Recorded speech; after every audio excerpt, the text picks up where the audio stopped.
The scariest thing about having your first out-of-body experience and leaving your body is the realization that you have after. You realize everything you've been told about yourself, reality, the earth, what you're doing here on earth is a complete, utter lie. Your self-belief of what reality is and what you are is completely shattered. You now fully understand that you are more than your physical body that you inhabit. My first out-of-body experience happened a few years ago, but before all of that, I remember being a child, going to bed and closing my eyes, and I remember as a child feeling like I was floating above my body and moving. And maybe subconsciously this has led me into knowing intuitively that there is more to reality, and I've gone down this path of esotericism, occultism, consciousness. Maybe that has led me to this, I don't know, but I've always had this subconscious intuition in my mind that there's more to reality than what we've been told. And maybe it came from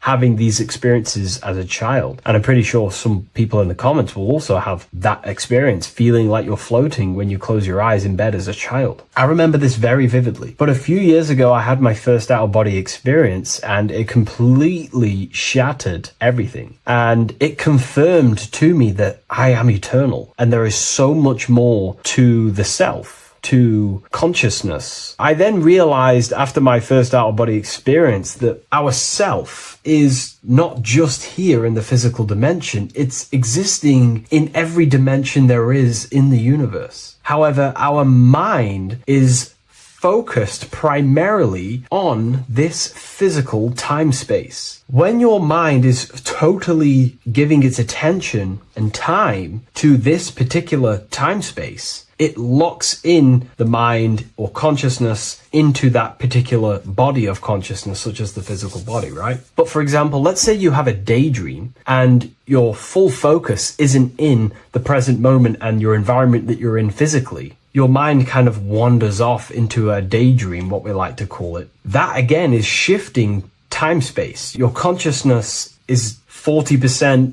here in the physical plane, because your body's there, but then the other 60% is in this daydream, this imagination. So you're shifting time space, and what an out-of-body experience does is allow your mind to reduce that attention to the physical body and access attention to this altered body or dimension of consciousness. So I'm going to give you the story of my first out-of-body experience, because I know when I was researching this, I was always looking for personal stories about someone's out-of-body experience, and there's not many out there, to be honest with you. Well, based off my research, I couldn't find many. You find a few, but I'm going to give you my experience of my first out-of-body experience that happened a few years ago. It was early in the morning. I kept on waking up and falling asleep to my alarms. I went back to sleep after waking up for like the third time in the morning. When I fell back to sleep, that is when I had my out-of-body experience. It's also good to mention that I have been listening before that about podcasts, books about our out-of-body experiences, astral projection, and things along them lines. So this was stored in my subconscious, this topic. And I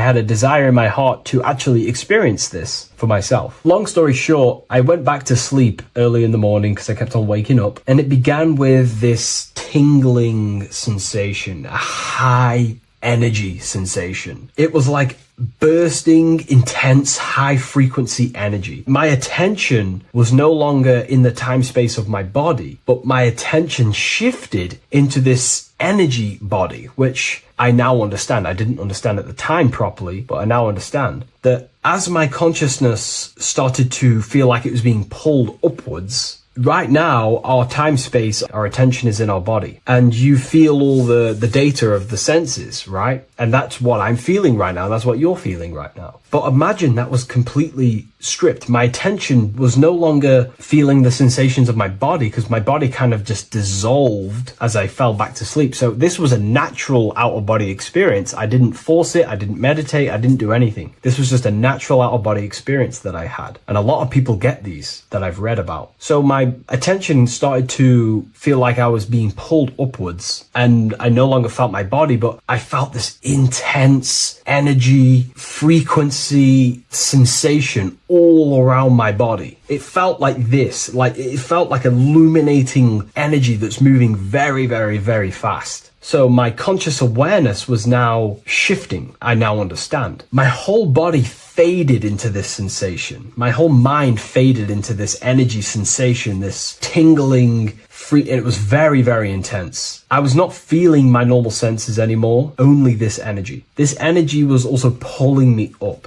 The more I was lifted up, the more intense the frequency became. So think of it like just a frequency resonator, how it just goes up and down, up and down. But then imagine the frequency resonator just going higher and higher and higher frequencies, and it would just get more and more and more intense. The energy was moving faster. This tingling was faster and faster and faster as I was being pulled up. Part of my mind began to fear this. My arms and legs grew very tense. I started to tense up because at this moment in time of the experience, I was very vaguely conscious. I was half there, half not. And as I was being pulled up, my physical body started to tense. And this is again when I started to feel my body again. But then I remembered what I heard out of body experiences is that you have to submit to the process. If you try and force an out-of-body experience, it will never happen, because an out-of-body experience is not truly out of body. What we're trying to do is trying to find a needle in a haystack. If you're trying to find a needle in a haystack, you don't go rummaging through the haystack to find the needle. What you do is you burn the haystack and then the needle reveals itself. It's the same with an out-of-body experience. We dissolve the senses of the body, so the body falls asleep, but the mind stays awake. As soon as I let go of this fear and I let go of the tensations in my body, I started perceiving through another state in this energy body, but I didn't see my body. It was just like perceiving and seeing, but no body, like a camera. When you look at a camera view, you don't see what the camera looks like. You're just seeing through the camera. It's the same as that. I had no form, but I was just seeing. I was just like a floating eyeball, seeing into this altered state of consciousness. I was just seeing. I first saw my street outside my house with lots and lots of people walking on the street, but I could not see the people directly. Everything was black and green. The background was black, but I couldn't see the people. I could just see a glow of light around the people, like an egg shape. They were just walking on either side of the road, other directions. I could just see more and more people moving faster and faster and faster. I didn't realize then, but then I did start to realize later on in my journey that that was more than likely the etheric plane that I saw. The etheric plane is the plane of life force and vitality and electromagnetic auras. So that was my awareness shifting from physical into then the etheric plane, the plane of life force and energy. Now, the etheric plane is very, very, very difficult to actually access consciously. The etheric plane acts as a bridge between the physical body and the astral body. To actually access the etheric plane alone is very, very, very difficult, and only certain trained individuals can do that. The etheric plane is not really a conscious plane where you can stay there and be conscious. It acts as a bridge between the physical and the astral plane. I could see the glowing auras around people moving along the pavement. The people moved faster and faster until the scene started to just dissolve as these people were just moving faster and faster. It was not very clear at first, but I subconsciously knew that I was having an out-of-body experience. This is when I really started to realize that I'm being shot out my body. When I realized this, I submitted even more. I started to just let go. The more and more I let go, I kind of like split through a veil, and everything became super clear. Before, in the etheric plane that I think it was, the ethereal plane, things weren't very clear. I could only just see glowing auras. However, as I split through the veil of the etheric, this bridge, this place that I was going to, I then split and everything just came super, super clear. I was floating in the sky. I subconsciously knew that I was having an out-of-body experience when I realized this. As I was still being lifted upwards, I then split through the layer where everything just suddenly became super clear. But then I was awake, fully conscious, but I was not in my body. I was just like a camera in the sky. I had no body, no form. I could just see. When I entered this plane, there was some sort of voice guiding me through this whole process. It was a male voice, and it was basically guiding me where I was going. It was telling me what I can do here. This voice was pretty much saying, you can fly, you can think things into reality, you can do this, you can do that. While he was saying this voice, there was no being around me, but I felt a presence of another being. But this voice was just speaking to me mentally. Like, you can't hear it, but I just knew what it was saying. It was so weird to describe. It was like telepathy. You couldn't hear it, but I just knew what it was saying. But it was a male voice. It's so hard to describe. I still could not see any form of myself. I was not seeing my astral body or any shape. I was just perceiving a point of awareness like a floating eye, like I said earlier. While this voice spoke to me, I saw fractal patterns as he was saying, you can do this, you can do that. And while he said, you can fly, I remember just seeing this line like splitting and creating fractals. It was like this black line that was just splitting off into duality, creating fractals. But then my physical body just went through this line, split, and then split into fractals again. So strange, very difficult to explain because it's four-dimensional. To explain it in physical language, it's very difficult to actually explain what was going on. So as he was saying what you can do, I was seeing these fractals dividing and then creating fractals. When he says you can think things into reality or something along them lines, my awareness just did a full 360 as if I did a backwards flip. I had no conscious control over this. That's something that you later develop as you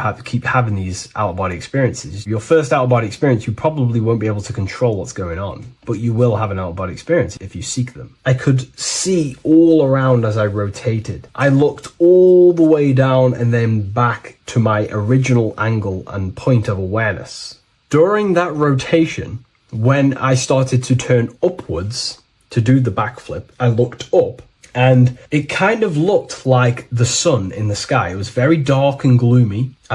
Now I know that was more than likely the lower astral plane because very dark and gloomy. And it was very kind of dense there. I looked up and I could see this. It was like the sun, but it was white, pure white light. And it was shining down over the astral plane. And that was the only light in that place. That's why it was so dark and gloomy there. And I then realized in that particular state, at that time, I thought that was God. I don't know what it was. Maybe it was, maybe it wasn't. Maybe it's the light of the higher mental plane shining through into the astral. But I looked up at it and I realized that was God. That was the source. That was the higher dimension beyond the astral plane, which is the mental plane. The higher astral planes and then the mental planes, the planes of thought. Then once I saw that, I was in complete shock. As I rotated backwards even more, I then get the view of seeing down, completely down, like a bird's eye view. And I could see like an old medieval gloomy town. It was dark, almost night, with very little light. The only light present was the light from above. The town was old-fashioned, gloomy, misty. I looked over it from above. Then the experience began to fade. I don't remember anything after that process. But I'll be honest with you, the process of leaving my body for the first time was extremely intense. The frequency, the energy were overwhelming but powerful. Letting go and choosing to have no fear was the key to that experience. Just to give you a little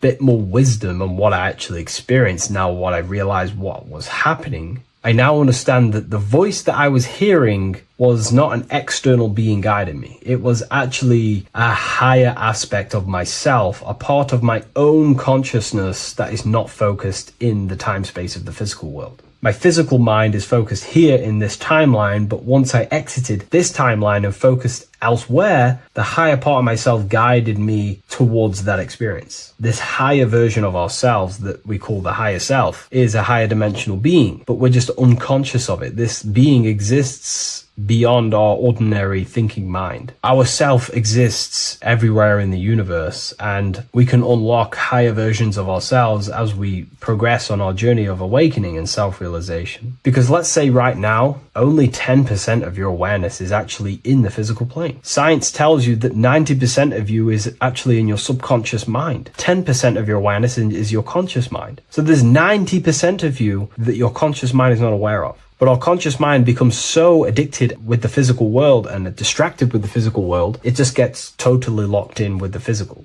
and we never pay attention to the hidden aspects of ourselves, the unconscious aspects of ourselves. And that's why everyone in the esoteric and occult space talks about gnosis, seeking knowledge of self. Gnosis is not knowledge, it's knowledge of self obtained through direct experience. So gnosis is about rediscovering who you truly are. And another bit of wisdom that I could give you from this is that the observer is the same observer that is observing this video right now. You're watching this video, but who is the one seeing the screen? Who is the one seeing the screen of your reality, of what you call life? There is an inner witness consciousness within you who experiences and observes your thoughts, emotions, and actions, experiences and observes the screen you call reality. And that witness also witnesses your dreams. When you shift your awareness from your time space of this body into your dreams, that same witness is witnessing your dreams. So when you meditate, connecting with this witness aspect of our consciousness really does help to excel the process of having an out-of-body experience. Because a lot of people have out-of-body experiences, but they don't understand what's actually going on. They don't understand the nature of it. But it's all mental. You move mentally in that dimension. You create mentally in that dimension. The same that you do in this dimension, but just on a quicker scale, because things manifest in the astral plane instantly as soon as you think of it. Just like the screen in your mind, you think of something, you have a screen of an object in your imagination. That plane, it manifests instantly, but down here, it takes a longer time for things to manifest and condense. Once you understand that thought rules the universe, thought is the creative force of the universe, you start to understand,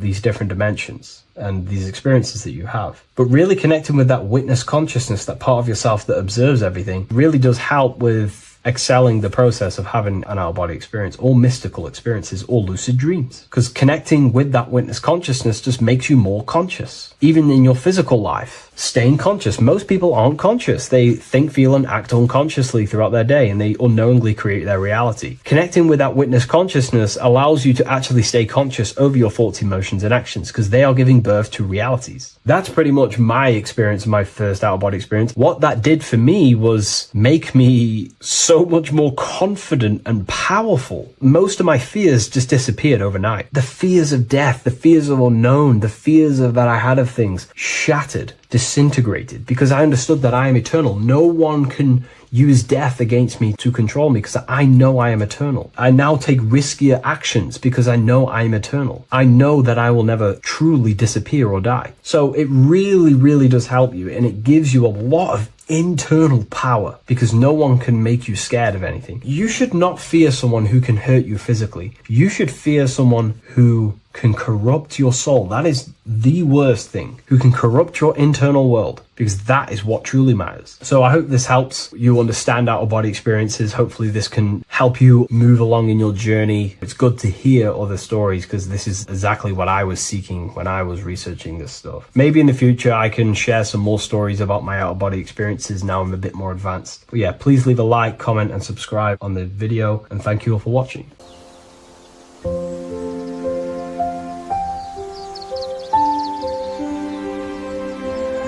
bookofwisdom.com. Visit today.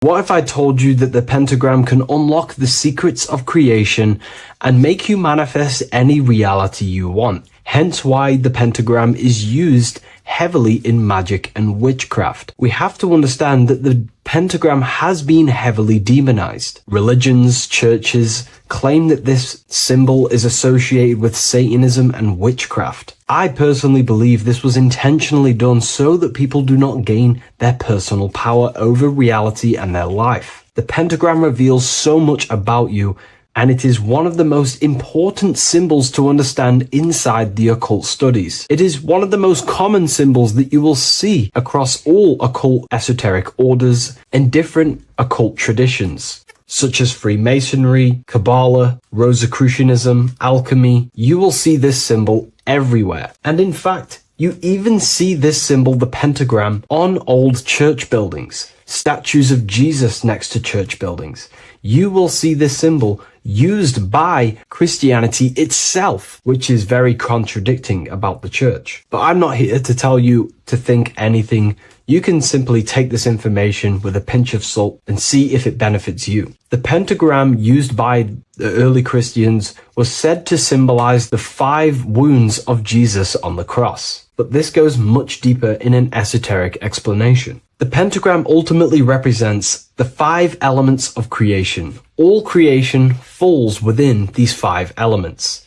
We have spirit on the very top, then you have air, water, earth, fire. This is the correct placement and order of the elements. Air is always on the left, water is always on the top right, earth very bottom left, fire bottom right, and spirit placed on the tip point of the pentagram. It's a 5-pointed star drawn with one continuous line. But this actually reveals much deeper things, and we're going to be going into how to use this symbol for magic and creating your reality towards the end of this video. But now we're going to give you a basic understanding of the pentagram. It's showing you the 4 physical elements symbolized as triangles and spirit symbolized as a circle. The 4 physical elements are made out of the base element, spirit, or what the ancients call ether. Ether is the underlying base of all physical matter. This is the substance that animates physical matter with life force.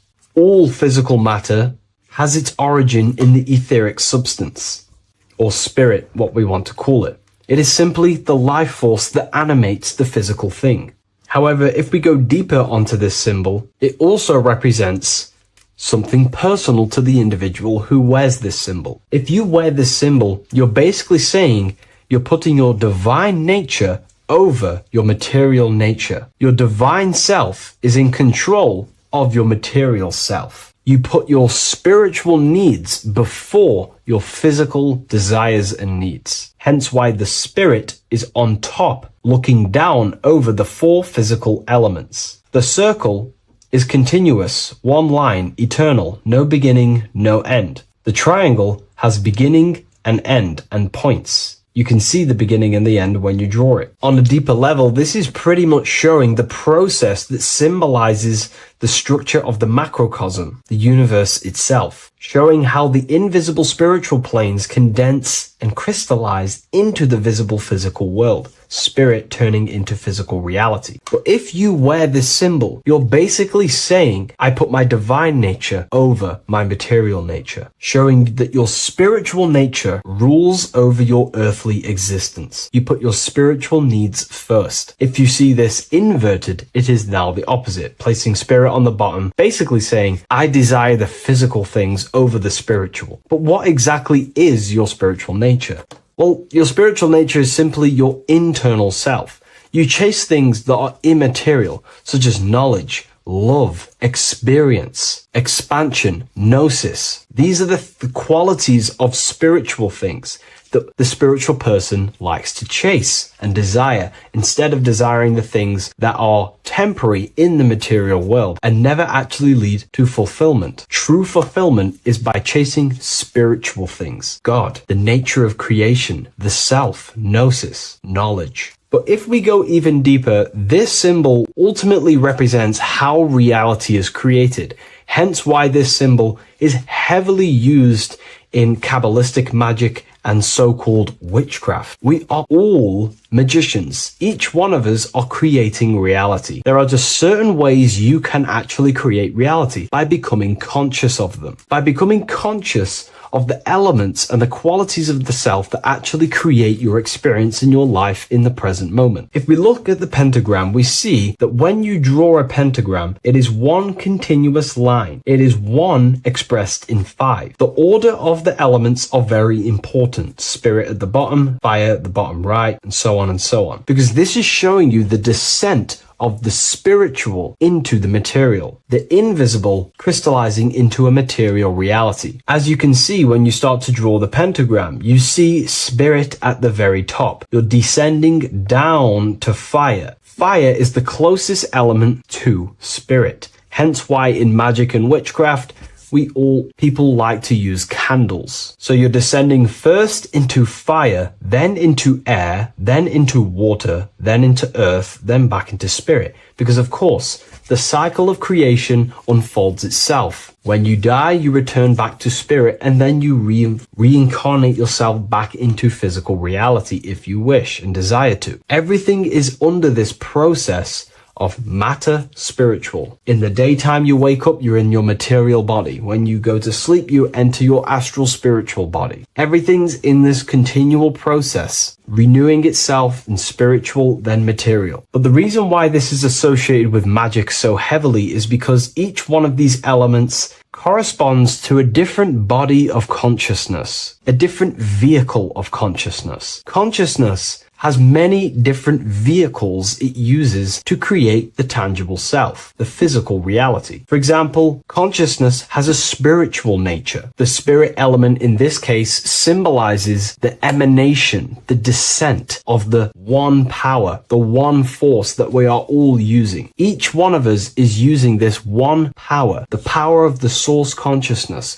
unfolding its creation in the present moment. This represents the source, the emanation, the descent of this continuous flow of energy through us that we are tapped into, like a live stream in the present moment. This descends first, the force descends into fire. Fire symbolizes the willpower, will. In this aspect or vehicle of consciousness, the will is the being that directs intention, initiates action, shapes reality through focus, determination. It sets direction, holds intention, projects a desire into form, and aligns your inner world with the outer creation. The will comes out of the force, spirit. Then the will goes with intention to air. Air symbolizes the mental vehicle of consciousness, the mind, the psychic man. The psychic aspects of your consciousness is thinking, imagination, mental images, logic, using the thought or the mental vehicle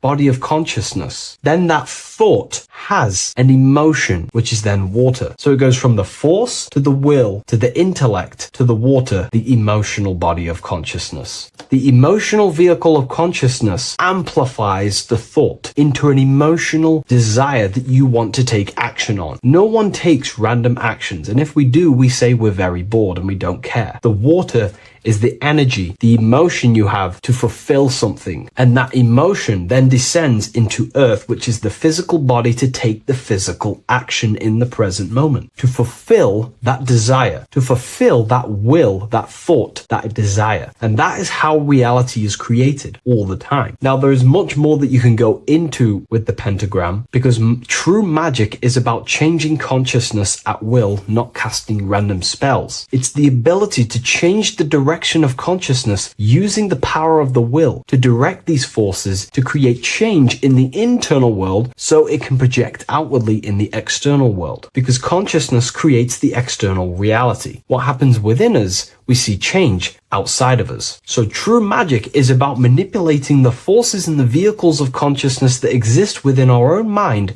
to produce a change in the material world. There are other ways you can use magic, by purifying each body of consciousness or banishing each body of consciousness. Other forms of magic, you can dissect each body of consciousness and work with that specific body. If you think you're using your mind too much, you can start using banishing rituals to banish the power of the mind, to stop overthinking, for example. Or if you have lack of emotional connection with your emotional vehicle of consciousness, we can dissect this body, tap into this body, and invoke this body and strengthen it. We're dissecting each body and vehicle of consciousness so we can work with it to create a specific change inside ourselves, then to be mirrored outside of us. So pretty much this pentagram represents the descent of the spiritual turning into a material reality. Hence why sometimes we see a human figure standing in the point of a pentagram, because it ultimately represents the microcosm. You are the microcosm. You represent the entire process of spirit into matter, the invisible into the visible, the formless into form. The pentagram, drawn in one unbroken motion, captures this divine act of creation, showing how consciousness flows downward through the elements or the vehicles of consciousness to bring forth the material reality. The Book of Symbolism will teach you all about this. It was released November 17th. A lot of people have taken advantage of this. You also gain a free ebook with this copy. Every order comes with a free ebook. And if you wish to get your copy of the brand new Book of Symbolism, you can find it in the description or revivalofwisdom.com. Thank you, everyone. I'll see you in the next video. The scariest thing about having your first out-of-body experience and leaving your body is the realization that you have after. You realize everything you've been told about yourself, reality, the earth, what you're doing here on earth is a complete, utter lie. Your self-belief of what reality is and what you are is completely shattered. You now fully understand that you are more than your physical body that you inhabit. My first out-of-body experience happened a few years ago, but before all of that, I remember being a child, going to bed and closing my eyes, and I remember as a child feeling like I was floating above my body and moving. And maybe subconsciously this has led me into knowing intuitively that there is more to reality, and I've gone down this path of esotericism, occultism, consciousness. Maybe that has led me to this, I don't know, but I've always had this subconscious intuition in my mind that there's more to reality than what we've been told. And maybe it came from having these experiences as a child. And I'm pretty sure some people in the comments will also have that experience, feeling like you're floating when you close your eyes in bed as a child. I remember this very vividly. But a few years ago, I had my first out-of-body experience, and it completely shattered everything. And it confirmed to me that I am eternal, and there is so much more to the self, to consciousness. I then realized after my first out-of-body experience that our self is not just here in the physical dimension, it's existing in every dimension there is in the universe. However, our mind is focused primarily on this physical time space. When your mind is totally giving its attention and time to this particular time space, it locks in the mind or consciousness into that particular body of consciousness, such as the physical body, right? But for example, let's say you have a daydream and your full focus isn't in the present moment and your environment that you're in physically. Your mind kind of wanders off into a daydream, what we like to call it. That again is shifting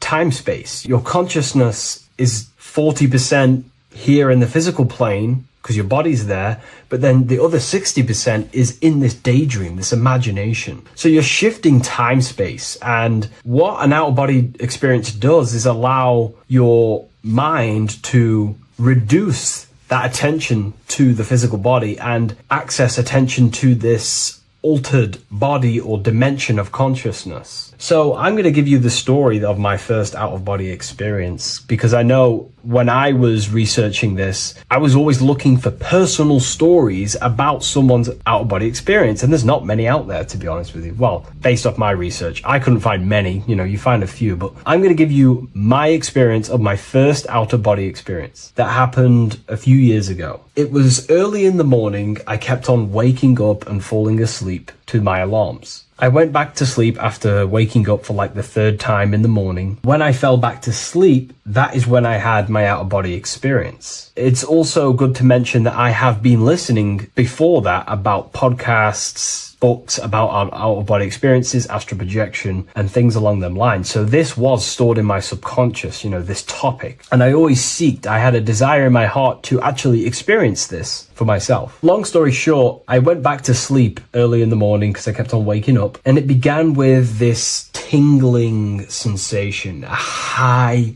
energy sensation. It was like bursting, intense, high frequency energy. My attention was no longer in the time space of my body, but my attention shifted into this energy body, which I now understand. I didn't understand at the time properly, but I now understand that as my consciousness started to feel like it was being pulled upwards, Right now, our time space, our attention is in our body, and you feel all the data of the senses, right? And that's what I'm feeling right now. That's what you're feeling right now. But imagine that was completely stripped. My attention was no longer feeling the sensations of my body, because my body kind of just dissolved as I fell back to sleep. So this was a natural out-of-body experience. I didn't force it. I didn't meditate. I didn't do anything. This was just a natural out-of-body experience that I had. And a lot of people get these that I've read about. So my attention started to feel like I was being pulled upwards, and I no longer felt my body, but I felt this intense energy, frequency, sensation all around my body. It felt like this, like it felt like illuminating energy that's moving very, very, very fast. So my conscious awareness was now shifting. I now understand. My whole body faded into this sensation. My whole mind faded into this energy sensation, this tingling free. It was very, very intense. I was not feeling my normal senses anymore, only this energy. This energy was also pulling me up.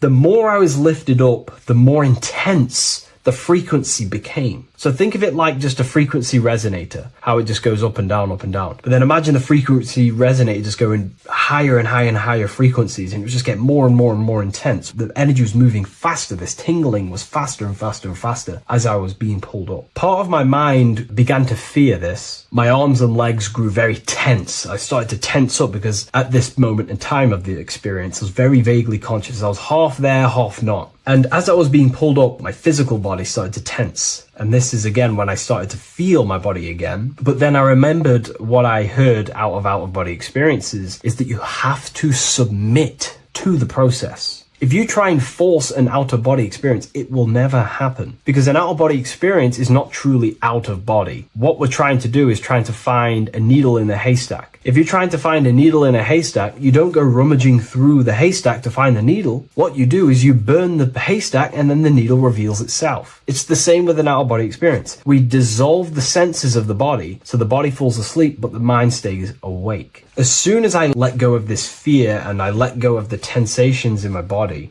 I started perceiving through another state in this energy body, but I didn't see my body. It was just like perceiving and seeing, but no body, like a camera. When you look at a camera view, you don't see what the camera looks like. You're just seeing through the camera. It's the same as that. I had no form, but I was just seeing. I was just like a floating eyeball, seeing into this altered state of consciousness. I was just seeing. I first saw my street outside my house with lots and lots of people walking on the street, but I could not see the people directly. Everything was black and green. The background was black, but I couldn't see the people. I could just see a glow of light around the people, like an egg shape. They were just walking on either side of the road, other directions. I could just see more and more people moving faster and faster and faster. I didn't realize then, but then I did start to realize later on in my journey that that was more than likely the etheric plane that I saw. The etheric plane is the plane of life force and vitality and electromagnetic auras. So that was my awareness shifting from physical into then the etheric plane, the plane of life force and energy. Now, the etheric plane is very, very, very difficult to actually access consciously. The etheric plane acts as a bridge between the physical body and the astral body. To actually access the etheric plane alone is very, very, very difficult, and only certain trained individuals can do that. The etheric plane is not really a conscious plane where you can stay there and be conscious. It acts as a bridge between the physical and the astral plane. I could see the glowing auras around people moving along the pavement. The people moved faster and faster until the scene started to just dissolve as these people were just moving faster and faster. It was not very clear at first, but I subconsciously knew that I was having an out-of-body experience. This is when I really started to realize that I'm being shot out my body. When I realized this, I submitted even more. I started to just let go. The more and more I let go, I kind of like split through a veil, and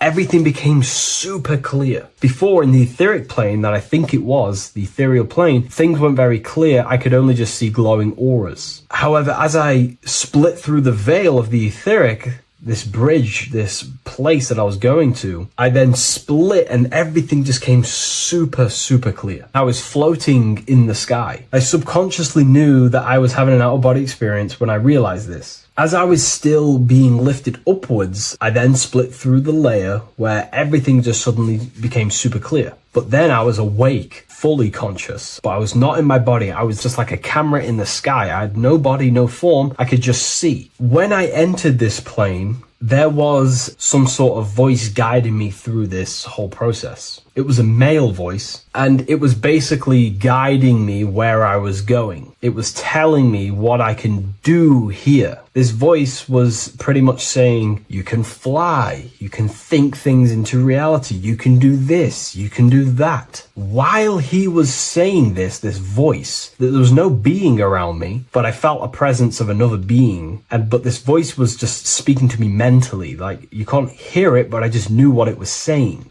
It was so weird to describe. It was like telepathy. You couldn't hear it, but I just knew what it was saying. But it was a male voice. It's so hard to describe. I still could not see any form of myself. I was not seeing my astral body or any shape. I was just perceiving a point of awareness like a floating eye, like I said earlier. While this voice spoke to me, I saw fractal patterns as he was saying, you can do this, you can do that. And while he said, you can fly, I remember just seeing this line like splitting and creating fractals. It was like this black line that was just splitting off into duality, creating fractals. But then my physical body just went through this line, split, and then split into fractals again. So strange, very difficult to explain because it's four-dimensional. To explain it in physical language, it's very difficult to actually explain what was going on. So as he was saying what you can do, I was seeing these fractals dividing and then creating fractals.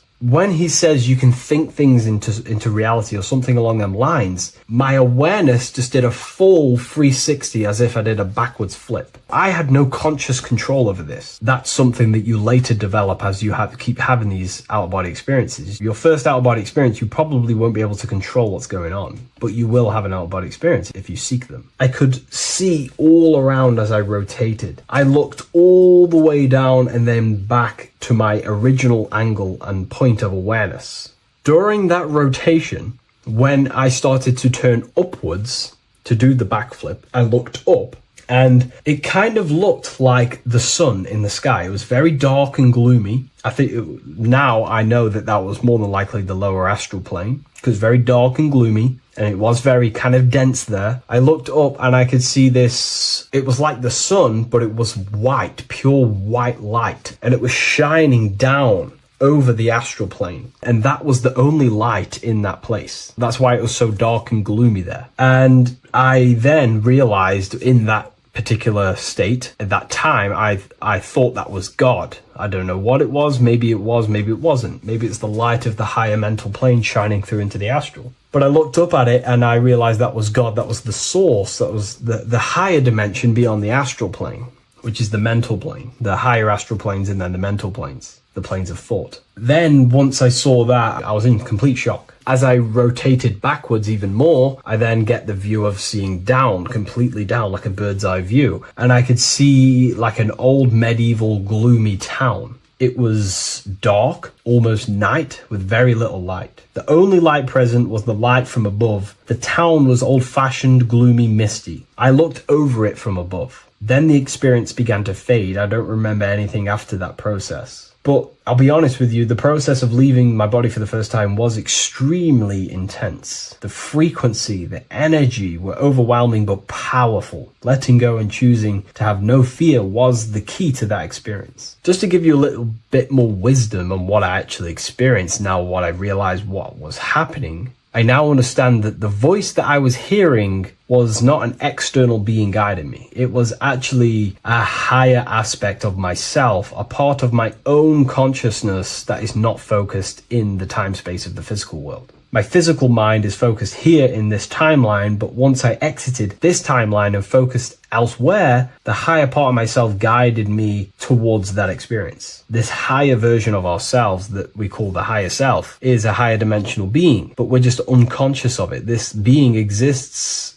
beyond our ordinary thinking mind. Our self exists everywhere in the universe, and we can unlock higher versions of ourselves as we progress on our journey of awakening and self-realization. Because let's say right now, only 10% of your awareness is actually in the physical plane. Science tells you that 90% of you is actually in your subconscious mind. 10% of your awareness is your conscious mind. So there's 90% of you that your conscious mind is not aware of. But our conscious mind becomes so addicted with the physical world and distracted with the physical world, it just gets totally locked in with the physical. And we never pay attention to the hidden aspects of ourselves, the unconscious aspects of ourselves. And that's why everyone in the esoteric and occult space talks about gnosis, seeking knowledge of self. Gnosis is not knowledge, it's knowledge of self obtained through direct experience. So gnosis is about rediscovering who you truly are. And another bit of wisdom that I could give you from this is that the observer is the same observer that is observing this video right now. You're watching this video, but who is the one seeing the screen? Who is the one seeing the screen of your reality, of what you call life? There is an inner witness consciousness within you who experiences and observes your thoughts, emotions, and actions, experiences and observes the screen you call reality. And that witness also witnesses your dreams. When you shift your awareness from your time space of this body into your dreams, that same witness is witnessing your dreams. So when you meditate, connecting with this witness aspect of our consciousness really does help to excel the process of having an out-of-body experience. Because a lot of people have out-of-body experiences, but they don't understand what's actually going on. They don't understand the nature of it. But it's all mental. You move mentally in that dimension. You create mentally in that dimension. The same that you do in this dimension, but just on a quicker scale, because things manifest in the astral plane instantly as soon as you think of it. Just like the screen in your mind, you think of something, you have a screen of an object in your imagination. That plane, it manifests instantly, but down here, it takes a longer time for things to manifest and condense. Once you understand that thought rules the universe, thought is the creative force of the universe, you start to understand,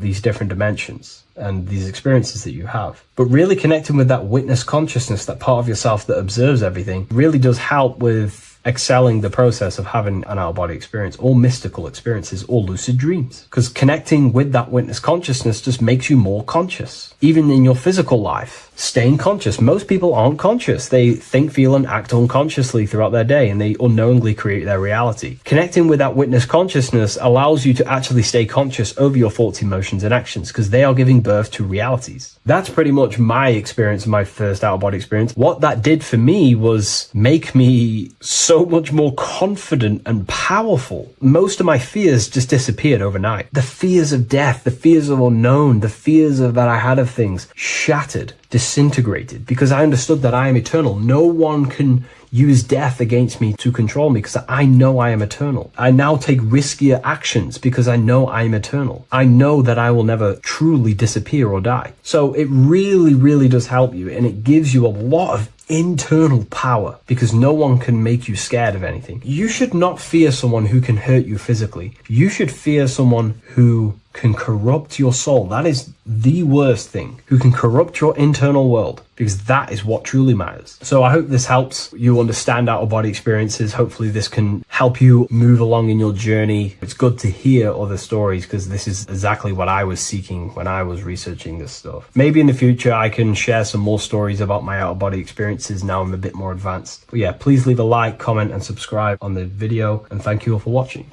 Before you call the Baphomet evil, make sure that you watch this video until the end so you gain a full understanding on what the Baphomet truly is. No, I am not a Satanist. I am simply an esoteric and occult researcher. I've been looking into symbolism for a very long time, and I can reassure you that this symbol does not represent the devil, does not represent any negative figure. It's a very deep occult esoteric symbol. What we first need to understand about the Baphomet, it is indeed a symbol. Every symbol we see around us is neutral. The pentagram, the Baphomet, is neutral. It depends how you use it, whether it is used in a good or bad way. Everything is neutral. It's your mind's perception that gives it a positive or a negative charge. First of all, let's break down the Baphomet symbol. Let's look very closely at the Baphomet. We have clearly the 4 physical elements corresponding to the Baphomet. Here we clearly have the fire element. The wings represents the air, the flapping in the air. The fish scales, which is the water. And this dome figure representing the earth. The soul is incarnated into 4 bodies. We have a mental body of consciousness, intellect. We have an emotional body of consciousness, which is all to do with intuition and energy.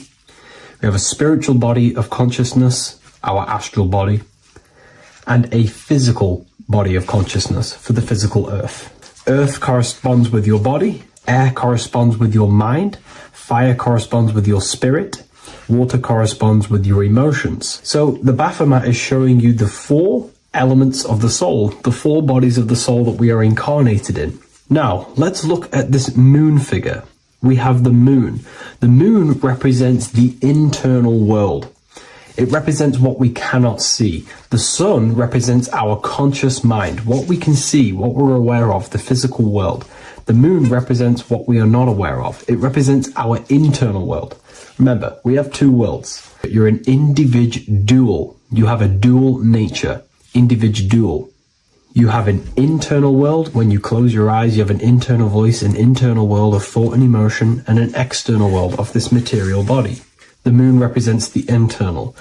The moon on top represents the moon controlling the mind, represents the inner world controlling you. Now this is very symbolic in the occult world. If the inner world is controlling you, then you have no control over reality. This is the devil horns. You know the devil horns? The moon crescent? This represents you are the devil. You're being controlled by your thoughts, by your emotions, by your psyche. Then we have the moon below, which represents control over the inner world. We have control over our thoughts, our emotions, our impulses. So you're either being controlled by thought and emotions, or you're controlling them and having self-mastery. In alchemy, we always see this symbol of the man or woman on top of the moon, representing emotional control and self-mastery of the internal world. The journey of the occultist is to gain full mastery over their consciousness. They want to be conscious of every single thought that enters their mental field of consciousness. We get over 7,000 thoughts a day. It is possible to achieve a certain level of mastery where you are conscious of every single thought that enters your mind. This is one of the end goals of self-mastery and occultism, as this gains your personal power. When one achieves this, they are then able to direct the mind in one place and one place only, becoming more effective in manifestation and creation, because we are microcosms of the divine. We are creators. This is the gesture of as above, so below. The inner world and the outer world are mirrors of each other. The inner produces the outer. Your physical life circumstances are a result of every thought you thought in the past. The inner projects the outer. If you want to produce a change in the outside world, you got to produce change in the inner world of consciousness first. As above, so below. As within, so without. This corresponds with absolutely everything in the universe. Now we have the goat head, which represents the animal self, which represents the lower carnal mind. Lower carnal mind, which is earthbound, because a goat is on the ground. It's not a bird, it's on the ground. It represents the lower self, the beastie nature, the one that tells us to hate, to steal, to eat all the time, to consume. It's the beast within us, the beastly side of our consciousness. It has a human body resembling this, the human in the beastie nature, or we have the spiritual nature, the higher self. In essence, this symbol of the Baphomet represents the higher and the lower self of human consciousness. It represents the higher and the lower. To conclude all of this, the Baphomet is a symbol that represents the 2 paths that one can take.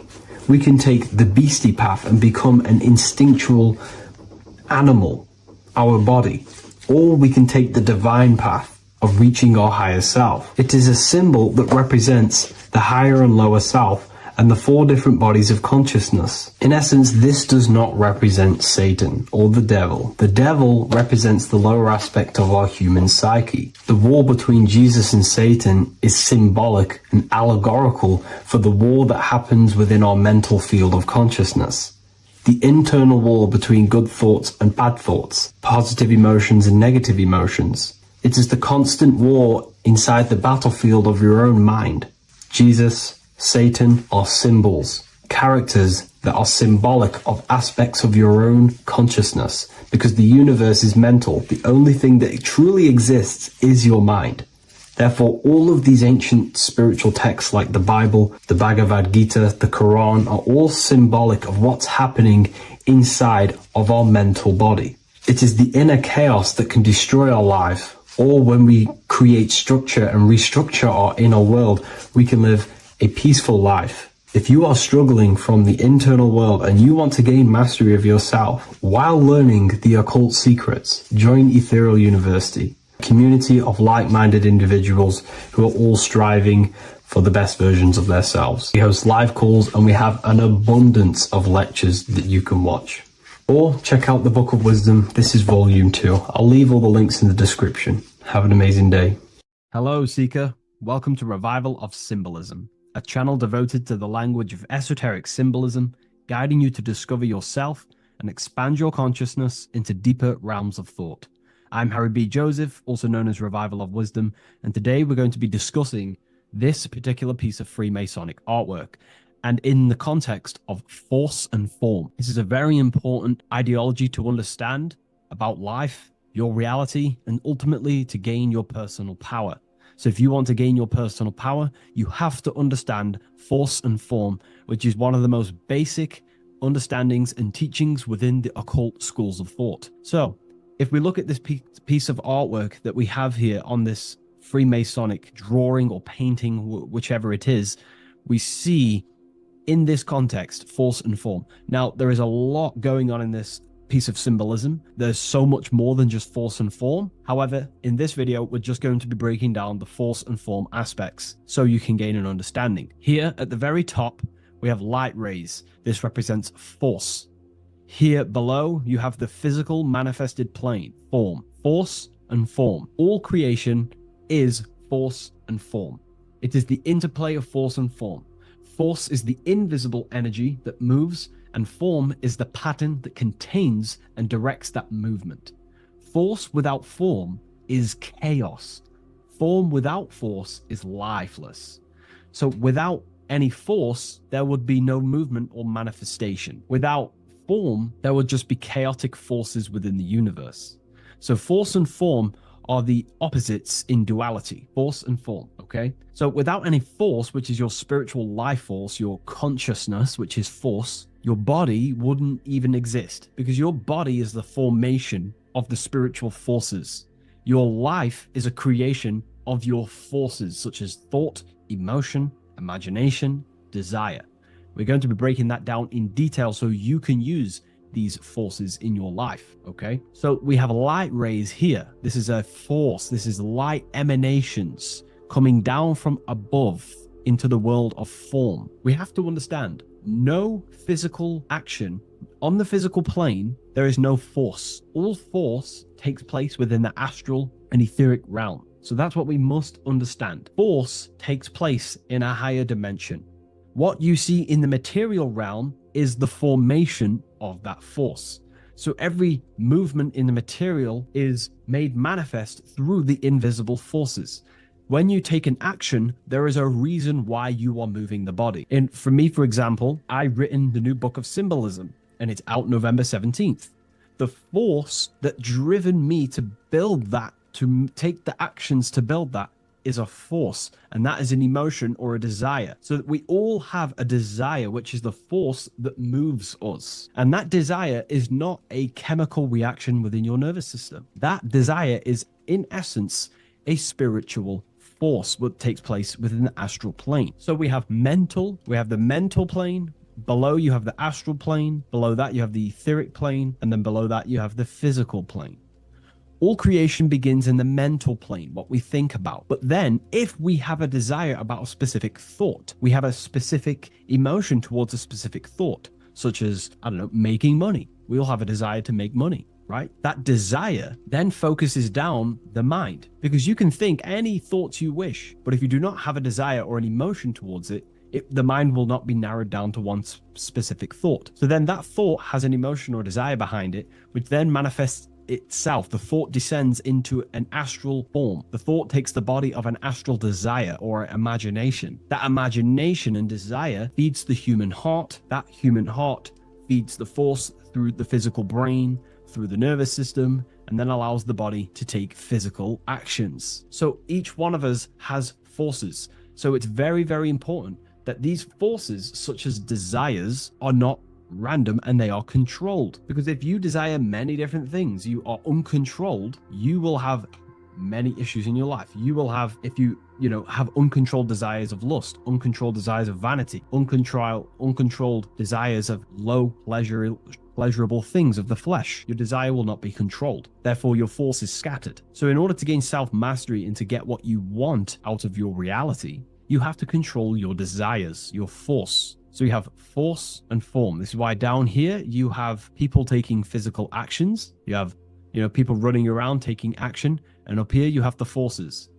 So it is the astral forces that is in constant rotation and interplay with the physical material realm, force and form. Force originates in the higher planes of consciousness and descends through the mental and astral into the physical. Within the mental plane, force takes the shape of thought. Thought is the first outline of form, the archetype that gives structure to creative currents. When one conceives an idea, the pure spiritual energy flowing through the consciousness becomes clothed in mental matter. This mental form is the mold through which all subsequent energies must pass. It defines the direction of movement and determines the quality of the outcome. Within the astral plane, the same force becomes emotion, desire, and vitality. Here, the mental pattern receives life. The astral body, being composed of the substance of feeling and magnetism, fills the thought form with motion and color. Force in the astral plane is dynamic, fluid, and responsive to rhythms of desire. If desire is pure and unified, it directs energy faithfully into the form conceived by the mind. If desire is scattered or conflicted, the astral force distorts the form, producing confused results in the physical world, confused actions, chaotic actions, if you do not have your desires and your heart under control and your emotions under control. Thus, the quality of one's emotional life determines how effectively forces passes through the pattern of thought. So the emotional quality of life, of your life, is determining your actions, because we all take action on what we care about, on the force that is driving us. So we must unify our heart with the higher mind, with higher thought, thoughts that are not selfish, thoughts that are not egotistical. In the mental plane, there are three subplanes. We have higher mental plane, middle mental plane, and lower mental plane.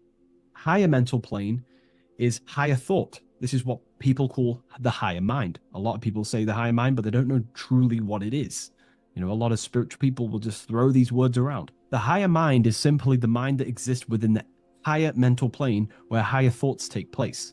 Thoughts that are guided with love, that are guided with selfishness, without being selfless, thinking without being egotistical.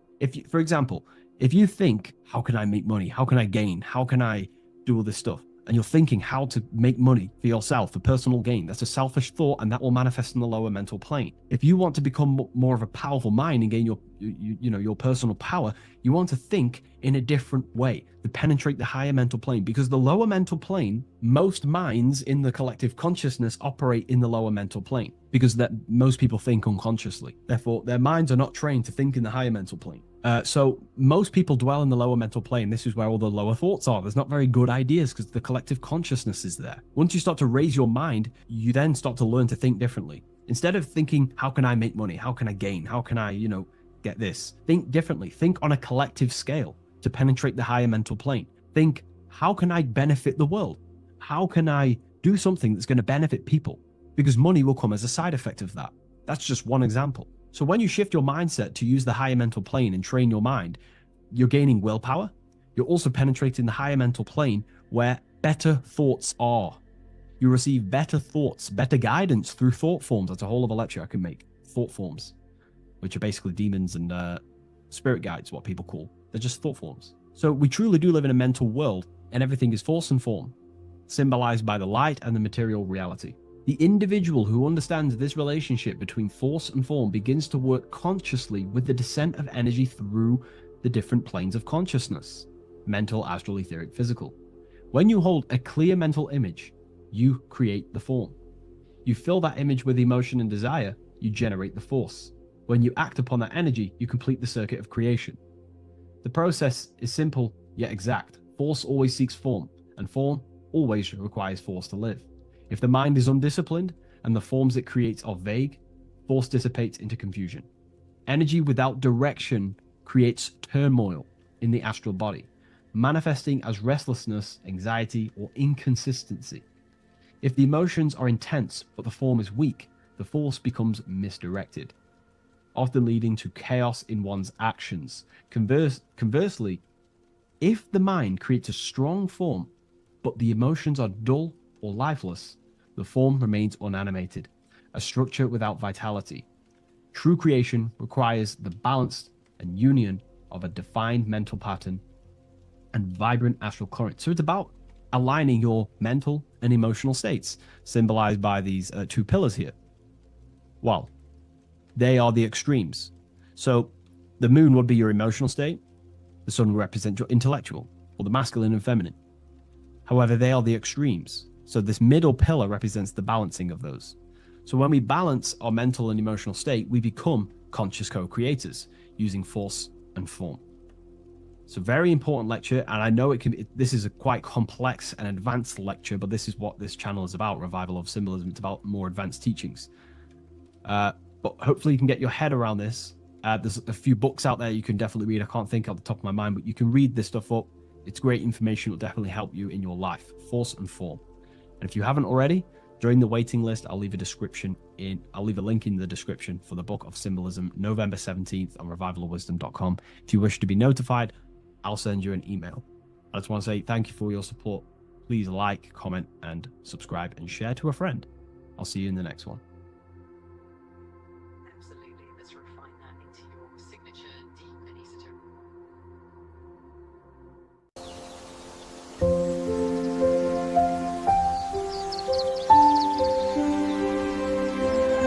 bookofwisdom.com. Visit today.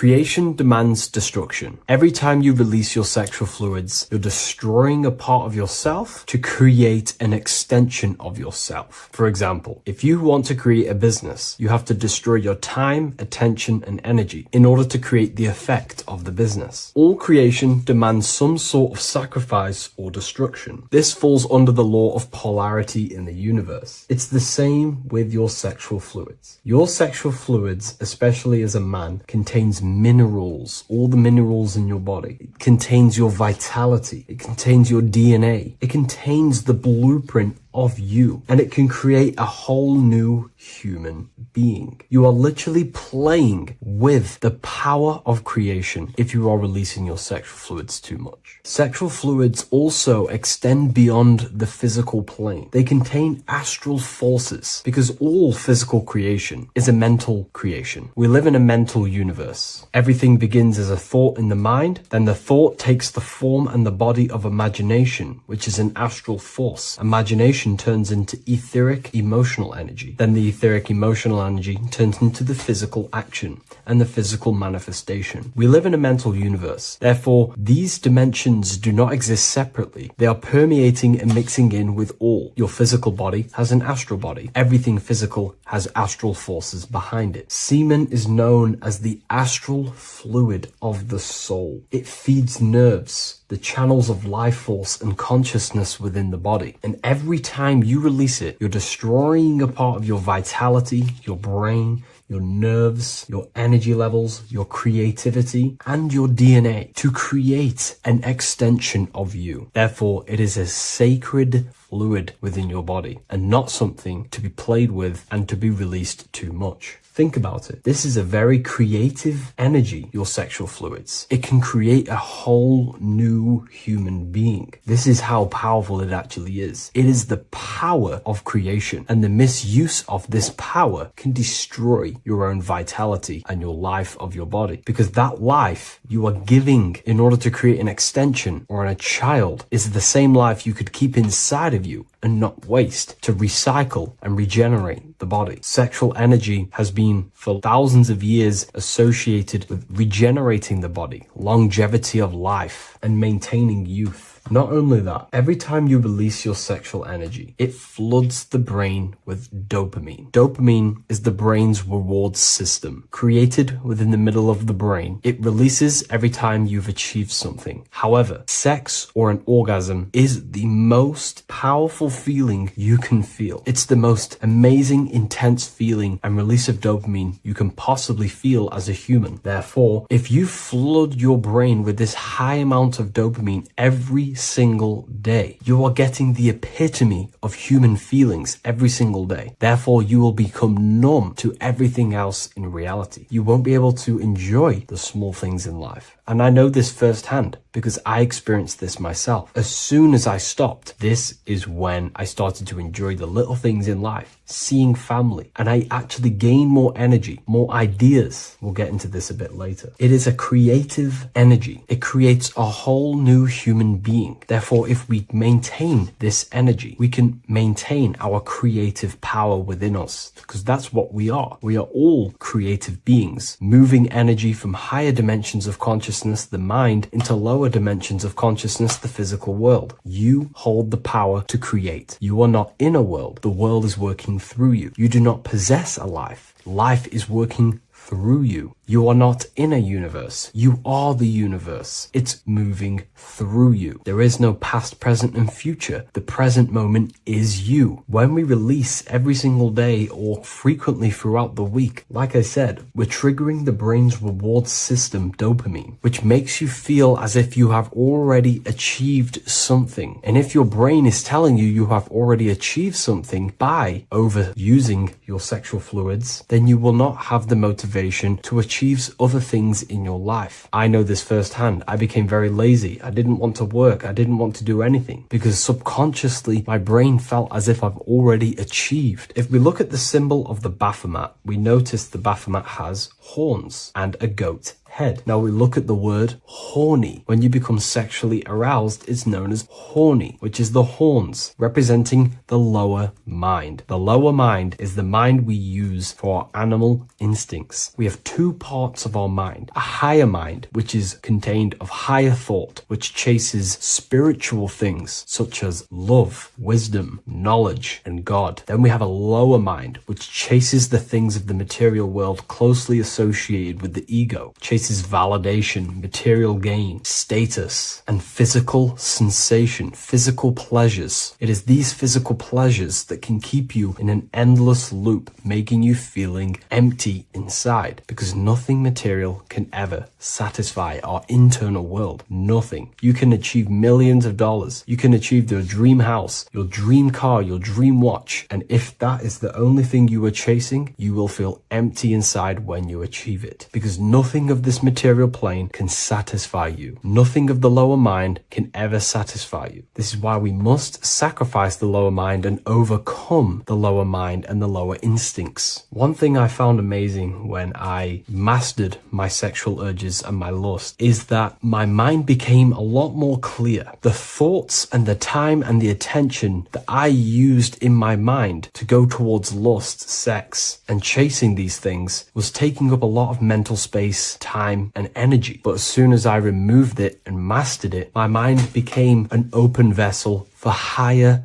thoughts to be received from the higher mind. The mind is like a radio antenna. Whatever we attune it with, that's what we receive. If we're constantly thinking about lust and low-level pleasures, we're going to just receive low-level thoughts. But once we remove all of the lower mind and we conquer our physical body and physical urges, our mind becomes an open channel for divine thoughts and spiritual thoughts. This is what most people call today as downloads. You receive wisdom from your higher self. Not only do you receive more wisdom, you just receive more power to create. The male and the female come together to create a child. That's how you were created. Now, the law of correspondence teaches as above, so below. It refers to everything in the universe. Therefore, in order for you to create a reality, to give birth to something, you have to bring together the masculine and the feminine. Your masculine forces are willpower and actions. Your feminine forces are emotions and imagination. When you combine the willpower, action, emotions, and imagination and combine them together, you can give birth to reality. But it's important to only give birth to things that are spiritual, that are good,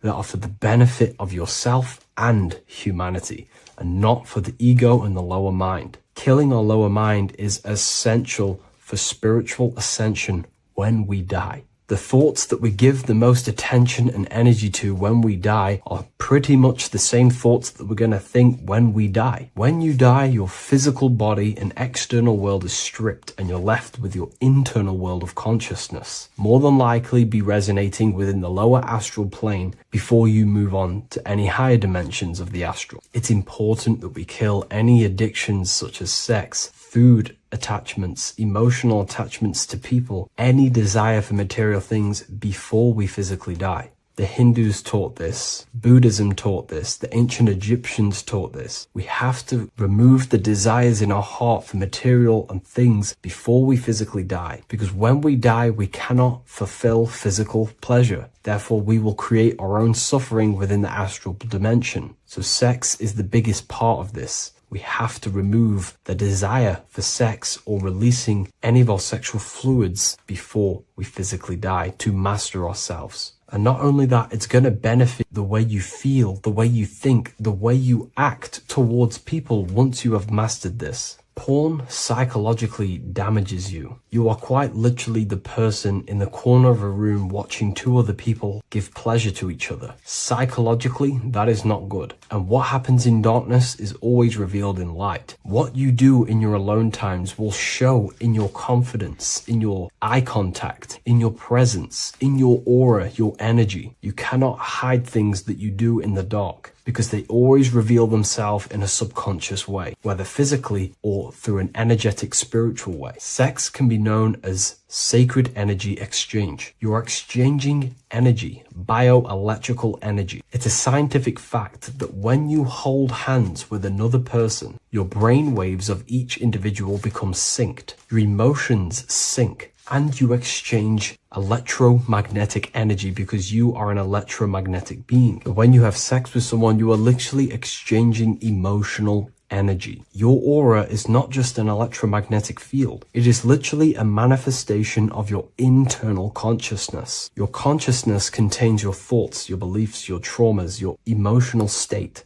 And this manifests externally through the vortex of your heart into an energy presence around your body. This is why you can feel sad when someone else is sad next to you, because their energy is merging with yours. When you have sex with someone, you are quite literally exchanging consciousness, beliefs, traumas, emotions, feelings, vibrations, and your consciousness merges with their consciousness. So be careful with just having casual sex. Now, I'm not here trying to say never release, never have sex with your partner. I'm not saying that. I'm saying take caution with these things. Take my teachings with a pinch of salt. If it benefits you, that's great. I'm not here to tell you how to live. I'm simply giving you my research and the things that have helped me in my life on my esoteric research, awakening, or spiritual path. I don't like calling it a spiritual path, because it's not spiritual. It's simply just life, the knowledge of consciousness and the self. So I hope this video helps. If you'd love to read this book, I'll leave a link in the description. This book I wrote myself called The Book of Wisdom, Volume 2.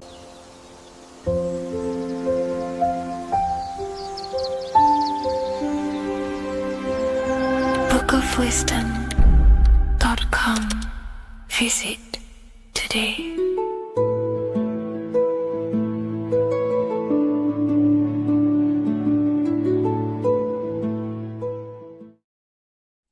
Today's topic is the binary code behind the universe. You will learn the fundamentals of the binary code, deeper understanding of reality, which will give you more of a connection to the universe, evidence supporting the existence of this code, and how to use the binary code to shape your reality. Now, this is an important one. We have 0 and 1. This is the binary code of the universe. It underlies everything. It is the source of all creation. The universe is binary in nature, meaning it exists as both something and nothing, on and off, male and female, light and dark. Everything has its polar opposite. At its core, all that exists is 0, representing nothingness, infinite potential, and 1, representing something, order. 0 represents the feminine, vast, formless, and infinite potential. It is the space from which all things emerge, the womb of creation, the receptive and expansive force. 1 represents the masculine, structure, form, and order. It is the active principle, the initiator, the force that defines and shapes reality. Together, they create the fundamental duality that underlines existence, the balance between chaos and order, the void and creation, yin and yang. We see this in the masculine and feminine bodies. This is deeply encoded into the fabric of reality. And once you see this, you will never unsee this. So please leave a like on this video if you love my content and you love the wisdom that I share with the world. So we see this with the masculine genital areas. Remember, this is the genital area. This is all to do with creation. These are the generative principles, the generative organs in the body that allow creation to continually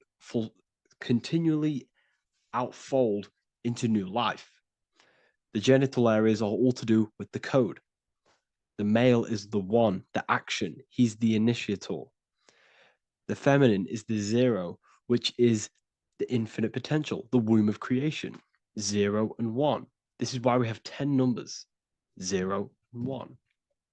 Masculine and feminine. We even see this in the bodies. The feminine body is made out of curves, which is 0, curves. And the masculine body is made out of lines. So please leave a like and comment if you love this. And if you have any lecture ideas, feel free and I can make a lecture on any suggestions that you have. So look at the word masculine. Masculine, line. Line is just one line, which represents order. 1. Feminine. 9. 1 and 9 equals 10. 0 and 1. The binary code of all creation. Why is feminine? Why the number 9 for feminine? Because the moon has to go around 9 times to create a human in the feminine's womb. And look at this image of nature. All nature is zeros and ones. Now you can tell the stick is a 1. It's a line, and here we have curves. It's curves and lines. Curves and lines create reality, creates matter. Everything is 0 and 1. We even see this with the sky. The sky represents zeros. They represent curves, the heavens, the heavenly bodies, the sun. These are circles, the moon, circles, the planets, circles. Down here is matter, representing the square. We have the Freemasonic square and compass, representing lines and circles, masculine and feminine. We see this with Leonardo da Vinci, with the circle representing the spirit, the void, the womb of creation, and matter, which is the body. This is the soul in matter, infinite potential in matter. This represents spirit over matter. This represents the architect of reality, zeros and ones, spirit and matter.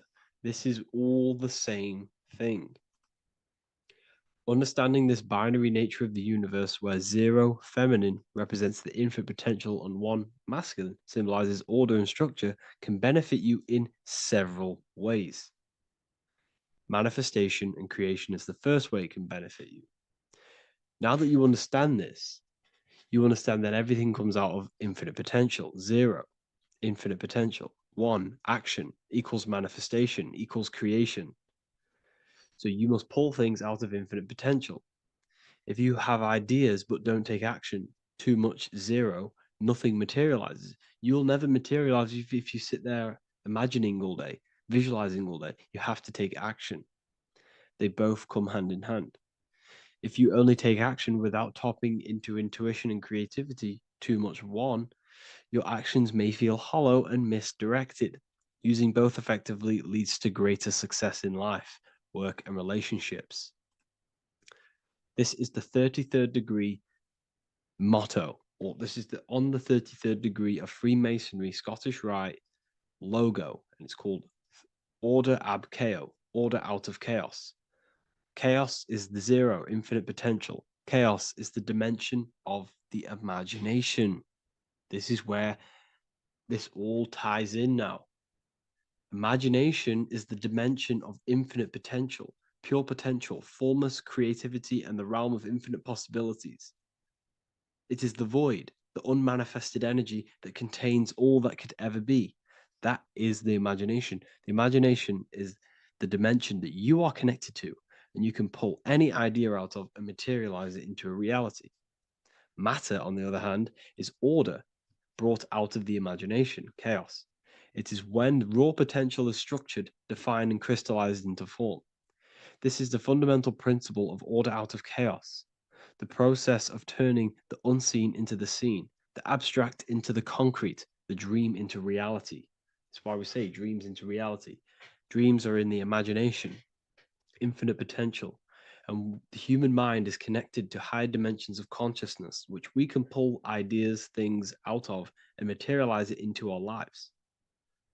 Whether that's good or bad, that's completely up to you. But we have access to higher dimensions beyond the physical plane. And this is the secret that the human mind is connected to, and that you are not just a physical body. Okay? The universe itself was born from chaos. Before form, there was only energy and potential. Our minds function the same way. The mind is a microcosm of the universe. Our thoughts exist in an infinite field of possibility, but they only become real when we take action and give them form. If your inner world is filled with chaotic thoughts and impulsive emotions and negativity, then creating order within is essential for balance, clarity, and growth. What do I mean? Order out of chaos, 0 and 1. All creation comes out of infinite potential. The mind, the imagination, is the infinite potential. The material world is the order. It's the effect. Therefore, if your material world has chaos, if your room is messy, if your body is out of shape, if you do not look after yourself, everything in the physical world is just a reflection of what's going on inside of you, what's going on inside of you. So if you have a messy room in a messy house, this reflects as a messy mind, a chaotic mind, and we must create order in our mind. So this applies to all realms of your life. This applies with your mind, it applies with your emotions, it applies with your manifestation, it applies with the physical world, with the masculine and feminine. 0 and 1 is heaven and earth. It's everything. It's duality. It's on and off. It's everything. So it applies to all realms of your life. Okay. So in order for this to benefit our lives, we must, one, have awareness and observe the chaos. Step back and observe your thoughts and emotions without reacting to them. Recognize that you are not your thoughts. You are the observer of them. You are the soul. You are in between them. You are the midpoint between the left and the right, the 0 and the 1. You are the soul. Journaling or meditation can help you identify patterns and negativity and impulsivity. So it's important that we recognize these patterns, we recognize the chaos within us, and we transmute it. 2, implement structure, mental discipline, mindful practices, meditation, breath work, and slowing down your reactions. Cognitive reframing, replace destructive thoughts with constructive ones. This is so important. For every negative thought that you place attention to, place your attention onto 5 more positive. Never think about something that you don't want to manifest, because whatever you're placing attention on inside that mental field of consciousness, you're giving attention to, which then can manifest into your action, and that will materialize into your world. Routine and ritual. Create daily habits that anchor you. Morning routines, exercise, or creative outlets bring stability. We must master the inner world of thought and emotion. We must bring chaos into order. In order to create anything in your life, you're turning chaos into order. Order out of chaos. You're turning 0 into 1. This is the binary code. All things underlie it. 0 and 1. So it's so important that we master our minds, we master our emotions, we master our inner world so we can produce effect in the outer world. We cannot create consciously and effectively if we have chaotic thoughts and impulsive emotions. So I hope this has made more clarity to you so you can implement this into your life. I know I haven't given you much strategic things to implement into your life, but now that you have a better understanding of how this world is pulled out of infinite potential, you can use that. Everything in your life is pulled out of your imagination. Every text you send, everything you think of, oh, I'm going to do this later, that is your imagination thinking about the future. So you just have to do this on a mass scale to create something big in your reality. So I hope this gives you a better understanding of how the universe works and has benefited your life. If you have any comments or any suggestions or how this video made you feel, let me know in the comment section. I would really appreciate it. And I'll see you all inside of the Symbolism Masterclass on March the 8th.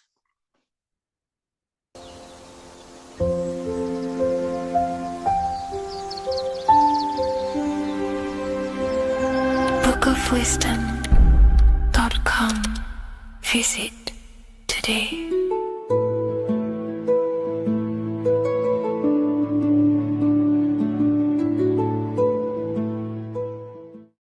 In this video, we're going to be decoding the symbol of the double-faced eagle, which is found on the Rothschild's family coat of arms. We see it in the Roman Empire, and we also see it in the 33rd degree of Scottish Rite Freemasonry. So let's get straight into this symbol and decode what this means. Freemasonry is considered a craft, and this craft is about reconstructing yourself. In fact, the word mason means builder, because every day we are building our mind's prison or our mind's freedom. Plus, you are a creator of reality. You are contributing towards the building project on the earth. You are a builder of yourself and reality, a creator. In Freemasonry, they use the allegory to teach the initiate a process of self-mastery. In Freemasonry, the allegory is that the Temple of Solomon is broken, and this broken Temple of Solomon needs to be reconstructed. But this is symbolic. The Temple of Solomon is yourself. You as an individual are the broken temple, as you have forgotten who you are, why you are here on this earth, and your mind has many limiting belief systems and restrictions on it. Therefore, we are the broken temple that needs to be rebuilt and reconstructed. The 33rd degree is the highest degree in the Scottish Rite system of Freemasonry. Therefore, this logo represents the state of consciousness the 33rd degree Mason is operating at. It is symbolic of their level of mind, their level of self-mastery, their level of awareness. This symbol is a very powerful symbol that you can use to also find your personal power. Now, of course, this is my interpretation based off my years of studying symbolism and connecting the dots. If you feel like I miss anything, please leave a comment in the comment section to maybe add to my points. The first of all thing that I see in this symbol that reveals a great power of mind is the eagle. The eagle itself is a bird, and a bird can go on the ground and in the sky. In a symbolic sense, this represents the body and the spirit, the ability to transform from this earth body and then also access astral projection and the spirit. The bird sees things from a higher perspective while it's flying in the sky. If you're only in the physical body, your perception of reality is limited to the ground. We do not see much. from the ground. This is all symbolic to a level of mind. The bird can see things from above. It sees the earth from a top-down view and sees the whole, sees things from a higher perspective, symbolic of the mind of a 33rd degree Mason who understands who they are, what reality is, what consciousness is, and the human psyche. Their level of intelligence allows them to see reality from a higher perspective, and they also have the mindset of seeing things as a whole, which is a great truth. We are all part of a greater whole, the unfolding of creation that is taking place in the present moment. We are all unfolding creation as a collective consciousness, and we are part of a greater whole building project. So this bird, or the eagle, is symbolic of seeing things from a higher perspective and possessing a higher consciousness. The double-faced eagle, one eagle looking left, one eagle looking right. This is symbolic of the past and the future, mastering time. The way an individual masters time and masters the power over time and gains their power over it is by using the past and the future. The way we master time is by looking into our past and see what thoughts, emotions, and actions have led us to this very moment in the present moment in our lives. By looking into the past, you can see what thought, emotions, and actions have led you to this very point in your life and see the mistakes in your thought processes, the mistakes in your emotions, and the mistakes in your actions. You can extract wisdom from the past of your past and apply that wisdom in the present moment to then change your future to a better future for yourself and the collective consciousness and your contribution towards the creation taking place on the earth. That is how an individual masters time. You can do this through memory work. Every time you go to sleep, go through your day backwards. Follow the events backwards. What this does is literally create new neural pathways in your brain and allows you to strengthen your memory so you can remember more. Memory work is massive in Freemasonry based off my research. They make you do rituals, memorize rituals, because they're trying to develop these different aspects and cognitions of the human mind. We see that the double-headed eagle is looking left and right, but then joins. This is symbolic of unity of duality, unifying duality. And the only way you can do that is by connecting with pure awareness without distortion of the mind and body. If you turn off your body, it goes to sleep. If you turn off your mind, you go to sleep. But if you can turn off your mind and body, then who are you truly? When you turn off your mind, you're no longer your belief systems, your name, your job, your reputation, your status. You are this pure awareness who's observing the mind. So in meditation, you realize you are not the mind. You are the awareness, and the awareness is singular, and the mind thinks in dualism. So this is symbolic of unifying and seeing things through the lens of the awareness and not the mind, because the mind can produce illusions. So this is symbolic of a state of consciousness of the 33rd degree who sees everything as oneness. We are all one witnessing consciousness experiencing itself. However, this witnessing consciousness is molded differently through the mind. My mind has gone through memories, traumas, events, and belief systems, which makes my mind unique to you. But when we all turn off the mind and connect with pure consciousness, the pure awareness, then we are all, on the deepest level, actually one. The universe is one. This is symbolic of seeing and perceiving that reality and truly maturing that understanding in your consciousness. We also see that the double-headed eagle is standing on a sword, which is a tool. The tools that you possess in life are aspects of your consciousness. Your thoughts are a tool. Your emotions are a tool. Your actions are a tool. These tools are creating and building your reality, and they're also building your soul, building your consciousness. But we see that the double-headed eagle is standing on top of the sword, the tool. The sword is a powerful tool. So this is symbolic of power on the surface level. But if you go deeper and decode the symbol, it reveals something way more powerful. The sword carves through things. It's also a very murderous tool. If you hold a sword towards someone or something, you hold power over it. It is a symbol of power. And that power that you possess is, in fact, the mind. The mind is the powerhouse of control over reality. The mind is the most radiant force in the universe, as all things respond to the mind. The emotions, the body, and physical reality itself responds to the mind. The mind holds power. Matter is a physical manifestation of mind. The reason why the sword is the mind is because it's associated with the air element. When you swing a sword, you're moving this through the air. And if you've read the Book of Wisdom Volume 2, you understand that each element is corresponding to a different body of consciousness. Air is associated with the mind, the mental body of consciousness. Water is associated with the emotional body of consciousness. Earth is associated with the physical body of consciousness. Fire is associated with the spiritual willpower body of consciousness. Therefore, what we're looking at is the intellect. We're looking at gaining control over the intellect, the mind, thought, banishing all negative thought power from the mind. Think of it like this. You are tapped into a live stream of consciousness, and this live stream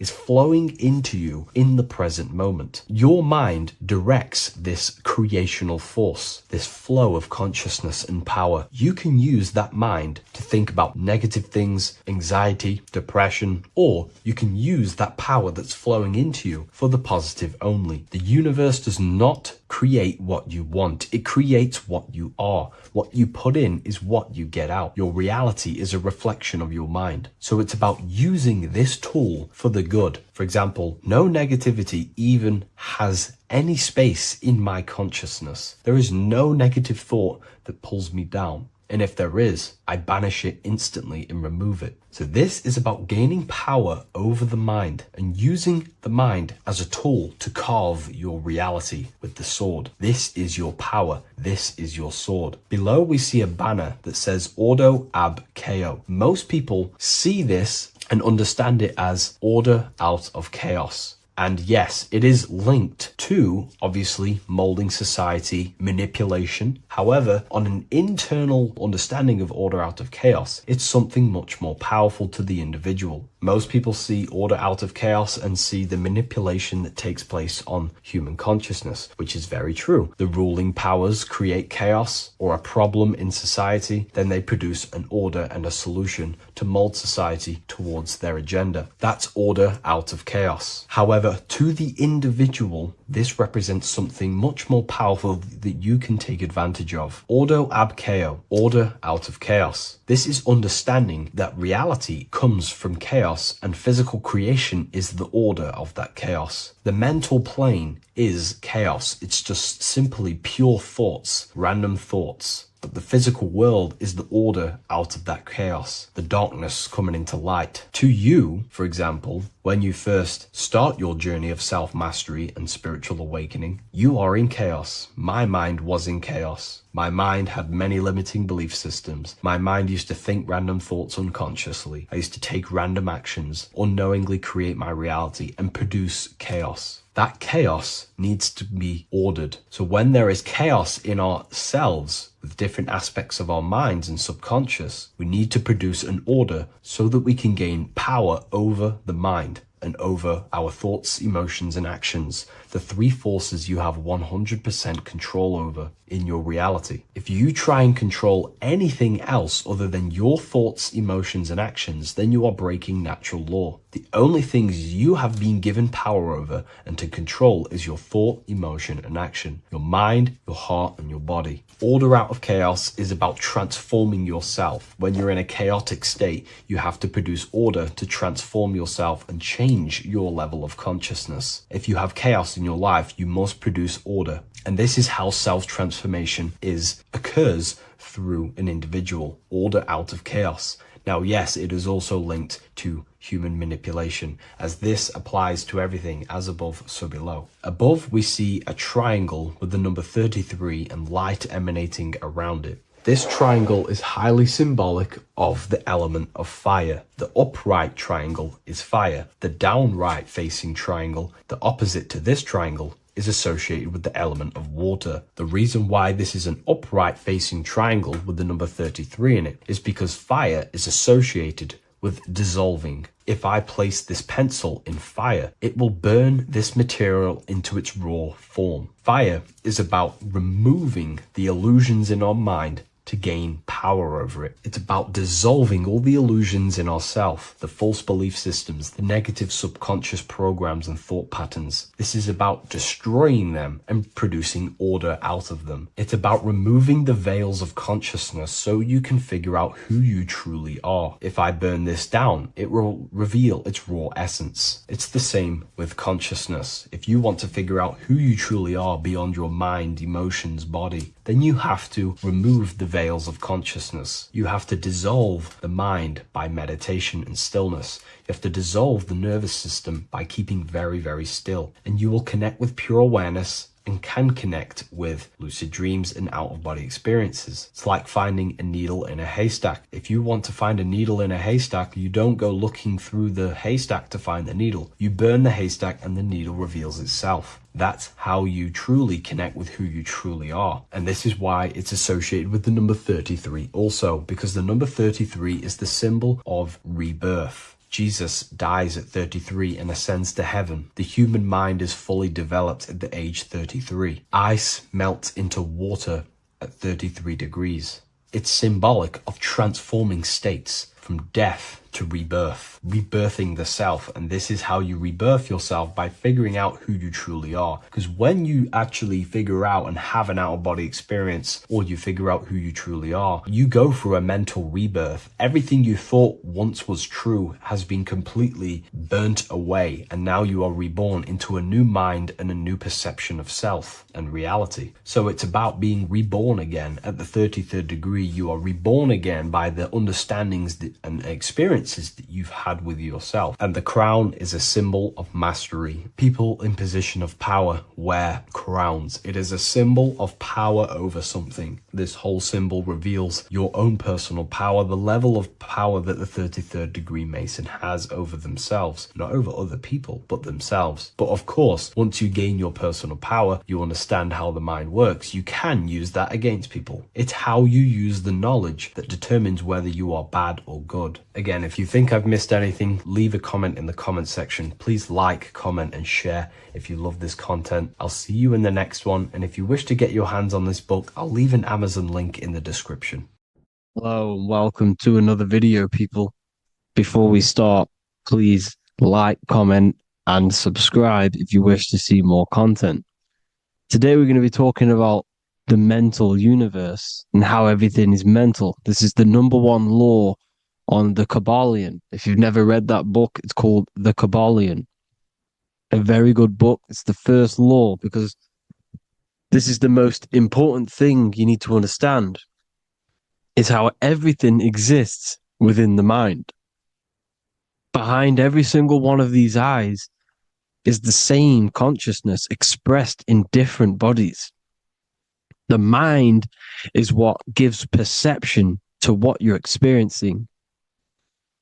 Behind every single one of these eyes is the exact same consciousness, but the brain that they inhabit is giving them a different perception, a different being, a different body. Now, this is the difference between humans and animals. Humans possess a advanced consciousness, an advanced mind that gives us the ability to be aware of ourselves mentally, physically, and spiritually. We can reflect on ourselves. When a dog looks in the mirror or an animal looks in the mirror, it doesn't know what it's looking at. It doesn't realize it has a consciousness. It can't reflect on itself. It can't say, I want to improve in this area. It doesn't have that consciousness. We have a divine consciousness. Take away the N for divine, and you get with a D, put it with a D, you get divide, because we have a divided two-way consciousness. An animal only has one. However, it's still the same mind. We're all mind. We're all mental. We all exist within the mental plane. Look at this person walking.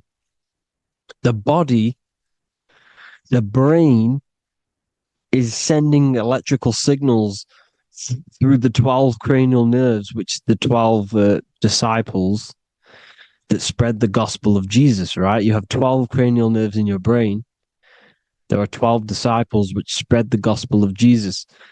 Jesus represents the mind, the intelligence, the invisible intelligence that we all are, the same intelligence, the same exact consciousness, which then sends a command into the brain. Then the brain sends these 12 electrical signals through the 12 cranial nerves to control the rest of the body through the nervous system. This person walking is not, the body is not walking. The mind is telling it to walk. And the brain is it's a supercomputer which is decoding these demands given to it by the mind. Because the pineal gland will have something to do with the ether, because the ether is physical and non-physical. The mind is sending the commands through the ether to the pineal gland, which is then getting broken down into electrical codes within the brain and sent throughout the nervous system to control the body. And this is why in the Sims simulation, because the body's the simulation, it's a false reality, it's the fake reality, it's not the real you.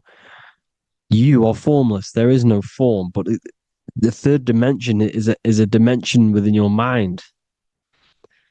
Matter, mind, light is all a product of your mind. It's all in the mind. Now, this is why The Sims has this green little diamond on top of the head. Because this is you. This is your invisible intelligence controlling the character. Okay? It's controlling the character. And this character is in the world. Your consciousness isn't in the world. The world exists within you, but the body is a vehicle for that realm that you land in. When you have a dream, your mind transcends this body into another body, duplicates your body into another universe, unite. Unite is one. We're all one. It's all one universe, expressed in many different ways, infinitely.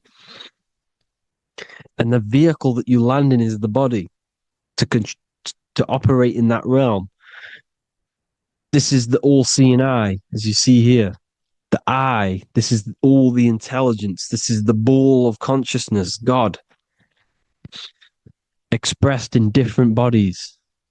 We're all this same one in different bodies, as you can see here. And this intelligence is expressing infinitely throughout the universe, an infinite universe. There's no beginning, no end. There was no beginning of the universe. There is no end. It's infinite, always has and always will. But the mind is what gives you the ability to explore the universe, to make perception of it. We are God in disguise. We are God in disguise. We are God in flesh. But the body can become attached to the mind, can become attached to the body if the mind is not aware of itself. When the mind is that blinded by matter, and we lack knowledge and understanding of what we truly are, a formless, infinite being, a traveler. This is why Freemasons are called Freemasons. Mason means traveler. Free. You're a free traveler because your consciousness is a traveler of the universe. When we lack understanding, our mind bounds to the body because we don't separate the body with our different layers of consciousness. When we separate them and identify that we are mind, body, emotion, you then can apply this knowledge to when you want to astral travel and explore the different realms of your mind, because the mind is the universe. People, this is what we need to understand. The mind is the universe. I am you and you are me. This is the Egyptians showing you this. The Ankh is the symbol of life. This is the one ball of consciousness, mind, giving it the Ankh life to all the different life forms. The cows, the birds, the snakes, and the big Ankh given to the humans, because the humans are the most intelligent. We have the most advanced consciousness. We have the most advanced consciousness. This is why the one is giving a big Ankh to the humans here. Here you see again, this is not the sun. This is also showing Ankh giving out its life to all things infinitely. And this is the Most High. We are the Most High in disguise. When we strip off the body, we strip off the desires for the physical world, we strip off all these fake identities that the mind gets attached to. That is God, the universe. You are the universe experiencing itself. I and I. The letter I and the number one is just one line.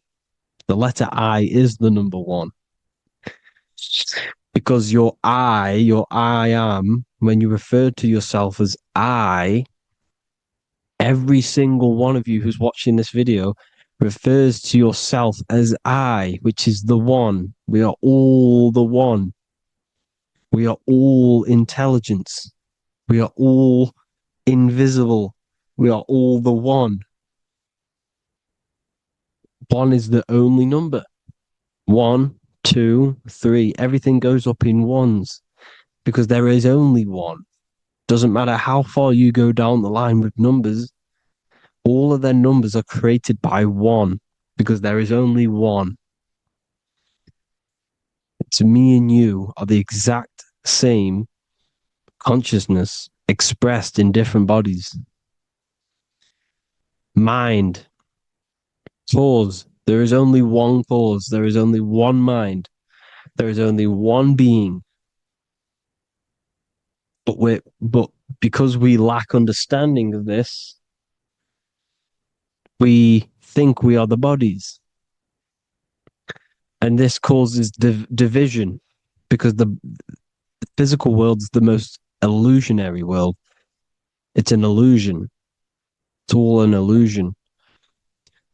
Now you see with the two, you look with the two eyes, but you see with the inner eye, the mind. Okay, the mind is the mental plane is a shared plane, and it gives perception to what you're looking at. The mind. I'm affecting you when I speak because the mental plane is shared. We all share mind. We all express mind. When I'm speaking to you, I'm affecting you because we are mind. So the words that I'm saying, which are being manifested from my mind, are being manifested through my body into vibration, is affecting you. I'm affecting you with what I'm saying. And these words are having an effect on your mind because we're all mind. This is why you need to be careful what you're listening to, music and all sorts. Because music can also create thought loops within your mind. Because the chorus, we shouldn't be listening to choruses. Choruses are loops. And what they're saying in the chorus is being looped. And this can create thought loops within your mind. Go and listen to an old song that you used to listen to about 5 years ago, 10 years ago, 20 years ago. Go and listen to an old song, and you guess what? You will get nostalgia. Why will you get nostalgia? Because that song will trigger the thoughts that you were thinking in that time of listening to that song. So songs with choruses create thought loops, and they reprogram your subconscious mind. It's important why music is very powerful. Mind and mind, same word. See, language is the truth, people. This is why I use language in all of my presentations, especially the English language. It's riddled with occult truth. I is my me, I, you, and me, or I, one. We are not the name, we are I. Every single one of you is I, because we are all the one, all mind. Now, the only thing that is truly mine is my mind. When you say something is mine, it's an illusion. It's not yours. The only thing that is mine is mind, my mind. Okay? It's my mind. It's the only thing. It's the same word, mind and mind. Like I said before, everything's one. Hot and cold is different degrees of the same thing, of the one substance, of degrees. The 7 colors are different frequencies of the one white light. Everything is one. There is only one. We are all one. Everything is one. Hot, cold, day, night. It's the same degree of one, which is mind. The mind's perception is what's giving it, labeling it hot or cold. The mind's perception of colors is what is giving it red or purple, hot or cold. There is only mind. The mind gives things perception. There is only one, that is mind. The conscious and the subconscious mind. The male and the female, these are married. The subconscious mind is your hidden part of the mind. Okay, it's hidden. You can access it through different meditations and Reiki teachings and dreams or manifestations of your subconscious. This is how you know mind and matter are one, because your mind creates matter in dreams. Your subconscious manifests everything in a dream, in the astral realms. The conscious is what you're conscious of, what you're consciously thinking of. So me, I am conscious that I am speaking into this mic and creating this video. My subconscious mind is the hidden part of the mind, which is speaking to my heart, telling it to beat. It's telling my food to digest.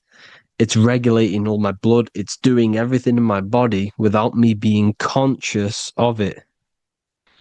Without me being conscious. The subconscious is the feminine. The conscious is the male. The Bible, of course. Proverbs 12:4. Helpful, not helpful, an excellent wife is the crown of her husband, but she who brings shame is like rottenness in his bones. In the same way, husbands should love their wives as their own bodies. He who loves his wife loves himself. You can take that physically, you can take that literally, or you can take it metaphysically. See, the Bible's written in such a way where you can take it as your level of realization. He who loves his wife loves himself. If you love your subconscious, if you love yourself, you speak good about yourself, because your subconscious takes everything literally. If you say, I hate you to someone, your subconscious does not know the difference between me and someone else, It only thinks me, me, me. Why? Because mind is the only thing that exists. You are mind, I am mind. If I say I hate you, you're saying that to yourself. Your subconscious picks that up and says, I hate myself. And that's telling your subconscious that's what you want. Because your subconscious manifests 90% of your behavior. The programs within your subconscious. Tying your shoelace is a program. You don't need to be conscious of it. You can just do it because it's a program. It's deeply interwoven in the subconscious. Driving your car, texting on your phone. You don't have to think about what letter. You just do it because you know where the letters are. It's a program. Therefore, if you look after your subconscious, they are a married couple. It's your wife. Your subconscious is your wife. And it manifests 90% of your daily basis thought patterns, actions, behaviors, emotions, all the things that you all the trauma that you've experienced is stored within your subconscious, which is affecting you. So let's say you were in a car crash 10 years ago and you had a really traumatic event, you really hurt yourself, and you had a very, very, very strong emotion that you felt of pain. That will still affect you today. And why? Because it will manifest into your behavior. How? Well, you'll be cautious of what cars to go in and who. You'll be cautious because of that event that stored within your subconscious, because of that feeling you felt was so painful and so strong. It's still manifesting into your behavior today. For example, you won't go in certain cars, you won't go with certain drivers. The subconscious stores everything, all your memories, the programs, and everything. So if you trick your subconscious, that's how you manifest your life. If you trick the subconscious, you already have something. And therefore, it will manifest into your life, into your behavior, thoughts, and actions. This is why the golden rule is to treat others like you want to be treated. Because I am you and you are me. We are all subconscious. We all have subconscious. Whatever I do to you, I do to me. Because my subconscious picks that up and thinks I'm speaking to me. Mind is very powerful. Whatever I do to you, I do to me. Treat others like you want to be treated. The golden rule. That is the only rule we need in this realm, in the universe. If everyone understood this rule and how the subconscious works and how karma works, we'd live in heaven on earth, the Garden of Eden, the golden age. As the man thinketh in his heart, so is he. Proverbs 23:7. Where your heart is, there will be your treasure. Your heart's the emotions. The storehouse of emotions is where you feel emotions. You have to let your emotions move through you, not become you. You can't let your emotions become you. But except be like the sky and let them pass through you. Be like the clouds and the stars passing over. Let them pass through you. Do not let them become you. And this is how emotions can take over your mind. We are driven by, when a man is driven by emotions, he has no self to control. You must control the mind because the mind can be corrupted. Because your thoughts are electrical in the brain. Your thoughts come from the mental plane. So how the mind works is that you place your attentions on something in the mind and infinite information just flows in. Think about it. When you think of a certain topic, as soon as you think of that topic, information comes flying into your mind. Different ideas, ping, ping, ping. It's all connected. It's why we call it a mindset, because your mind sets itself to frequencies. And when we think of something, We tap into that frequency, and just the universe, the mind, the mental plane just flows in information based on that frequency and that thought. The universe is just information. All of the information out there, nothing is new. It's all there. You just have to tap into it. You can tap into these different thoughts, and it's all there. Everything already exists within the mental plane. You don't think anything, you receive thoughts. We all share the mental plane. We affect each other. I'm affecting you. Speaking, listening to me is affecting your mental plane, your mind. The physical plane is the lowest plane. It's the world of effect. Everything you see in the physical plane is the effect of mind. Like I said, the person walking is the effect of their mind telling the body to walk. The physical plane is the lowest dimension of your mind.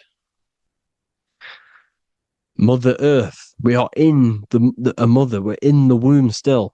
The Earth is feminine. It looks after you. It provides you with food for free. It grows on trees with water. It's Mother Earth. It's the womb.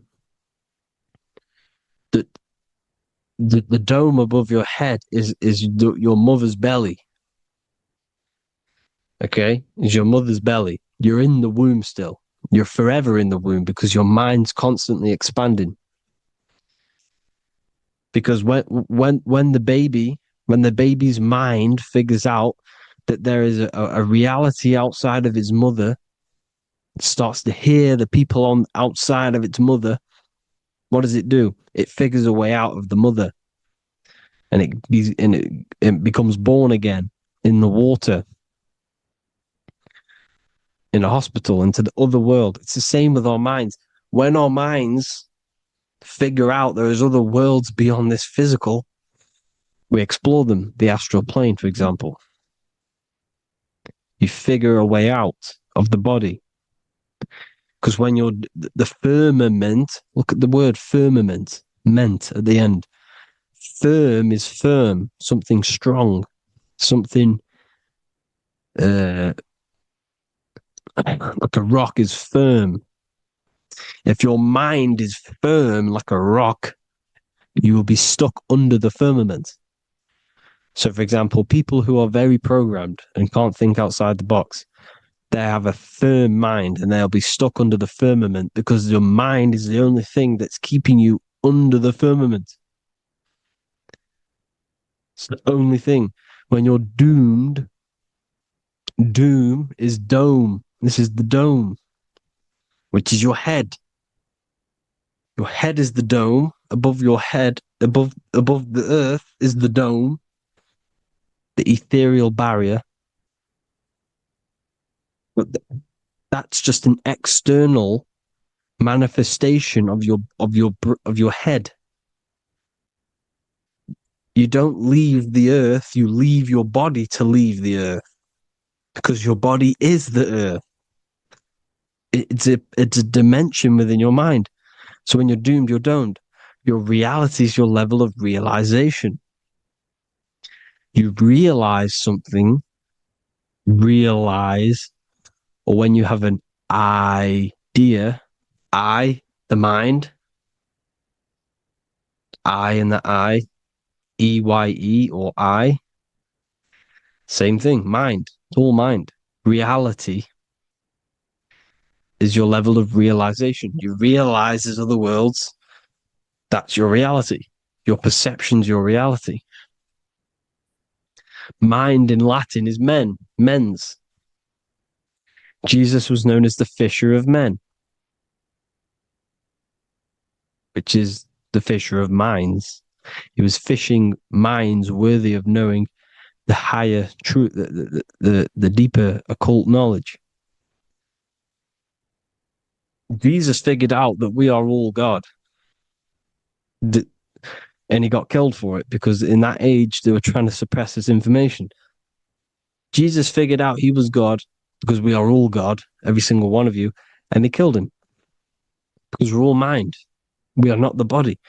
We're the invisible intelligence, which is God. But you are not God if your mind is attached to this physical world, to the worldly pleasures. If you master your mind and travel the depths of your mind, that is God. Mental and men. Look at the word mental. It has men in it. Men in the Bible means mind. Here you see Masonic, the Masonic symbol with the eye, the mind. Looking over everything is the one. Everything comes from the one. Look at all the lines coming off it, giving its life to all of the life forms. Down here on the bottom, you have duality, black and white. Up here, you have singularity. One and the two. Unification and division. The lower self is divided into the left and the right. So the Bible even says, I forgot what verse it is, but it says, it's better to go through life with one eye than to have two and be cast into the fiery abyss of hell. I'm not sure what verse it is, but you can research it yourself. It's better to go through life with one eye, to be unified consciousness, dimension.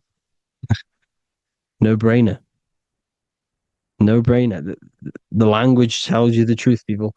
Dimension. The dimensions are in your mind. Entertainment.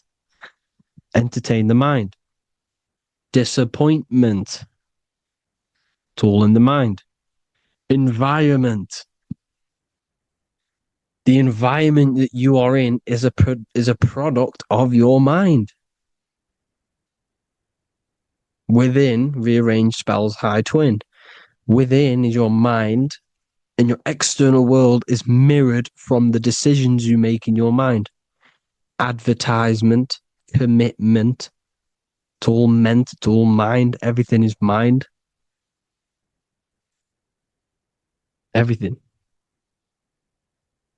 So, this is important. The collective thoughts and collective beliefs. The collective, because we all share the mental plane.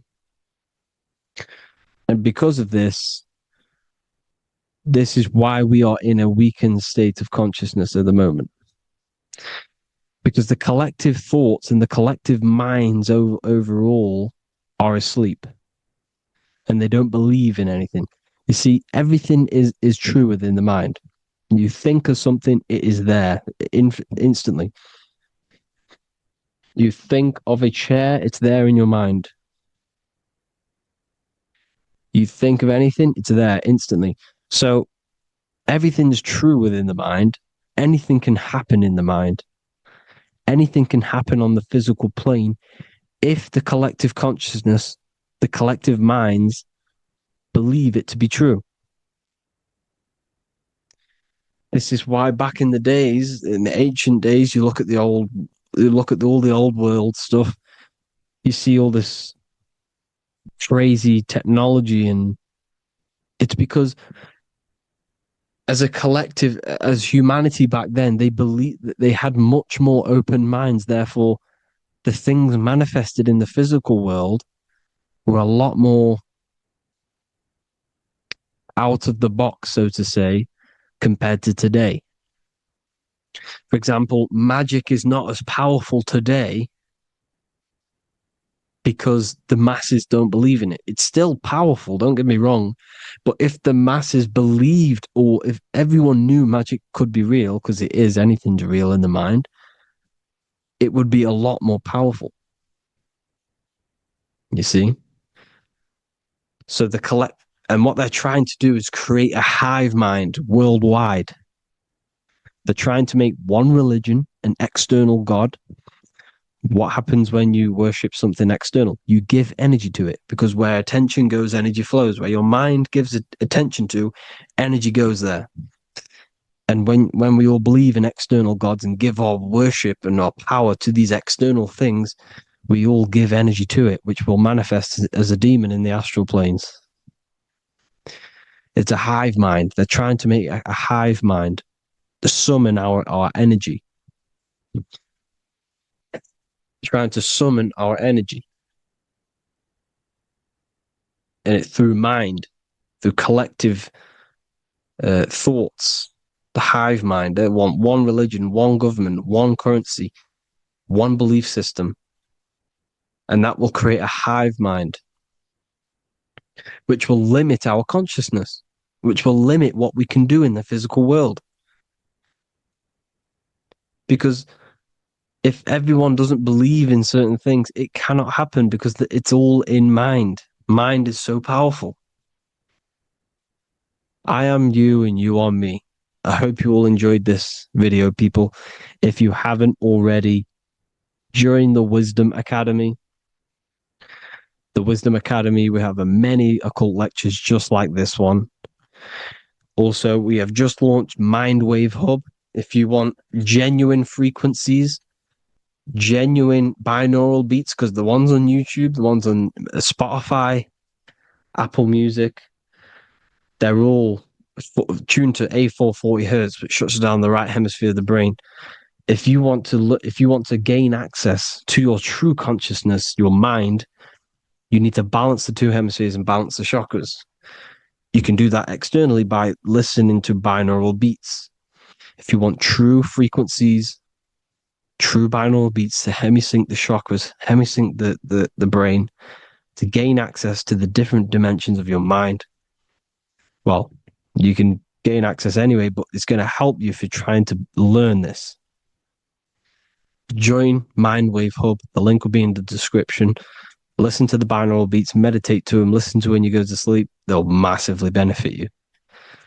Thank you all, people. Hope you had an amazing, lesson. Hope you learned a lot.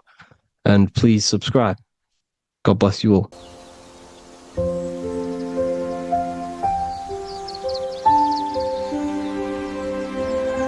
bookofwisdom.com.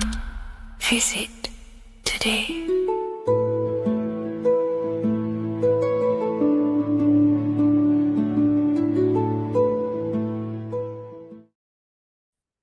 You are not breathing correctly. 98% of people only use a third of their lungs capacity, which is shallow breathing, which ages you, lowers your brain capacity, and also lowers your state of consciousness. So it's essential that you breathe consciously on a day-to-day basis, because this is what truly elevates your consciousness. I am going to give you the key for you to raise your consciousness just through breathing alone. Such a simple thing, but yet the most effective way for raising your state of consciousness and becoming more spiritually and mentally advanced. So tune in for this video, and I'm going to show you exactly how to do it and the symbolism behind breathing. Air is more than just air. It carries electromagnetic energy. So now I'm going to give you the science behind this spiritual truth. This invisible force is what sustains all physical life, providing the life force energy essential for existence. Electromagnetism. Everything is fed off electromagnetism. Your body is an electromagnetic battery. Now, we can prove that air carries electromagnetism just by doing a simple test, a simple scientific experiment, by getting liquid oxygen and pouring it between a north and south magnetic pole, two polar opposite magnets. We see that the liquid does not fall straight through it. It is sucked, it is magnetically attracted to these two opposing forces, opposing magnets. This is proof that air, liquid oxygen carries electromagnetism. When you are breathing electromagnetism, the essential life force behind all living beings. This is known as energy or prana, chi, ether, or spirit. This is all the same thing. Air is not just empty space. It is energy. It is prana. It is life force. It is spirit. It is ether, chi, prana. You are an electromagnetic being. Your consciousness is in direct correlation with your electromagnetic aura or biofield around your body. Your state of consciousness is mirrored within this field around your body. Now, your breath, when you breathe in, you're breathing electromagnetism or life force. Breath is the vital link between the physical and the spiritual, bridging the body with the soul. Through breath, we connect with both tangible world and deeper, the unseen realms of energy and consciousness. Breathing deeply and properly elevates our consciousness, enhancing the brain's functions, heightening the sensitivity of our five senses. It also brings a profound calmness to the mind, creating a state of clarity and inner peace. Like I said earlier, breathing properly is the fastest way to elevate your consciousness. It is the fastest way because breathing, when you stop breathing, what happens? You lose physical consciousness. Your body will shut down if you do not breathe in this vital electromagnetic energy in the oxygen. If your body does not get this for 5 minutes or however you can last without breathing, this makes you lose physical consciousness. Your body will not survive without this essential life force energy. Therefore, air is one of the most overlooked things. This is why we see the symbolism of Buddha having a big belly. Why does he have a big belly?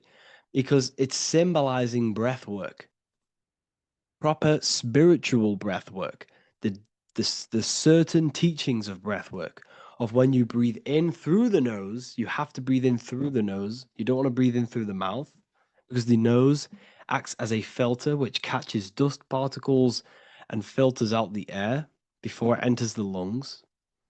The mouth does not do that. The nose is for breathing inward. We breathe in through the nose, and when we breathe in, we breathe into our belly, not our lungs. When we breathe into our belly and our belly expands outwards, we are then moving this energy down from the nose down the spinal column. And when we breathe back out, the belly goes in, which is raising the energy up the spinal column, back out through the mouth.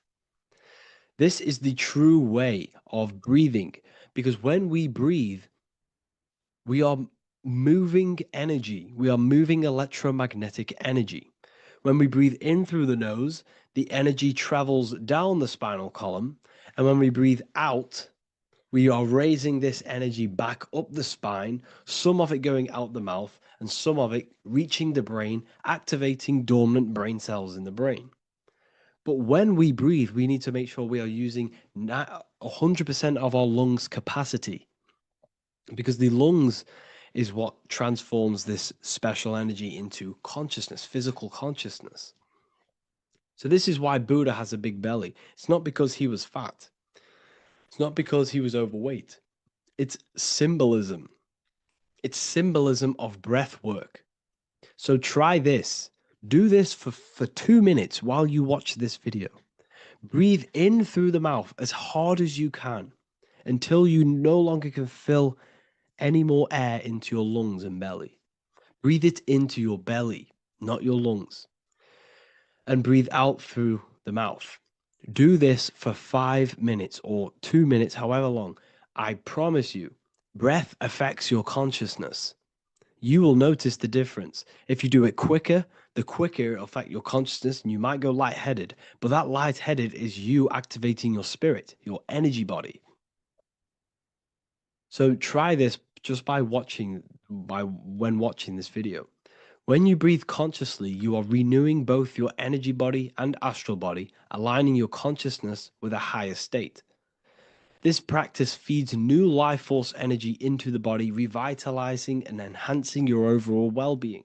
Like I said, your brain requires the most amount of oxygen. When we have shallow breathing, this is reducing the brain's capacity.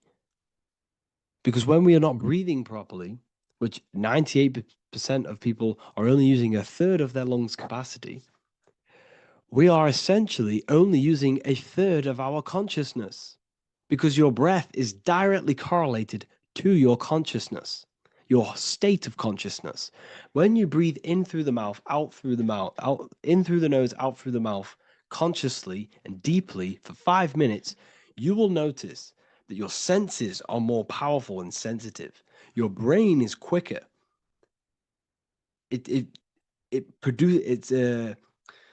What's the word? It processes information quicker.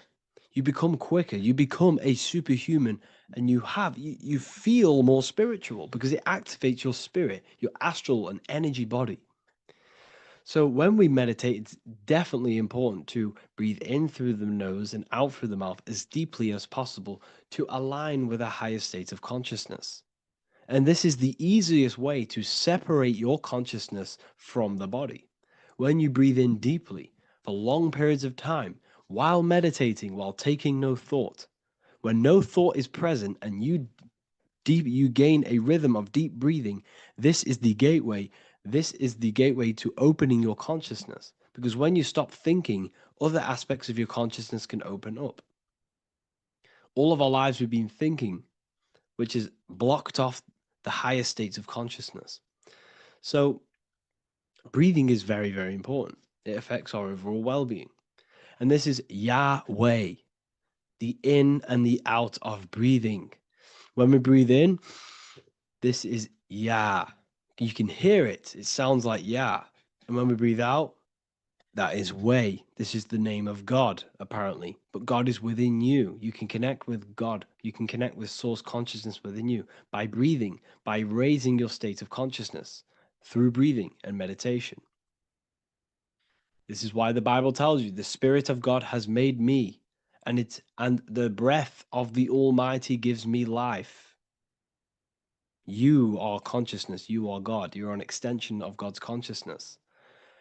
Job 27:3. As long as my breath is in me and the Spirit of God is in my nostrils. The Spirit of God is through breath. John 20:22. And when he said this, he breathed on them and said to them, receive the Holy Spirit. The word spirit means breath. In Greek, Hebrew, Latin, it all means breath or wind or air. The Holy Spirit is a certain way of breathing, a breathing technique that elevates your consciousness, that syncs you up to a holy consciousness, an elevated state. That is the Holy Spirit. That's why it tells you in the Bible, when he said this, he breathed onto them. He breathed onto them and said, receive the Holy Spirit. You must breathe to receive the Holy Spirit. When you breathe, you are renewing the body's energy. You're taking in new life force, which is regenerating your cells, regenerating your brain, nervous system, and also connecting with consciousness, pure consciousness. This is not something that we should be doing during meditation. Yes, it is. We should be doing it during meditation, but this is something that we need to apply all of the time. This is the fastest way you can raise your consciousness. I just want to say, all of this knowledge is inside of the Book of Wisdom, Volume 2. Make sure to give a like and a comment on this video to help the algorithm. And let me know what you think about the last book or this book if you have read them, to let the new people know what they're looking at with this book. This is truly life-changing. The Volume 2 and Volume 1 is truly life-changing. You can get them in a bundle also. Learn hidden knowledge inside of the Ethereal University. This is where truth seekers belong. I'm not here to try sell you this, but this is the place for truth seekers. And if you are serious about your spiritual journey and serious about gaining knowledge, which gives you the advantage of a life, join Ethereal University. This will definitely help you. Thank you for watching this video. Please leave a like and comment. Make sure to give me any suggestions on videos you want me to make in the future. Thank you all.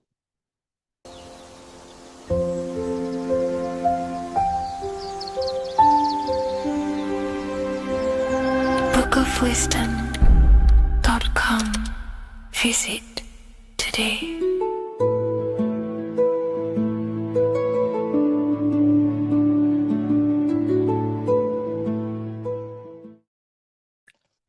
if I told you that reincarnation is real and that there is a metaphysical, spiritual science behind this? Most people leave this world just as lost when they entered it. That they carry their fears, attachments, and addictions with them, only to be born again, trapped in the same cycle, repeating the patterns of lifetime after lifetime. This lecture is not just about preparing for death. It's about mastering yourself before death, so you don't take them burdens with you. Because the truth is, whatever addictions, fears, and unresolved emotions you cling to in this life, you carry with you into the next. Unless you break free now. You must master yourself before death. Death is not the end. It is the great passage. But how we transition depends on our mastery of the self. This was symbolized by the Ouroboros, the snake biting its tail. Every ending is a new beginning. It's an infinite cycle of consciousness. Now, your human body is basically an antenna tapped in to a stream of consciousness. Just like a radio is tapped into a specific frequency to play that radio. Your body is basically an antenna, a crystal picking up the consciousness of God. You are on an ever-ending journey, a journey of learning and expansion of the mind into new fields of thought. This was symbolized as the Ouroboros. When you die, it is a new beginning. It's a transitioning, not an ending. Everything is eternal in this universe as consciousness is formless and constantly transforms into new forms of life. Let's break down the word death. Death contains the word ether. Now, the ether can be found in the word heart or earth. Ether. Everything in this plane comes from the etheric plane. The etheric plane is the barrier between the physical plane and the spiritual plane, the astral plane. The astral plane is the screen that you have in your mind that allows you to imagine a red apple, for example. This is the imaginative plane where thought forms start to take form. Everything begins as a thought, then the thought form becomes an imagination, then energy, then physical. Everything in the physical plane is a shadow of thought. All objects manifested as thought. You came from the astral. You came from the stars. This is why we say reach for the stars. Or this is why you say you are a star. Cis star, miss star, fraud star, stir is star. And when you become famous, you become a superstar and you gain a star on the Hollywood floor. You are a star. The ether. The ether is the infinite energy source which all things come out of and return back to. This is the cycle of life and death, summer and winter, day and night, sleep and awake. The ether is the infinite energy source which all things come from and will return back to. Okay, sorry about that little error. The ether is the boundless source of energy from which all things emerge, to which all things return to. We can see this in the cycle of the sun. The sun does this wave of creation. It rises and it falls. We have the day and the night. The daytime represents our conscious mind when we are alert. The nighttime represents our subconscious mind when we are inside the spiritual realms. The nighttime is spirit, the daytime is matter, spirit and matter. Awake and asleep, conscious and subconscious. We see this in the yearly cycle. Summer is life, winter is death. Spring is the morning, summer is midday, autumn is evening, winter is the night. Everything is a macro and a micro cycle of being born out of the ether and returning back from life and death. Life and death is manifested within the cycles of the sun and everything outside of you, as within, so without. This is why we say sleep is the cousin of death. The macrocosm is death, the microcosm is sleep. Every time you go to sleep, you are essentially it's a miniature death. You're entering into spirit and then returning back into matter in the morning. when the sun rises. Everything is a reflection of the macrocosm cycles. Preparation for death. The first thing we must do in order to prepare for death, for life after death, in order to stop being reincarnated in this cycle of materialism, in order to progress as a soul, because remember, you are a soul in a body. Just like the sun gives power and life to the earth, your soul gives power and life to your body. When you say I, you're referring to the soul. And your soul can be stuck underneath layers of false identifications. Who you believe yourself to be is merely a collection of subconscious programs running within your mind. Now that's very deep. That is very, very deep. Who you think you are is a part of your thinking mind. Your name, your job, your reputation, your family, your friends. These things are not you. They're all aspects of the thinking mind. What happens if you meditate and you turn off the mind? Then all these things do not exist.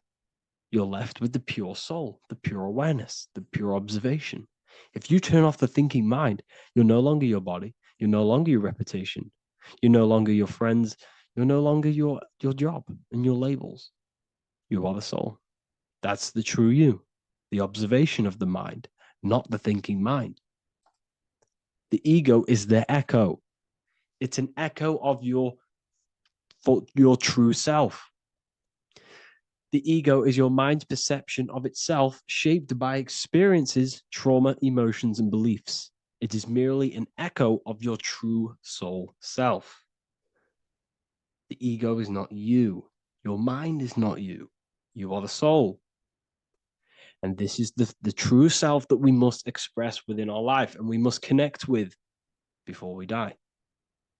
Because when we die under the echo, under these false layers of the emotions, the traumas, the experiences, the addictions, the emotional attachments, when we die underneath all of this, when we don't know our true self, the soul is still hidden.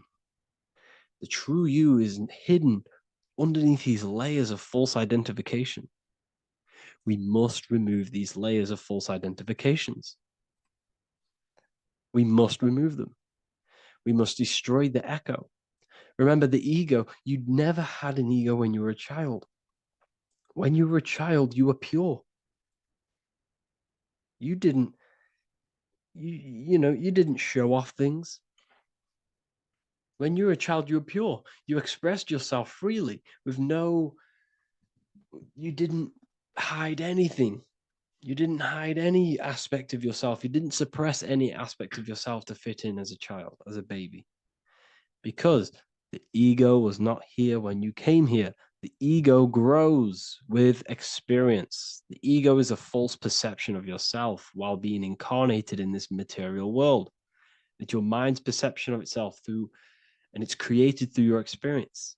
Remember, you are unconditioned consciousness, and your experiences, thoughts, traumas, emotions, and beliefs have conditioned your consciousness into believing you're only a physical body, but you are the soul.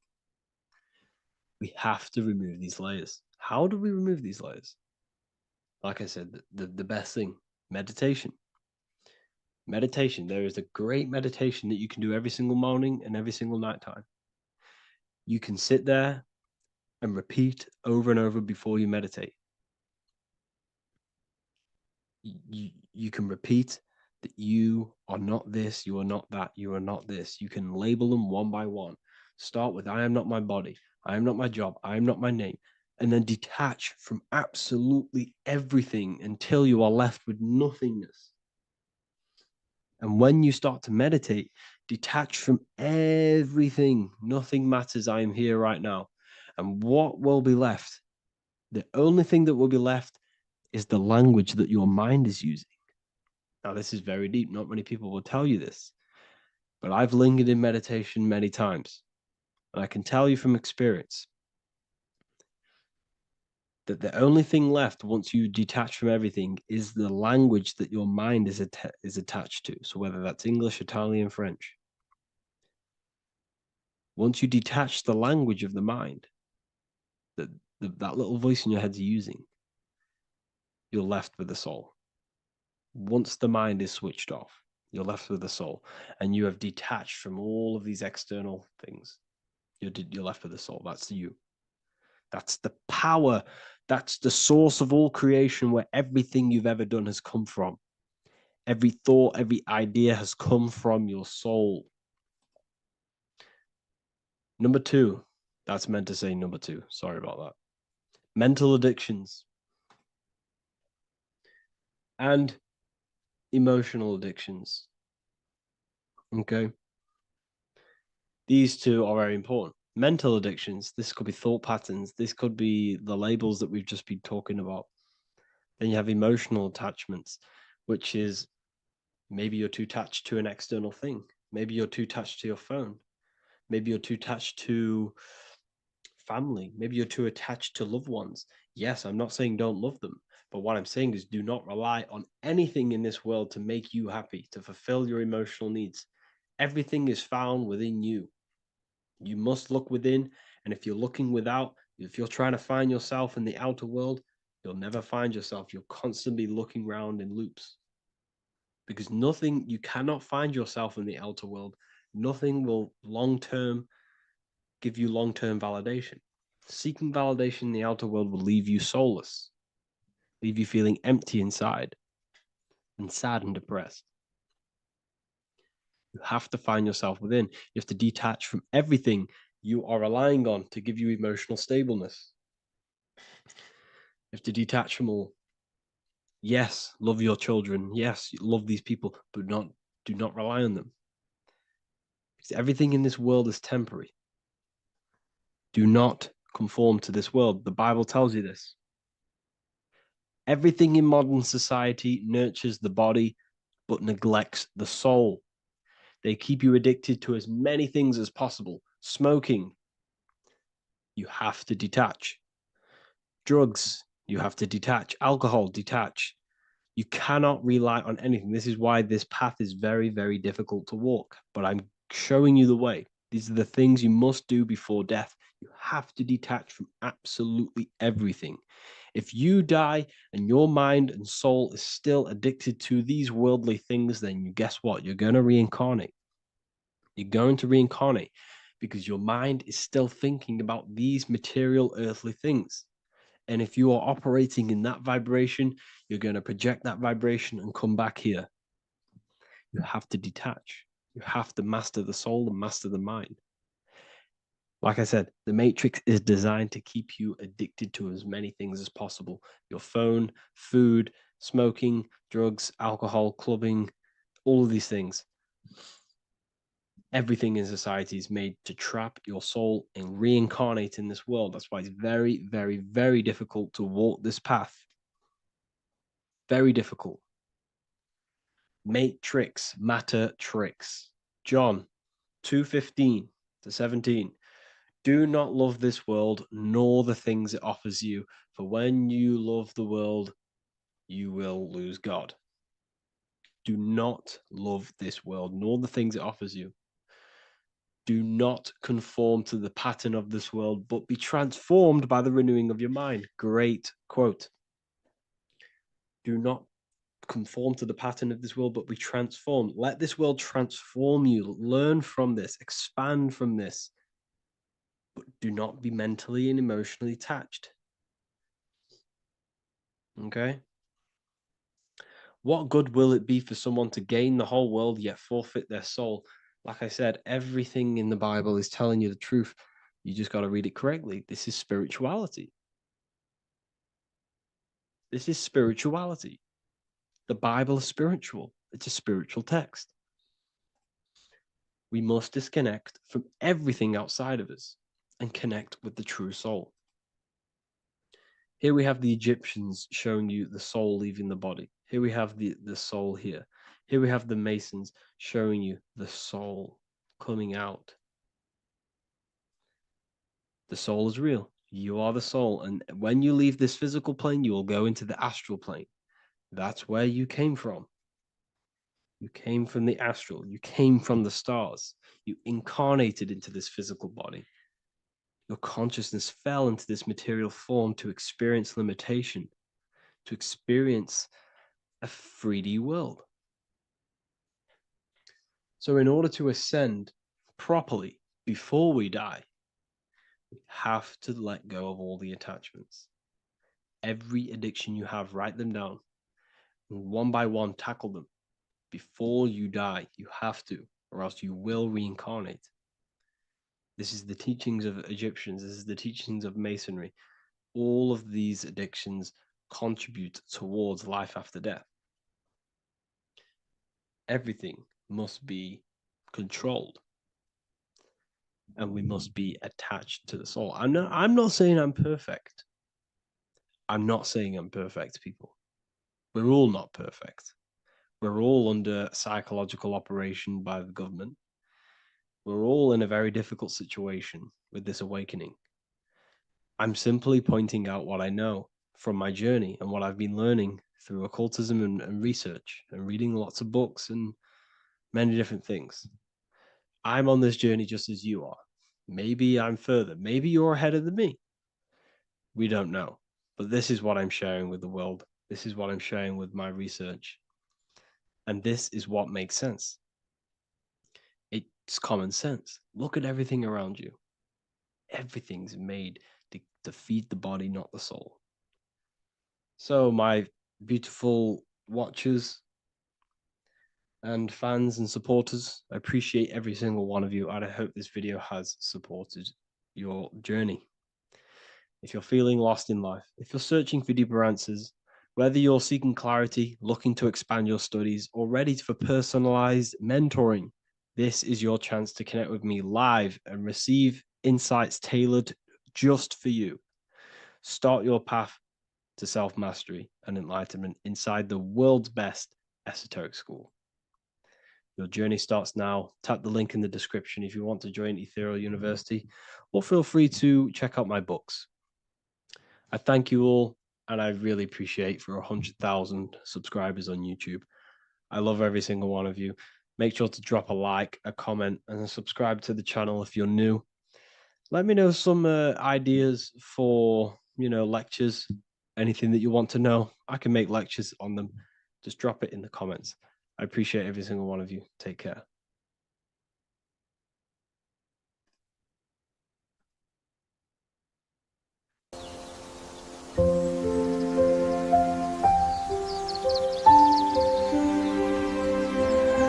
bookofwisdom.com.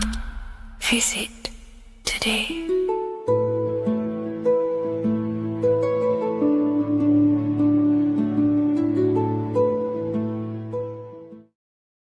Greetings everyone, it's Revival of Wisdom. I facilitate human enlightenment through occult and esoteric teachings. I hope this video expands your mind into a new field of thought. In this video, we're going to be discovering the true esoteric meaning of the 7 planetary energies. So let's jump straight into this. In order to fully understand this, you must understand the esoteric teaching of as above, so below, and as within, so without. Our inner world is mirrored into our external material reality. We have a physical voice, which you are hearing right now, and I also have an inner voice, which no one else can hear. The inner world is invisible, and the external world is visible. In other words, the inner world is the spiritual world, and the outer world is the material world. The inner world of ourselves reflects and projects our outer world, which means everything in our external reality is somewhat reflection of our internal self. You are made in the image and likeness of God. You yourself are the universe experiencing itself in a 3-dimensional physical form. The Newtonian science has programmed you to believe that you are a physical being inside of a physical universe. They did this to limit your mind to only believing there is a physical universe and that you are separate from the universe or God. But you yourself are the divine essence of the universe, experiencing itself in a physical plane. which means everything you see is inside of you, including the stars, the planets, and the elements. As above, so below. As within, so without. An example of this is the four physical elements: fire, earth, water, and air. In the external world, these are physical elements. In our internal world, they represent the four bodies of consciousness. We have four different bodies.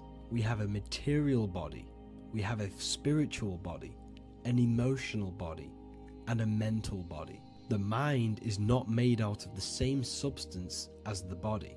The emotions is not made out of the same substance of the mind and the body. These bodies exist in four different dimensions, four layers of consciousness. With that being said, the four physical elements are inside of us. The earth is our material physical body. Fire represents our spiritual astral light body. Water represents our transformative and emotional body. Air represents the mental body, the communicative and thinking body. This is the teaching as above, so below. If that resonates with you and you can comprehend it, please leave a like and a subscribe to this channel to see more content. And feel free to leave a comment on any video suggestions. Okay, so now we've gone over the four physical elements and how they correspond with your inner world of consciousness. This is going to make it easier for you to understand what the planets actually are. The planets are a bit more in-depth and more detailed aspects of our consciousness. The four physical elements are generic, but the 7 planets go deeper. They are deeper aspects of ourselves. On a macrocosmic scale, the 7 planets rule the material realm. Every object, every animal, every plant, every stone, everything we see in this plane is governed and created under one of the 7 planets. I don't really like calling them planets. They are energies. They are spiritual forces that drive things into existence. An example of this is if we look at a tree. The roots of the tree are governed by Saturn. The stem of the tree is governed by the sun. The leaves of the tree are governed by the moon. Any offspring or fruit of the tree is governed by Jupiter. Any defense mechanisms of the tree is governed by Mars. The communication and networking of the tree is governed by Mercury. The smell and the look of the tree is governed by Venus. Everything we see in this material plane is governed by one of these specific energies. Everything material has a spiritual force that brings it into physical existence. This is the reason why we have 7 days of creation in the Bible. The 7 days of the week, all governed by the planetary energies. Monday is moon day for the moon. Mars governs Tuesday. Mercury is Wednesday. Jupiter is Thursday. Venus is Friday. Saturn is Saturn Day. And Sunday is for the sun. This is the reason why there are so many 7s in this physical plane. 7 days of the week, the 7 colors, the 7 chakras, the 7 diatonic musical notes, the 7 lamps on the Jewish candlestick, the G inside of the Masonic square and compass. G is the 7th letter. Now let's go a little bit deeper into every planetary energy. Saturn in the external material plane governs the foundational and enduring aspects of existence, such as roots of plants, the bones of our body, and even the insects that dwell beneath the ground. Saturn represents the dull, hard, and unyielding forces of life, symbolizing structure, limitation, and conditioning. Under Saturn's influence, things become rigid, bound by restrictions and boundaries. This is the reason why Saturn is known as Father Time, because Saturn rules anything that is a restriction and a limitation, which is time. The whole of this material plane is governed by time. You will be born and you will die. This explains why there is so much Saturn symbology in this material plane. Saturn is one of the most important planetary energies. You are a spiritual being in a physical body. Your light, your consciousness is bound to the physical body until you learn how to escape the physical body. The body is a limitation for our infinite minds and spiritual bodies. Our infinite mind is stuck in this material body, governed by Saturn's limitation of time, matter, and space. Now let's dive into what Saturn means to our consciousness within our internal world. We've gone over what Saturn means in the external world. What does it mean to our consciousness? Internally, Saturn embodies the conditioning within our consciousness. When the Saturnian aspect of our consciousness dominates, we become overly rigid, fixated, and restricted in our thinking and actions. For example, Saturn's influence is strongly felt in today's world, where many people's minds are confined to societal norms and conditioned responses. Saturn is the aspect of our consciousness, our minds, such as limiting belief systems and limiting thoughts and emotions. This is the negative thought that you can't get rid of, that's holding you back. This is a Saturn aspect of our consciousness. However, this is not a negative thing. The Saturnian aspect of our consciousness is a great teacher, guiding us through difficult life lessons that ultimately lead us to growth and expansion. Saturn's energy allows us to experience and overcome fears and limitations so our minds can expand into new fields of thought, into new life. Although Saturn's energy is harsh and often challenging, it helps us develop resilience, discipline, and wisdom. However, in the modern day, this Saturnian energy has overpowered the minds of the masses, fostering excessive rigidity and limitation. This is why we see so much Saturn symbolism. It's literally everywhere because our minds are being dominated by the Saturnian limiting aspect of our consciousness. Now, let's move on to the moon. The moon, or lunar energy, in the external material macrocosm plane governs the elements of water, influencing the natural cycles such as the ocean tides, which rise and fall in harmony with the moon's phases. Beyond water, the moon also guides instinctual behaviors such as animal migrations. Birds, insects, and other creatures rely on the moon's subtle energies to navigate their journeys. For example, dung beetles use polarization patterns in the moonlight to orient themselves and travel safely home. The moon creates the months. M-O-N is moon. There are 28-day cycles, and this 28-day cycle of the moon is reflected in the woman's body, known as the menstrual cycle. The moon is a feminine energy, governing the feminine elements such as water and the feminine cycles of the body. The moon is the womb. This is why eggs have the same color as the moon, because eggs are ruled by the moon's energy. Now that's the external world. The internal world, the moon symbolizes the emotion aspect of our consciousness. It represents the subconscious mind, the seat of intuition and psychic abilities. Just like in the external world, things are born out of the moon, such as eggs and the womb. The subconscious mind acts as a womb for our conscious mind. Our deep subconscious emotions and programs are born into light into the conscious mind and controls the conscious mind. The moon represents our hidden psyche, our shadow self. Now let's go on to the sun. The sun represents the life force. In the material external world, the sun is ruling over pretty much all life. The sun gives life to all things. Without the sun, animals could not exist, the human body could not work, and plants would not grow. The sun is the life force. It's the soul of the world. Now, in our internal world of consciousness, the sun represents our passion, our drive, our conscious mind. The aspect of our internal world that wants to drive things and give life to physical manifestation. Now we go on to Mars energy. Mars is well known for being the god of war. Mars energy manifests into the material plane through anything that seeks to protect or defend itself. For example, the holly tree. The holly tree leaves are very sharp and they defend itself. Anything that is protective in the material world has Mars energy and is governed by this specific aspect of consciousness.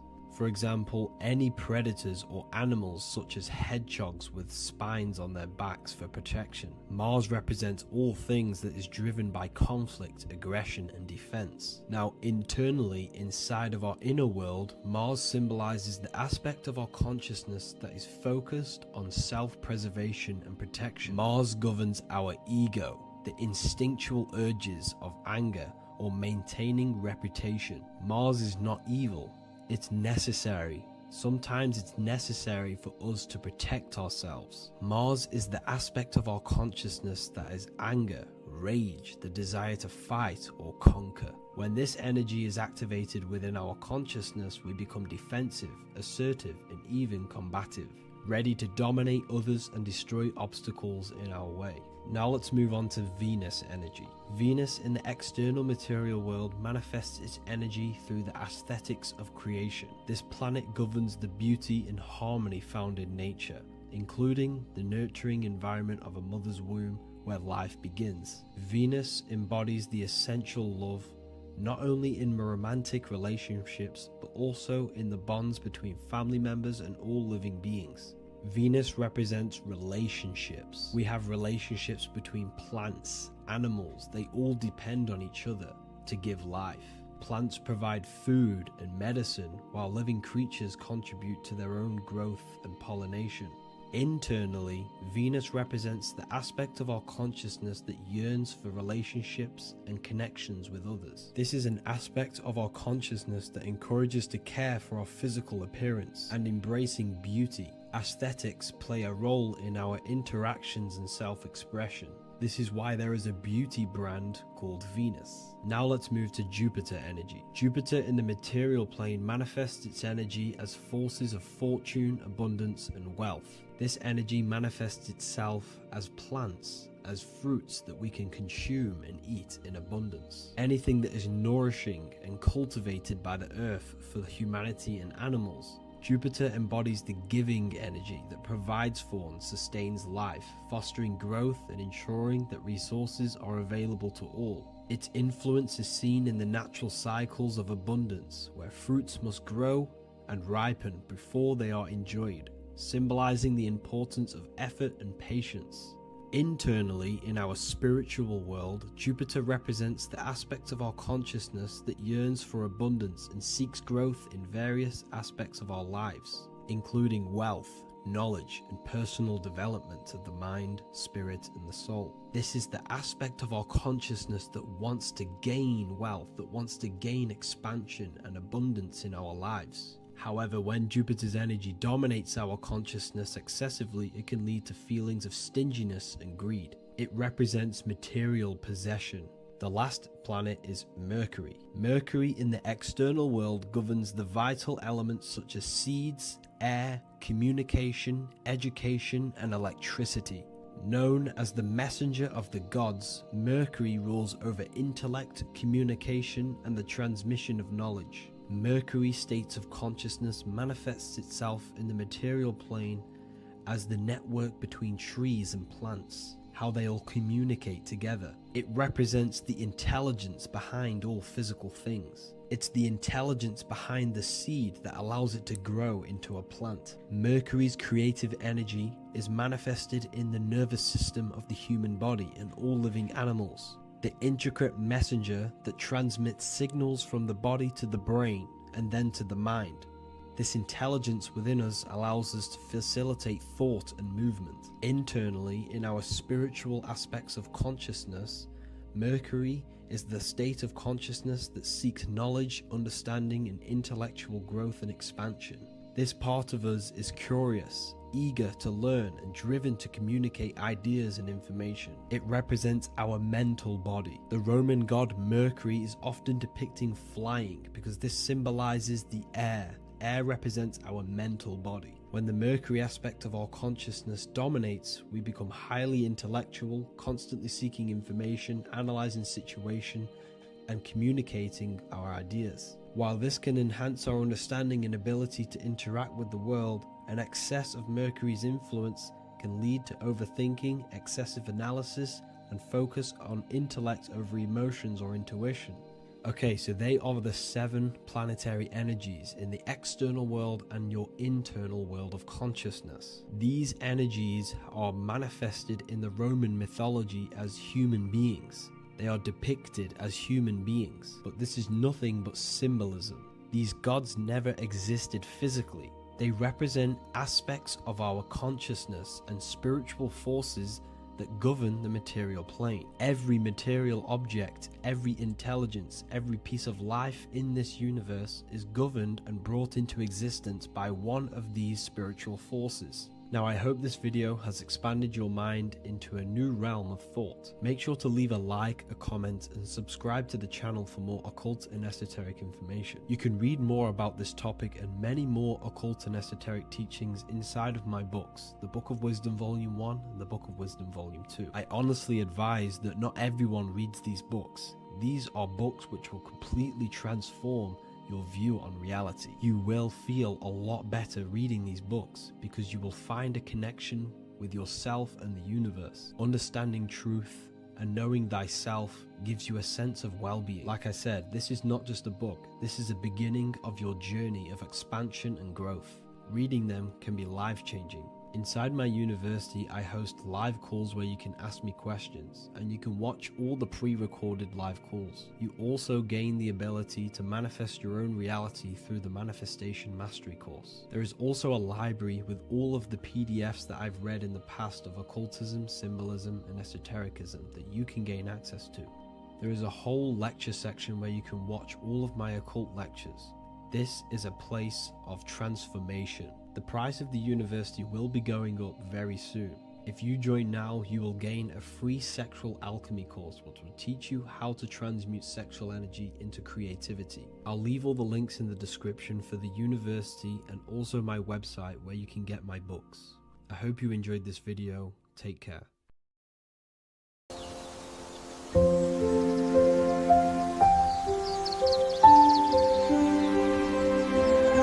bookofwisdom.com. Visit today.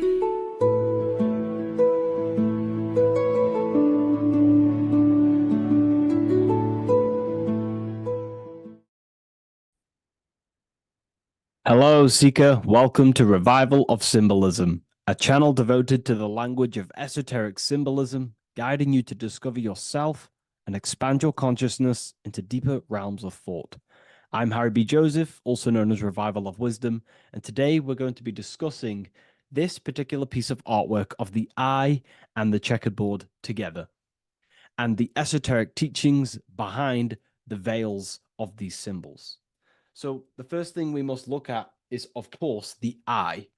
The eye being a symbol of consciousness. The eye is the inner witness inside of ourself. This eye is referring to the internal eye of perception inside of our mind. The mind that gives us the ability to perceive and to understand things internally. This is also the eye we use to vision things through our internal vision, what we like to call imagination. The screen in our mind that allows thoughts to be projected into a particular form. So this eye is talking about the internal eye of perception inside every single individual and form of life. Dogs, cats, squirrels, humans. Every single form of life has this internal dialogue, the inner being that no one else can listen to but themselves. This is a symbol of consciousness. And together, these two symbols reveal a grand teaching and understanding of the world and the universe, of how the universe is one consciousness, one observer. This is symbolizing the observer, witness consciousness. Consciousness holds many vehicles and many dimensions that it exists in. As I've talked about previously in my previous lectures, we have a physical vehicle of consciousness, which expresses physical actions through the physical body. We have an emotional vehicle of consciousness, which is our emotional body or the astral plane. We have a mental vehicle of consciousness to express thoughts inside of, the thought body of consciousness. We also have a witness side of our consciousness. This internal witness, like who is the one seeing the screen of your reality right now? Who is the one seeing it? Not looking, who's perceiving the screen of reality? through your eyes. Well, that would be the inner witness. And that inner witness is also perceiving your thoughts. A lot of people become identified with their thoughts, and they let the changes, the ever coming, unfolding changes in their mind, world, become a part of who they are. And they get caught up in the world and the changes that happens to them. And a great teaching that I've come across this last year is to never identify with the ever-changing circumstances that happen in life. When things are tough, when things are bad, always remind yourself that you are the witness of your thoughts and you are the witness of this reality. You are the one witnessing your thoughts, emotions, and actions. You are the one behind them. So when things get tough, try not to get too indulged in these negative things. The eye is the witness. Connect with the witness. And this is the same eye that perceives, sees the screen of your reality, and it also sees the screen of your dreams. So this witness consciousness is transcending your physical day life and reality, and it's also witnessing your dreams. It's the same observer who's observing your reality now, but also observing your dreams. So this witness consciousness transcends all forms of bodies of consciousness. It is essentially the highest aspect of ourselves, and it is literally the thought voice, the inner thinker. Because you are not the external body. You are not the being outside your mind. You are the being inside your mind who is actively thinking. I like to call what you are, what we are as consciousness is consciousness in action. We are the thinking inner thinker, the inner being. And it's about becoming into contact with that inner being again to unveil who we truly are.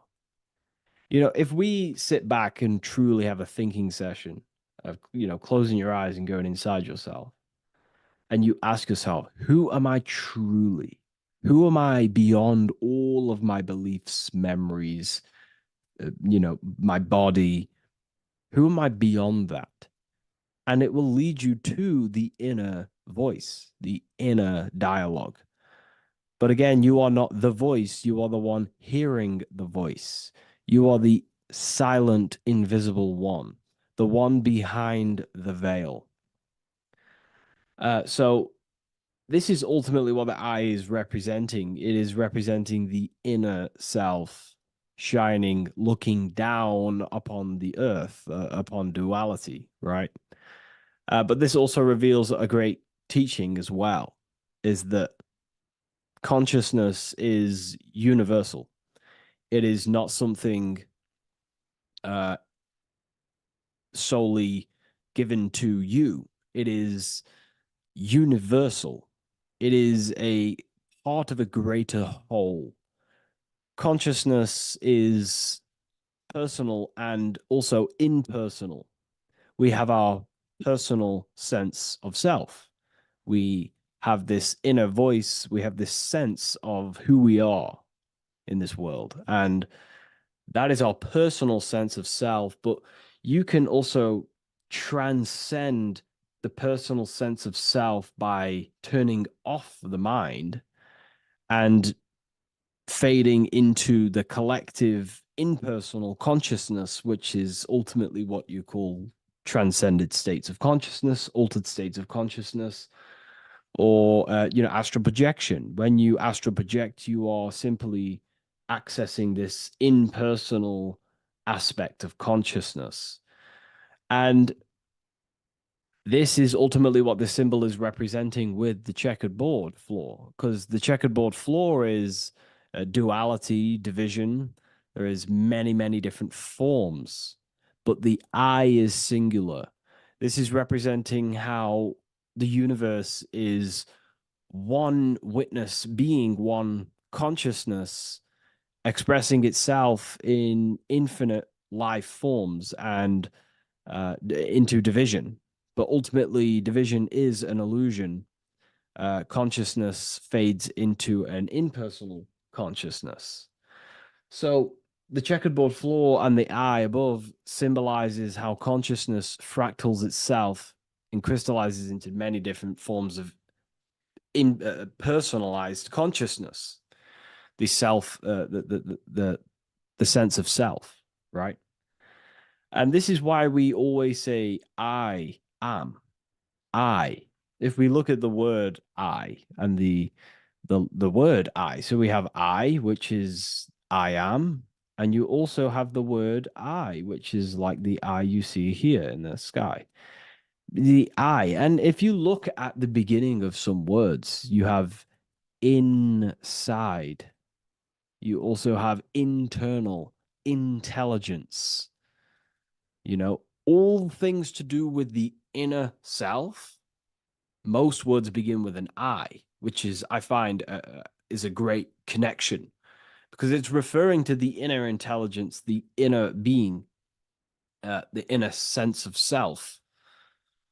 So the universe is essentially one being expressed in many different forms. That's also found in the word universe, uni, coming from the root word unite, meaning oneness, unification, united, and verse being a verse of a song, because we're all playing the song of consciousness, which is an ever unfolding song, an unfolding vibration, an unfolding creation. So this is simply representing how consciousness fractals itself into many different forms. And when we identify with our self consciousness, our sense of self, we no longer realize that we're a part of a greater whole. We're part of a unified field of consciousness. And there is only actually one true being in the universe, and that is the inner witness. And that inner witness is inside of every living form. And in order to truly process that, it takes a lot. You know, you have to disintegrate who you truly think you were before you wake up to this universal truth. Before you understood this, you just think, I am me, you are you, and everyone is divided and everyone is their own being. When in fact, we're all not. We're all one consciousness expressing itself infinitely. And it's kind of like a social system. Consciousness is always interacting with itself. You know, when you interact with someone else, you're interacting with yourself. It's a very mind-boggling concept to truly understand. But again, in order to truly understand this, you have to let go of who you thought you were. And when you do no longer identify with your personal consciousness and you identify with the witness consciousness, you become unified with the whole, with the greater, with the collective consciousness.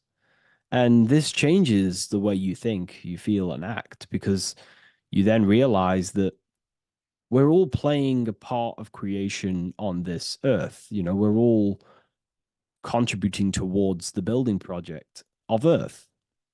And your thoughts, emotions, and actions also hold a great impact on the building project, your contribution towards humanity and the collective. And you start to have empathy for other people and you start to care for other people naturally by understanding this concept. And it's a very important concept because if the whole world truly understood this, you know, we would live in a better reflection in the material world. The world would be reflecting a better place because the world is simply just a reflection of consciousness. And the world today is so bad because people's thoughts and consciousness is not in the greatest state of mastery, of self-realization, and people don't understand who they truly are. And a religion plays a massive part in this. Our whole lives, we're stuffed with someone's going to come and save us. Jesus will return and save the whole world. It's to me, to be honest, it's complete utter nonsense. We have free will. We are the ones holding we hold responsibility for the creation that unfolds on the earth. Us as a collective consciousness are God manifesting, unfolding this creation and steering it in the present moment. And that's another thing. Reality was never created thousands of years ago. God is creating the world right now through the present moment, and it's unfolding. It's in a continuous state of becoming, just like you are in a continuous state of becoming. Time is evolving. Time evolves our minds. It evolves our sense of self. And we evolve over time as an individual and as a collective consciousness. And so does the earth go through this change as we change. So it's important that we are becoming more self-aware in the world so we can actually start to reflect a better world. But the checkerboard floor, again, is just reminding us of the duality and the illusion, because it looks like an illusion, a checkerboard floor. It's an illusion. The physical world, if you only look at the world through the eyes, you will live in the veils of illusion and never see the light, the higher understanding of the world. You will see everything as divided. You will see everything as I am me, you are you, and live in division. But in truth, we are all one. We all come from the same source, and we're all the same infinite witness expressed in different forms. And this brings me back to the concept of love. Love is the force that unifies consciousness. It unifies yourself. It unifies your relationships with people. If you love your partner, you love your brother, your sister, whoever it is in your life, it unifies. If you have a care for someone, it brings you together and you grow the relationship by expressing care into the other person, and it grows. So love is a very expanding, it allows things to grow, and it unifies things. And when you start to love yourself, you start to unify with yourself. And when you start to love nature, you start to unify with nature. So if we understood this, the world will be a better place. And love is the force that unifies the collective consciousness. If we truly hold love for ourselves, for others, other individuals, nature, then the world will become more unified. It unifies consciousness. This is the force of love. It's a very, very powerful, powerful force. And I do truly believe and come to understand now that love is the reason of all creation, which is the generative principle. All action is coming from a place of love or care. We only take action on what we care about. So even the sun is a symbol of love. It just expresses life, gives away all of its light, life, and energy to the earth and asks for nothing back. It is love. It is the expression of care. And that is what unifies consciousness. So, again, this is just talking about the inner witness and how consciousness expresses itself in many forms. And the checkerboard floor also transcends that idea that I've just described of how it's consciousness divided in many forms. It also represents a state of an individual's mind. The checkerboard floor is symbolic of being divided, you versus me thinking, walking down the street and thinking everyone's a threat. It also represents their thoughts, emotions, and actions not being aligned, not being unified. Their thought, emotion, action are scattered, and they're not creating things consciously. It also represents many, many different personalities in our minds, the divided personas and personalities in our mind that we have. And the eye represents the unification of that. It's about unifying our mind pretty much to not have all of these different characters and sides to ourselves and actually being a whole mind, becoming conscious of the unconscious aspects of ourselves and transmuting them. And when we become conscious of something, we then hold the power to change it. If we have an unconscious part of ourselves, and we never truly realize it, we don't change it, and that unconscious thing can actually seek to control our thoughts, emotions, and actions from that place of the unconscious mind. So ultimately, that's what darkness to light represents. Darkness symbolizing things we are unaware of, because when something is in dark, you cannot see it. Most people are in darkness of their imagination. They don't realize the power of their imagination. They're unconscious of it. They don't use it. And to become conscious of that is to put it into light. Shedding light on something reveals something. If I shine a torch on an object, it's going to reveal it. It's the truth. So it's about becoming conscious of the aspects of ourselves that we may be unconscious of, and actually using them and transforming them as tools. And again, we have the eye with light, with white and black. This is duality. You are also the witness consciousness, as previously mentioned, and the witness consciousness thinks in duality. We think we are the hater and the lover. We are the deceiver and the truther. The truth is that consciousness thinks within duality, and within the mind, beyond the witness, there is duality in thought. But in truth, you are not either. You are neither the positive or negative thought. You are the witness of it. There's a great saying in the Gospel of John, and I can't remember exactly the words, but it goes something along the lines of, lift the wood, I am there. Lift the stone, I am there. It's basically saying that everything is the I am, everything is the same consciousness. No matter where you go in the universe, you're talking to self. You're talking to the same thing. You're seeing the same thing. It is the same consciousness that is everywhere. So consciousness thinks within duality, and it is the light and the dark, and we have the ability to transform between them. And some people think that, darkness is all evil. Darkness is not inherently evil. Darkness is not inherently evil. There are dark aspects of the world that help you actually progress into the light.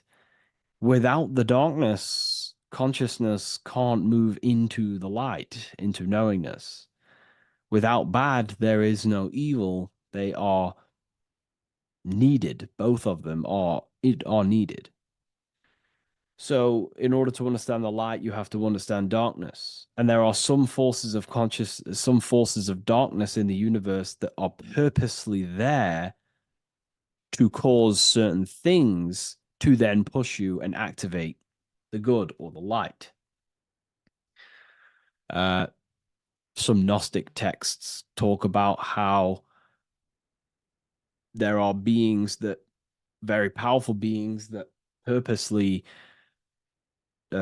descend themselves into darkness on purpose to make things happen in certain people's lives, so it actually pushes them towards the light, towards the good. So, this is ultimately the whole allegory of Satan is.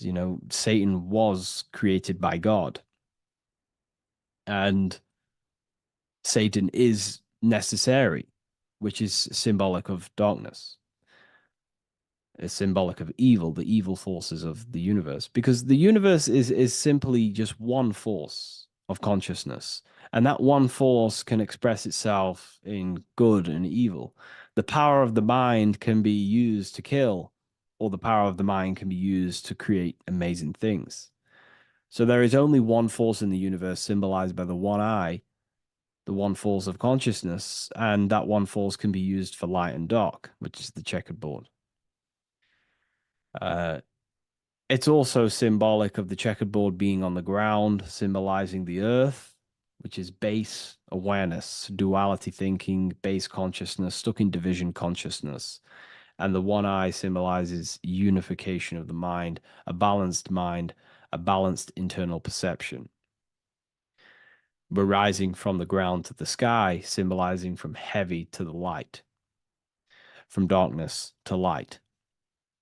The eye is also symbolizing perception, what we perceive, and this is ultimately the end goal of all occult and esoteric research, is to gain more light, to gain a higher perception of the self, to gain a higher eye, a higher perception. That's why the eye is always raised above, symbolizing you're chasing the eye, you're chasing a higher perception of yourself and reality and the universe.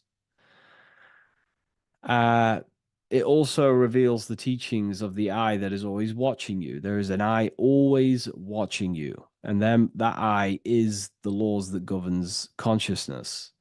Consciousness, or your mind, is governed by certain laws that your mind cannot escape, such as cause and effect, vibration, mentalism, correspondence, rhythm. The 8 universal principles that pretty much crystallize consciousness into a reality. Your mind cannot escape the law of cause and effect. That force is too powerful to escape. Therefore, this is the eye watching you. This is the eye that has governance over you. It is the laws. But then again, on a negative context of the eye can then become a symbol of surveillance. Hence why certain organizations and companies in the world use the symbol of the eye, symbolizing surveillance, gaining, manipulation and surveillance over humanity and certain things and data. So there's light and dark of every symbol. It's just depending on how you use it. But ultimately, that is the teachings of the checkerboard and the eye in the sky. If you wish to learn more about yourself, because that is the only thing that matters in the world, learning about yourself. The only thing you take with you after death is the knowledge that you hold in your mind. You can't take your car, you can't take your possessions, you can't take your money. The only thing you take is your consciousness, your level of mastery, and the things you know. With that being said, I'll see you inside Ethereal University if you decide to join, and I'll see you in the next video.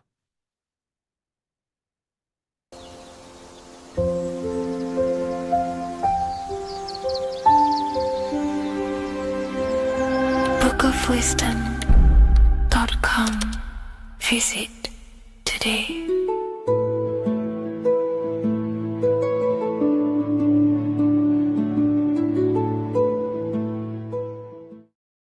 Welcome back everyone to another video. Today we're going to cover everything that you need to know about the mind, starting with the 2 aspects of the mind, the conscious and the subconscious. The male aspect of your mind is the conscious. This is the 10% of your mind. The conscious part of your mind is only aware of everything around you, your vision, your sight, your smell, your taste, your hearing, and your current state of emotion and thought. Every thought that you consciously think about has an emotion directly attached to it.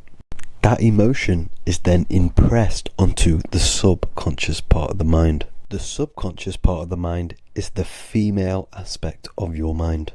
It is also a whopping 90% of your mind. Subconscious mind is controlling all of the subconscious processes which happen within your body. For example, your subconscious mind is controlling your heartbeat, your digestion of food, and all of the things that you do not have to tell the body to do. It is the hidden part of our mind which is controlling all of the hidden things. The subconscious mind is like a recording supercomputer. Everything that you have experienced in your life is all recorded and stored within the subconscious mind. One of the most important things about your subconscious mind is that it stores your mental programs. Everything in the subconscious mind manifests into behavior and actions within the body. Your daily basis routine and habits are all mental programs within your subconscious mind. These mental programs are created by mainly two ways. One, repetition, and two, emotional impact. The repetition is fairly simple to understand. The more you do something, the more it impresses onto your subconscious mind and becomes a program. That program will then manifest into your behavior. However, with the emotional programs, they work a bit different. The stronger that you feel an emotion, the stronger it is impressed onto the subconscious mind. And then that emotion becomes a program. For example, you had a very traumatic moment happen when you were a young child. The emotion that you felt was so strong in that moment that it impressed into your subconscious mind so hard that you can recall that moment like it was yesterday. That traumatic event that happened to you when you were young will still manifest into your daily basis behavior even to this day. However, it manifests subconsciously. For example, if you were in a car crash, you will be wary to enter cars with certain people. All because of that traumatic emotion that you felt and impressed onto your subconscious mind. Another example of the subconscious manifesting into our behavior is posting on Instagram. Most of the time, the reason why you post is because your subconscious mind is seeking gratification. So before you actually do something, question yourself and find out the root cause of why you are doing this. Another thing that you need to understand about the subconscious mind is that it takes everything you say in here literally. So for example, if you go and say, "You are an idiot" to someone, your subconscious mind will only pick up the word idiot. It only knows yourself. It doesn't know anyone else. You are casting a spell on yourself just by saying that to someone else. This is why the golden rule is to treat others like you'd like to be treated. Now, you can rewrite these programs which are already in your subconscious mind. However, it does take consistency. You have to change these programs which have been running for years. And by changing these programs, you change your behavior, because these programs manifest into your behavior. The best way to do this, personally, is to listen to affirmations first thing when you wake up in the morning, and do this for 10 minutes every single morning. Then at night time, you want to think and feel that you are becoming the reality that you desire. The more that you feel this reality, the more it will become a program and impress your subconscious mind. For example, you're trying to gain financial freedom. If you trick your subconscious mind into creating a program saying that you are financially free, this will manifest into your behavior. You will start doing more work. You will start looking for ways to make money. Your mind will be set on the frequency of money and financial freedom. Therefore, you will receive thoughts based around this program. If you take enough action, your life will dramatically change because of this program that you created in the mind. This is why we call it a mindset, because your mind is a frequency tuner which sets its frequency onto different thoughts, because thoughts are frequency. If you fill your mind with a specific frequency, you will gain thoughts and ideas based around that frequency. To create a stable mind, you need to master your emotions. You need to change your mindset. Everything that you experience is neutral. Based upon the mindset that you see it, you either give it a positive or negative charge. By understanding this deeply, you will then control your emotions. I hope you gained some wisdom and enjoyed this video. Please, if you can, leave a comment and a like, and subscribe to the channel if you like this content. Love and light to you all.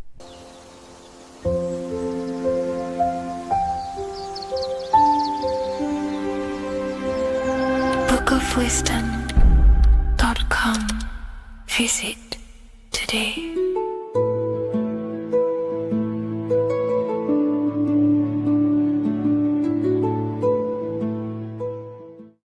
What is good, people? It's Revival of Wisdom. Today we're going to be talking about Saturn. I've done this video in the past. However, this video is going to contain a lot more in-depth explanation of Saturn. So the 33rd degree Mason, Manly P. Hall, said, "Saturn is the key to crystallization, physical matter." Light is matter, matter is light. They are interchangeable. Low vibrating light turns into matter, high vibrating matter turns into light. And Saturn is the god of this world, this physical world. He crystallizes light into matter. This is symbolized as the Masonic checkered board, matter and spirit, matter and light, light and matter. He's also the god of time, destruction, justice. He creates and destroys, because all things in time die. He creates and destroys you. So, because we live in this physical world, which is the electric world, this is why we say electricity, because it comes from the root word of El, Saturn. They used to call Saturn El, E-L. This is why we used to say Elohim is God. The real God of this world is Saturn, but it's being hid. This is being hid. Jesus is Saturn. All of this is Saturn. It's all Saturn worship. It's the real God of this world, So, physical matter is a result of two opposing forces equalized on the plane of inertia, because everything is created out of electromagnetic toroidal fields. And these two poles equalize on the plane of inertia, which gives you planet Earth, plane of inertia. The plane of inertia is what Saturn is. It's the ring around the center of the plane of inertia. Thank you to Walter Russell saying, physical matter is a result of two opposing forces on the plane of inertia. This is what Walter Russell says, so please check out his work. He's got many books, many books on light and electromagnetism and stuff like that. So I advise you to check him out. So the torus field gives you the binary code 0 and 1, the female vagina, and the male phallus. This is the code for this world. Saturn crystallizes physical matter. Now Saturn is the most outermost layer of the 7 layers of heaven, where it says in the Quran it says, Allah, it is He who created the 7 layers of heaven. Saturn is the outermost layer. He's the top. He's the most high. So when we say the most high, we're referring to Saturn. He's the most high before the firmament, before the stars. So Saturn is the god of this world. He's the Lord of the Rings. He wears the crown. The crown is the rings. Crown, Kronos. So the planets are luminaries. They are lights. They are beings. They are energy, conscious energy. And we're in the heart of the solar system. Saturn is the outermost layer. He is the one of this world. He's the god of this world. Now, on the North Pole of Saturn, you have the hexagon. Add up all the sides. It creates the 6-pointed star. Or it can be created as a cube. The cube is very important. The 6-pointed star is very important. 6 points, 6 triangles, 6 side, 6, 6, 6. Black cube adds up to 6 in gematria. Now, what did I say in the beginning? Saturn crystallizes the physical world. He creates physical things out of light. You are a light being. This is why we say human. Hue means the light spectrum. Hue, man, we are light manifested into physical forms, human. And we are incarnated through Saturn. Satan, same thing. The number of the beast is 666, and the 666 comes from the 6.6 triangle, 6 sides of Saturn, 666. We are all known as carbon-based life forms. Carbon, the atomic structure of carbon, is 666, 6 protons, 6 electrons, 6 neutrons. We are materialized into our physical bodies through Saturn, through the number of the beast. These bodies are the beast, it's the animal. The divine, the Christ, is the consciousness within, because you are a physical, spiritual being combined into one, hexed into one. Hexagram. This is a hexagram. You're hexed. into physical matter, spirit and matter, light and dark, combined into one. Now you contain of the mark of the beast, the mark of your body's the beast. It says in the Bible, Satan, who is the god of this world. This world. There are many different worlds, but this world is run by Saturn, and it says that in the Bible. Saturn is Satan. It's the same thing. And look at the crown of thorns are wrapped around the heart. The soul is in the heart. The mind is in the brain. The soul is wrapped around the rings of Saturn. You're wrapped in physical matter. This is what it's showing you. This is symbolizing the rings of Saturn wrapping you. And the cross on top is the cross of the cube. The cube, the black cube of Saturn, unfolds into a cross. So Satan, who is the god of this world, Corinthians 4:4 in the Bible, Satan, who is the god of this world, has blinded the minds of those who don't believe. Saturn blinds your mind because the god of this world materializes you and he blinds your mind when you incarnate into physical matter. When you enter this soul system, not the solar system, you hit Saturn first. He materializes you. And look at the symbol for Saturn. This is the symbol for Saturn. All of the planet symbols are created out of the Holy Trinity.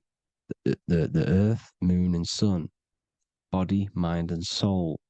The sun is your soul, the moon is your mind, the earth is your body. Your body's made out of the 5 elements. The sun is your soul because the sun is life force, gives life to everything. Your sun is a soul. Your soul is the sun of your body. The moon is the mind. The moon is the moon of your body, the mind of your body. Intelligence. So all of the symbol of the planets are created out of these. The Saturn symbol is created out of the Earth cross, matter, and the moon crescent, moon, mind, matter over mind. This is why Satan, who is the god of this world, has blinded the minds of those who don't believe. He blinds your mind. Look at the symbol, it's showing you. The Saturn symbol is matter over mind when it should be mind over matter. So we descend into a soul system, into our 666 Saturn carbon suit bodies, and we are matter over mind. Then we have to move up the spine to go back up to spirit, to mind over matter, where you manipulate your own reality. Now look at this. It creates the number 5. 5 is the number of change. You're moving from this side of the number sequence over to the right side. You're moving from the spiritual into the physical world. You're incarnating into the 5 elements, the 5 senses. So the cube, the black cube of Saturn, is another major symbol. Very important symbol. Here you see the cube, and the color black is associated with Saturn because Saturn's associated with death. He creates and destroys. Light and dark. Death is associated with black, spirit, because you can't see spirit, which is blackness. So the black cube is black because Saturn rules the nighttime, which is dark, blackness, and he rules the winter, which is death, blackness. So Saturn is the black cube. Cubes have 6 sides: up, down, right, left, back, and forward. Cubes are 6-sided. Everything is 6-sided inside of this creation because you're incarnating, you're materializing, crystallizing into the cube, the world of the cube. Everything's a cube. Everything's got 6 sides. Here's Leonardo da Vinci showing you that you're in the cube. Leonardo da Vinci did this famous painting. You're in the cube, you're hexed into physical matter, where you're incarnated into the 3rd dimension, the 3-dimensional world, which is a cube, 3D. And black cube adds up to 6 sides of the black cube. The Kabbalah means cube god in Arabic. And look at what they do. They worship the cube, the black cube, and they stand in rings like the rings of Saturn. Australia, Denmark, Manhattan, Santana all have these black cubes. You go to New York, you will see the black cube there as well. These black cubes are everywhere because it is the real God of this world, So look at the cross. The cross unfolds into the cube. Xbox, Nintendo GameCube, Sega Saturn, anything to do with a simulated gaming reality, they put Saturn in it because we're in the simulation of Saturn. This is a simulation. And this is why they reflect this through the Xbox, GameCube, Sega Saturn, anything to do with gaming, simulations, is all Saturn. Because we're in the cube of Saturn, the black cube. We're in the GameCube, the Xbox, the Sega Saturn. As above, so below. So they reflect it through the simulations that they create inside of this simulation. Cubes have 8 points for the 8 points of time and space. 8 is the number of time. Everything's cycling, infinity. So look at the cube. The cube is symbolized as in Judaism. The Judays have the black cube. They wrap themselves in a black band and they cover their eyes into blackness. The black cube, for the black cube of Saturn, they use the star as Saturn, and they worship their god on Saturn Day because it's all Saturn worship. And look how the Saturn god is wrapped around with these thorns or leaves, just like Jesus is wrapped around his heart. And Jesus on the cross is us on the cross. We are in the cross. We are in the cube. The cross is the cube. And the cross is even in the Saturn symbol. This is another symbol for Saturn. There's two symbols. You got this one, the one I've just broke down. And there's this one. This is the cross of Saturn, the cube god, the simulation, the game cube. Now, Chronos is another word for Saturn. Chronos means time. When you clock into work, you go to the Chronos machine. Well, I did anyway. And I tap my card on the Chronos because Chronos is time. Anything to do with time is Saturn. He creates and destroys. Look at the artwork of Saturn with the sand, the time. Look at this, how he's cutting off the baby's wings. He's crystallizing the spirit into matter. He's cutting off your wings. Satan, in the Bible, he falls from heaven into earth and he loses his wings. He becomes a serpent. You see, it's all symbolic for us. We are the fallen angels, fallen angles of light. We're fallen angles of light. We are light beings. Now we're fallen into physical matter. Saturn's chopped off our wings. He's chopped off our spirit wings because when you astral project, you can fly. You will fly around. He's got the Reaper staff here, always depicted with the Reaper staff. Now look at the clock. Saturn Day is the 6th day, the number of the beast, 666. Look at the clock. 6 take away 12. 12 take away 6 equals 6. 7 take away 1 equals 6. 8 take away 2 equals 6.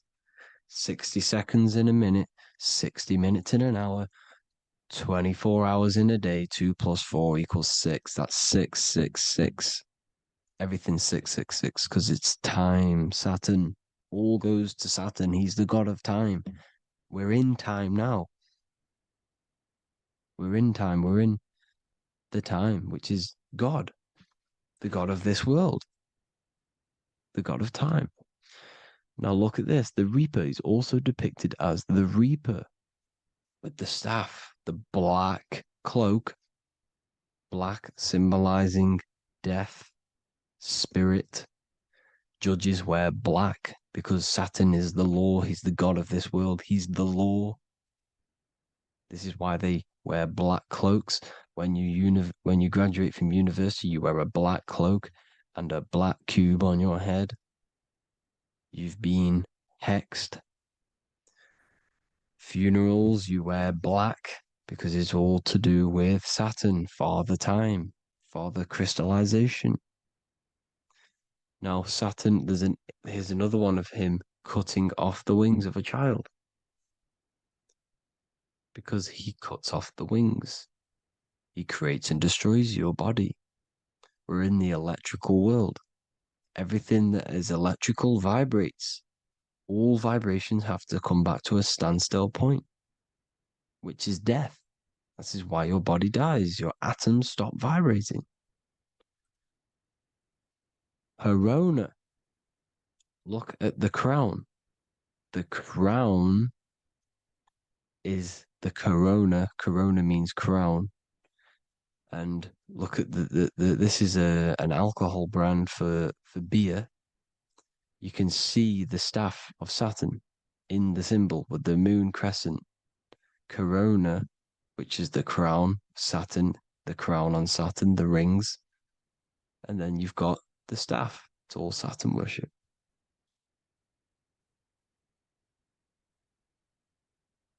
Is the black cubes of 9/11. 2 black cubes. This was a ritual for Saturn. It's all ritualistic. And look at the Star of David, the Star of Saturn. It's not the Star of David. Creates IXXI, the sigil of Saturn. IXXI means 9/11 in Roman numerals. 9/11. It's all a ritual for Saturn, and they have the 2 black cubes of Saturn. Now look, XX, there's more symbolism of Saturn now. We're going deeper. XX is more symbolism for Saturn. The sigil of Saturn is XX, as above, so below. Same with the Star of David. You split it in the middle, as above, so below, as above, so below. XX, this is a Knights Templar Cross of Lorraine. XX, Knights Templar, High Order of Masonry. They all worship Saturn. Well, Saturn's the real god of this world. X Eon with the XX, XXL magazines, which is all to do with famous rappers and stuff like that. When you die, you put XX on the eyes because it's Saturn. He's the Reaper. Is Jesus with the XX crown with the thorns around his heart, around his soul, with the cube on the top, the cross cube. Lucifer with the XX Cross of Lorraine. Jay-Z with his alcohol brand, XX Cross of Lorraine. The X Factor with the rings of Saturn. All Saturn worship. The seal of Melchizedek is also Saturn. This is the cube. This symbolizes the cube with the 8 points for the 8 points of space and time. And this is the cube. It's another ancient symbol for Saturn. Here you see the star of Saturn with the Melchizedek symbol around it, which is all to do with Saturn. Here you see an altar, the Holy Grail, the Melchizedek symbol on it, and they're worshipping it. This is why we wear rings, wedding rings for the rings of Saturn. It all goes back to Saturn. Earrings. The 8-pointed star of the ancient Sumerians is all Saturn. It's all Saturn. So the ancients, the symbols of Saturn goes on forever. It's in all of the major corporations. You can see it everywhere, the rings of Saturn. Toyota is an obvious one. Internet, Nike, Target, Sega, Saturn. It's all Saturn worship. All Saturn worship. Because he is the real god of this world. Here's Kanye West's album with a Saturn here. Here's Michael Jackson's album saying X escape. There's the X again. The X escape. You have to escape this reality. Maybe that's what he's pointing at. Here you see it on the dollar bill. The star of Saturn. Here you see it again on the dollar bill. So that is it for today's people. I hope you all gain some insight on Saturn. Please like, comment, and share if you can. Subscribe if you like the channel. Please have an amazing day. God bless.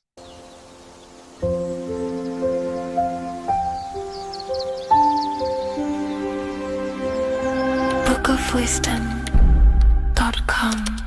Visit today.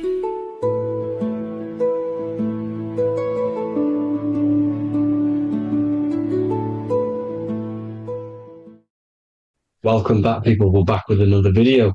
Let's jump straight into this. Make sure to tune in till the end because this has got so much information in this video. So sit back and enjoy.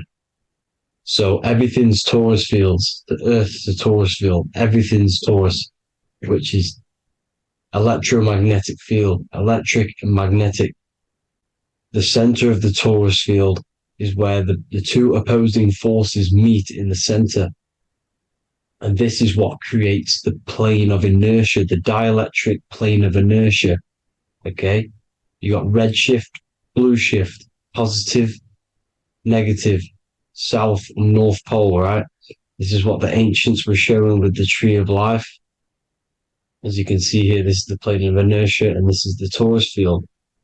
Everything consists of this. Everything is a torus field. A atom is a torus field. Okay, now the inertia is the 0 point. So this plane is a 0 point.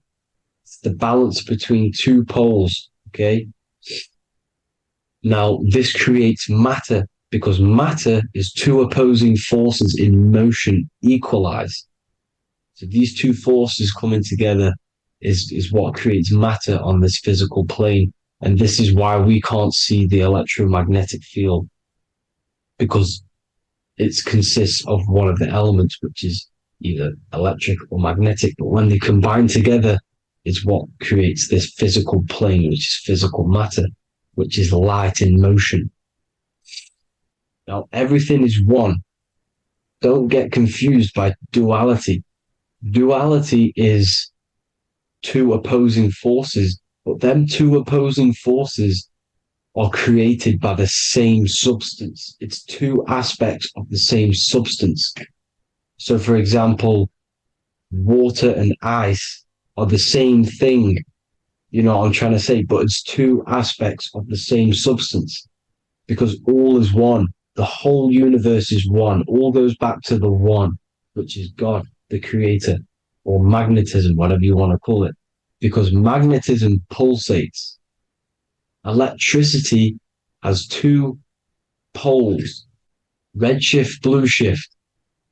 Okay, so red shift, blue shift is electricity, and electricity vibrates, and all vibration always comes back to a standstill point. But magnetism is what pulsates. This is why your heart pulses. You breathe, which is a pulse. This is the breath of the universe, magnetism. Now, this is why the earth is green, okay? Earth can be spelt heart. If you just move the H to the beginning, it spells heart, okay? Because the heart is the center of the torus field, which is the heart chakra for us humans, okay? We consist of the same field, as you already know. Heart being the center, which is green, which is the center of the seven colors. The center of the seven colors. This is the most powerful chakra in your body. People think it's the crown chakra, but it's the heart chakra because it's the center of the torus field. You must align them all and combine them all into one, which is the heart chakra. Now, Earth is green. Nature's green. Okay, this is because we live on heart chakra, the plane of inertia. It's the center of the torus field. Okay, and this is what the Egyptians called Isis, which is nature. Nature is balanced, and nature is female, Mother Nature, because it looks after us with the fruit it grows with abundance and the water. It's a female energy, Mother Nature, and this is the symbolism of an equal, balanced arms. This is the scales, it's balanced. Mother Nature is balanced. This is why the sky is blue, because what comes after the heart chakra? Blue. Sky is blue. We live in Midgard. This is what the ancients called Midgard. You don't have to take this tree literally. It's a metaphor. We live in Midgard, where both positive and negative duality here. Now, Mount Meru. Mount Meru was known as the center of the earth, okay, or known as Hyperborea. And this is the North Pole, the electromagnetic North Pole. But when I say Mount Meru, it's not an actual mountain. They weren't saying there was a real mountain in the center of the earth, a magnetic rock. No. The plane of inertia, okay, there's something called a hyperboloid. That's what it's called, a hyperboloid. And this is the center of the torus field. And this hyperboloid is what is in the shape of a mountain, you see? So if I go to this next one, they say Hyperborea on this map. Why do they call it Hyperborea? Because this is the hyperboloid in the center of the torus field. And this is the electromagnetic mountain, a metaphor. Mountain, what they're metaphorically saying, this is the electromagnetic mountain at the center, the double vortex, the center of the torus field, which is the North Pole. Pole of electromagnetic energy. So this is why they call it Hyperborea. It comes from the word hyperboloid. And the center of the earth is so sacred. And they symbolize this with, obviously, the North Star, which is Polaris. And this is where the swastika comes from, because it's the 4 seasons moving around the North Star. This is the Big Dipper constellation moving around the North Star, which is Polaris. There's that pole again. Pole. Magnetic pole of the torus field. And this is where the green, emerald green, aurora borealis comes from. It comes from this center hyperboloid at the center of the earth, where the most electromagnetic energy is stored. The center of the plane of inertia. The center of the plane of inertia. This is the all-seeing eye as well. As you can see, they got the sun, the moon. This is the Masonic cosmos, the sun, the moon, and the all-seeing eye, because the eye is Polaris, the eye of the stars. It's all a big eye. Now, the eye means a lot more as well. It's not just that. There's different ways you can interpret symbols. Now, this is the emerald tablets. Deep in Earth's heart lies the flower, the source of the spirit that binds all in its form. Okay? The flower of life is thine own place of thine spirit, and stream through the earth as thine flows through thy form, giving off life to the earth and its children, renewing the spirit from form unto form.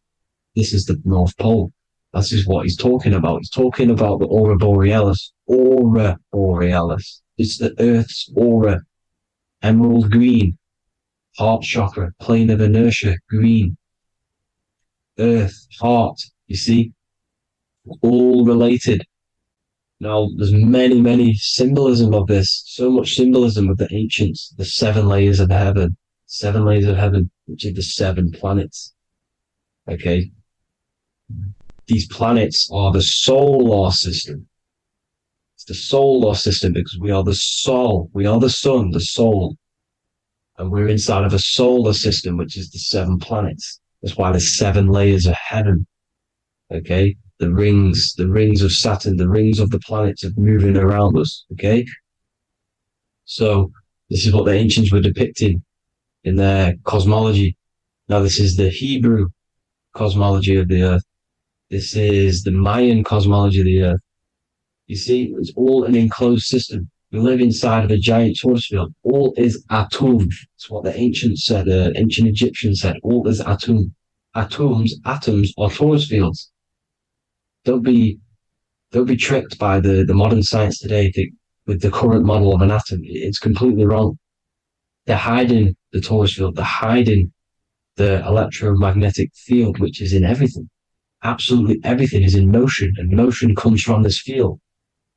And you see, this is upside down, but this is I think it's pretty sure it's candles, but the 7 candles, the 7 planets, the 7 Elohim. You see? It all goes back to the stars and the heavens. Now, this is how the earth really works, with the stars on the outside of the cosmic egg. and then the torus field spinning around the sun and the moon, the positive and the negative charge. The sun gives you energy, the moon takes your energy. The moon controls monthly cycles. Moon is mon. This is etymology.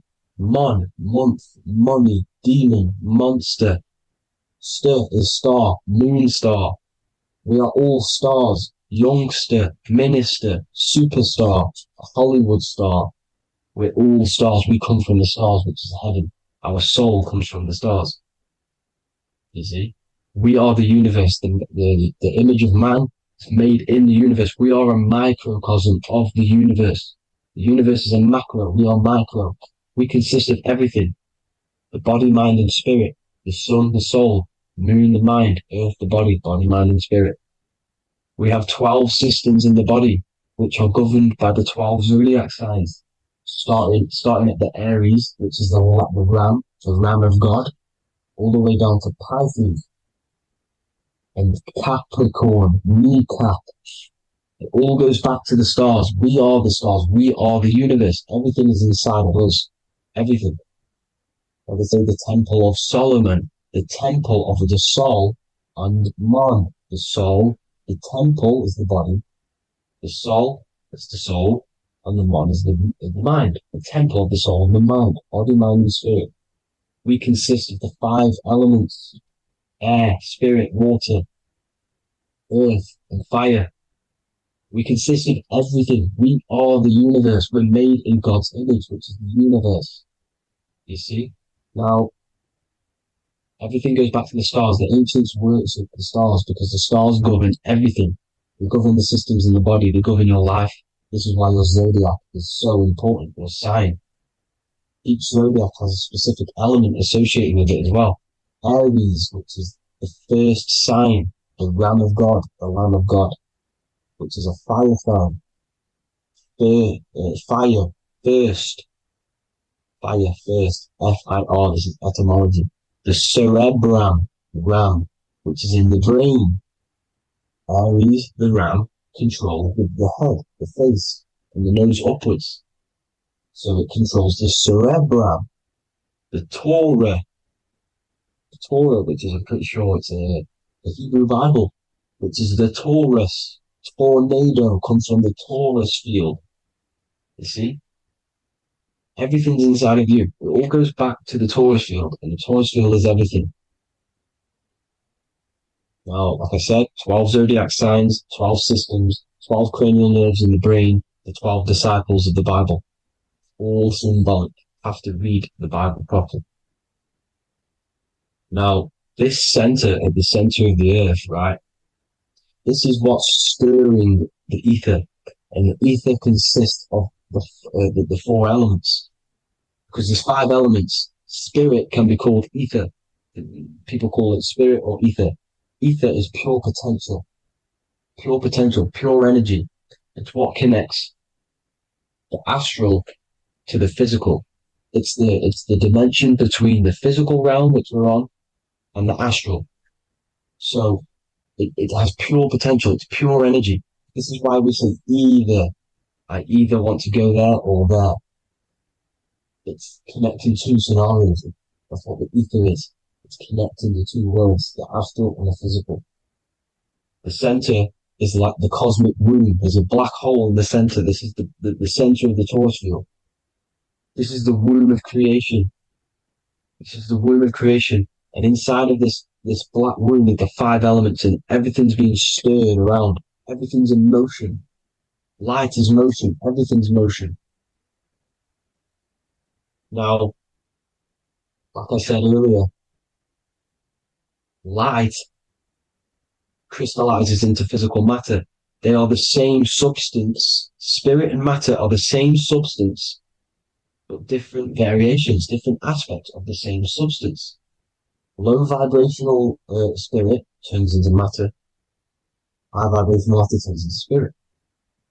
Or light, whatever you want to call it. Matter is light crystallized. This is where we get the 7 metals from. The planets.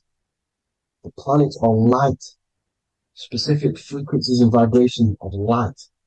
When these lights, or the planet, materialize, material metals materialize, they turn into the 7 metals. Saturn turns into lead. That's why lead is red. Saturn is red. The sun turns into gold. That's why the gold is yellow and the sun is yellow. You see, Saturn is the time god. What happens in autumn? The leaves turn red and they die. This is why Satan, time god, the reaper, everything is crystallized till it's death and then reborn again. You see, rust, when things rust, it turns to red because it's Saturn. Saturn crystallizes everything. He's the reaper who comes around in winter. You see, he's Satan. Jesus and Satan, the sun and Saturn. They say we live in a solar system. The solar system. I think I've already just broke this down. The 7 planets are the 7 chakras. Everyone already knows this. But I'm going through it anyway. But this is where we get the 7 planets from. And the 7 metals. You see, all the ancients knew it was an enclosed electromagnetic system. It's not a spinning ball in the middle of space, people. They want you to believe this so you get stuck in this material world. Because if you believe everything's material, you can never affect this plane effectively. You can never create your life effectively if you don't understand the planes of existence. Because the mental plane is a higher plane. And it breaks down and it controls the planes below it. The mental plane, hold on, I've got it here for you. The mental, the astral, etheric, then physical. Etheric connects the physical to the astral, but the mental is what's above them all. You see? Now, it's important to understand this. It's important. However, the ancients always talked about the enclosed system. Only NASA, which is introduced around the Roman times, not NASA, but the globe Earth was introduced around the Roman times. Okay? By these Masons. These Masons introduced this because they wanted to take over the minds of the masses and control them. These people worship the physical realm. They know how it works. They know the ins and outs of it. They know how to do the magic. They know how to do it all. They understand it all. That's why Masonry have to take the oath. The oath of not speaking. You're not allowed to speak about anything you learn about in Masonry because they're discovering the truth about your mind and how it creates reality and stuff like that. So this is the Masonic cosmology, the 5-pointed star, the 5 elements, the checkerboard for duality, positive and negative, the 2 aspects of every substance. This is another ancient painting depicting the firmament, the stars inside the firmament, the sun. You see, the ancients worshipped the sun because it's so important for sustaining our life. It's the only reason we're alive is because of the sun. But then people think it gives you cancer today. They brainwash you to think the sun gives you cancer when it's the #1 source of all life. They want you to believe it's a big, spinning, dangerous ball in space. It's not. It's here to give us life. It's God's son. That's why Jesus is known as God's son. It is the Son of God. God created that to sustain us. You see? So it's important you understand the true cosmology of where you are. Because if you don't know where you are depleted of all of your morals. You're depleted. You're demoralized. You're lost. You don't know where you are. You don't know where you exist. Okay? Once you accept the globe model, the heliocentric model, you will subconsciously think that you come from nothing. This is why they implemented the evolution theory just after the globe model was introduced by Charles Darwin. Charles Darwin came in after the globe model. He's a Mason, he was another Freemason, and implemented evolution where we came from monkeys because they want you thinking less of yourself so they can manipulate your mind. You see? They want to manipulate your mind and they have done since you've got here. Since you came through that portal, you were manipulated from that day to believe this, believe that.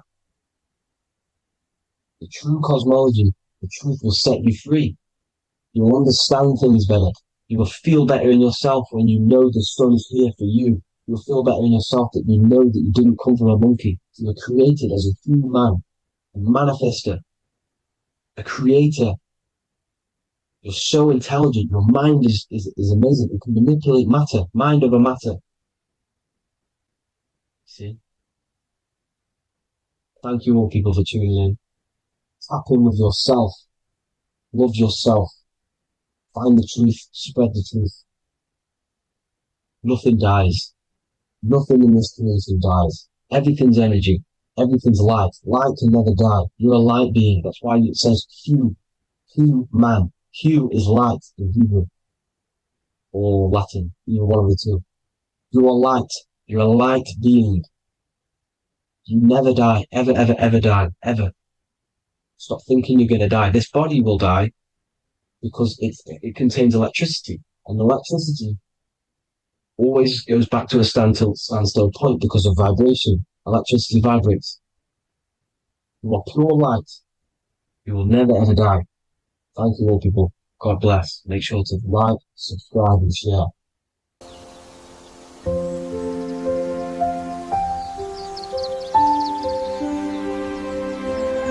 bookofwisdom.com. Visit today.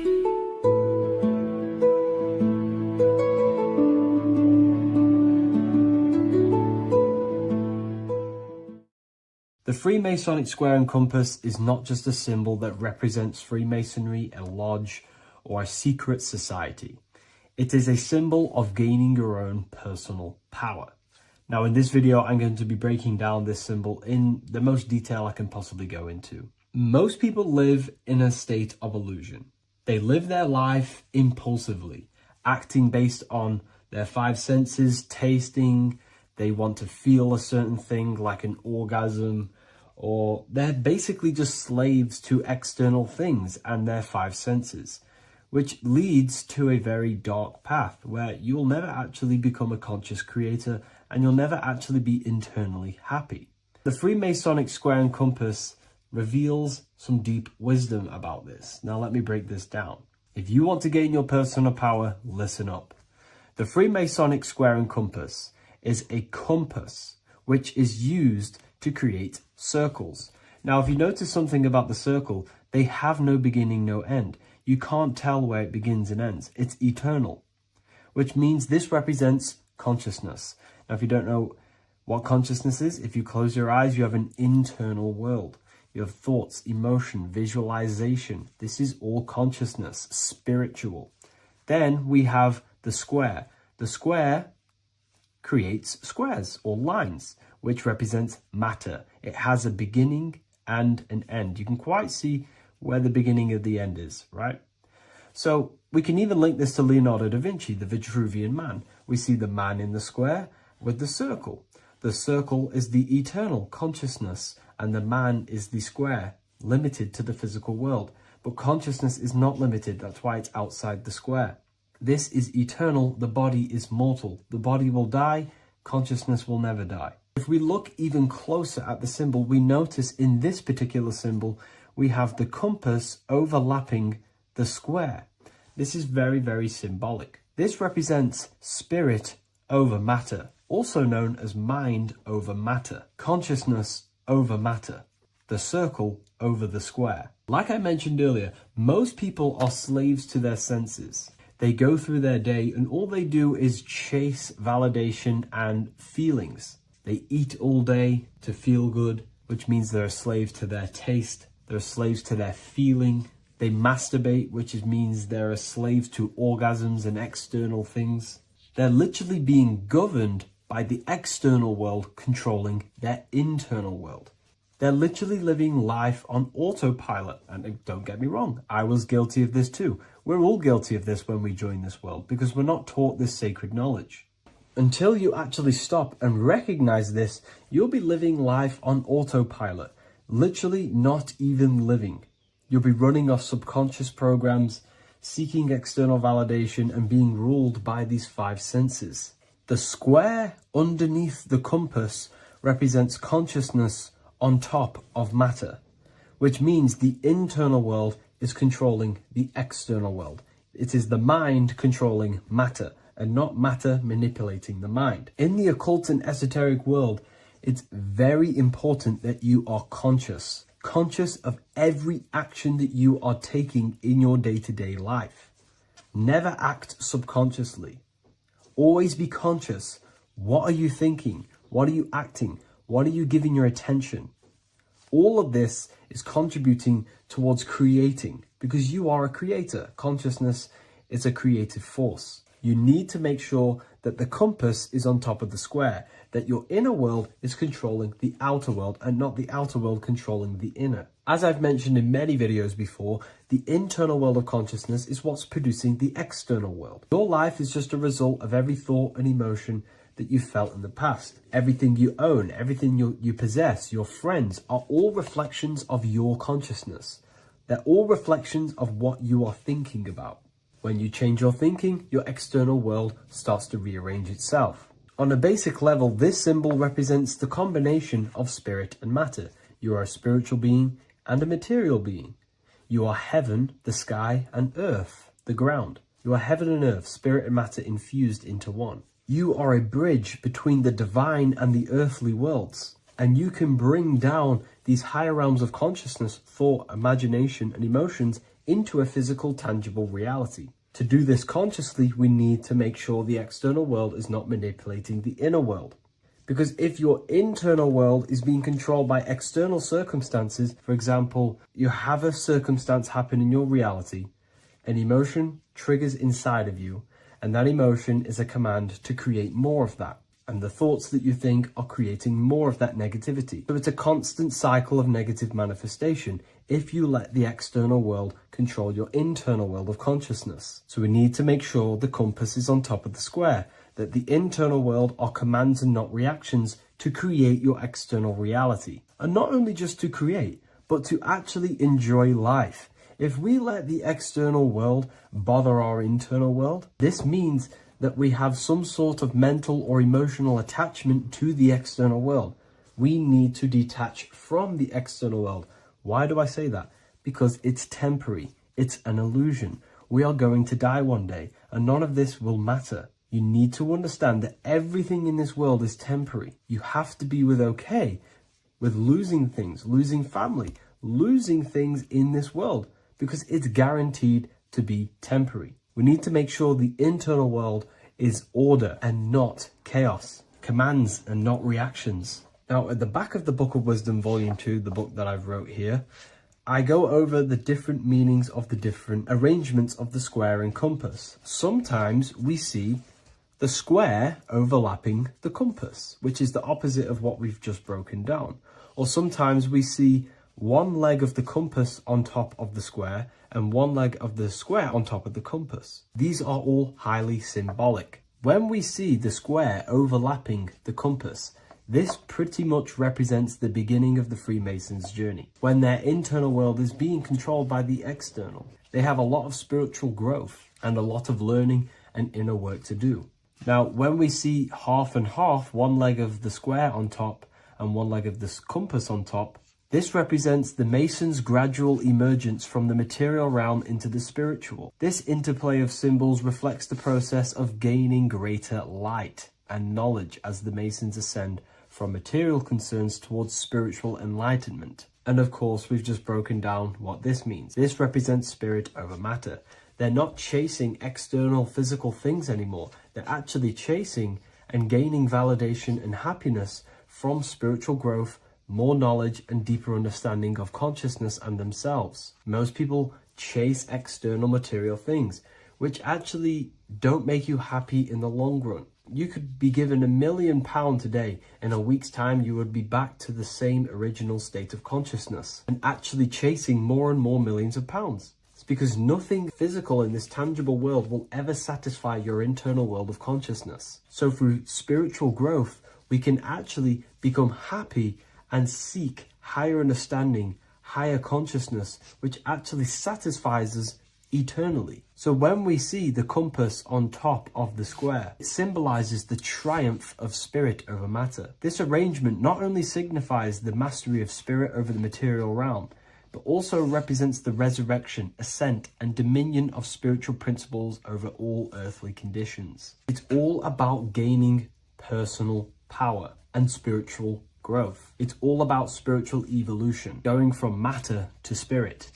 The external world controlling the internal world, to the internal world ruling over the external world, where the mind becomes a powerful tool to actually create and command reality. The mind cannot create and command reality if it's being governed and tossed all over the place by external circumstances and thoughts. Here's a quick tip on how to know if your mind is controlling you. If your phone notification goes off and you're working on something and you instantly go to reach and pick up the phone as soon as the notification goes off, that is an indication that your mind is controlling you and you are not controlling it. The mind is the direction of consciousness. The direction, it directs the flow of your attention, your energy, your consciousness. So to practice to gain mind over matter is simply just meditation, allowing the mind to sit still and focus on one thing for long periods of time. And over time, this will gain mastery over your attention and your mind. If you are on your spiritual path, this should be your goal. Your internal world becoming the master. The mind becoming a vessel for you and not a vessel controlling you. It needs to become a command center and not a reaction. Please like, share this with a friend, and subscribe to the channel if you're new. Leave a link in the description for the Book of Wisdom Volume 2.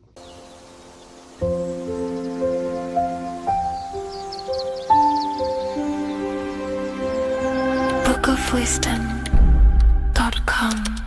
Visit today.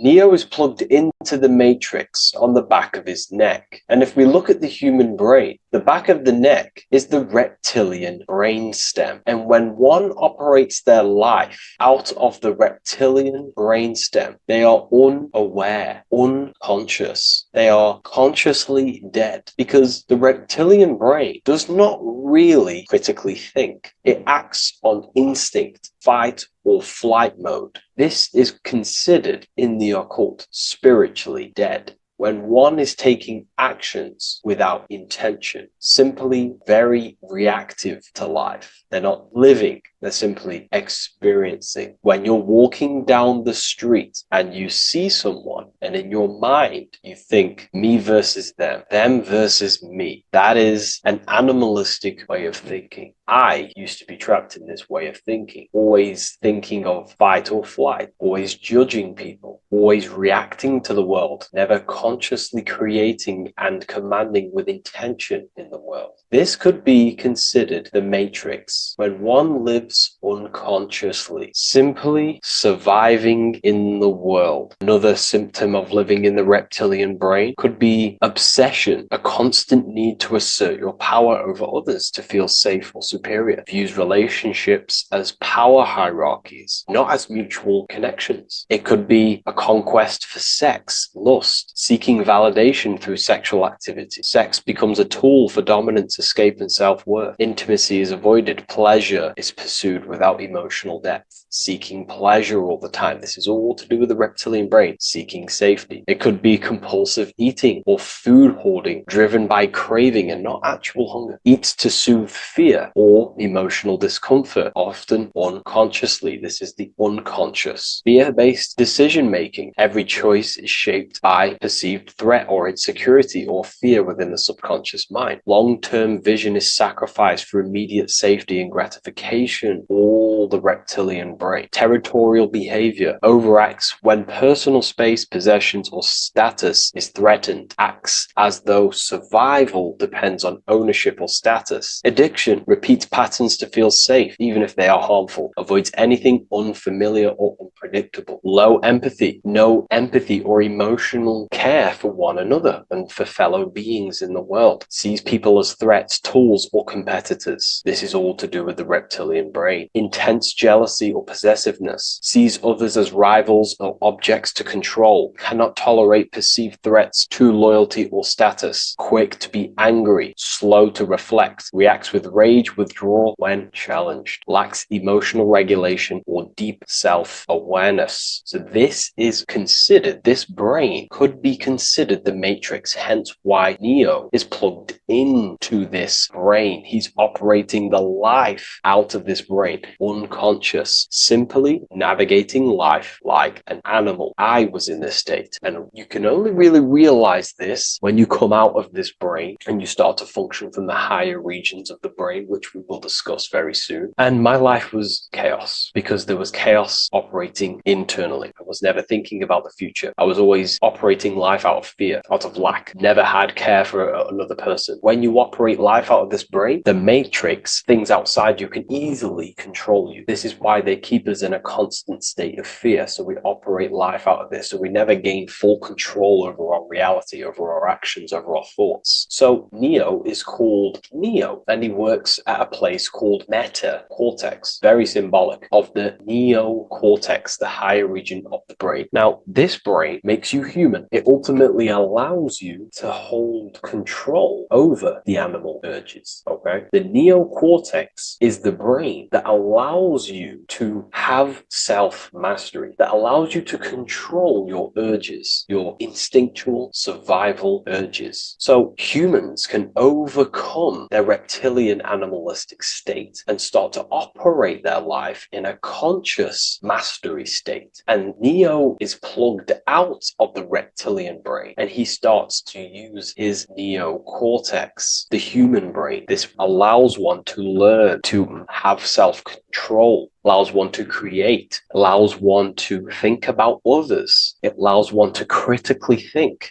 deeply. It allows one to be self-aware. Who am I? Where did I come from? And where am I going? This is ultimately the brain that has shaped the world. We look at humans. We built technology. We built all of these amazing things. They all come from the neocortex. This is the higher region of the brain that allows consciousness to function on a higher degree. It allows you to truly become a creator and have self-control instead of living in a reactive animal state. You see, animals are only aware of their five senses. They're only aware of surviving. If you notice, look at animals. They're always looking around. Even in their home, they're always looking around, sniffing around. That's because they operate in an animalistic brain. Humans have the neocortex. This is a higher region of the brain, which if you wish to master yourself, this is the brain that you will be using. This allows you to operate life on a higher degree. We see this reptilian brain symbolized everywhere. See it as reptiles. Reptiles are symbols of this brain. We see the Egyptian god Osiris with the green skin representing a reptile, a crocodile. Sometimes we see Osiris depicted in Egyptian artwork with crocodiles or reptiles, if you do a little bit of research on that. And also, if we look at the overall symbolism of Osiris and his story, we notice that he is the god of the dead or the underworld. This is not literal, but the dead or the god of the death, the god of the death of self, the dead of consciousness, because you are a divine being with limitless potential to create. And ultimately, to create, we have to master our reptilian brain. But when we function from this reptilian brain, we are dead to our higher powers of creation, of imagination, of actually gaining control and operating life from the higher mind, operating life as the divine being as you are. But if you operate life in Osiris, he is the god of dead. You are spiritually and consciously dead. You act unconsciously. You are dead, not physically, but mentally and spiritually. So what we're looking at here in the Egyptian artwork is the reptilian brainstem. We have the left hemisphere and the right hemisphere of the brain. Notice a curve. The feminine body is very curvy. This represents feminine. The masculine body is very liney. So if we study geometry, we know that lines are masculine, hence why the word masculine line, and the feminine body is,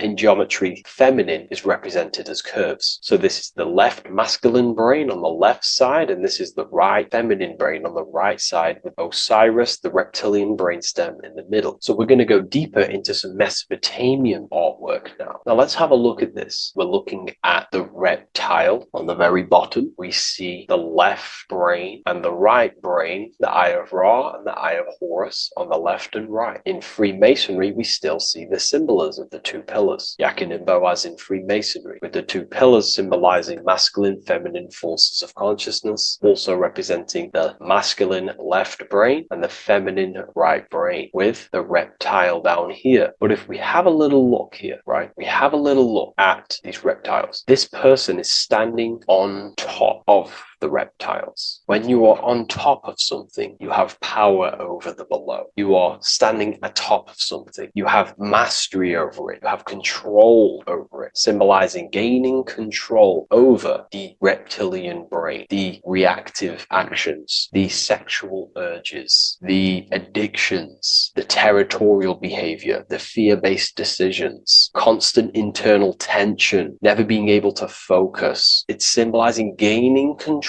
over these internal qualities that happen within us, in our mind, because the universe is mental. And if we do not gain control over this brain, it will dominate our mind, which will ultimately dominate our actions and destroy our life and live in an unconscious state. So this is basically instructions in this ancient Mesopotamian artwork of becoming self-mastery, to operate on a God consciousness level. So we have a person symbolizing your awareness, the internal you, having mastery over the reptilian urges, the reptilian brain, the reptile thinking. We have a person, a face in between, and it's standing in between these pillars, symbolizing balance of the brain hemispheres. Because the face, we see the eyes in the middle, we see the person is you, your consciousness, standing in the middle pillar. It's representing seeing reality as neutral. Everything in the world is neutral. It's the mind's perception that gives it a positive or negative charge. When we adapt this mindset, this view of reality, this knowingness of reality, we see the world for what it truly is. And if you see things as neutral, it allows one to transform the situations in your life accordingly, instead of simply choosing a side.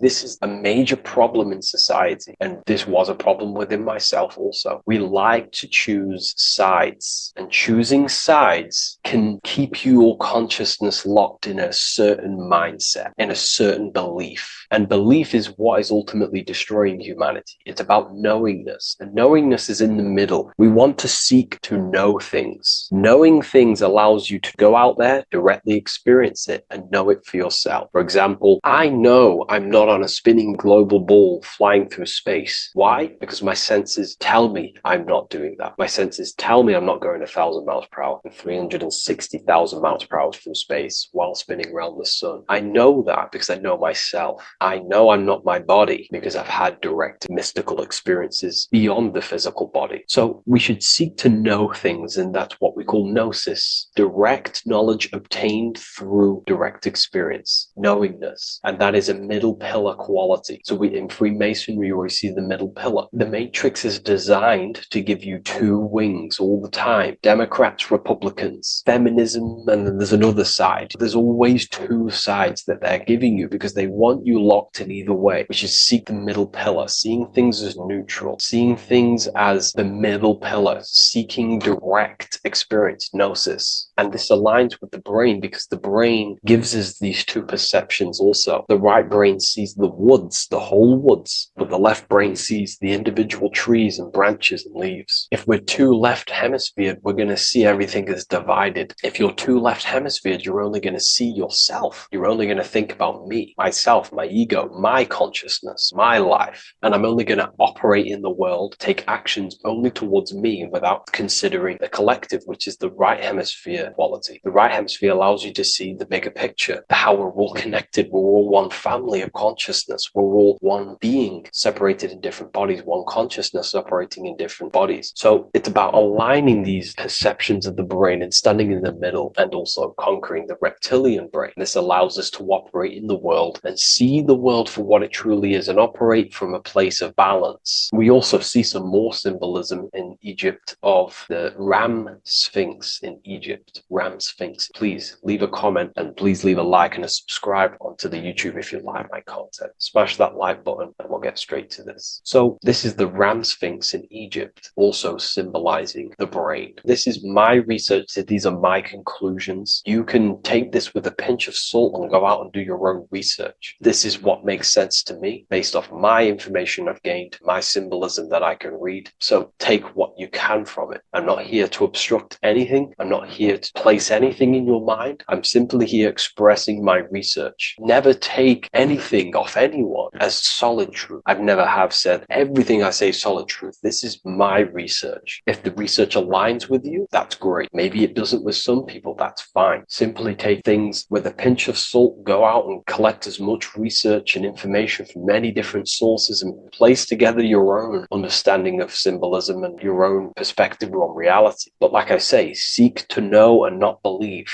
So this is the ram sphinx in Egypt. This is a more powerful symbolism of the brain. We have Osiris here, the god of the dead, which is the reptilian brain, and an Aries symbol here symbolizing the hippocampus in the brain. So this is the reptilian brain stem, heavily aligned with the reptilian brain stem here. We can see the connections if we look closely. So this represents the dead of consciousness. This is the dead of self, living in impulsive animalistic state, the symptoms that I listed earlier. I'm not going to go over the symptoms again. And Aries symbolizes the hippocampus in the middle of the brain. It's the hippocampus. And Aries is a symbol of a state of being. Why? You see, ancients and the ancient Egyptians, according to my research, Freemasons still use this symbolism today. So what they do is they use the path of the sun to symbolize a state of consciousness or a journey in consciousness. So what do I mean? So Aries here is the transition from the winter arc. So this is the winter arc from Libra, Scorpio, Sagittarius, Capricorn, Aquarius, Pisces. This is when the sun is dead. This is when the electromagnetic waves of the sun are not very present. This is the winter. This is when there's more darkness in the world. However, from Aries, Taurus, Gemini, Cancer, Leo, Virgo, and to Libra, this is when the sun is giving more electromagnetic rays. Everything grows. Everything is reborn again. Everything's growing. There's more light. There's more warmth. You can grow crops. So this is very symbolic as a state of consciousness. Aries is used heavily to represent the rebirth of the sun, but internally as an esoteric interpretation of Aries, it symbolizes the resurrection of awakening of the self. It is the rebirth of the sun, of the soul, the rebirth of becoming aware out of the darkness into the light, living in the reptilian unconscious state, the unconscious, not being aware that I possess consciousness, not being aware of my thought, emotion, actions. And Aries is that symbol, is of the rebirth of the spirit, the rebirth of the self, becoming self-aware. So that's what we're looking at here with the ram sphinx. We're looking at Osiris, dead, the reptilian brain, operating life in an unconscious state, not really thinking, not self-aware of thought, emotion, actions, not aware of the soul, not aware of good and evil, not aware of the laws that are in the heart of love, not aware that there's always an intelligence in the heart telling us what's the right thing to do at all times, not aware of anything, just simply reacting to the world. But then we have a symbol of Aries above, which is the resurrection of self. So again, this is symbolizing by the Egyptians to me and my research, going from darkness to light. This is the resurrection of consciousness when we start to deepen our self-awareness, which is ultimately what I'm doing to you in these videos. Hopefully I can awaken some people's minds and make people think deeper. And that process of internally what's happening within you that's what Aries represents when you're starting to say, wow, my mind's going deeper and deeper into the self, and I'm realizing more. That is what Aries symbolizes. When the sun returns, it's also a symbol of a sacrifice, because obviously when the sun returns back to Aries, we're sacrificing the winter, when we're transitioning, and all transitions require sacrifice. So in Aries, the Jews celebrate the Passover. It's the Passover of the sun, and what do? They eat lambs in the Passover Aries, because it's all symbolic of this internal eternal process. In Aries, Christians celebrate with the Easter, which is the resurrection of Jesus, the resurrection of the Son. Remember, it goes deeper. There's deeper layers to this. It's the resurrection of the self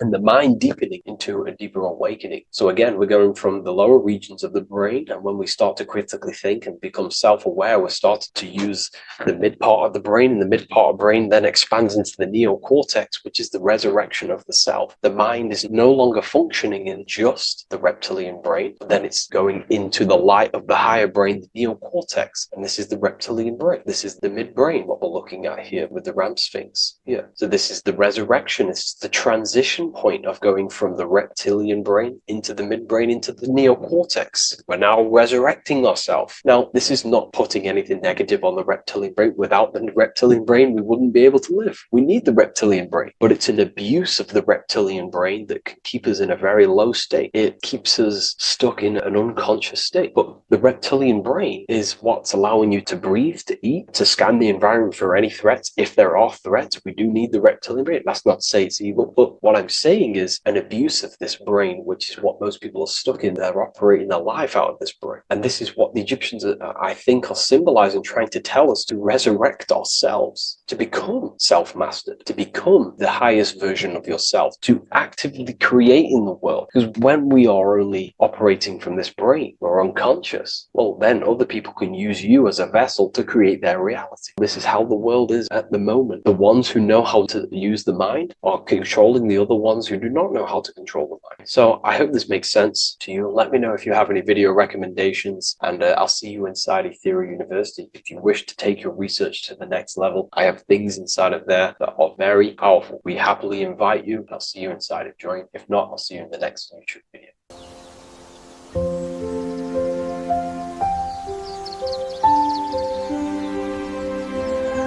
bookofwisdom.com. Visit today.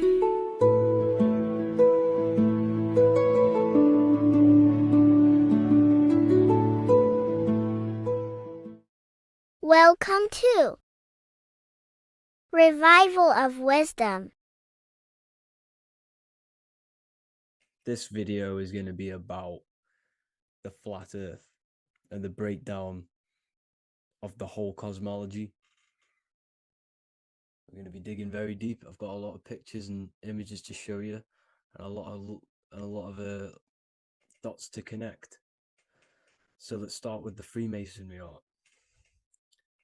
So this artwork we have here is the Freemasonic cosmology as they know and believe. So what is it symbolizing? We obviously have to start off with the four pillars representing the four corners of the earth. The four corners with duality. You see, there's everything on earth. There's good and evil. Good, evil, positive, negative. Good, bad. This is the checkerboard. This is what it symbolizes. Okay. Obviously, we have the sun, the moon. The sun gives you energy. It's the anode. The moon is the cathode. It's the opposite. It takes your energy. So therefore, you become sleepy when the moon comes out. You see, everything on Earth, everything in the universe is balanced. There's complete balance, symbolized by duality. There's always two opposites. We have the all-seeing eye, and obviously 7 stars representing the 7 planets, but not planets as in we know planets. They're not physical spinning balls of gas. They are energies. They are lights emitting from the realm above this realm. They are lights through the firmament, through the electromagnetic field. So let's go through that again. The 4 corners, duality, positive and negative, cold, dry. Everyone on Earth has an opposite. Everyone, there's 2. Okay, and then we have the sun, the moon, the 7 planets with a 5-pointed star. What's the 5-pointed star? Of course, it's the 5 elements: spirit, water, earth, fire, and air. Okay, that's what the five pointed stars symbolizing, the five elements of Earth. And then, most importantly, we have the compass. The compass is very, very important, hence why it's in the center. The compass is symbolizing many, many things. And one of the most important things, but we'll get into that after. We have a boat with water outside of the earth. So we have a boat on water, symbolizing the waters separated by the firmament, the waters above, separated by the firmament from the waters within the firmament, the earth. So this is what it's symbolizing. So the compass, what's the compass? This is where the compass comes from. The Polaris, the most important star there is, because it's in the center of Earth, the sun, the moon, and the black hole, black sun. Because all creation comes from center, the seed center. Okay, but we'll get into this after. But also, this is a very important Masonic symbol because they use this symbol a lot. This is one of their main symbols, hence why Neil Armstrong has the Masonic ring with the compass on it. The people who supposedly went to the moon, which obviously they faked to push this globe model, because the globe model is based upon fear. Because the globe model, if they can sell you the globe model, they can sell you anything then. You don't know where you actually are. The globe model is to push fear upon the masses, because the globe model means there's not enough resources. There's also risks of asteroids hitting the planet. There's also risks of space extraterrestrial invasions, global warming, asteroids. You see, this is all the fear that they can gain off selling you the globe model. Okay, because they don't want you to know that this is an intelligent design. And also, they're hiding God, the creator, the source. This is why they are satanic. They are opposites. They are lefty, Lucifer, right, righteous, godly. Hence why they do the symbolism on their eyes. 666. This is another famous, what's it called? Sorry. Famous astrologer. Astronaut. This is another famous astronaut doing 666, showing that he's in the alliance of the occult. But even look at their 10th anniversary stamps. They have a Masonic compass on there. Also, the Order Out of Chaos. Order Out of Chaos, double-headed eagle. Okay, the Order Out of Chaos ring, which they wear. So all of these astronauts are in the occult. They are lying to you. They are in with this order, this Masonic New World Order, whatever you want to call it. So let's break this compass down a lot more.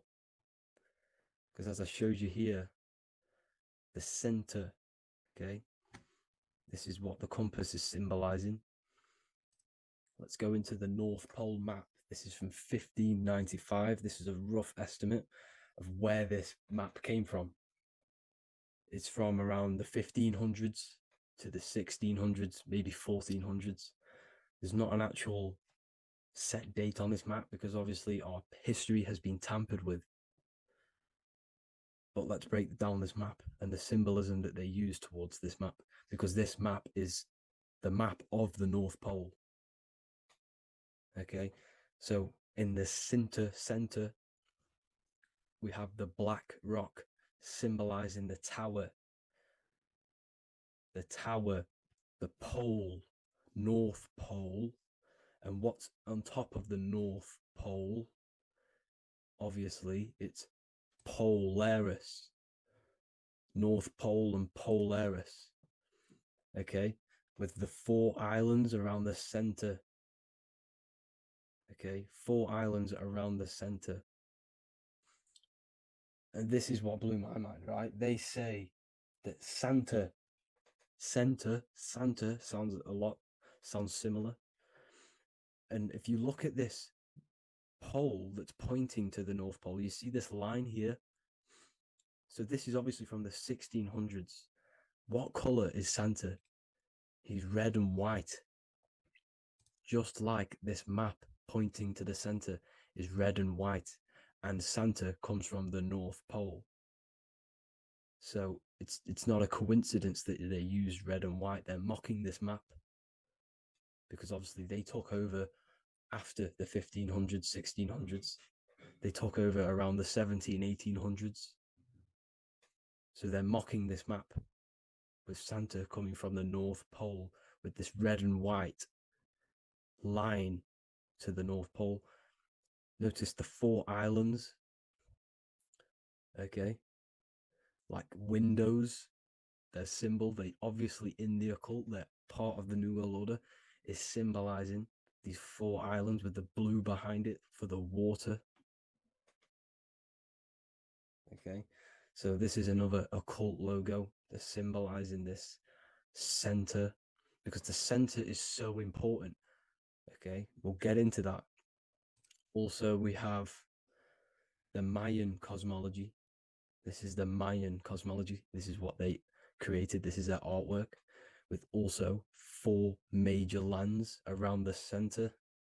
You see this 4 with green in between them all.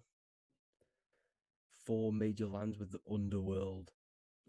You see this underworld is also symbolized by the Masons with the coffin of the skull and bones, the deceased, the dead. Okay, so this is also mentioned in the book of Enoch. Okay, and it's called Sheol. Sheol, the underworld. Okay, and in the book of Enoch, it says all spirits of the dead go to these hollow places, that they are wait until their appointed time of judgment. And it also says in the book of Enoch, there are 4 hollow places underneath.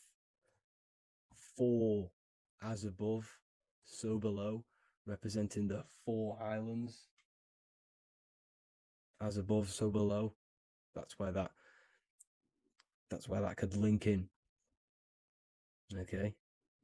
The Book of Enoch is very important because it was found in a cave thousands of years ago and has a lot of truths about this realm and about this world we live in. So let's go back to the Mayan cosmology.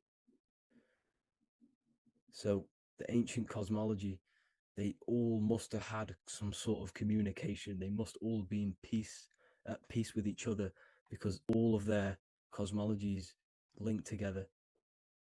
See the Greek, Babylonian, Indian, Celtic. Okay, they're all linked in together. They all knew that they were in an enclosed system with an underworld and obviously a firmament. Okay, so this is what they all knew. They all must have had some sort of communication. They were a lot more advanced than us. They knew the center of the realm. Okay, and obviously the United Nations flag also symbolizes their center. You see how it has like a grid with a circle around the center. It's symbolizing that center of the realm because that center of Earth is so important. The United Nations flag, all have it. See, some different ones will have that circle around the center. Because the center is the seed. All things come from a center. So the torus field is so important because it is the spark of life. It's the building blocks of the universe, this creation. Because all things have a torus field. Just like an apple with what's in the center of an apple, a seed. Because the center is where the energies hold, is where the energies meet. And it creates that spark of life. just like your heart is the center of your body and it has an electromagnetic field. Because the center, all things come from the center. So this is why the North Pole is so important, because this is why it's so important, because this is where the creation sparked from, the center. This is where the most electromagnetic energy is stored. So this is why the northern lights come from the center. It's electromagnetic energy. This is what the northern lights are. It's being emitted from this black hole in the center. Okay? And obviously, what else is on the center? Polaris. Polaris is the center star. Okay? So the center star is what sits on top of this North Pole, Polaris, because it's a pole of electromagnetic energy, symbolized as a black rock, a black hole, pole. You see, because all creation comes from void. Light is born from darkness. Without light, darkness can't be born from light. You see, but light can be born from darkness. This is why darkness is so important. And this is why there's a black hole in the center of our realm, like the black sun. The black sun, the Polaris star, the North Star. You see, so this is this North Pole, Polaris. This is what they're talking about. And this is why compasses are an 8-pointed star, because Polaris is symbolized as an 8-pointed star. This is where a compass will point you to. It will point you to that center. So notice how a compass has this black hole in the middle, you see, and it will point you to this meeting point, the north, because in the center is the center of the torus field of the earth. This is where the most electromagnetic energy is. You see, everything gets sucked into the black hole. Okay, this whole reality is being projected from that center point, just like your eyes suck in light. It's a black hole. Your eyes suck in the light of this light being emitted from this center place, this electromagnetic energy at the center, which is the seed of everything, of everyone. You see, just like an apple has the seed in the center in darkness, because in the center of the apple, it's dark. It's black. It's pitch black. But that's where the seeds are. That's where the life is. But Polaris is so important because it's that center star which lines up. It is the pole, it's the top of the pole of the torus field. So Polaris would be here at the very, very top. And this is where the compasses point you to. And this is why the star of Ishtar, the 8-pointed star of the Sumerians, also talked about this 8-pointed star, and it's called the star of Ishtar. Okay, and who is Ishtar? Ishtar is the goddess. Okay, so she's not a male, she's a female, because every creation is brought through a female, a womb. Every single human on earth is brought through the womb, the sacred feminine energy. And the womb is pure darkness. There's no light in a womb, just like the center of our realm. It's a black hole.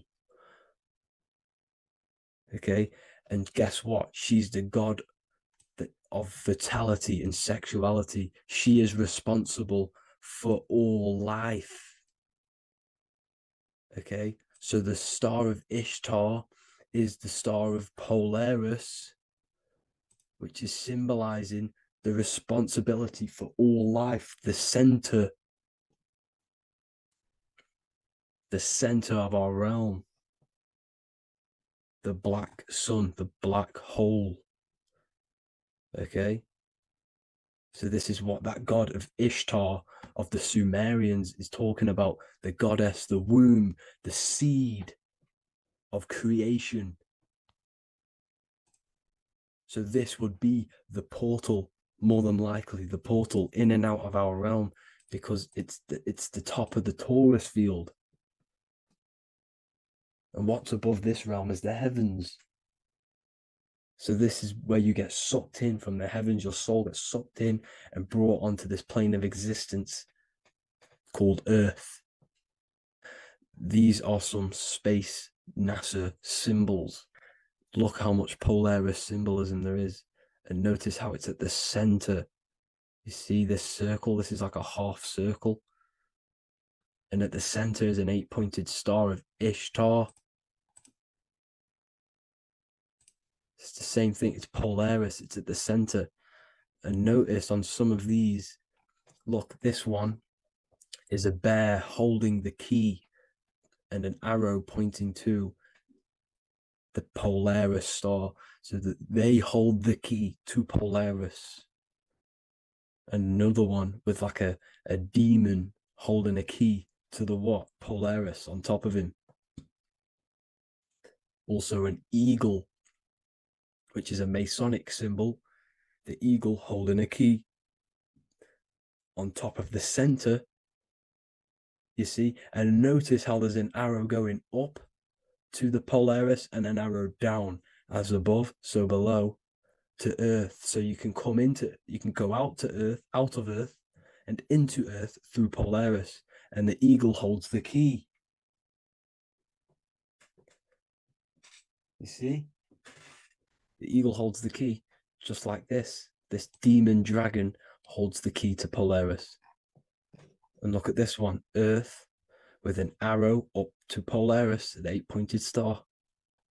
So Polaris is more than likely that portal which the Anunnaki used, the Sumerian gods used, because the Anunnaki symbol is also an 8-pointed star. Okay, and like I said, that center is the seed of creation. The center is the black hole. Okay, just like your pineal gland is at the center of your brain. The pineal gland is at the center of your brain, and that's what connects you to that spirit realm, to the source. That's it for this video, guys. Thank you all for tuning in. I hope you all learned something today. Please leave a like, a comment, and please subscribe to the channel for more content. God bless you all.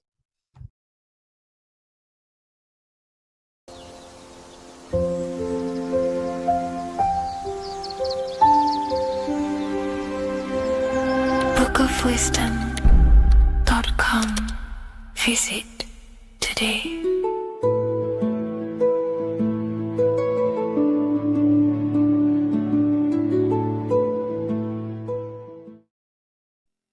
What is good, people? How are we all doing? Today we're going to be talking about the different planes of existence, the occult side of the world, the things they don't teach you in school. And of course, you can only find that on this channel, so welcome. So you need to understand is that your consciousness moves through these different planes of existence, these different states of consciousness, which make up all of you. Okay? They are all interlocked planes. They are all interpenetrated into each other. They are all one. They melt into the plane above and below. You see, each plane is a product of each plane. As above, so below. Now, the higher you go, the more fluid, the more dreamy, the less dense it becomes. The lower you go, the more denser it becomes, the more solid it becomes. The lowest plane is the physical plane, which you are obviously aware of. You are inside of the physical plane now. But while you are in this inside of this physical plane, You are indeed inside of all these other bodies which you have not awakened yet.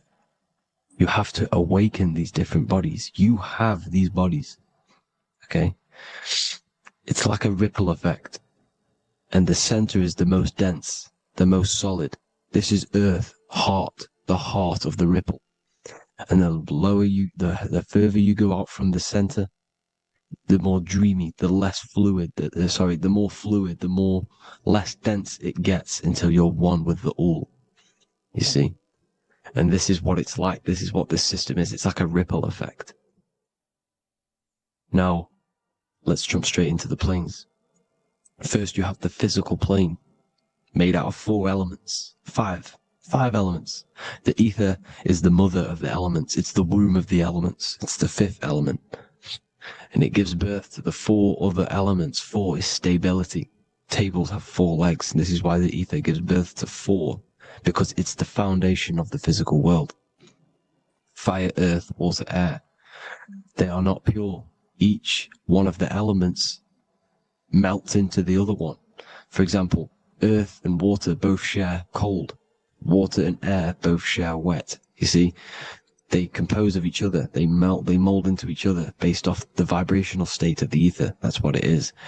The 4 elements are the vibrational states of the ether. Okay? So you have the 4 physical elements making this, physical world. It's the lowest world. It's the world of effect. This world, whatever you see, whatever you experience, it's the effect. You can't change anything by manipulating this world. You got to manipulate the higher worlds to affect this world, you see? As above, so below. This is the lowest plane. It has 3-dimensional. It's the 3rd dimension. Space, height, and thickness. That's all it is. Front, backwards, upwards. You see, it's 3-dimensional. We cannot perceive the hidden side, which is the interior of this existence. We cannot perceive the interior from our exterior view. We are looking into this world. Okay? This is the exterior view. We can't see what's inside of that. That's the 4th dimension, which is the next one. It's the most gross and dense plane. 4 states of matter, the most slowest vibrational molecules exist in this plane. Above this plane, you have the ether. Okay? The word ether and either are the same thing, because either connects 2 scenarios in languages. I either support Manchester United or Liverpool. Either is connecting them 2 scenarios. The ether is doing the exact same, as you can see here on the planes of existence. It connects the astral world, which is very important, to the physical world. It's connecting these 2 worlds. So it's the ether. It's the ether. The ether is pure potential. Energy flows through the ether. It is pure energy, pure potential. Okay? The physical body is an exact copy of the etheric counterpart body. So every physical object has an etheric energy double. It's like a blueprint of that object. Every single object has an energy double, and that's the etheric double. Okay? The etheric body determines the shape of our physical body through its lines of force. All through life, it rebuilds and restores the physical body. Physical problems show up first in the etheric body, because as above, so below. You manipulate the higher planes, it will manipulate this plane. And this is why sorcery works. Contact with astral plane entities. We'll get into that a bit later. So, the reason why we can't see this plane, this energy world, which is all around us, which we are inside of right now as we speak, is that the molecules that compose it are further apart than those of the physical plane, making it invisible to the 2 eyes. That we can't perceive it. Our eyes cannot physically suck in that sort of information, and our brain cannot decode it.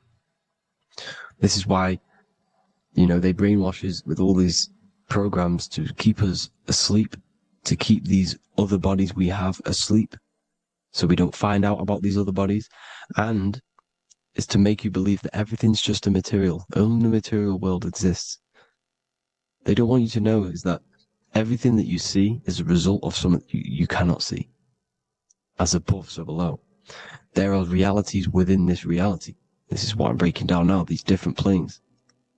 on how this reality works.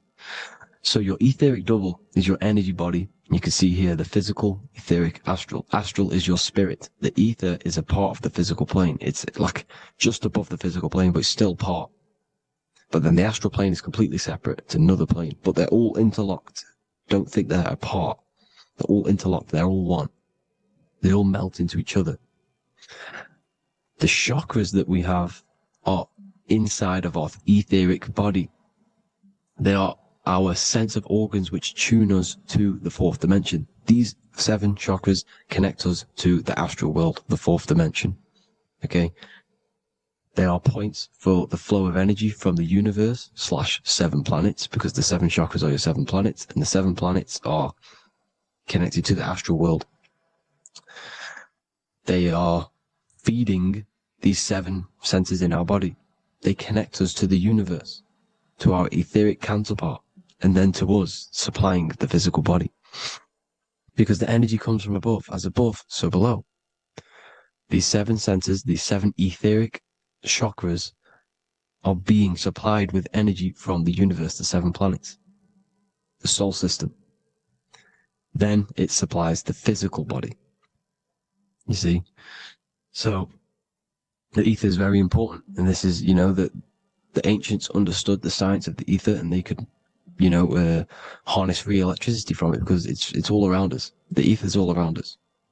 And this is what they were doing. They were harnessing free energy using the ether.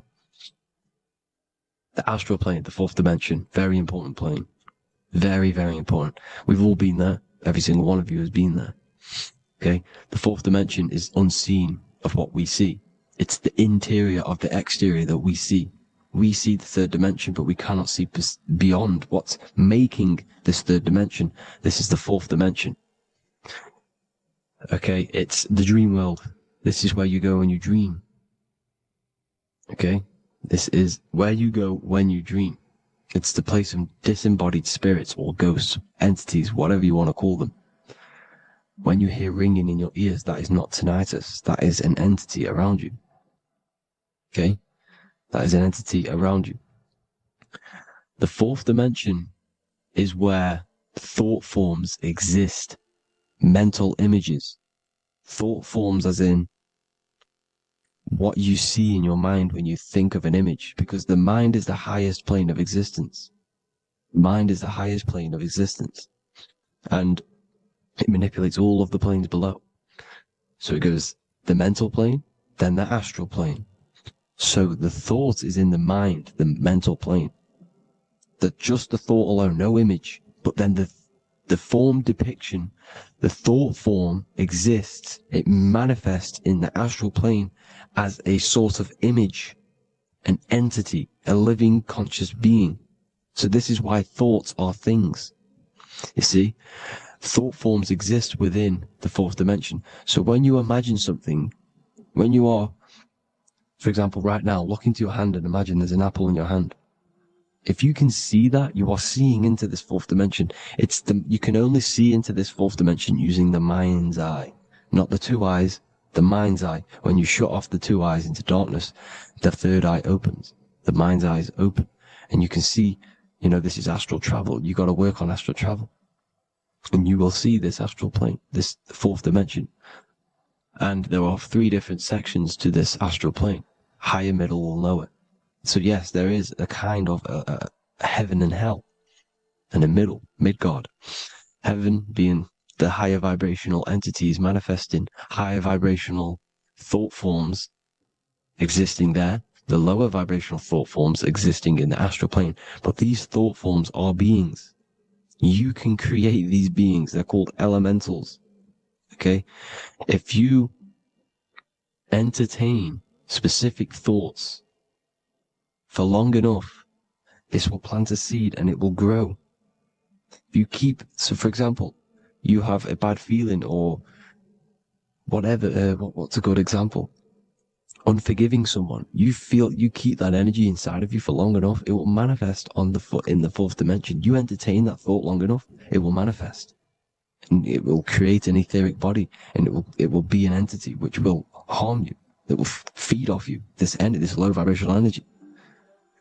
Your mind is so powerful. It creates thought forms, and these thought forms can take consciousness, can take bodies, etheric bodies. Now, that's why it's very important that you master your mind, master your thought patterns. So this fourth dimension is the astral world. So when you have a nightmare, this is the lower astral plane. You're in the lower astral plane. Whilst this physical body rests at night, your consciousness, you awaken this other body, your consciousness goes inside of this other body, whilst the physical body lays asleep. You see? So it's all inside of you. This is what you need to understand. You just haven't awakened these bodies yet. You can awaken them. You just got to awaken them. Okay? The next is the mental plane. This is the mind, the source, pure cause, pure motion, the most less dense, the most fluid. No form. There's no form to the mind. Astral plane is the first plane where a form takes existence, pretty much. The mental world has no form. It's pure mind, pure intelligence. Thoughts alone exist here without any images or manifestation. The most fluid, the most dreamy, the most causal plane. All of the rest take the effects of this plane. That's why it's mind over matter. Your thoughts they create vibrations. Each vibration is vibrating on a specific frequency, which creates mental images, creates effects down here on this physical plane. This is why it's so important to master your mind. Master what you think. Master your mind. It's the hardest thing to master. You could conquer the world, but it's probably harder to conquer your own mind than to conquer the whole world. I can promise you that, because the mind can play tricks on you. You got to listen to that inner guide within you that will constantly manifest the good things. So anyways, people, hope you learned a lot from this. Please work on trying to activate these other bodies. I will maybe do another video on trying to activate these bodies if you wish. Please comment down below if you would like to see that.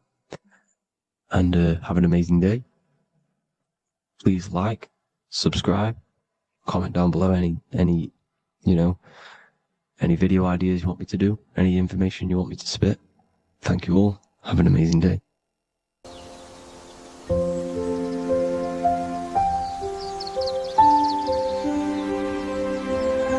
bookofwisdom.com.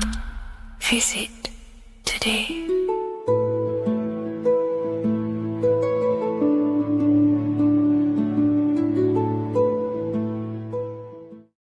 There is a secret meaning behind the number 666. 666 is 3 sixes. The number 3 in occult and esoteric numerology represents the 3 aspects of human consciousness. We see this symbolism in the all-seeing eye with the light and the triangle. The triangle is the number 3. The eye represents consciousness, observation, and the light represents the light of consciousness, because consciousness is pure light. The 3 aspects of our consciousness is thoughts, emotions, and actions. Every thought creates a feeling, and the feeling creates the action. All physical manifestation is driven from these 3 aspects of our consciousness. All physical manifestation comes from thought. Every object you see around you, this screen, the phone you're on, the laptop you're using, or the iPad, was a thought in the invisible realms of consciousness. Then it was brought into physicality through feeling and action. This is because man is made in the image and likeness of God. We are all mini creators. We are all extensions of God's creative consciousness. Therefore, the number 666 represents 3 sixes. 3 is thoughts, emotions, actions. The number 6 represents the cube, because cubes have 6 sides. This material world that we experience, everything has 6 sides. Everything's created by cubes. We can move forward, we can move backwards, we can move left, right, up and down. This is the cube that we are stuck in. Therefore, 666 represents our 3 aspects of our consciousness, thoughts, emotions, actions, all contributing towards our physical self, material world, material pleasures, completely cutting ourselves off from our spiritual, true, divine self, which means 666 is representing a state of consciousness, a state of consciousness where we only operate from a place of material needs and survival things.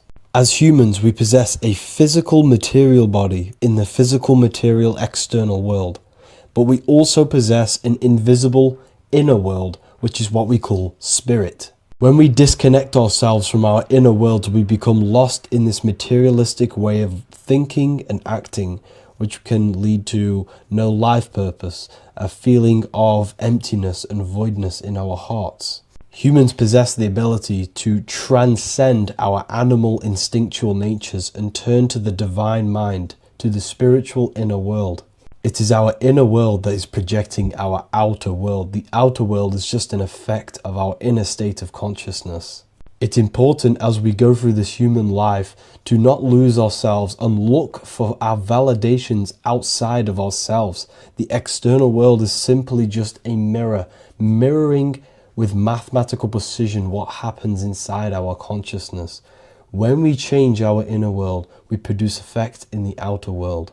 To get back on track about this number, this represents when we are lost in our material self and we are completely cut off from our true divine self. The devil is always having goat horns, which represents a ground animal. This is the lower animal self of man. He's always red. The frequency of red is the lowest vibrational color, and it also represents the root chakra. This is all to do with survival mode and our physical needs and physical self. Red represents chaotic and intense emotions like hatred and anger. This is why the devil is always red, because it represents anger and an uncontrolled state of emotion and consciousness. You see, we've been taught in the church and all through religion indoctrinations that the devil is an external deity which influences humans. And in fact, this is nothing but a metaphorical story. The devil is a character which represents an aspect of the human mind, the lower aspect of the human mind, a facet of our own consciousness and psyche. The voice that we have in our head that tells us to do these negative things is not an external deity pushing us to do something bad. This is an aspect of our own mind. Jesus and Satan are just two characters which represent the two voices that we have in our own consciousness. In fact, the word devil was never present in the early Gospels. Instead, what was mentioned was a spirit of evil. A term spirit of evil was not meant to denote a specific deity or being, but rather any force of negativity, whether it manifests as a destructive thought, emotion, or action. The spirit of evil represents the darker sides of our mind, the part that leads us astray and brings forth negativity in our lives. The reason why they want you to believe in a devil is because they don't want you taking responsibility for your creations. They don't want you to realize that the external world is truly a mirror of your inner state of consciousness. Instead, when something bad happens in your life, you blame it on some external devil or Satan who tempted you. Everything is your creation in your life. When you realize this, you take full control and you begin to reshape your external world by changing your inner state of consciousness.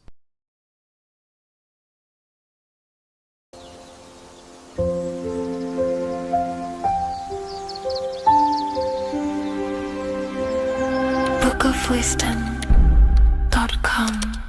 Visit today.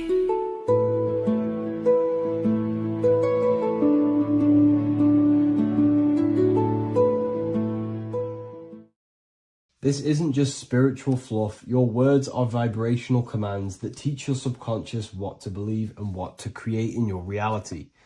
Now, I'm not going to sit here and tell you how words are these vibrational things that create reality. In fact, they are. However, the power of words does not hold in the vibration of the word. Yes, it has a little effect on plants. Yes, every word is a vibration that speaks to every cell in your body. However, this is not the main power of words. The main power of words is restructuring your consciousness and invoking energy inside of your own consciousness. I'm going to go over these two in detail for you. Your life is an externalization of your consciousness. Your belief system, your internal world, are building blocks to create your external world. What you believe in is how you see reality. It is the filter that you see to see reality. If you want to change reality, you have to change your consciousness first. There's no point trying to create a change, a manipulation in the external world, because it won't last very long. You have to restructure your inner temple, your inside world of thought and emotion. For example, your external reality is an externalization of every thought you thought in the past. Your life circumstances are just a result of every thought you thought in the past. You become what you think about. So if we can control what we think about, we will control who we become. Words are a powerful way to restructure your subconscious mind, which will then restructure what you think about. For example, if I said the word chicken all day long, I'm going to be thinking about chicken all day long. The words we repeat enter our subconscious mind, and our subconscious mind molds our conscious mind of what we are consciously giving attention to and thinking about. And that becomes our emotion. Our emotion becomes the energy, the charge behind our action. And all of this creates who you are and your reality. If you want to create a change in your external world, you need to repeat the end result as in an affirmation. I am abundant. I am disciplined. For example, if you're trying to stop a certain addiction, don't say, I am going to stop smoking. Say, I am disciplined. By saying discipline, the subconscious mind accepts the word discipline and not the word smoking. If you repeat smoking, I am not smoking, your subconscious mind will just pick up smoking and then do more smoking. So if you are trying to create discipline in your life and trying to stop something, say, I am disciplined. The reason for this is powerful because you're conditioning your consciousness. You're conditioning your subconscious mind and filling it with the word discipline. And I'm not going to say do this a certain amount of times a day or do this in the mornings.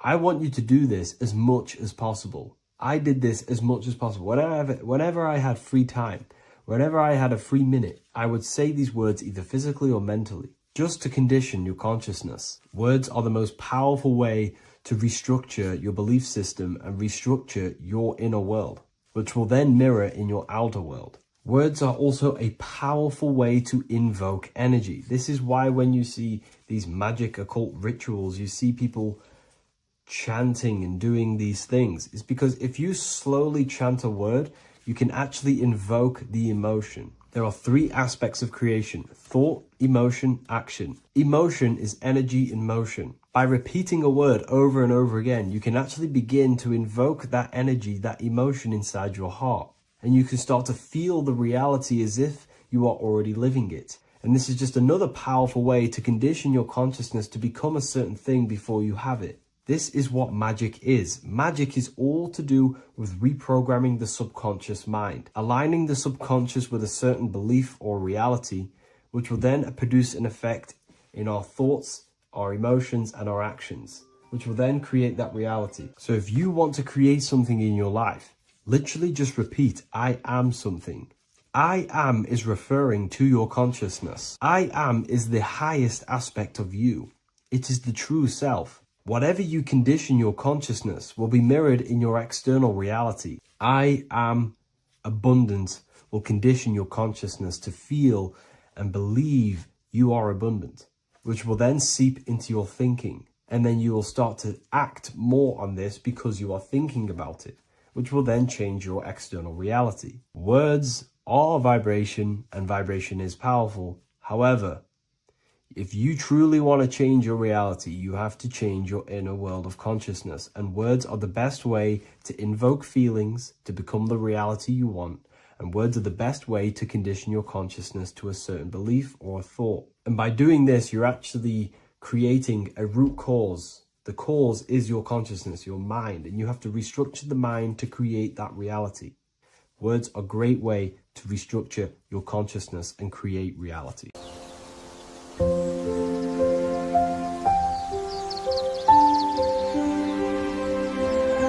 bookofwisdom.com. Visit today.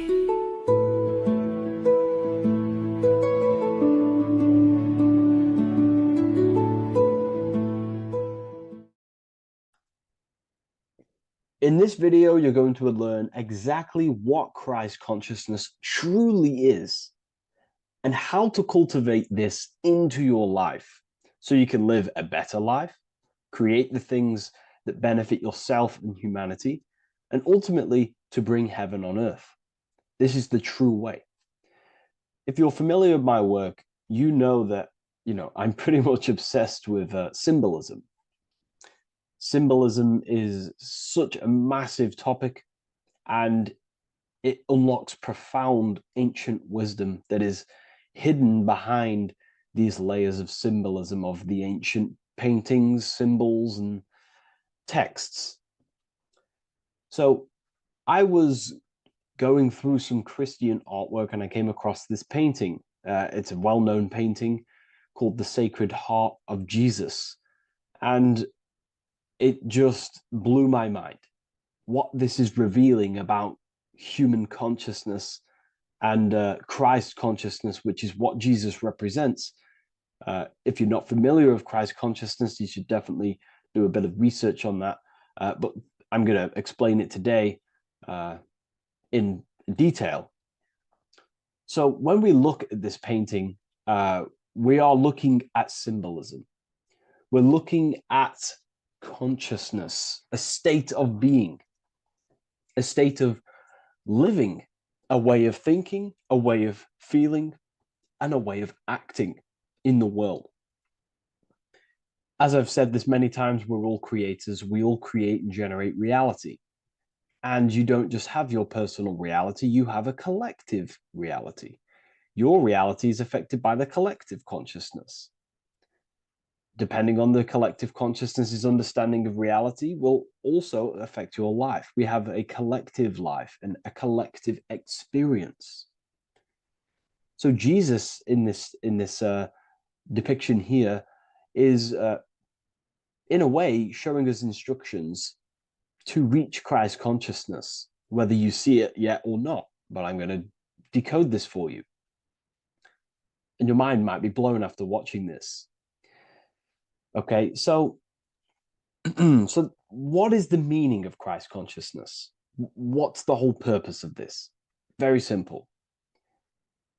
Like I mentioned before, we have a collective experience on this world. And Christ consciousness is the natural consciousness that we all need to be functioning on to generate peace, love, and unity on the earth in this experience we call life. That's what Christ consciousness truly is. It's a state of being that we need to cultivate within our own self, within myself, others, and everyone in this life and experience, so that we can all live in peace and heaven on earth, what they like to call it, so that we can generate the best experience possible together on this thing we call earth, on this material world, this material dimension. The material dimension is simply just a physical dimension of thought. It's a physical outcome of thought, but that's a whole other lecture. So please leave a like, leave a comment if you have any topics to talk about that you wish for me to cover, and definitely leave a subscribe if you like my content and channel. So to go deeper into this, right, we've explained what Christ consciousness is and what it actually, will do to the earth and what it will do to reality in our collective experience. And it's also representing a profound understanding of self, a deep understanding of the true nature of self, the true source of self, what the self is, pure consciousness, pure God. We are all Jesus. Jesus is you, a physical manifestation of the divine made manifested physically. A physical manifestation of consciousness, okay, of spirit descended into matter. However, Jesus is a symbol that should not be worshipped, but something that we need to cultivate, maybe look up to, and cultivate within our own mind and hearts and actions. So he is someone that we should embody into our own very own being. We need to reach a level of intellect, the mind, a level of emotional understanding, and Ultimately, this creates Christ consciousness. Okay, and now I know that was very, very vague what I just said, but I'm going to explain a bit more. I don't want to give it fully away yet because you need some more information, more keys. So let's observe the top end of this painting. Jesus with this circular light emanating around his head is symbolic of the mind, of our thinking aspects of consciousness, the way we generate thoughts, ideas. The mind is also good at also ruling communication. It also rules what we give attention to. Okay, so this is symbolizing the mind of every human being. The mind is a very powerful center of consciousness located in the head, of course. This is why Jesus is the head at the top with the circle around it, representing the mind. Now, to reach Christ consciousness, we need to purify our minds. Purification of the subconscious mind. The subconscious mind is the hidden aspect of our mind with all of our memories, belief systems, and everything we've ever experienced is stored within there. We have traumas there, we have bad belief systems that hold us back. So it's about reprogramming the subconscious and aligning the subconscious with higher consciousness, with higher understanding of self, removing any mental blockages from the mind. Because in today's world, most people's minds, including myself before I, purified myself, and I'm still continually purifying myself. That's not to say I'm perfect, because I'm definitely not. But what I was saying was purifying the mind so we can have a powerful mind. Because like I was saying, most people's minds are not their own friend. They let their mind control them. They let their thoughts create negative influence on them, negative emotions. They let their mind destroy their confidence, destroy themselves. We do not want a mind like this. We need a mind that is our best friend, that receives powerful thoughts, that gives someone power. We do not want our mind taking away our power. Okay, so in this specific image here of Jesus, this represents a light mind, a powerful mind, enlightenment. The word enlightenment means light and ment coming from mental or mind, light in the ment. This means a powerful mind. Light is also symbolic of knowledge, information. When someone's very intelligent, you call them a bright person. It's a bright mind. It's knowledge of self. So the mind is conscious of self. That's another thing. We need to be conscious. A lot of people are not conscious, including myself before I did this, before I woke up. Most people are not conscious of their actions. They're not conscious when they're actually awake in the day. They do things unknowingly. Are we conscious of our thoughts, emotions, and actions, what we're giving attention to in our mind? Because ultimately this shapes our experience. There's a great quote, I think it's Julius Caesar or one of the Roman emperors, who says the quality of your life is dependent on the quality of your thoughts. Something along them lines. I don't know if I'm 100% correct there, but it's very true. Our thoughts dictate our happiness. So to cultivate Christ consciousness, we need to be conscious of our actions, conscious of our thoughts that we're giving attention to. There is a level of mastery that we can achieve within ourselves where we become conscious of every single thought that enters our mind. That sounds easy, but it's definitely not. But that's a high level of mastery that we can achieve and cultivate within ourselves. So we're looking at a powerful mind here from Jesus, a powerful mind, a purified mind. And we purify the mind through, affirmations, meditations, ritual work. Rituals are things we do every single day with an intent in our mind and an emotion in our heart to impress that state of consciousness into our subconscious so it can slowly rewrite our consciousness. and align our consciousness and sync it with a higher thoughts and higher emotions, with love. We can sync our consciousness with love, which is ultimately what Christ consciousness truly is. Well, now we're going to go on to that now. So we've gone over the mind. Now we go over the heart. Now notice, before we go into the heart, Jesus is revealing. He's revealing, he's pulling back the robe, symbolizing opening the heart, revealing the heart, revealing the soul, the light of the heart. Our authentic self lies in the heart.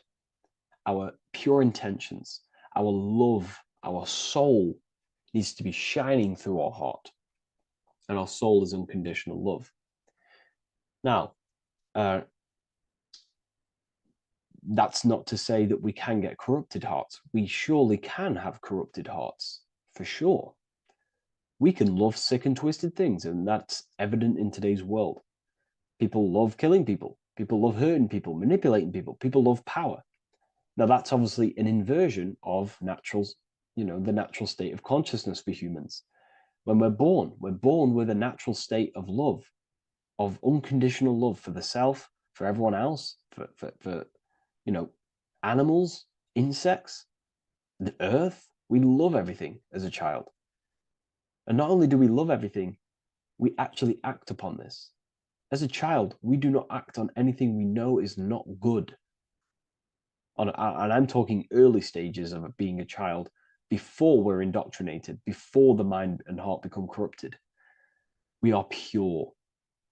This is symbolizing this. Light represents also purification and truth, because when you shine light on something, it's the truth. You see it. You shine it through the darkness. It reveals. So light, this is symbolizing revealing the light of the soul, of love consciousness, holding love in the heart, true love, not love for sick and twisted things, but true love for the self, the body, and for everyone else and all things. Holding love in the heart. There's a famous saying of keeping the sun in your heart. Keep the sun in your heart. It's a very famous saying. The sun is a symbol of love. What does the sun do? It gives abundantly.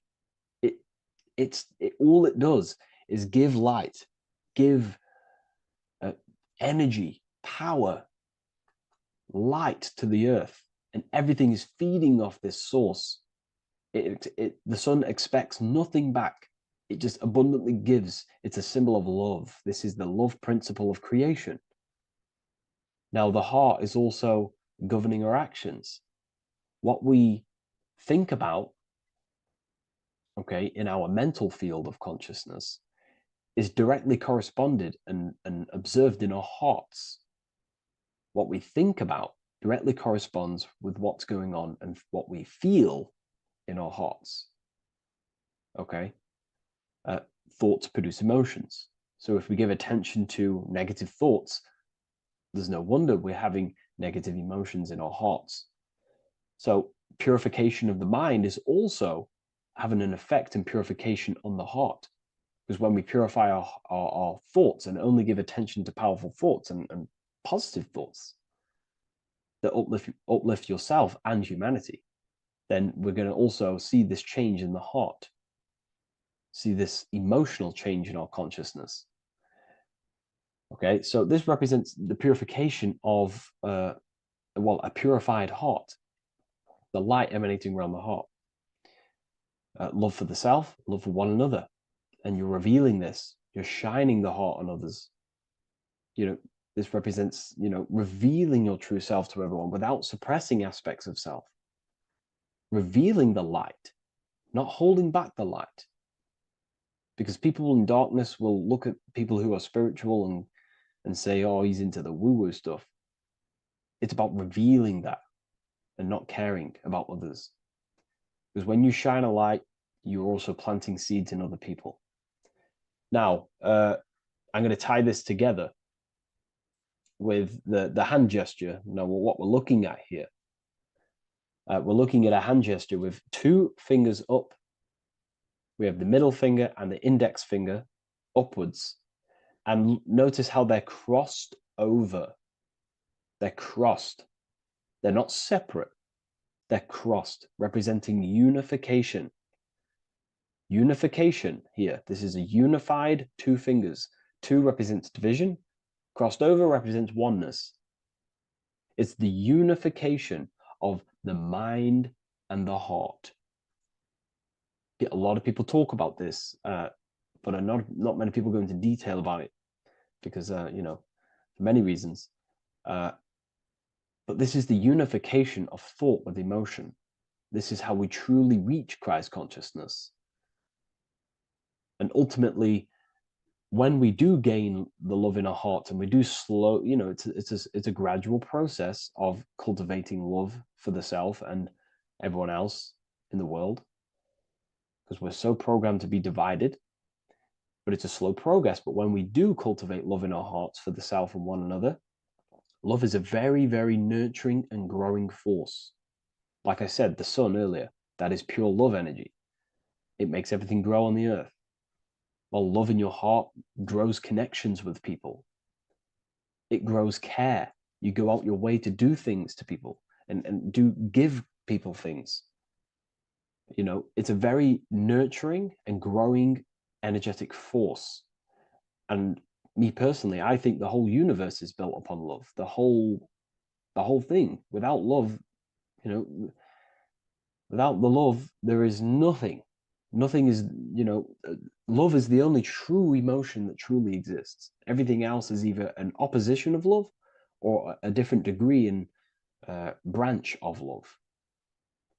Love is the only true emotion, and everything is built upon that principle. Okay, love is what guides us to a higher consciousness. When we cultivate love in our hearts, we become a vessel for light, more energy, more vibration. Our electromagnetic field expands, or biofield, when we hold love in our hearts. It's a very powerful force. And when we do cultivate a strong spiritual compass within our heart, because that's what our heart truly is, it's a spiritual compass. It tells us, well, it doesn't tell us, it knows what is right at all times. If you think something, your heart tells you whether that is right or that is wrong, whether you should act upon it or whether you should not. The heart knows what's good and evil. No one told you this as a child. As a child, you already knew this. You came into the world, you knew what was right and wrong. You knew it was wrong to hurt people. So this unification that he's doing with his hand symbolizes thinking with the love of the heart. Represents thinking with love of the heart. Thinking with love of the heart for the self and the collective. Now, ultimately, what this does is give birth to perfect action. Why? Why does this give birth to perfect action? Think about it. Every time you've taken an action, why did you take the action? You would have thought about it, you had a feeling towards it, a care energy, and you took action. Why do we go to work? We care about paying the bills and staying in our house. We go to work to earn money. We think, we care, we act. Everything you see in front of your reality, on the screen that you're seeing right now, you've called your eyes. Everything is in front of you because you care. It's the heart energy that leads the body. Okay? And that's even present in the body. Have a look at the body. We have the head, thought, then emotion, then our feet is at the bottom, and our feet take action. Thought, emotion, action. Thought, emotion, action. So even the body is basically a blueprint of how creation is manifested. So we receive thoughts from the divine planes, from the higher planes of consciousness. We receive them. That's another thing that I missed. If we purify our minds, we're basically attuning our mind to a higher part of the mental plane, and we will receive higher thoughts. We will receive thoughts that are more genius, what we like to call today, or better quality thoughts. We receive good ideas when we attune our mind to a higher consciousness. Okay, so we are like a radio. We receive thoughts based on what our mind is set to. That's why we call it a mindset. So, like I was saying, we receive thoughts through the head, we feel the emotion, then our feet take action. Thought, emotion, action. So the body's a blueprint of creation. It's beautiful when you really notice this. So this unification is about thinking with the love of the heart, which gives birth to perfect action in the world. And this is the state that we need to cultivate within myself and everyone in the world so we can give birth to heaven on earth through action. Because ultimately the world is molded through action, physical action. And them actions are molded from thoughts and emotions. Now,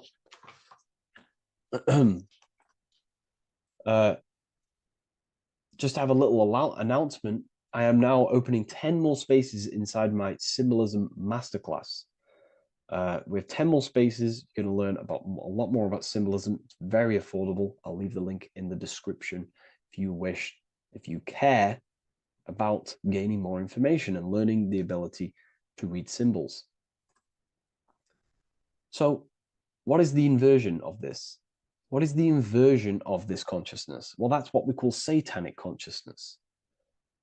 Satanism. Satanism on its true level is the opposite, the opposing the natural state of consciousness that we are born into.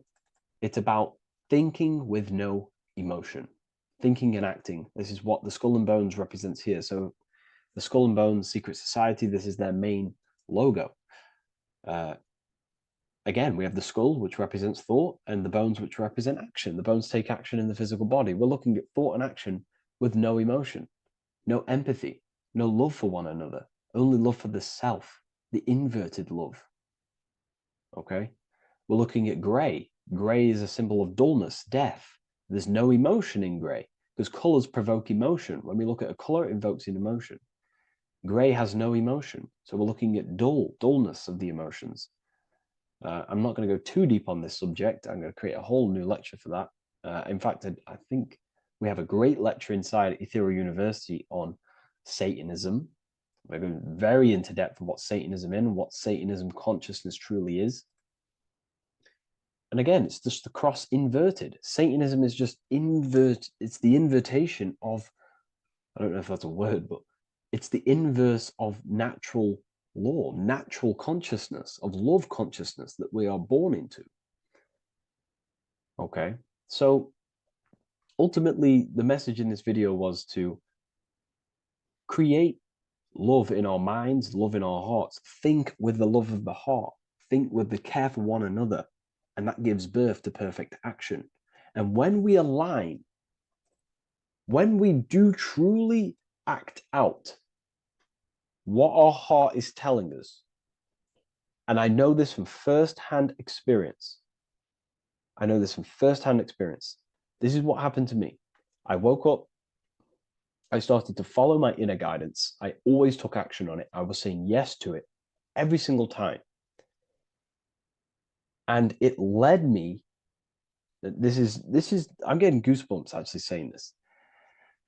It led me to where I am. Like that action, me saying yes to my heart, to that knowingness of goodness within me, was like a domino effect. And that domino effect, every time I did it, it was just opening more and more doors, not physically, but mentally. I was receiving more information. I was receiving more opportunity physically. My work started to explode on social media. Like, when you follow your heart and truly take action on what you know is good, it's like a domino effect that leads you step by step to where you're meant to be.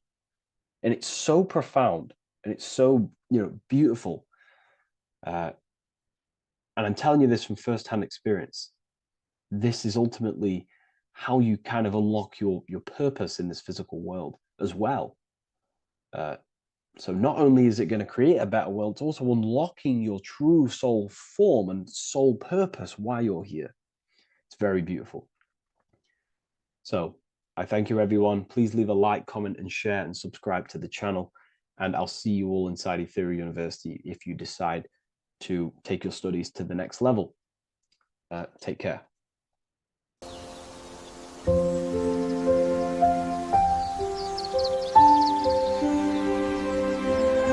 bookofwisdom.com. Visit today.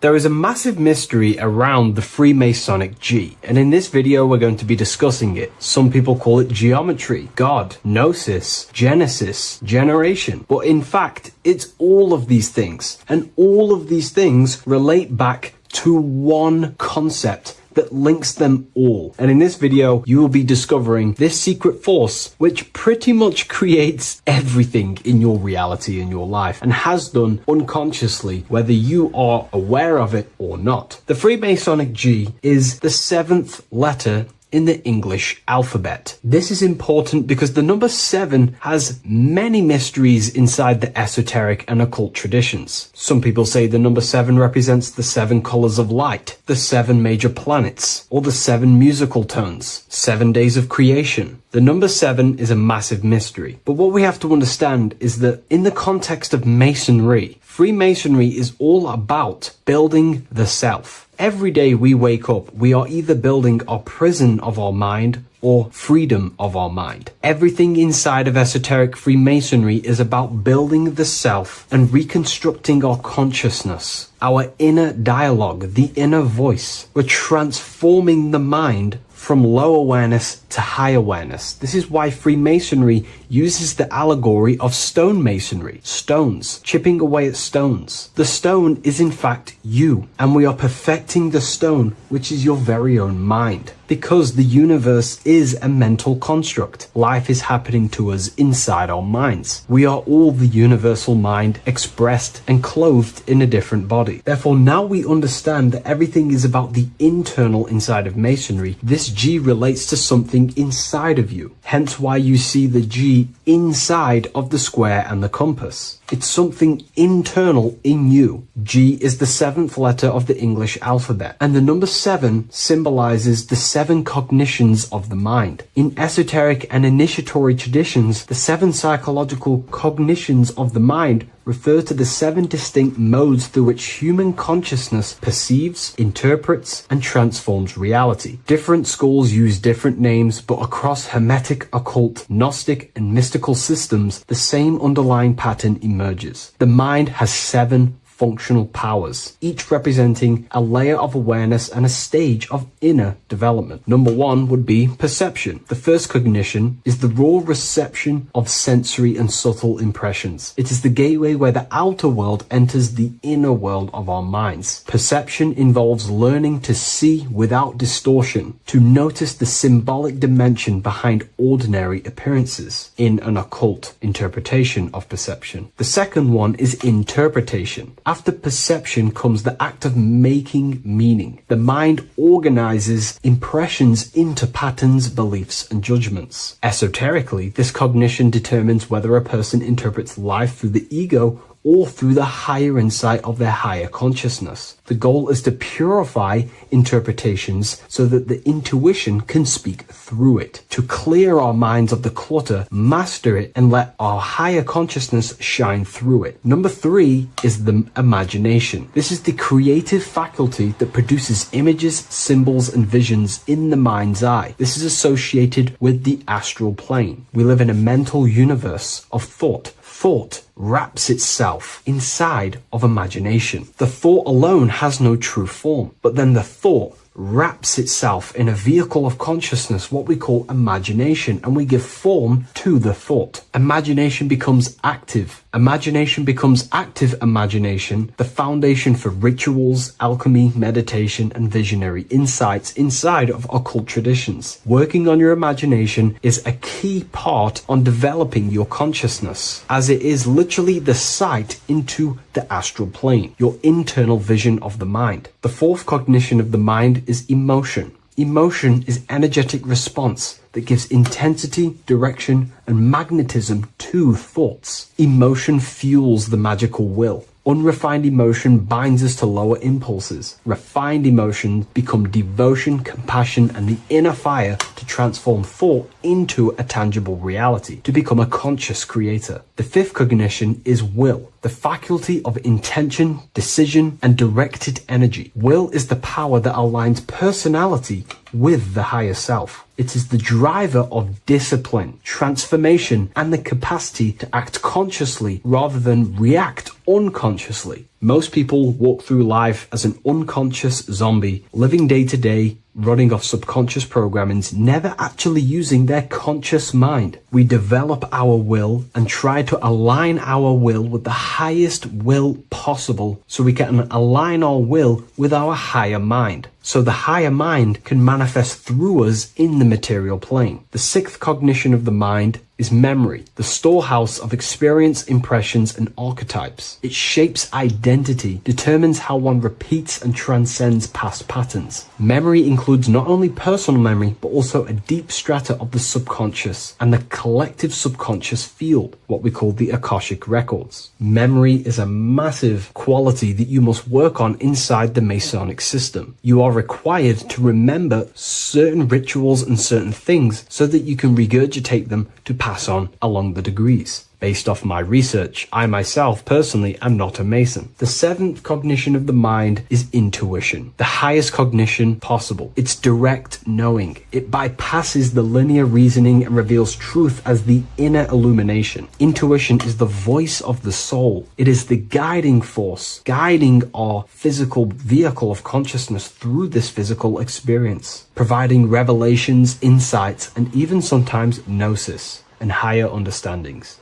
They are the seven principles and cognitions of the mind that we should work on. Sometimes they're symbolized as seven luminary planets, because lumen is light. The planets are light. Light is consciousness. Consciousness is light. Now moving on to the true understanding of the G, the higher understanding of the G, as I mentioned previously. This is what we call the generative principle, the care principle, the human heart principle, the female aspect of consciousness within yourself. All creation is built upon a care. All action is built upon a care. You only act on what you care about. You care about paying the bills and staying inside your house and looking after your family, for example. Therefore, you take the action to generate the reality and generate money to pay the bills. Them actions are driven by the force of care. If you care about a plant, you take the action to water the plant and it grows. If you care about your partner or relationship, you give them attention and care and love and you grow the relationship. As soon as you stop providing care, watch the relationship crumble and the reality destroys itself. Care is the generative force of reality. This is the generative principle that generates your experience in this world. We are in a continual state of becoming. Each cause gives birth to an effect, and that effect gives birth to a new cause. The G is the generative principle that drives creation in the present moment. Reality is creating, unfolding in the present moment, and the G is the force inside of you that generates your experience. You're watching this YouTube video right now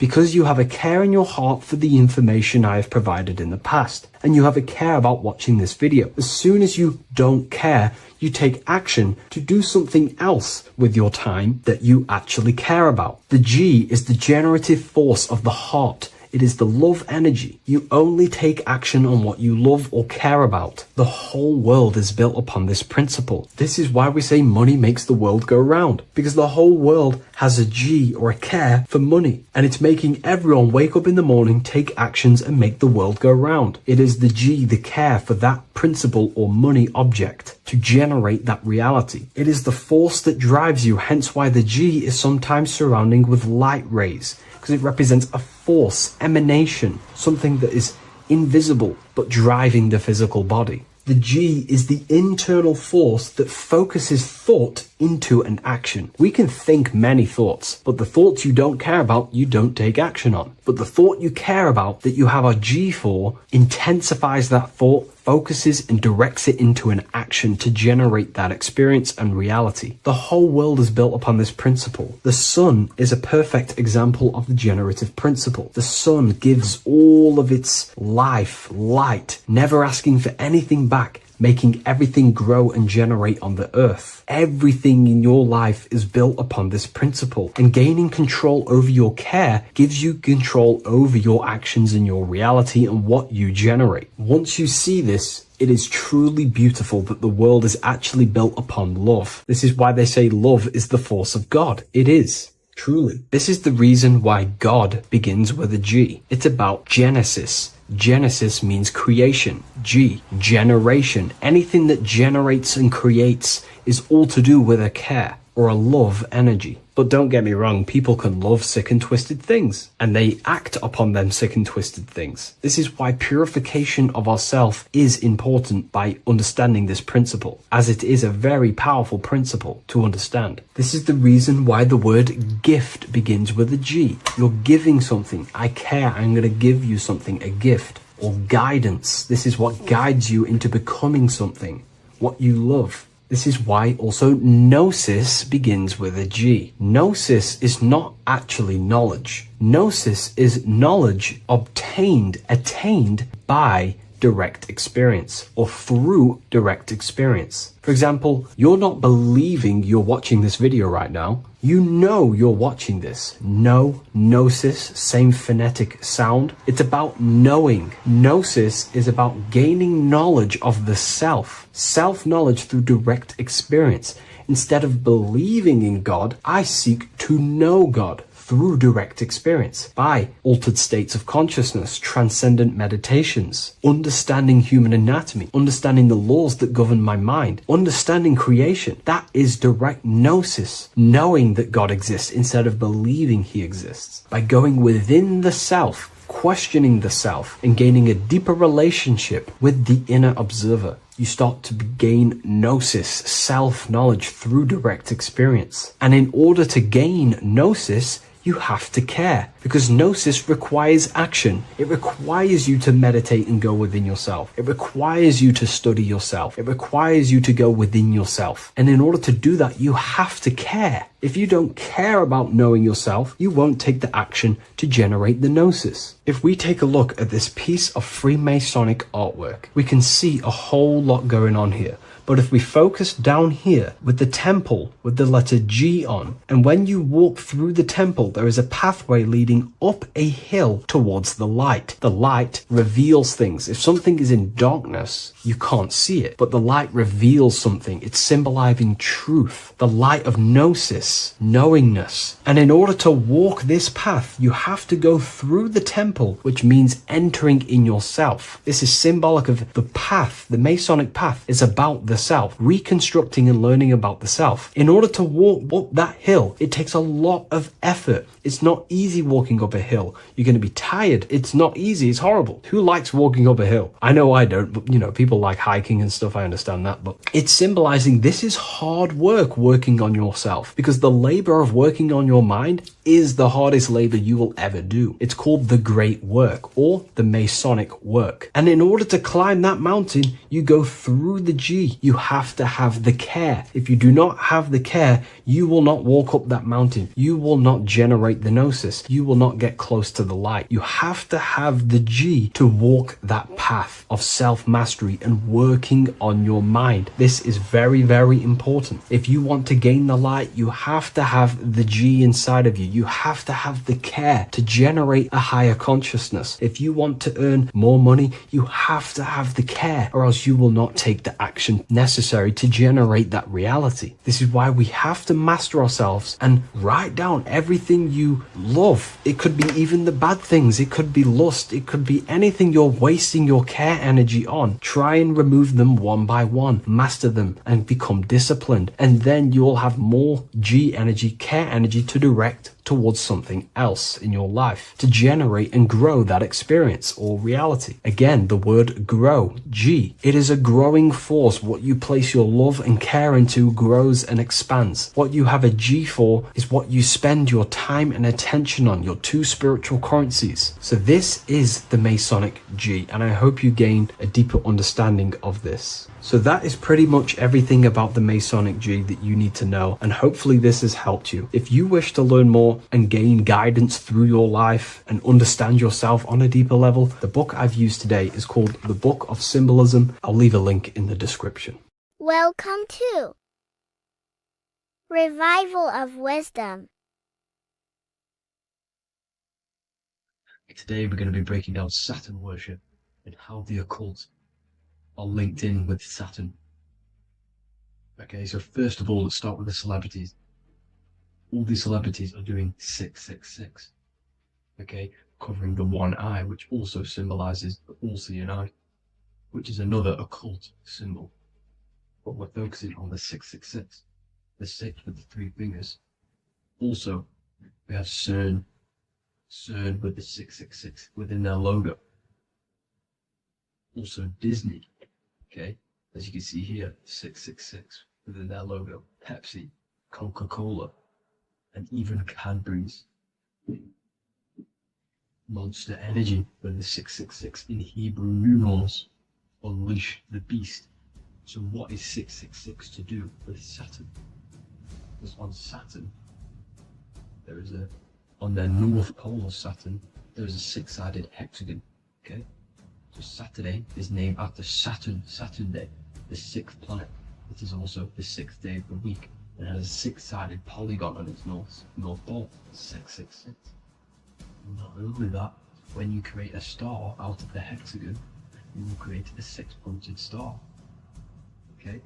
With 6 triangles within the star and a 6-sided hexagon, which all adds up to 666. Okay, so this is why all these symbols contain 666. So why do they worship 666? Saturn. Because Saturn is the god of time and death, okay, and order and lessons. Okay, Saturn is a very cold and dry being. That is the 6th planet from the sun. Okay, Saturn represents the winter, which symbolizes death. Okay, because all nature dies within winter because the sun's not there. So it represents darkness and death. It rules the zodiac sign of Capricorn. Okay, so in the celestial cycle, Saturn is always opposite the sun. So it's the opposite of the sun. So they're worshipping this energy which is death-like. Okay, this god which is death and does not bring life. Okay, and also is the god of time. Okay, also in the Roman and in Greek it's called Chronos. Okay, which is just a translation for time. It's also known as the Father Time, aka the Grim Reaper. Okay, the Grim Reaper. Keep that in mind. We'll come back to this. Here are some more logos with Saturn. Okay, NAG, Internet, Wi-Fi. Okay, all these occult logos all worship Saturn. They are a satanic occult. They worship this death god, this evil god. Okay, this is where the cube now comes in. Okay, because what color is associated with Saturn? It's black, because it's the absence of light. It's opposite the sun. So black is the color associated with Saturn. Each planet has its own color associated with it. Okay, so when you make the cube, okay, as you can see here, the cube out of the polygon, it creates what? A black cube. Okay, and the Kabbalah, okay, Kabbalah means cube, Allah means the god, the cube god. These religions are secretly worshipping this cube god, the god of death, Saturn, Satan. It's the same entity behind it all. Okay, so also we have these black cubes in Australia, Denmark, all around the world, these black cubes, because This occult is worldwide. Saturn, Satan taking over this realm. Okay. Also, with this black cube, they walk around it like the rings of Saturn. It's around the black cube of Saturn with the rings. They walk around in circles. What are circles? Cycles. What is a cycle? Time. The time god. This is why it has a ring around it, because it represents time, cycles. Okay? And this is another depiction of Saturn, always depicted with this Reaper staff. Okay? Keep in mind this staff, just like we associated with aka the Grim Reaper. The Grim Reaper also wears a black robe, representing Saturn with the same staff. Can you see it? This is where it comes in. Okay? The same thing, look, the same staff with the black robe. Black representing Saturn, the god of death. Okay, the Grim Reaper, Satan. Okay. Also, when you graduate from university, what do? You wear a cube on your head, a black cube with a black robe. This is Saturn worship. See, this is how Satan has tricked the world into worshipping him, not God, the sun, which represents God. So what is a corona? Because a corona is a crown, a circle, okay? A set of concentric circles of light seen around a luminous body. So Saturn. So this is why they used to worship Saturn by wearing crowns in ancient days. And we still do to this day. The king or queen has a crown, a corona. Also, corona, the drink. Corona adds up to 666, just like Saturn is 666. But like you see in the corona, you see the staff. You see this staff, just like the staff of Saturn, the Saturn god, like the Grim Reaper, with the black robe and the staff, just like the Saturn god. What is the Grim Reaper? It's a killer. It represents death, just like Saturn, the god of death and time. So all these occults and secret societies all worship the 666 god, which is Saturn, Satan. All of our energy is being put into Saturn. Okay, and Saturn, Satan, is harnessing all of this energy. So gradually, this is what the mark of the beast is. Like it says in the Bible, the mark of the beast, or the name of the beast. Here is wisdom. Let it know that you have to understand and count the number of the beast, for it is 6. It is the number 6 of a man, and is 6. 600, 3 score is 6, 666. So this is what the mark of the beast is. They are going to eventually put green chips, just like Neuralink, which is what Elon Musk is pushing. Okay, so this chip is the mark of the beast, and it's going to be implanted to our hands or brains. Okay, and they will manipulate our consciousness, and it will manipulate our DNA, and it will directly connect us to AI, and AI is linked in with Saturn, Satan, as the demons and the people who rule this world are in love with AI. They want to connect humans to AI. And this will control our consciousness completely and give all of our energy back to Saturn, Satan, this deity that they all worship. Just like when you get married, you wear a wedding ring, the rings of Saturn, over the finger, which represents the sun.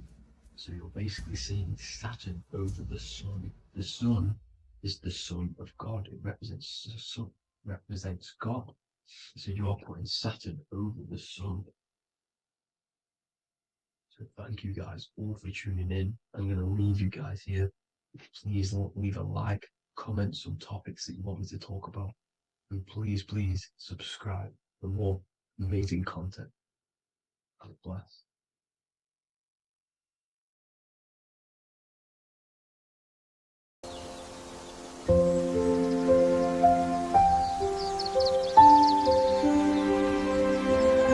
bookofwisdom.com. Visit today.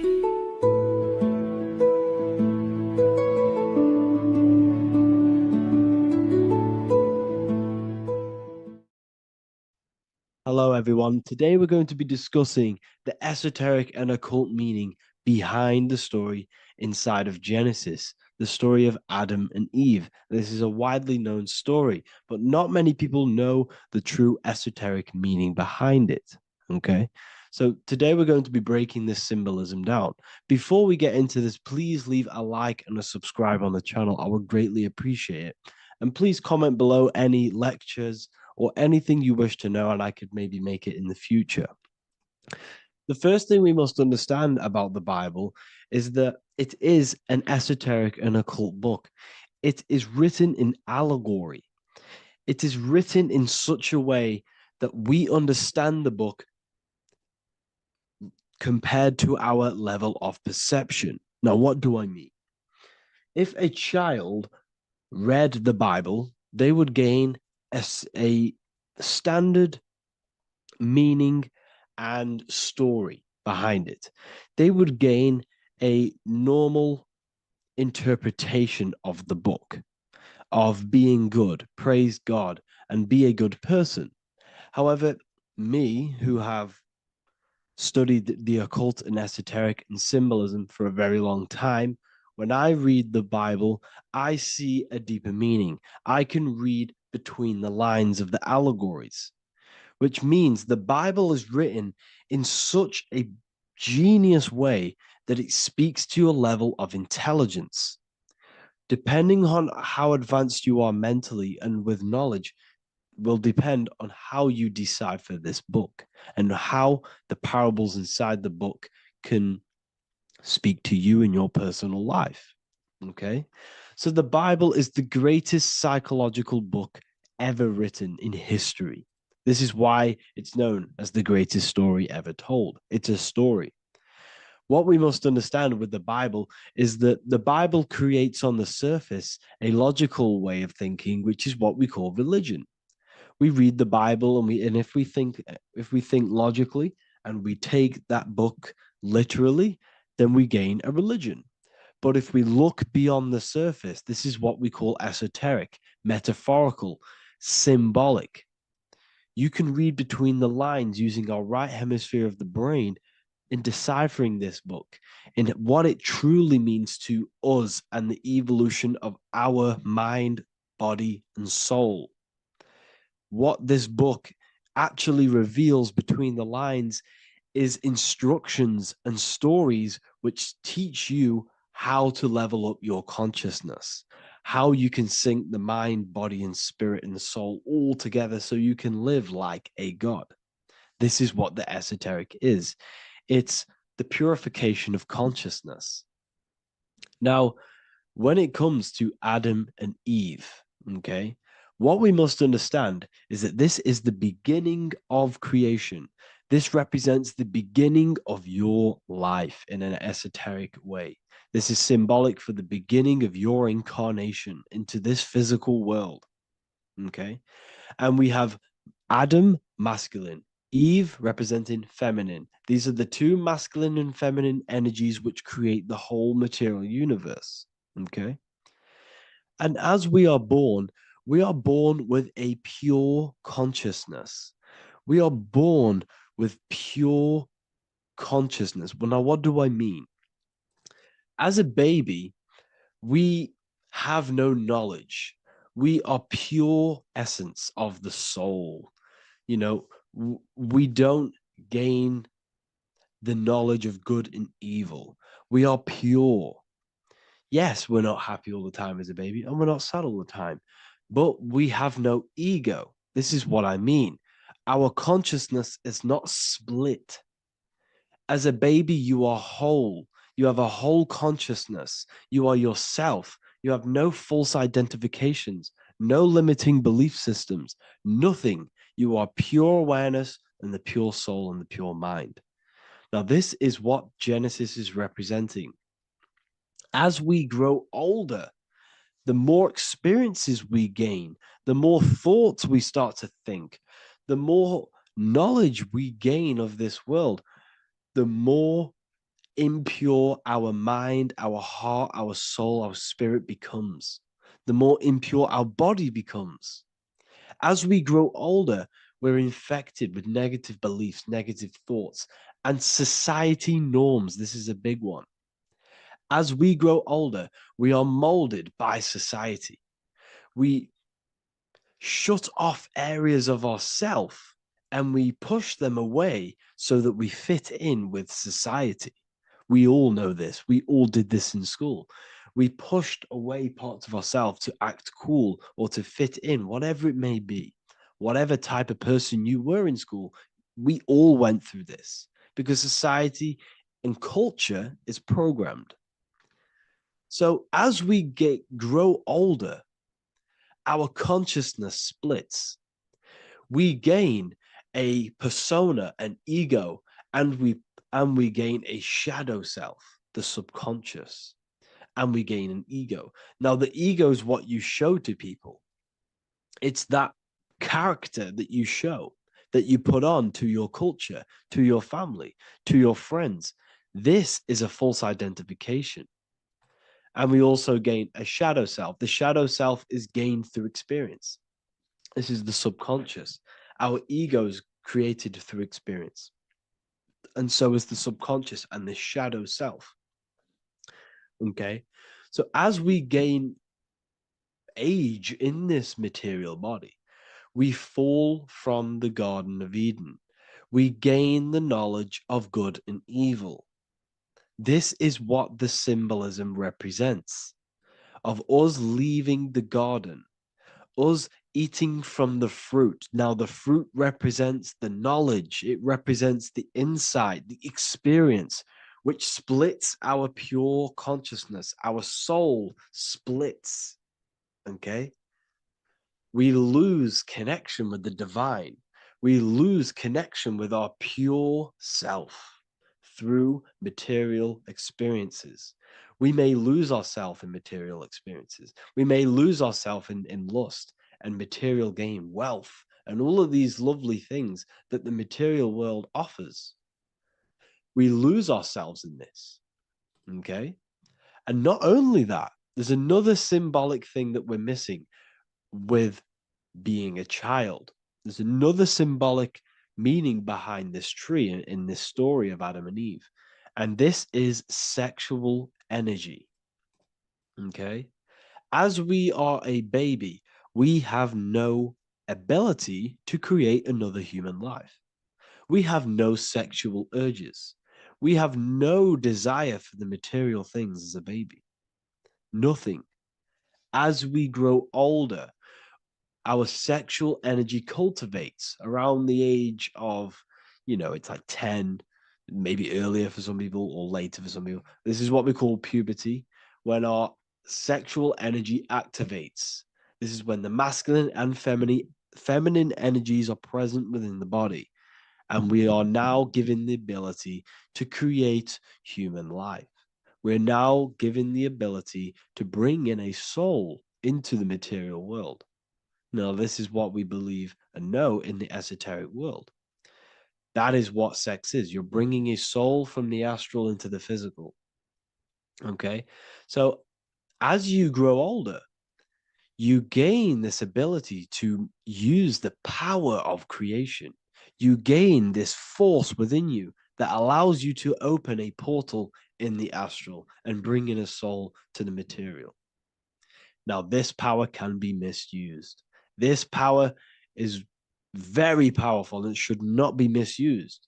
In occult and esoteric teachings, we teach and learn sexual transmutation, how we transmute sexual energy into different areas of our life so we can grow and create. Because sexual energy is creative energy.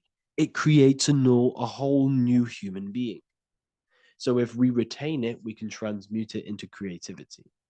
So this energy is kind of corrupting us as well. And now I'm not saying growing up is evil, all this thing is evil. This is a natural cycle that we must go through. The soul of us must go through this cycle so that we learn, so that we overcome it, so that we gain mastery over ourselves, so that we expand ourselves.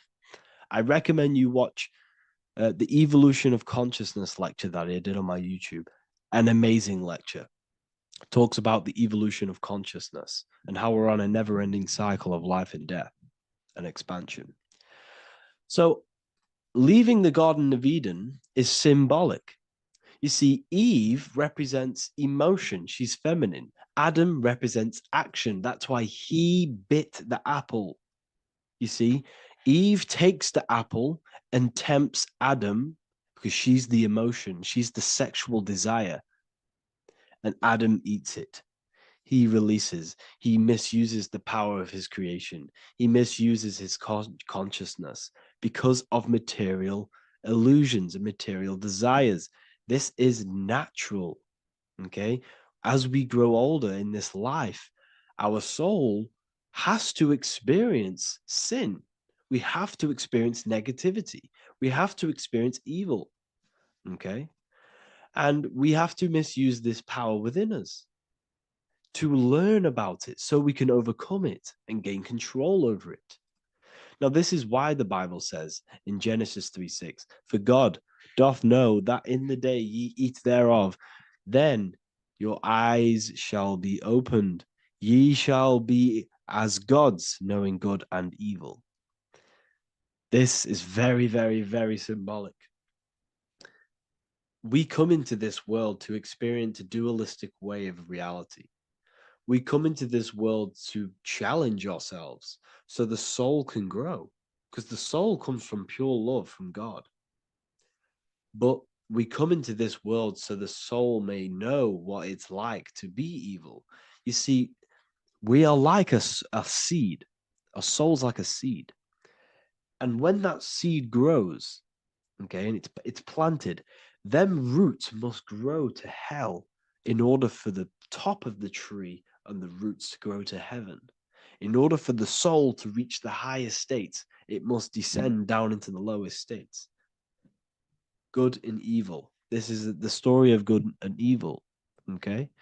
And this is the story, a psychological story of how the human mind has functioned in this life. This is what this story is representing of how our soul and mind is functioning, how our consciousness is splitting and growing up and evoluting.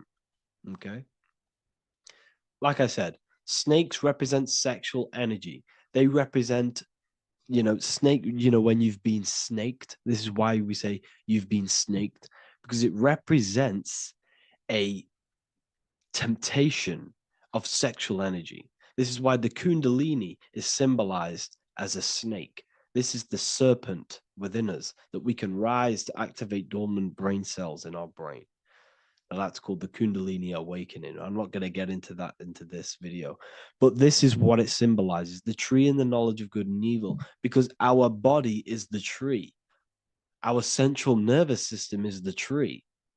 The snake is our sexual urges and this false temptation that tempts us to interact with sin, the material world, okay, and go against our higher divine self. This is what it represents.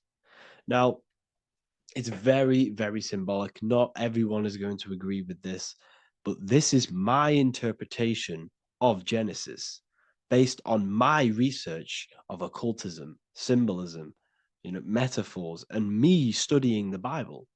This is my interpretation, and I hope it resonates with you. It might not resonate with you, but this is what makes sense to me, and this is what has made sense to many other occult researchers who are in this space as well.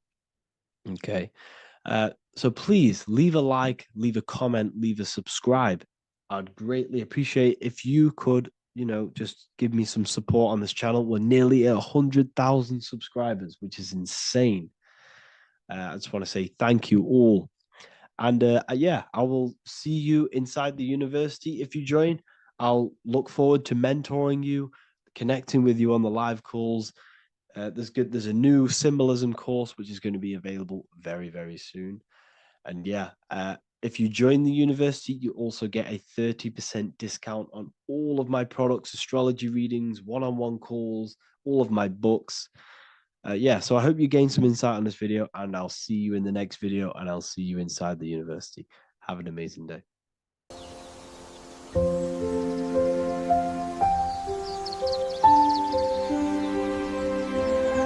bookofwisdom.com. Visit today.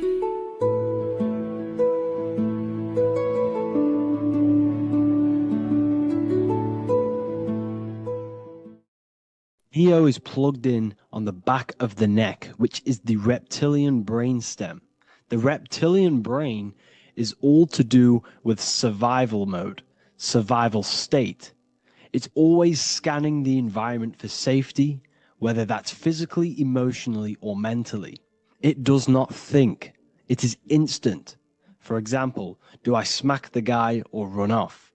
If something happens to you, like a car's coming really quick to you, you do not think about this. The reptilian brain is the animal instinct that will instantly move your body on the instant reactions. Hence why it's the closest brain to the rest of the body. It has instant access to the electrical nervous system to control the body at instant reactions. Now, Neo is plugged in on the back of the neck, which is the reptilian brain. Therefore, the matrix is the body itself. It is the lowest state of consciousness. This is what it represents. The word matrix means womb. It translates to womb because your body is a womb. Your body is a vessel for universal consciousness, for God consciousness. And the body is also a womb where you can be born again outside of this body by raising your consciousness, by awakening the neocortex. This is why Neo is called Neo, because it represents the neocortex. This is the higher aspect of our brain. This is all to do with new things, higher reasoning, higher thinking, new learning. You see, the brain is a receiver for universal consciousness. Now, what do I mean? It is a radio receiver. Think of it like this. You have a radio tower which emits frequencies. And each little frequency, 00.1, 00.2, 00.3, each 00 point is a different person. We are all the same universal consciousness, encapsulated inside of a different vessel. This is why our body is the temple of God inside of the Bible. Your body is a sacred temple of the divine essence of the universe. However, consciousness is controlling this physical body. And I'll show you this diagram here. Consciousness consists of imagination, emotions, thought, and memory. All of these things are not physical. They're not made out of atoms. You cannot think with atoms. If I split open your brain while you are thinking of a cheesecake, I would not see a cheesecake. It's because these things exist metaphysically within consciousness. They are not physical. The body is physical. It's part of matter. It's part of time. You see the Leonardo da Vinci, the circle and the square. The square represents limitation, beginning and end, because when you draw a square, there is a beginning and end. It represents the body, the mortal self, the ego, the echo. Then you have the spirit raised above, which represents spirit over matter, mind over matter. Invisible forces create physical forces. Everything physical exists in non-physical. This is also the Freemasonic square and compass, why the square is below the compass, because the compass creates the circle, which is spirit or mind. Then you have the square, which is matter. Mind and matter are the same substance. Mind creates matter through thought. Everything in this physical universe manifested through thought. Everything began as thought. So you are spirit and matter. You have a material body and a spiritual body. And you are right in the middle. This is why humans are very, very important. Because we have an animal nature, the reptilian brain, and a higher consciousness, the neocortex. And we must awaken out of the matrix, which means womb, which is the body. And neo is waken up from the lower self, the reptilian brain, and moves into the neocortex. Because the brain is a radio receiver for consciousness. Now, what do I mean? I went over this before. Your consciousness is controlling the brain. The brain is a computer. And when our consciousness, our imagination, our emotion, our thoughts, and our memories are all contributing towards just survival things, food, safety, fear, all of these things, and our consciousness is locked into a survival state, we are using the reptilian brain. We're no longer thinking. You don't think with the brain, but the consciousness is thinking, which activates the different parts of the brain. When we think for higher reasoning, we use the neocortex. It stimulates the neocortex. When we think about survival, we're using the reptilian brain. So therefore, when Neo wakes up, he wakes up to the higher aspects of consciousness, which is only utilized by the neocortex, by learning new things and expansion of the mind and expansions of consciousness. Okay? So the whole matrix is to keep you designed, well, the whole matrix is designed to keep you in a survival state, in the three-dimensional awareness. They want you constantly scanning for safety, scanning for food, scanning for emotional safety in relationships and other people. You see, they do not want you to think. They want you stuck in that reptile, that animal state, that beastly state that most people are in. Most people, all they do is eat, listen to music, consume, have sex, lust, desire. This is all the reptilian brain. So when we say the world's being ran by reptilians, it's symbolic. There is no physical reptilian humanoid beings controlling, manipulating human consciousness. We are all the same consciousness. However, there is a corrupted state of consciousness running this world. And this consciousness worships the physical plane. And they control the physical plane. So by doing that, they keep you stuck in a reptilian way of thinking, the animal state, to keep you stuck in the lowest state of consciousness. Now, this is the god Osiris, which represents the reptilian brain. None of the Egyptian gods ever existed. They are all symbolic for the brain and anatomy of the human body. Osiris represents the reptilian brain. As you can see, this anatomy compare to the brain stem and Osiris statue found in Egypt. And we also see an ancient artwork of Osiris with green skin and two reptile crocodile alligators next to him, which also symbolizes the reptilian survival state of human consciousness and the activation of the reptilian brain. This is what it symbolizes. Now, this is what the Matrix is all talking about. It's talking about the awakening, the expansion of consciousness. The word divine is dive in because you connect with the divine by diving inward. There is no man in the sky going to save you. You must connect with the self. Know thyself. Truth comes from within. All of these things I'm telling you comes from within you. I'm just pointing it out. All of this is self-realization. A lot of people say, well, what are my sources? My sources is knowing thyself, observing thyself, using the neocortex of critically thinking, sitting down and thinking about yourself and having deep realization of yourself.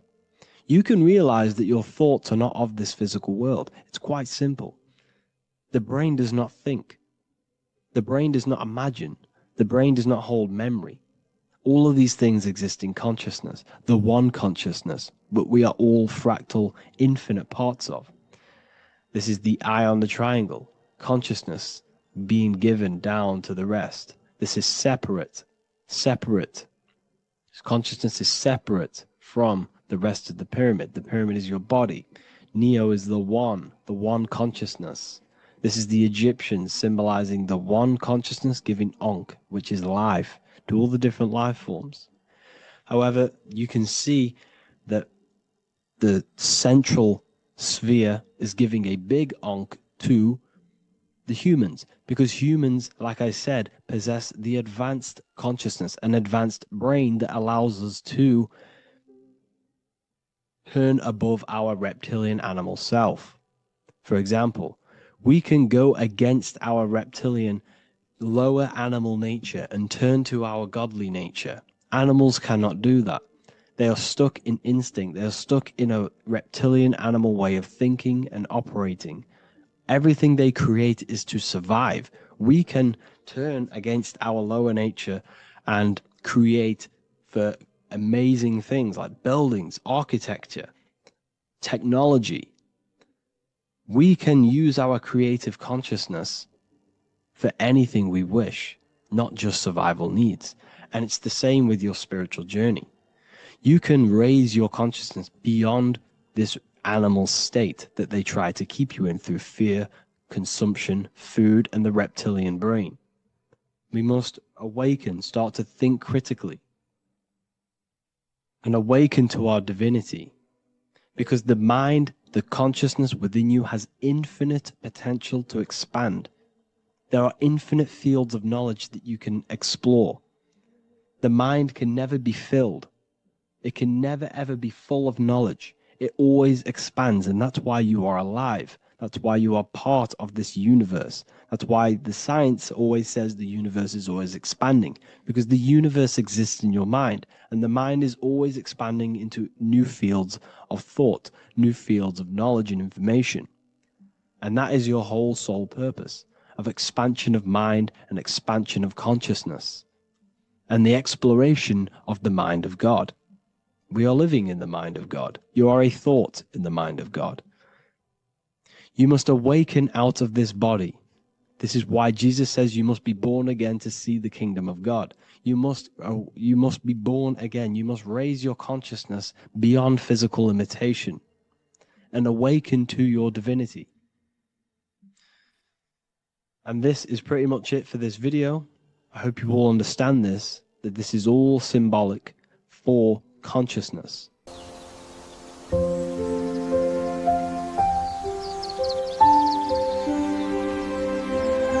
bookofwisdom.com. Visit today.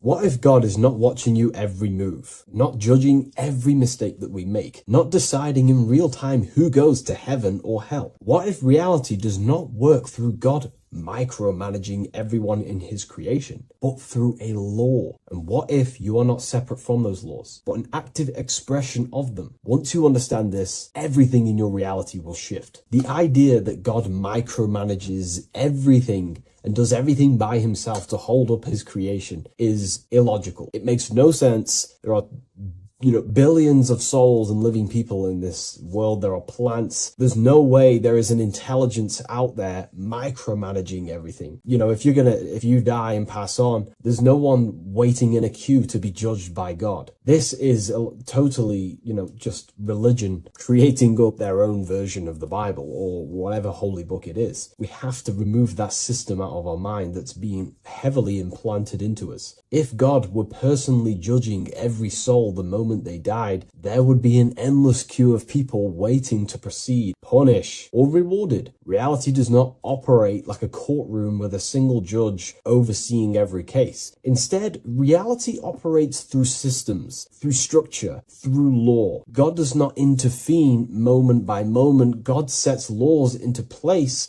and creation unfolds by obeying them laws automatically. Think of like a video game. Reality works like a code, not a control. When someone creates a video game, they do not sit there creating and controlling every character, every movement, every outcome. They write a code. They define rules, gravity, collision, cause and effect. Once the code is set, the game runs on its own. Reality functions the same way. God is not micromanaging existence. There are laws that were written into the fabric of reality itself, and everything operates through them. And these laws are not just in the fabric of reality, like I just said. They're literally ingrained into your own mind. Your mind cannot escape these laws, are pretty much creating everything you call life. We see some of these laws in nature. This is where geometry comes important. Geometry is not random decoration in nature. It is a law made visible. Spirals, symmetry, ratio, structure appears everywhere because geometry follows rules. These rules govern how plants grow, how crystals form, how cells divide, how planets rotate around the Earth, never ever falling off track. The sun rotates around the Earth. The moon rotates around the Earth. What is the order? What is the law that these intelligences are following? Why do they never distort? Why do they do the exact same thing every day and never fall off path? There is an order.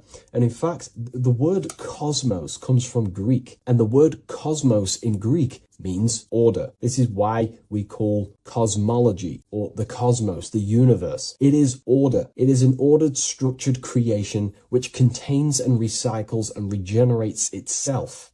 For example, if we look at the Fibonacci sequence, this sequence is a code written into nature. It's not just decoration. It is an instruction into plants, into everywhere you see the Fibonacci, which is right there in your hand, the Fibonacci sequence. The pattern governs how things grow in the most efficient and sustainable way possible. Leaves, flowers, shells, trees, hurricanes, and even galaxies follow this sequence because it allows growth without collapse, overlap, or waste. The reason the Fibonacci appears everywhere is because it's the law of balance. Each stage of growth builds the one before it. Nothing is forced. Nothing is micromanaged. Growth unfolds naturally because the rule already exists. Without this law, nature would not sustain itself. Plants would block their own light. Branches would compete instead of expand. They would all be fighting for space. Systems would collapse under their own complexity. The Fibonacci solves this by allowing infinite expansions while maintaining order. This is what an actual law looks like in action. A single principle set once, creating harmony across all scales of existence. Nature does not think about how to grow. It follows the code on a subconscious level. And because the code is perfect, growth appears intelligent. This is the same principle that governs reality itself. Without the Fibonacci sequence, plants would be fighting for space, fighting for light, that it would be pure chaos. The reason why there are laws in place is because it allows everything to self-sustain itself, to grow infinitely. These laws, such as the Fibonacci sequence, is pretty much a code to ensure that plants, nature, are eternal and they keep recycling themselves without a being micromanaging these things. Just like how your body works. Your body is running off subconscious programs. You don't tell your heart to beat, you never have. You don't tell yourself to breathe, you never really have. You don't tell your digestive system to digest food. These laws are already in place before you even become conscious as a baby. Who is the one telling your body to grow, to regenerate itself when it cuts? Who is this intelligence? What is this intelligence? Well, this is what we call the universal subconscious mind. The universal subconscious mind, the same power that is making the planets rotate around the earth, the same power that's telling the seed to grow into a plant, the same power that turns your cut into a scab, then into skin, is the same power that is running your heart, that is telling your lungs to breathe. We're all interconnected with this universal subconscious blueprint which sustains reality and creation itself. It's a self-containing system. Now that we've gone over some of the basic stuff, but you see where I'm trying to come from now. There are laws you cannot escape, and one of them laws would be cause and effect. It's impossible to escape this law. It is too powerful for your consciousness to actually escape cause and effect. Every cause will produce an effect, and every effect will produce a cause. It is an endless, infinite circle or cycle. It creates everything in your reality. The way I like to use cause and effect is before I make a decision, I know I'm trying to push my life towards who I want to be, towards my higher mind, but towards my goal. So every decision I make, let's say my friends contact me and say, do you want to come out? Let's do this. Let's say it's, something that's just going to waste my time and it's not very important. Of course, it's good to have time with friends, but let's say it wasn't important, for example. Before I make any decision in life, I say, well, what is this cause going to affect? Is that effect that this cause I'm about to decide on going to push me towards who I want to be, where I want to go in life, or what I want to achieve? Is it pushing me towards who I want to be? If it's not, I will not take that action. I will not produce that cause. I only take actions that I know are going to make positive effects. Now, of course, there are things we can't control, but we can minimize these things. I only take causes, which is just an action, if I know the effect is going to benefit me. I know sitting here, making videos will help me produce value for the world and for yourself, and to help people awaken to these things. I know by this is the cause, this is going to benefit humanity and help people awaken even more, because that's all I want to do. I want to help people, provide value, to change people's lives. Another law that you can't escape is obviously time. You can't escape these laws. They are eternal principles that were set into place by some sort of intelligence. We live inside them. We express them. We are shaped by them. But you are not separate from creation standing outside the system. You are geometry. Geometry is right there in your hand. That's the Fibonacci sequence. You are the law made conscious. You are thought crystallizing into experience. Every object, every person in your reality is pretty much an externalization of your mind. The friends that you have a similar thought process to you, or they maybe have similar thoughts to you, or similar things that you both like. Your friends are mirrors of yourself. Reality responds to you because you are part of the same structure that governs everything else. Thought becomes action, and action becomes consequence. Consciousness shapes your environment. This is not punishment or reward. It's simply just reflection. It's either punishment or reward depending on how you perceive things in your belief system. Everything you experience is neutral. It's just your mind's perception on whether it's labeled good or bad, because that's what the mind likes to do. It likes to think it's in control. But in truth, if you just observed it without the mind, just with pure awareness, it's neutral. So there are mainly 8 laws that govern your reality, and I've talked about these before in a previous video on my YouTube. This is what creates the seed of life. The seed of life is 8 circles, and each circle represents a law, and these individual circles come together to create a geometric form, which is a flower. So it's symbolic of how nothingness turns into something. When geometry comes together, it creates physical matter. And the reason why they're circles is because circles represent something that is invisible, something that cannot be measured, such as a thought or a law. Anything that is considered spiritual or unseen by the human eyes is symbolized as a circle inside the occult traditions.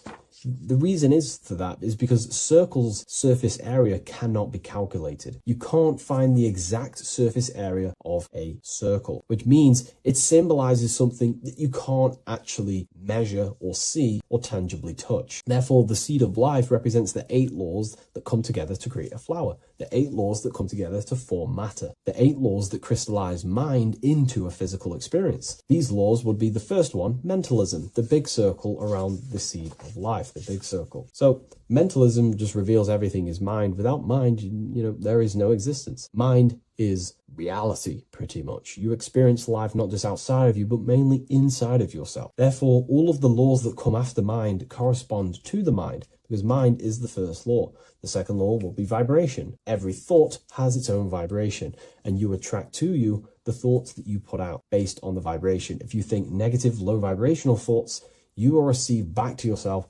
more negative thoughts. If you think positive, you will receive more thoughts. If you think about football, you will receive more thoughts based on that vibration that you put out into the mental field. The third law would be correspondence. Everything corresponds, which means everything is just a reflection of something. Your reality is an externalization and a reflection of your mind. The things that you possess, the things that you've achieved, all comes from the internal mind. Everything corresponds to everything. As above, so below. Your reality is just an externalization of the thought loop that you live in every day, because thoughts work in cycles. 90% of the thoughts we thought yesterday, we will think again today. It's the thought loop that manifests our reality. To change our reality, we have to change our thought loop. And once we change the internal, this will be mirrored in the external, which is the law of correspondence. Fourth law would be gender. Everything is masculine and feminine, conscious and subconscious. These two work together to create your reality. You have masculine and feminine forces of consciousness. Masculine forces of consciousness would be physical actions, willpower, thinking. Feminine forces of consciousness would be intuition and imagination and emotion. These are all aspects of the mind, the first law. The next law would be cause and effect. Very simple. We went over that earlier. Every cause produces an effect, and every effect will produce a new cause. It's an endless cycle. The next law would be rhythm. Rhythm is everything is in cycles, like I just said, day and night, winter, summer. The universe works in cycles. And just like I said, the law of correspondence, as above, so below, as within, so without, because the physical world has cycles, so does your mind have cycles. Thought loops. We think 90% of the thoughts that we thought yesterday. The subconscious mind responds to rhythm. The more you say something, the more you believe it, the more it becomes a program and more suggestible to your conscious mind. And the last law is care. It's impossible to escape care. You cannot not care. It is important. It is impossible to escape. If you hurt someone, you know deep down that that was wrong. And care also corresponds to creation. You only act on what you care about. You care about paying the bills, right? So we take the physical actions to go generate money to pay the bills for our house or whatnot. Or if you love someone, you care for them. You take the actions to message them, to contact them, to see them. Human action is driven by love or care. This is how all reality is created. So once we understand these things, it's life-changing once you work with the law. That's what I mean. Most people are unconscious of the law. The laws are there, but they're just not aware of them. Now that you're aware of these laws, you can consciously work with these laws so they're not working against you so you can actually make these things and work them in your favor. So let's go into heaven and hell, because there's a massive debate. Now that you understand that you are the laws, you are crystallizing reality, not just in the physical, but in the spiritual dimension, in the astral plane. It's the exact same laws. The law of correspondence reveals as above, so below. Your reality is a reflection of your mind. Everything is a reflection of you. That doesn't mean that other people don't exist. I mean, the way you view other people is through the lens of your mind. You perceive what you have in your mind, your beliefs, your traumas, your memories. This is where heaven and hell are misunderstood. No one is sent anywhere by force. There is no external authority dragging souls into destinations. Consciousness determines the environment that you are in. Environment, it's mental. As above, so below. When the body dies, consciousness withdraws from the physical technology of the body. The simulation of the physical world is no longer being ran by your brain. I mean, your consciousness will go into the astral plane, which is the realm that just sits above the physical plane, which is the realm of imagination and desire. The environment that you go to in the astral plane directly corresponds to your state of thought and your emotion and your desires. If you desire hurting people your whole life, then you're going to go to an astral realm, as above, so below. You're going to be in an environment where that goes on, but in a non-physical sense. Wherever then thoughts, whatever the strongest thoughts you thought throughout your life, that is the environment that you go to. If you were so caring and loving to your family, all you wanted to do is provide for your family or whoever, and you pass on, you will go to a place where people care. Souls are manifesting them thoughts and them energies. It's vibration. Whatever vibration you're vibrating at, you'll reflect and correspond in your reality when you die. Therefore, you create your own suffering by desiring such low vibrational things, or you create your own heaven if you are truly operating from a place of love in your heart. You see, your mind can lie, but your heart cannot. Your heart reveals your true desires, your deepest wants and needs, and it reveals your true self, and that will be projected and responded in the astral plane, because astral matter is very respondable to consciousness. The physical plane is not really. It takes a longer time for things to be manifested in the physical plane. But in the astral plane, whatever you think, whatever you desire, it instantly corresponds to your reality there. So God does not micromanage everything. The law does not judge, it simply reflects. The universe is made of laws. The Emerald Tablet of Thoth even mentions this. He says, the search for the laws that governs man's life are an eternal mystery. Man is always forever searching for the laws that govern his existence. This understanding now changes everything in your reality. It removes fear-based control, it removes blind obedience, and it returns responsibility to where it belongs, to you, your consciousness, yourself. You are not being watched, you are not being mirrored. Reality is not punishing you, it is responding to you. Once you understand that God works through law, not micromanagement, you stop waiting to be saved, judged, or condemned. You realize something far more powerful. You are not separate from creation. You are participating in it. You are the universe experiencing itself. What a fabulous video, and I really enjoyed this today. Please leave a like, comment, and share on the video, and I'll see you all in the next one. And if you wish to get this book, there is a link in the description. Have an amazing day, everyone. Take care. What if I told you you don't have one body? You, in fact, have four. There's a secret hidden right in front of you, and most of you overlook it.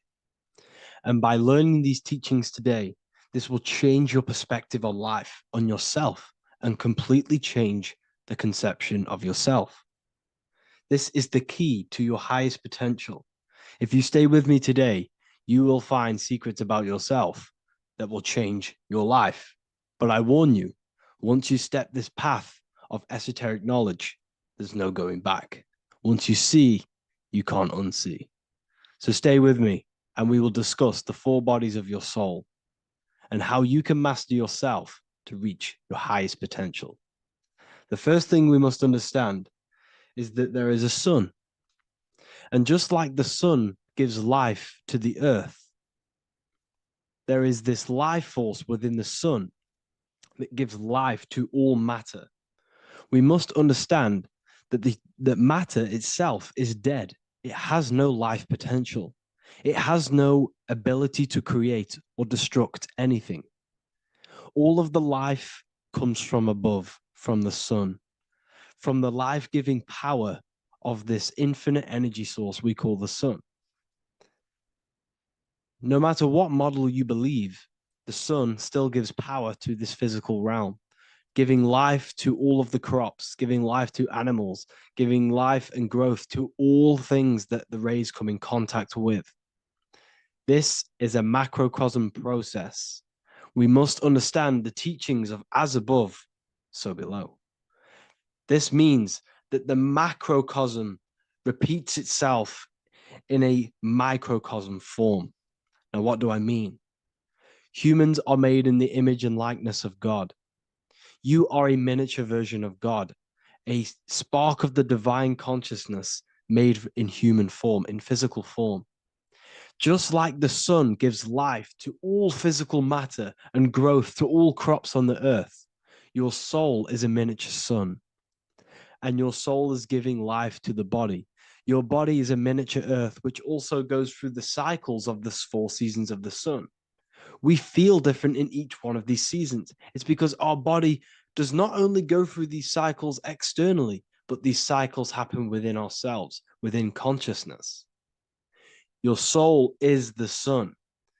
The sun you see in the sky is an externalization of your soul. Your soul is the life force. You are the soul, not the body. And like the sun gives power to the earth, the soul gives power to your body. So first, let's look at the etymology of the word sun. The word sun comes from it's a Latin word solis or sol, which means the sun.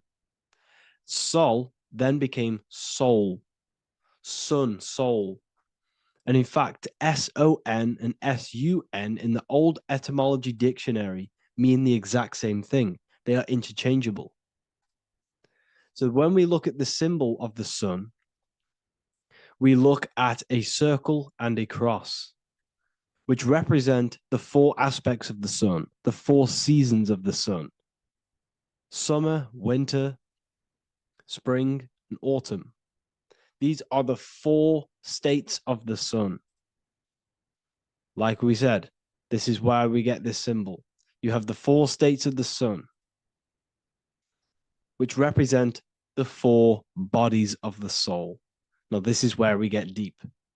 Like I said, the sun you see in the sky is a macrocosm of your soul, an externalization of your soul. Just like your sun has 4 seasons, the 4 seasons within us are the 4 bodies. Our soul is incarnated and split into 4 sections. We have a mind, we have a physical body, emotions, and spirit. These are all interchangeable and they are all linked. In ancient alchemy, we have the exact same symbolism of the 4 stages of alchemy.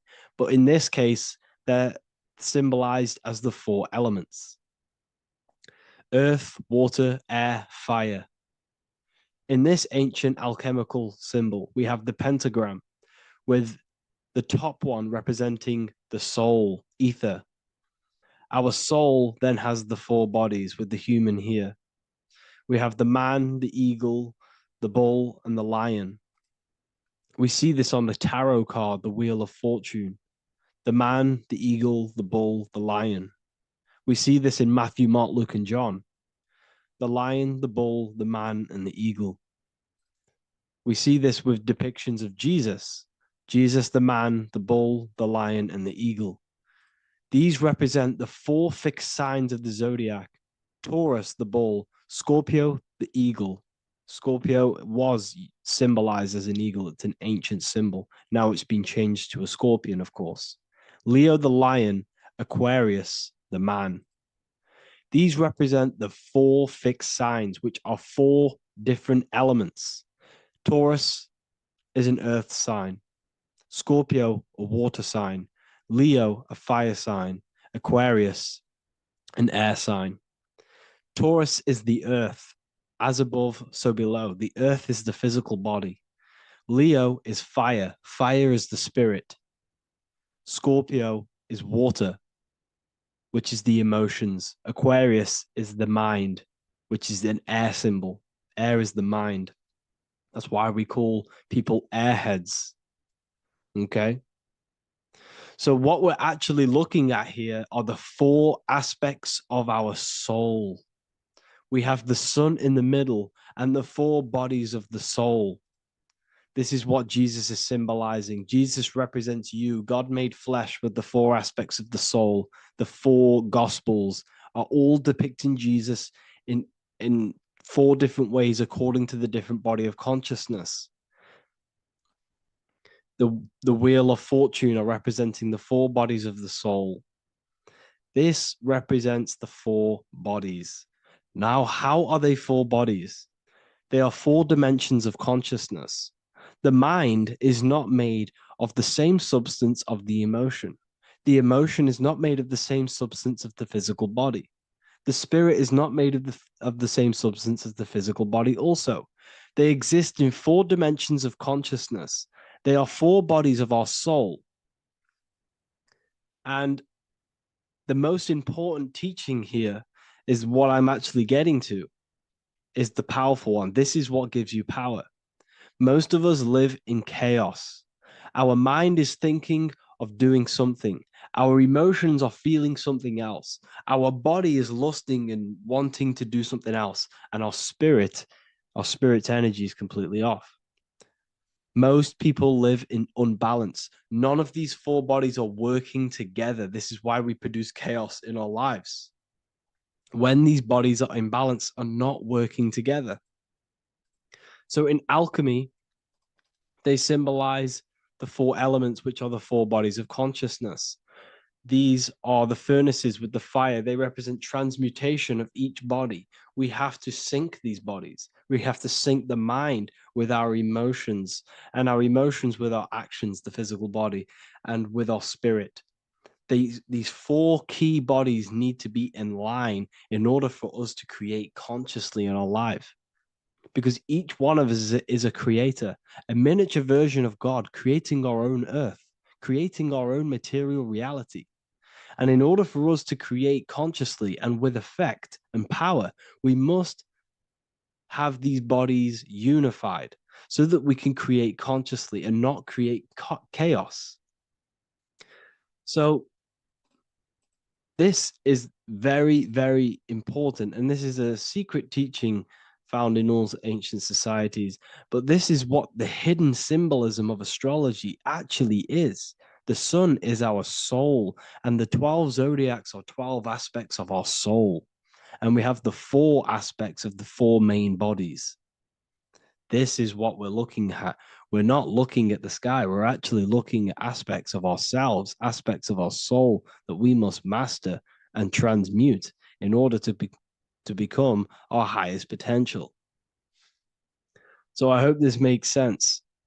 And it may take a while for you to fully understand this, but the key knowledge in order for you to understand any of these teachings that I've gone through today is the major, major teaching of as above, so below. What is above is below. What is within is without. Your inner reality projects the outer reality. What is inside of you is outside of you in some form or way. Whatever trees, whatever roots that go down will always shoot up. When you throw a bouncing ball, you shoot it down, it will go up. As above, so below. As within, so without. God did not make a creation separate from himself. We are all extensions of the divine made in physical form. And we are incarnated into 4 sections. Our soul is separated into 4 sections. These are the 4 corners of reality.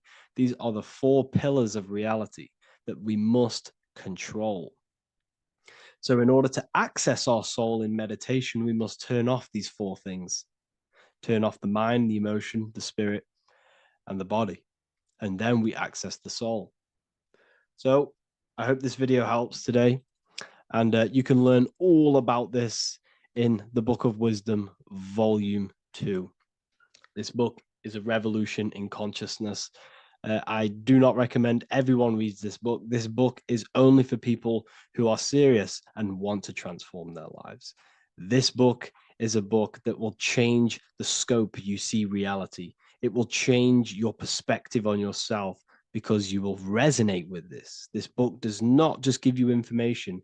It gives you a sense of well-being. It gives you truth, and you will find your power from this information. This information is not just information, it's a key to your path of enlightenment and transformation. So you can find this book in the description of this video. And if you are part of the university, I will see you on the live calls. Thank you, everyone. Please leave a like, subscribe, and a comment, and let me know whatever videos you want me to make next. Anything that you fail to understand or have any confusion with, I can make a video on it. So let me know in the comment section any reviews or anything I should do. Thank you all, people. Have a great day.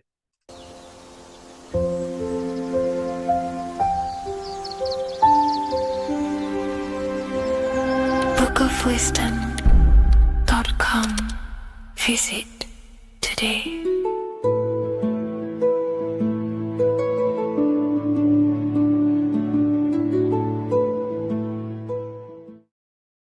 What are we all doing, people? Survival wisdom. Today we're going to be breaking down the Bible and its real, true metaphysical meaning. All of these slides within this video is taken from my book, The Book of Wisdom. So you can get all of these slides. So the Temple of Solomon, you are body, mind, and soul, which is the Holy Trinity. The moon, sun, and earth. The sun is your soul because the sun is its infinite source of energy. It is its own source of energy. And that is what your soul is. It's its own source of energy. The moon is mind. This is why you call people a lunatic. You're a lunatic. Luna means the moon. And inside of your mind, you have a specific mood. Mood is moon. And mind in German is Mond. And the word Mond means moon. And earth is your physical body because your body contains of the 4 elements, the 4 physical elements. Well, the Temple of Solomon is the temple of the soul and the mon, the soul and the mon, the soul and the mind. And it's the temple of the Holy Spirit in the Bible. Everything leads back to one singular point in the center of the brain. The brain is not the mind. It's mind over matter. Okay? The brain is the physical manifestation of the mind. The brain is the electrical computer which decodes the light waves given to it by the mind. This is why everything in the body leads back to one singular point. And we'll go over this in a minute. But this is controlling the physical body. This is the within. If you rearrange within, it spells high twin because within you is your twin, your true self. And it's just an entity in the center of the mind. And if you shut your eyes, you can feel it. Your awareness is in the center of the brain. So there's just an empty chamber in the center of the 2 cherubs, the 2 brains. They are 2 separate brains. They're 2 hemispheres. And the empty chamber, when scientists chop it up and see it's just an empty chamber, well, because you can't see in that plane of reality. You cannot see the mind. You cannot see thoughts. It is invisible to the human eyes, to the visible light spectrum, to the two eyes. The reason why we call it the third eye in the center of the brain, it's not the third eye, it's your true self. It's the mind and soul. It's an eye because it does see. It's the all-seeing eye that you always see here. There's some Masonic artwork showing the two pillars, the two cherubs, the two hemispheres of the brain, and the inner eye. This is the eye that sees all things. What do I mean by seeing all things? Not physically. It sees the mind. It's what, because your soul is watching the mind. You can observe the mind. You are not the mind. And if you meditate deeply enough, you can go beyond the mind. It's the all-seeing eye. It sees the mind. It sees what emotions you're feeling. It sees what you're thinking. It sees what you're seeing with the two eyes. It's the all-seeing eye. It sees all things. It's omnipresent. It's everywhere. Because the mind can be anywhere. The mind can switch itself into any place it wants. There is no limitations with the mind. So there is two hemispheres in the brain. And in the Bible, there is a quote saying the most holy place between the two cherubs. The two cherubs is the two hemispheres of the brain, and the most holy place is between them, which is what the Masonic artwork is showing. This is the all-seeing eye, the soul and the mind in the center of the brain. And you will not see this with the two eyes. So when scientists come to seeing the empty chamber in the center of the brain, they wonder because they do not understand the occult side of the world. They do not understand the layers of reality. How the two eyes, everything physical comes from the unseen. Everything seen comes from the unseen. Now, the two hemispheres of the brain play a major role in our lives. The right hemisphere is the artist. The left hemisphere is the scientist. The right hemisphere controls the left side of the body. The left hemisphere controls the right side. So there's a crossover. Now, the right hemisphere is to do with your feminine energy, creativity, unification, metaphors, visualization, intuition. The left hemisphere is to do with sequencing, facts, materialistic details, language, and logic. So they keep us normally trapped within the male aspect of our mind, which is the left hemisphere. You know, if you listen to Spotify, Apple Music, and radio, they're all tuned to 440 hertz, which shuts down the right side of the brain, makes you left brain dominant. And we learn, well, 90% of people learn to write with their right hand. They're taught to learn with their right hand, which is to do with the left brain. You see, so we are being trapped within this left side of the brain, which is all to do with logic, thinking logical, not creative. You know, very analytic. But the right side of the brain is to do with your creativity.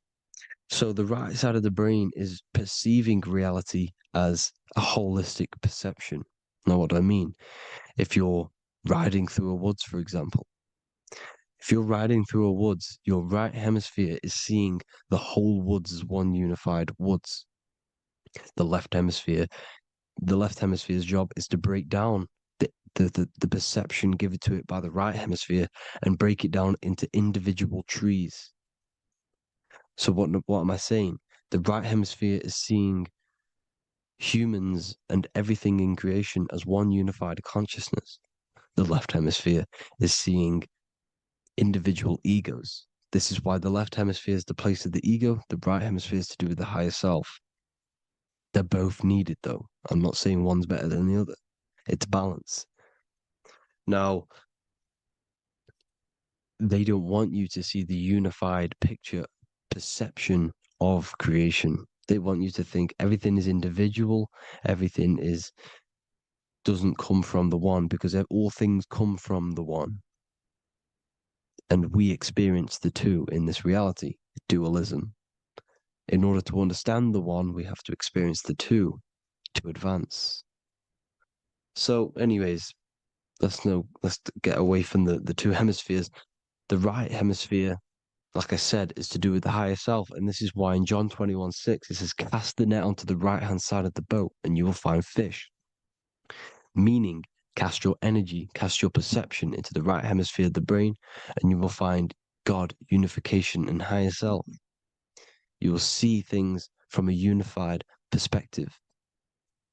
How we are all one, because we are all the same consciousness. The same spark that is in me is in you. This is why I am you and you are me.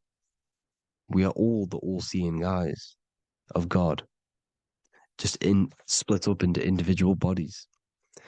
We are all made up of the same essence, consciousness.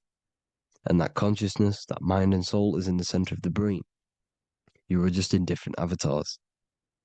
And until we see this, we'll forever be divided and conquered. Until we figure this out as a collective consciousness, we will forever be divided and conquered and ruled over. This is why the Bible says, ye are gods. You are the sons of the Most High, because we are.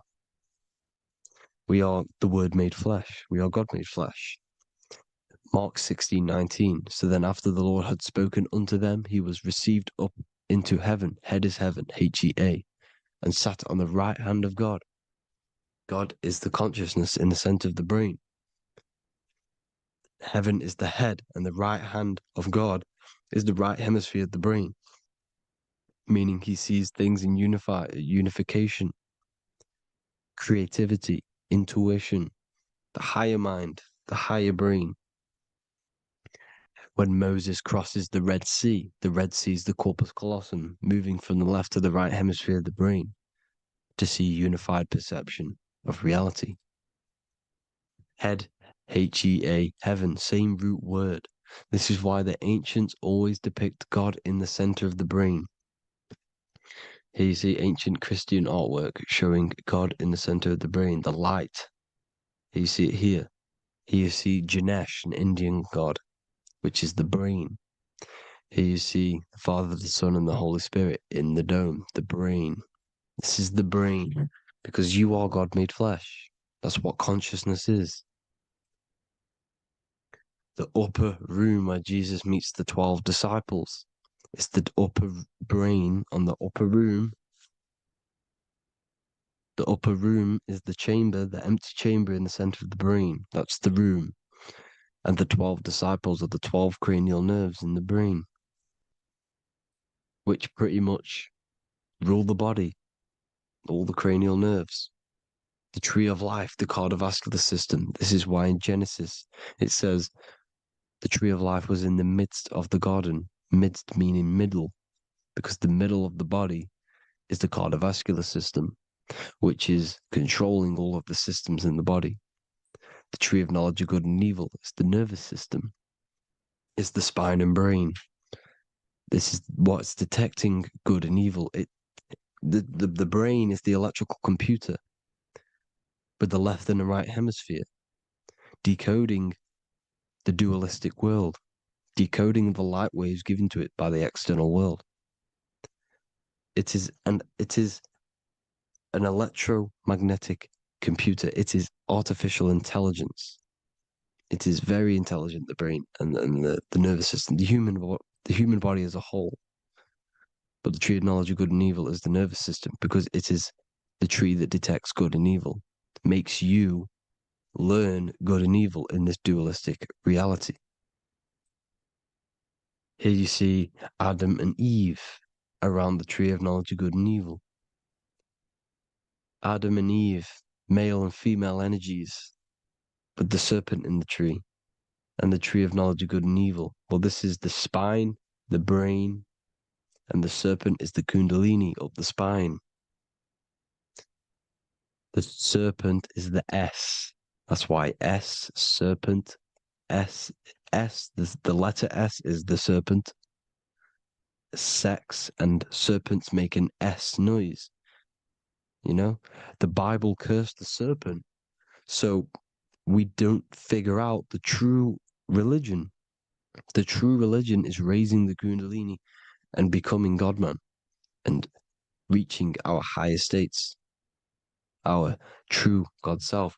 Because once the Kundalini is saved and hits the pineal gland, it activates 100% of the brain when we're only using around 20 to 10% as of right now without the Kundalini awakening. So when you use it, you're activating 100% of the brain. You're activating all the dormant brain cells. You're regenerating the body. And this is the serpent in the tree of knowledge of good and evil. This is the spine, brain. This is Adam, Eve, the male and female energies. The light of the body is the eye. Therefore, if thine eye be single, thy whole body should be full of light. Matthew 6:22. This is the single eye in the center of the brain. It is not the pineal gland. It is what's inside the pineal gland.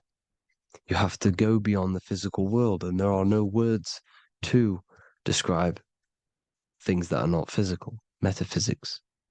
And the whole body should be full of light. Well, this light is the same pyramid that you see. You are the pyramid with the all-seeing eye on top. This is why the ancients built the pyramids with the stairs in the middle symbolizing the spine, because once you open all the chakras and balance them and raise the Kundalini, you activate all of the brain, which gives enlightenment. The word enlight in ment. Ment means mind, light in the mind. Enlighten the mind. And this is enlightenment. We are the temple. And Jacob called the name of the place Peniel, for I have seen God face to face. Within spells high twin. Within you is the God self, which you need to manifest into the external world. And he's seen God in Peniel, the consciousness. He's seen his true self, consciousness in the pineal gland. Genesis 28:10, Jacob's ladder. Jacob, he took a rock there and laid his head on it to sleep.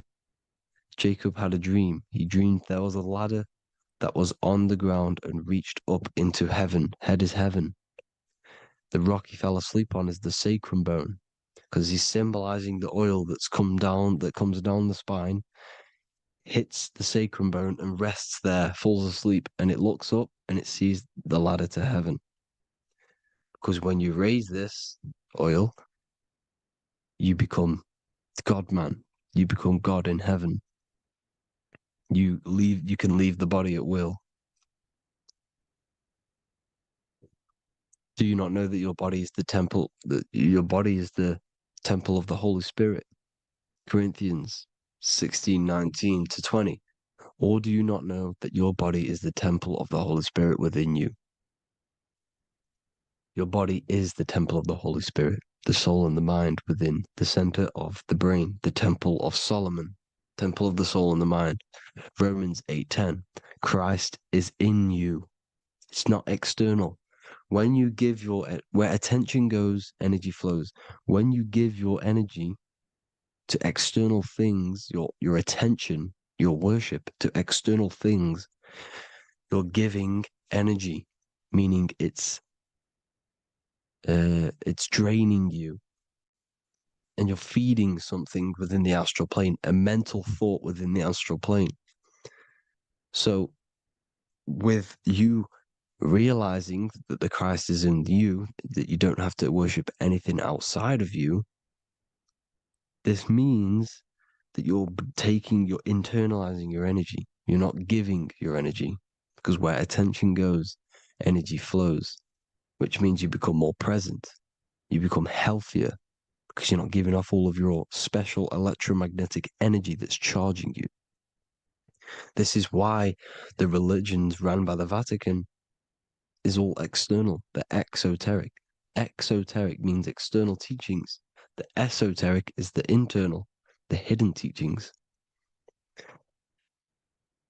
In Psalms 82, I have said, Ye are gods, and all of you are children of the Most High, because we are the Most High, split up into individual bodies. That's what consciousness is. Consciousness is the Most High, and we have to raise ourselves to the Most High. Brahma, Vishnu, Shiva, the Father, the Son, and the Holy Spirit. Why is it always a trio?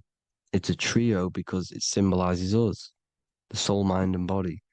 The mind is the bridge for the soul to be in the body. What is the soul? It's the life force. It's the watcher. It's the all-seeing eye. The soul sees into different realities, and it gives life to the body of every reality it goes in. This is why you always see light around the all-seeing eye, because it is the energy, the life force, the light, life, L-I. Life is light. And it's the eye because it sees into the different realities. It sees into the dream world. When you're going to sleep at night and you dream, it's not a dream. It's another reality. You're a multi-dimensional creature. We live in a multiverse. There's infinite amount of yous. And there is a version of you which is the highest self in a reality somewhere. And this I has the ability to switch realities, which is exactly what astral travel is. Astral travel is the ability to switch reality beyond the 3D construct of this world. The Father, the Son, and the Holy Spirit, Brahma, Vishnu, Shiva. Brahma, the soul, inhabits different bodies. This is why they have different heads. Vishnu, the mind, symbolizing gnosis, meaning knowledge. This is the serpent. The serpent symbolized knowledge. Shiva, the body. Father, the Son, and the Holy Spirit. The bird, the soul, because the bird symbolizes the soul. This is why you have here the Egyptians showing you the soul leaving the body. Here you see here with the twin head, the same head, and it's a bird. This is the soul self. This is the ego self. The Egyptians knew this. They knew all of this. Of course they did. Now the whole story of Jesus is all metaphorical for the process which goes on within your body. Your neck and head is the holy grail which the sun and the moon creates. Sorry, the sun and the moon creates the fluid within the holy grail, the brain, the skull. And the moon creates the milk. Sorry, the moon makes the milk. The sun makes the honey, the land flowing with milk and honey in the Bible. The land flowing with milk and honey is the center of the brain in the Holy Grail. Here you see the Masonic artwork showing you the sun and the moon creating the fluid in the spine. Here's the serpent. Serpent symbolizing the two Kundalini channels, the Ida Pingala up the spine. Here's the furnace raising the Kundalini, raising the oil, heating it up and rising it to the crown. You see? So here you see more Masonic art, seeing the sun and the moon creating the holy fluid in the brain, in the cup, filling the cup. This is why it's a cup, because it's the Holy Grail. This is the holy oil in the center of the brain that gets released down the spine, which is Jesus coming down from heaven. It comes down the spine, down the River Jordan in the Bible. This is when Jesus goes from Nazareth to Jerusalem. He comes down the River Jordan, and Joseph and Mary are in Nazareth waiting for Jesus' return. Joseph and Mary symbolize the pineal and pituitary gland, which produce the two oils created by the sun and the moon. And he returns. When he returns, he gets crucified at 33, because there's 33 vertebrae at the back of the spine, and it crosses the vagus nerve. The crucifixion of the oil past 33 vertebrae creates God-man, and it creates your higher self, and it activates 100% of the brain. and you turn into spirit, you turn to your spirit self. This is why Jesus dies. He didn't physically die, it metaphorically dies and becomes his higher self. The ego self is left behind. It's the same with the whole story of Jesus. Jesus comes down from heaven, which is the oil. He dies in a cave for 3 days, which is the oil hitting the cave. Here's the cave. And resurrects after 3 days. If you resurrect the oil, comes up and gets crucified at 33 in Golgotha. Golgotha translates to a place in the skull. The 3 wise men from the east. Well, if you look at the Masonic artwork, they'll always show you a ladder up to the east. Okay? Here you see north, south, west. This would be east. Here you see east here. East here. The ladder up to the east. The east is the top, up. 3 wise men from the east. The thalamus, pituitary, and pineal gland in the center of the brain. The most important glands in the body. Here you see the Egyptians with the spine, the sun, and the 2 hemispheres of the brain. What did I say at the beginning? The sun is the soul. The sun is its own source of energy. It's the life force, which gives life to anything it inhabits. The soul is the same thing. That's why sun and soul mean the same thing. So, what I'm saying is consciousness is God. And this is why when it refers to as God in the Bible, it means your higher self, pretty much. And returning back to this higher self, because God is something that you need to manifest.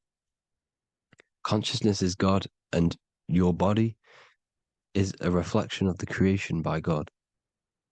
This is why everything in the body corresponds with the stars. The stars rule the body. We are an image of the stars. This body is an image of the whole of creation. Aries rules the head. This is the cerebrum, the ram in the brain. Here's the ram, Aries. And we have something called the cerebrum, Aries, the ram. This is the Lamb of God moving to the higher mind.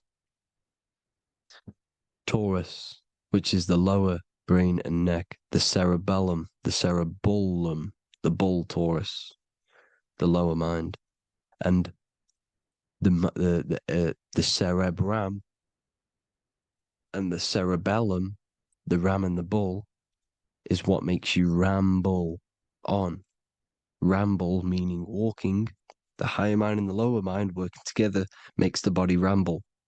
Ramble is what makes you walk along. Thank you to Santos Bonacci. Gemini, the 2 twins, rules the 2 arms, the hands, and the lungs. These are the 2 twins of the body. Sagittarius, the horse, which rules the hips. Hips means hippo. Hippo means horse. Hippopotamus means water horse. Hippo means horse, and this is why we call them hips, because horses have massive hips. Capricorn, the kneecaps. Pisces, the 2 fish, the 2 feet. Then they make us swim. We are an image of the stars, people. Well, the body is anyway. Consciousness is God, and the body is the image of the whole of creation. It's a reflection of the whole creation, as above, so below. 12 systems in the body, 12 cranial nerves for the 12 constellations, 12 cell salts. The body's made out of 12 cell salts. So, this is where it gets kind of deep. This is where we get deep. And he said, Jesus was known as the fisher of man. And fisher of man, meaning man does not mean man as in the male. Man means mind. He's the fisher of minds. So the Bible is not patriarchal. It's not patriarchal. Man just means mind, pretty much. So the fisher of mind, man, because he was fishing minds out of this reality into the higher realities. He was teaching people how to leave the body when he walks on water. Walking on water It's the physical, etheric, astral, and mental. These are the different planes of reality. The ether is the either because the ether is the substance that's on either side, astral and physical. It's the fifth element is ether. And the fifth element is the water. The same water at the beginning of the Bible when it says, let the firmament divide from the waters above from below. The water symbolizes the ether. It's the base of all physical matter. And the ether symbolized is known as the water. So when you're walking on water, you're walking on the ether, meaning you're leaving the physical body. So when Jesus walks on water and he's teaching Paul to walk on water, Paul becomes scared and falls back into the water. Well, when you astral travel and you become scared when you're projecting, you'll fall back into your body. So he's pretty much saying walking on water is leaving the body, and walking on the ether, because the ether is the veil between the astral, and that's what devil means. Devil has the word veil in it, because the devil is trapping you between one veil, which is this world. They're trapping you in this world, this thin layer of reality. Your dreams are different veils. The ether, the astral, the mental are different veils. Devil is the veil. The veil. You need to escape being stuck in one reality and live in between realities. And this is when you truly become a multi-dimensional being, because your soul is just the eye. That's what you are. You're just an eye, and you see into different worlds. And it also, when Jesus means the fisher of man, the fisher of minds, I truly believe, because of my research, that there is other worlds. It's not just this one. There's higher worlds. There's an infinite amount of you, and you've been in them dreams. You call dreams. Them dreams are other realities that you are in. That's why when you're there, you don't feel like you're in a dream. You feel like it's 100% real, because it is real. So this is why the ancients always depicted the many different heads, because there's many different versions of you. And this I, the soul, the watcher, is switching itself into different bodies at all times. Well, when you sleep, when you astral project. And this is what the ancients were doing. They understood the multiverse, and they could switch bodies at will. And this is what the 7 seals are in the Bible, also known as the 7 chakras. These are literally portals within us to these different worlds. We're in the heart at the moment. Earth, rearranged, spells heart, meaning middle. This is where good and evil exist. It's the middle point, the midpoint of realities. So, I hope you all enjoyed the video. All of this knowledge that I've give you in this video is inside of my book, the Book of Wisdom. The Book of Wisdom gets updated every single month with new pages. It's a one-time payment for a lifetime worth of research and knowledge by me. So if you do want to get it, the link will be in the description. But I hope you will gain some amazing insight. Please like, comment, and share to help the algorithm, and drop a subscription. And for more lectures, every 2 days, I drop lectures and knowledge within the Patreon. If you want to support the channel, join the Patreon. Everything's in the description, because we are not monetized on YouTube. Thank you all. Have an amazing day.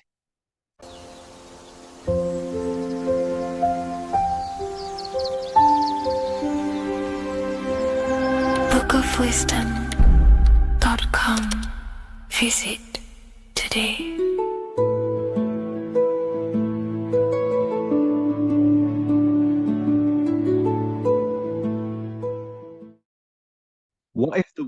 Yahweh is proof that God is embedded in our very own being. Stay with me because what I'm about to show you might change the way you see yourself forever. Today's topic is decoding the mystery name of Yahweh, the sacred name of God from the Hebrews. By the end of this video, you'll uncover the true meaning of the word Yahweh and how your connection to it unlocks your own personal power. When we look at the word Yahweh in Hebrew, we flip it on its side. We're actually looking at the human body. These are the legs, this is the torso, here are the arms, and here's the head. So if we actually switch this on its side, we see the human body. The Hebrew name Yahweh often translates to I am. The I am. Now, what is the I am? The I am, when you say I, you're referring to your highest self. Everything with the letter I in the beginning, most of them words are referring to our inner self, inside, intelligence, internal, in. The I represents the inside self, the invisible self. You cannot see the I am because this is the spirit, this is our consciousness. It's the intelligence controlling the human body. When you say I, you're not referring to your name, your job, your reputation, your ego, or your thoughts. You're referring to the observer who is beyond the thoughts, the one who's observing the thoughts. That's the soul. Look at the word Yahweh, Yahweh, the sacred name of God. Yahweh can be observed in the natural rhythm of the human breath. When inhaling, we subtly hear Yah. When exhaling, we hear Way. Do this yourself. Breathe in through your nose, you'll hear Yah. Breathe out, you'll hear Way. And in fact, the letter H, H, when it's pronounced, it carries the soft sound of wind or breath, a gentle exhale that mirrors the very essence of life, giving air. Breath is the spirit of life. It's what connects us with consciousness. If we stop breathing, we lose consciousness. The body shuts down. We're breathing the spirit of breath. We're breathing in the spirit of life. It's the very essence that gives us physical existence, and we're constantly staying connected to this breath at all times. Now let's look at Yahweh. 1, 2, 3, 4. There are 4 letters. The tetragrammaton is the 4-letter Hebrew name for God. Okay? Tetra meaning 4. We have 4 gospels of Jesus. Jesus is depicted with a cross with 4 sections. Jesus has the 4 sacred animals around the side of him, always depicted with these 4. A bull or an ox, an eagle, a man, and a lion. These are the 4 fixed signs of the zodiac. Aquarius, the man, Scorpio, the eagle, Leo, the lion, Taurus, the bull or the ox, which are related to the elements. Leo is a fire sign. Aquarius is an air sign. Taurus is an earth sign. Scorpio is a water sign. These are the 4 elements. And the 4 elements correspond to the 4 bodies of consciousness, as we see here. This is fire. This is air. This is water. This is earth. So we are made out of the 4 elements, which represent the 4 bodies of consciousness: mind, emotion, spirit, and body. The soul is incarnated into 4 sections. Hence why Jesus has 4 gospels. Hence why Yahweh is a 4-named word, because we are tetraform. We have 4 bodies of consciousness. There are 4 pillars to reality: the mind, emotion, spirit, and the body. So what we're actually looking at here is the name of the very essence of the self. Yahweh represents the universal consciousness that we're all tapped into, because the body is like a radio. The body is basically a radio antenna, which is picking up the stream of consciousness, and we're all the same consciousness, just experiencing it in a different body. And Yahweh is the name for this intelligence that we're all acting out, that we're all manifestations of. So now let's look at the word Yahweh, where we read it this way in Hebrew, which is 10, 5, 6, 5. 10565 in the Hebrew letters and the numerical values. And the DNA is made up of 4 bases. These 4 things which create the DNA. This basis is the genetic code for all living things. Each DNA strand is held together by sulfur bridges that appear in a repeating pattern of 10565. This pattern matches the numerical value of the Hebrew letters of Yahweh, Yod, He, Vah, He, which are 10565. This means the structure of DNA, the code of life, follows the same number sequence as the sacred name of God, Yahweh. This is a factual observation. So we're looking at 10565. So let's look over this one more time. Yahweh represents the breath, Yahweh, inhale, exhale. It translates to I am. It's written in our DNA. The word Yahweh on its side looks like the human body. Now, this is where things get a little bit deeper. 10565 adds up to 26. The number God, well, the word God adds up to 26. Allah adds up to 26. There are 206 bones in the human body, 26. 26 adds up to 8. 8 is the number of infinity. We are all the infinite consciousness. Consciousness will never die. It's immortal. It's infinite. We are all infinite. We are not these skeletal structures. We are Yahweh, the universal consciousness. The creator of all things is our essence. We're all God with individual identities, but the highest versions of ourselves is God. The ego is our own personal experience of God. Does this make sense?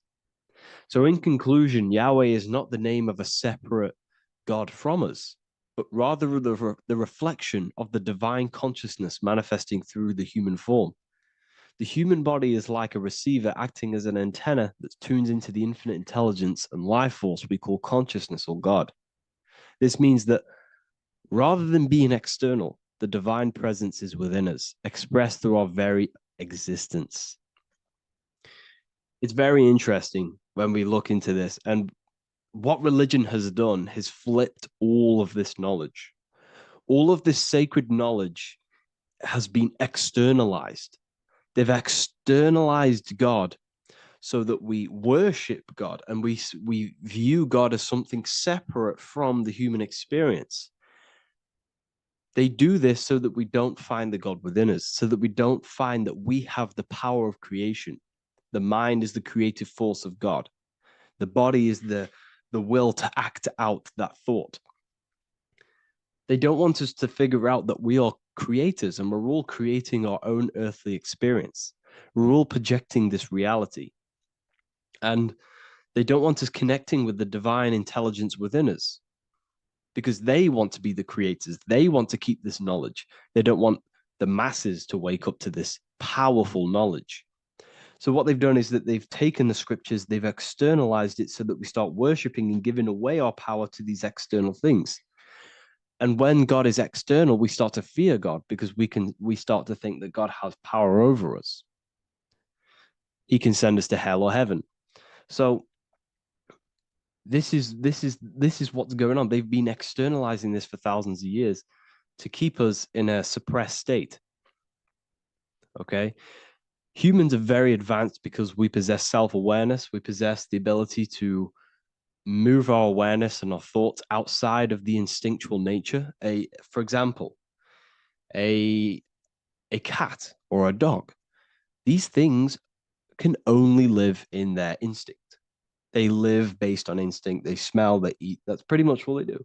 But humans, we have the ability to rise above that nature and turn to our infinite selves, our higher selves. We can move beyond our instinctual nature and create very advanced things. That's why humans are made in the image of Yahweh. We are literally God in human form. So this is what we all need to realize. And I hope this video has helped. Please leave a like, a comment on inside of the description. I'll have some links to my books and my university. The people who have read them have just absolutely changed their lives. You could probably see that in the comment sections if someone leaves a review of the book. We also have Trustpilot.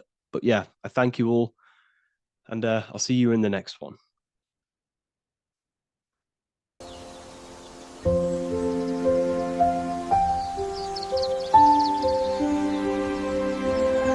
bookofwisdom.com. Visit today.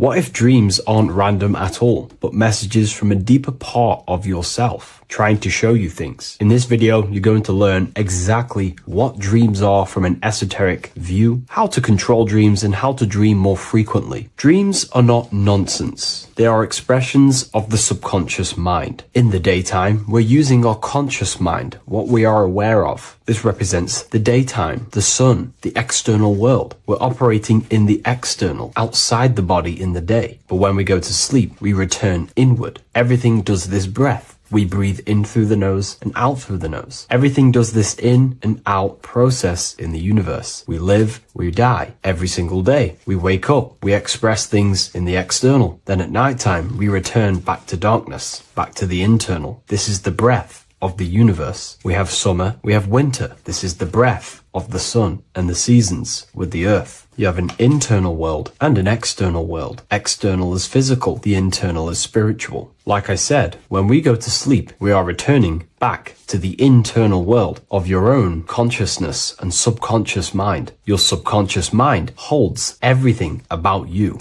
your memories, your traumas, everything you've ever learnt, your language, your name, your job. Everything you identify with is stored within this vast network of the subconscious mind. It is your own personal consciousness. Therefore, when we dream, we return back to the subconscious mind, and we are in fact thinking, but in a subconscious way. The subconscious does not speak the same language as the conscious mind. The conscious mind uses language, thoughts, and all things that are very logical and very easy to understand. The subconscious is the complete opposite. It is very indirect, metaphorical, and symbolic. The subconscious communicates and works in symbols. Ultimately, symbolism is the language of consciousness. This is why in occultism and esotericism, it is filled with occult symbols, because symbols are used to communicate directly with the consciousness within the subconscious mind, and the subconscious mind is ultimately connected to the collective consciousness. We are all connected and tapping into the mental plane, where we receive thoughts, ideas, depending on what we attune our mind to. That's why we call it a mindset. But getting back on topic, the subconscious mind is your own personal network. It is like a net, an interconnected web of your thoughts, memories, traumas, emotional blockages, and all the things you identify with and have experienced in your life is stored within this network. It can be seen as a web. One example of the subconscious mind using symbolism is this next story I can tell you. Let's say I was in a very traumatic car crash as a young child. I experienced a lot of emotional trauma in that car, and that deeply impressed my subconscious mind with that trauma of emotion that I felt. Therefore, every time I see a car in my external world, that car is now a symbol that represents the state of consciousness I was feeling in that particular time of the traumatic car crash. The car is a symbol for a state of consciousness within my subconscious mind. Just like when you see a word, that word triggers what you believe that word to be in your subconscious mind. Symbols are the language of the subconsciousness. Therefore, when we dream, we are basically seeing symbols of our own personal subconscious mind. Our higher mind, which is basically our subconscious, the higher version of you that exists beyond your human thinking mind, communicates using symbolism. The higher mind does not speak human thoughts, human language. It speaks the language of symbolism. Therefore, when we dream, every event, every person, everything that happens, and everything you see is your own personal subconscious mind materializing within the plane of the astral plane. This is a dimension that sits just above the physical world that everything is pulled out of. For example, look around you. Everything you see around you was thought, then imagined. Imagination is the astral plane, and this astral plane sits above the physical world. As above, so below.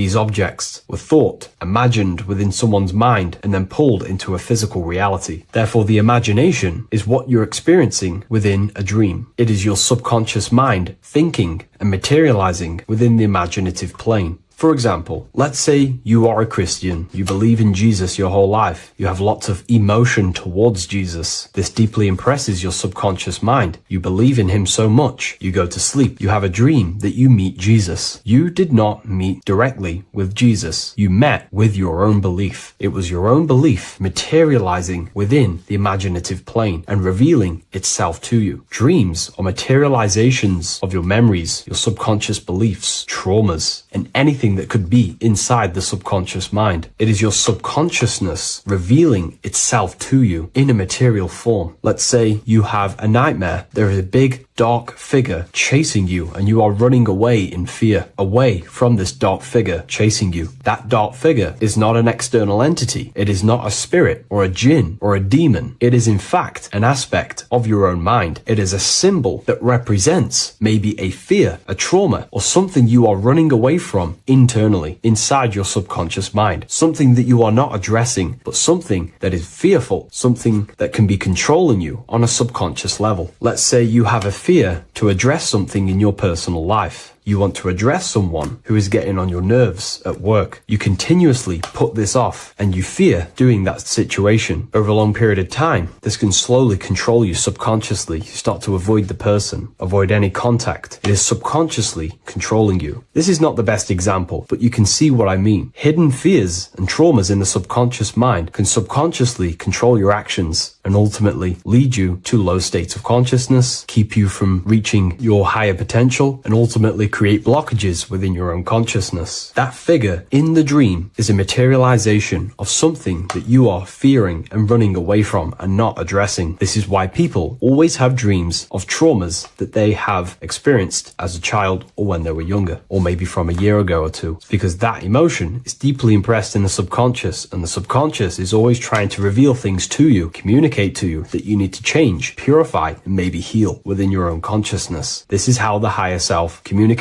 to you, through the language of symbolism. Once you understand this, dreams can become a very powerful tool, not just entertainment at nighttime. Your consciousness never rests. Your consciousness is eternal. It is the very spark of the divine. Your body needs rest. Your consciousness is not physical. It does not need rest. So this is a way you can identify what your dreams are trying to show you, is by writing them down. A dream journal. Every single dream that you have a book placed near your bed. Every time you wake up, first thing you should do is pick up the book and write every single detail that you can remember about the dream. The people that you met are all symbols or aspects of yourself. Maybe it is a friend you saw in your dream. That friend represents a state of consciousness that is within you and is trying to reveal something to you. It's about making the subconscious into the conscious, to become conscious of the unknown. Write down every detail, everything you saw, every event that played out, even the details of the clothes that they were wearing. Everything is symbolic within dreams. Write everything down and then analyze the dream. Don't analyze it from a logical mind. Analyze it with the right hemisphere of the brain, which allows you to see metaphors, read between the line. Try and gain the message that it's trying to show you. What does this overall mean to you? And what could this reveal about aspects of yourself that you need to heal or maybe take action in your life and world? Because your higher self is always guiding you towards awakening and fulfilling your mission in the manifested physical world. Dreams speak in symbols, not logic. Ask about your dreams. What is this trying to tell me? Don't take things literally. Look for an emotional tone and symbolic resonance. With practice, you'll begin to understand the personal language of your subconscious mind. Now that you understand that, again, please leave a like or a comment on this video. This is now a technique for lucid dreaming and dreaming more often. This is not going to happen overnight. This is not an easy method. It simply takes practice and dedication. Every morning, choose 3 time slots. For me, I choose 4:30, 5 a.m. and 6 a.m. 3 alarms that are going to go off at these 3 times, half an hour apart from each other. Each time you wake up, stay awake for 5 to 10 minutes. Turn off the alarm. Try and keep your conscious mind awake, but drift back into sleep. There's no other better way for me to explain that. It's very difficult, but try and keep the mind awake, but the body falling back asleep. More than likely, you will drift off back to sleep. Then, the next alarm will go off half an hour after. This will wake you up again, guaranteed. You will probably drift back to sleep by repeating this process. After the 3 alarms go off, each one of them times, you're either going to have a dream or a lucid dream. But definitely, you will have a dream. And if it doesn't work one time, keep trying it. I've been using this method for a very long time, and I can tell you 70-80% of the time it triggers a dream, and a very vivid dream. And it's ideal for lucid dreaming because keeping the conscious mind awake while letting the body fall asleep, you can become conscious within these subconscious realms of your mind. But when you are conscious inside the dream world, you can do what you want, but you also want to let the dream naturally unfold. If you try and take too much control, then you will wake back up. If you feel any fear in your dream, you will wake back up into the material world. Another tip to dream more often is to meditate before bed. Simply close your eyes and think about nothing for 5 to 30 minutes. Detach from everything outside you, your name, your job, work, thoughts. Mentally detach from the world and the physical pleasures and become pure awareness before you try and go to sleep. This will help you become conscious while being within the self. If you wish to learn more about consciousness, yourself, the Book of Wisdom Volume 2 can definitely help you. I'll leave a link in the description. Thank you for watching this video, and I'll see you in the next one.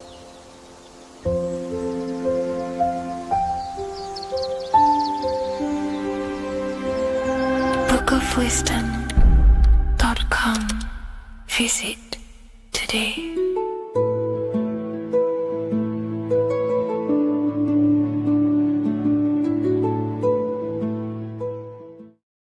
By the end of this video, you will understand the 3 expressions of consciousness, how to use them to create the life you truly want. You'll discover the hidden meaning of the word God, the secret power of the number 3, and how consciousness itself is the key to your reality. We have 3 main expressions of consciousness. We think, we feel, and we act. God is 3-fold. It stands for generator, operator, destroyer. The generator is the mind. This is what thinks, generates ideas. This is the beginning of all creation. This is the first expression of consciousness. It is the first form of consciousness, not a physical form, but a spiritual form. Then we have the operator, which is emotion. When we think something, if we have care or any emotion towards it, then we take physical action, the body, the destroyer.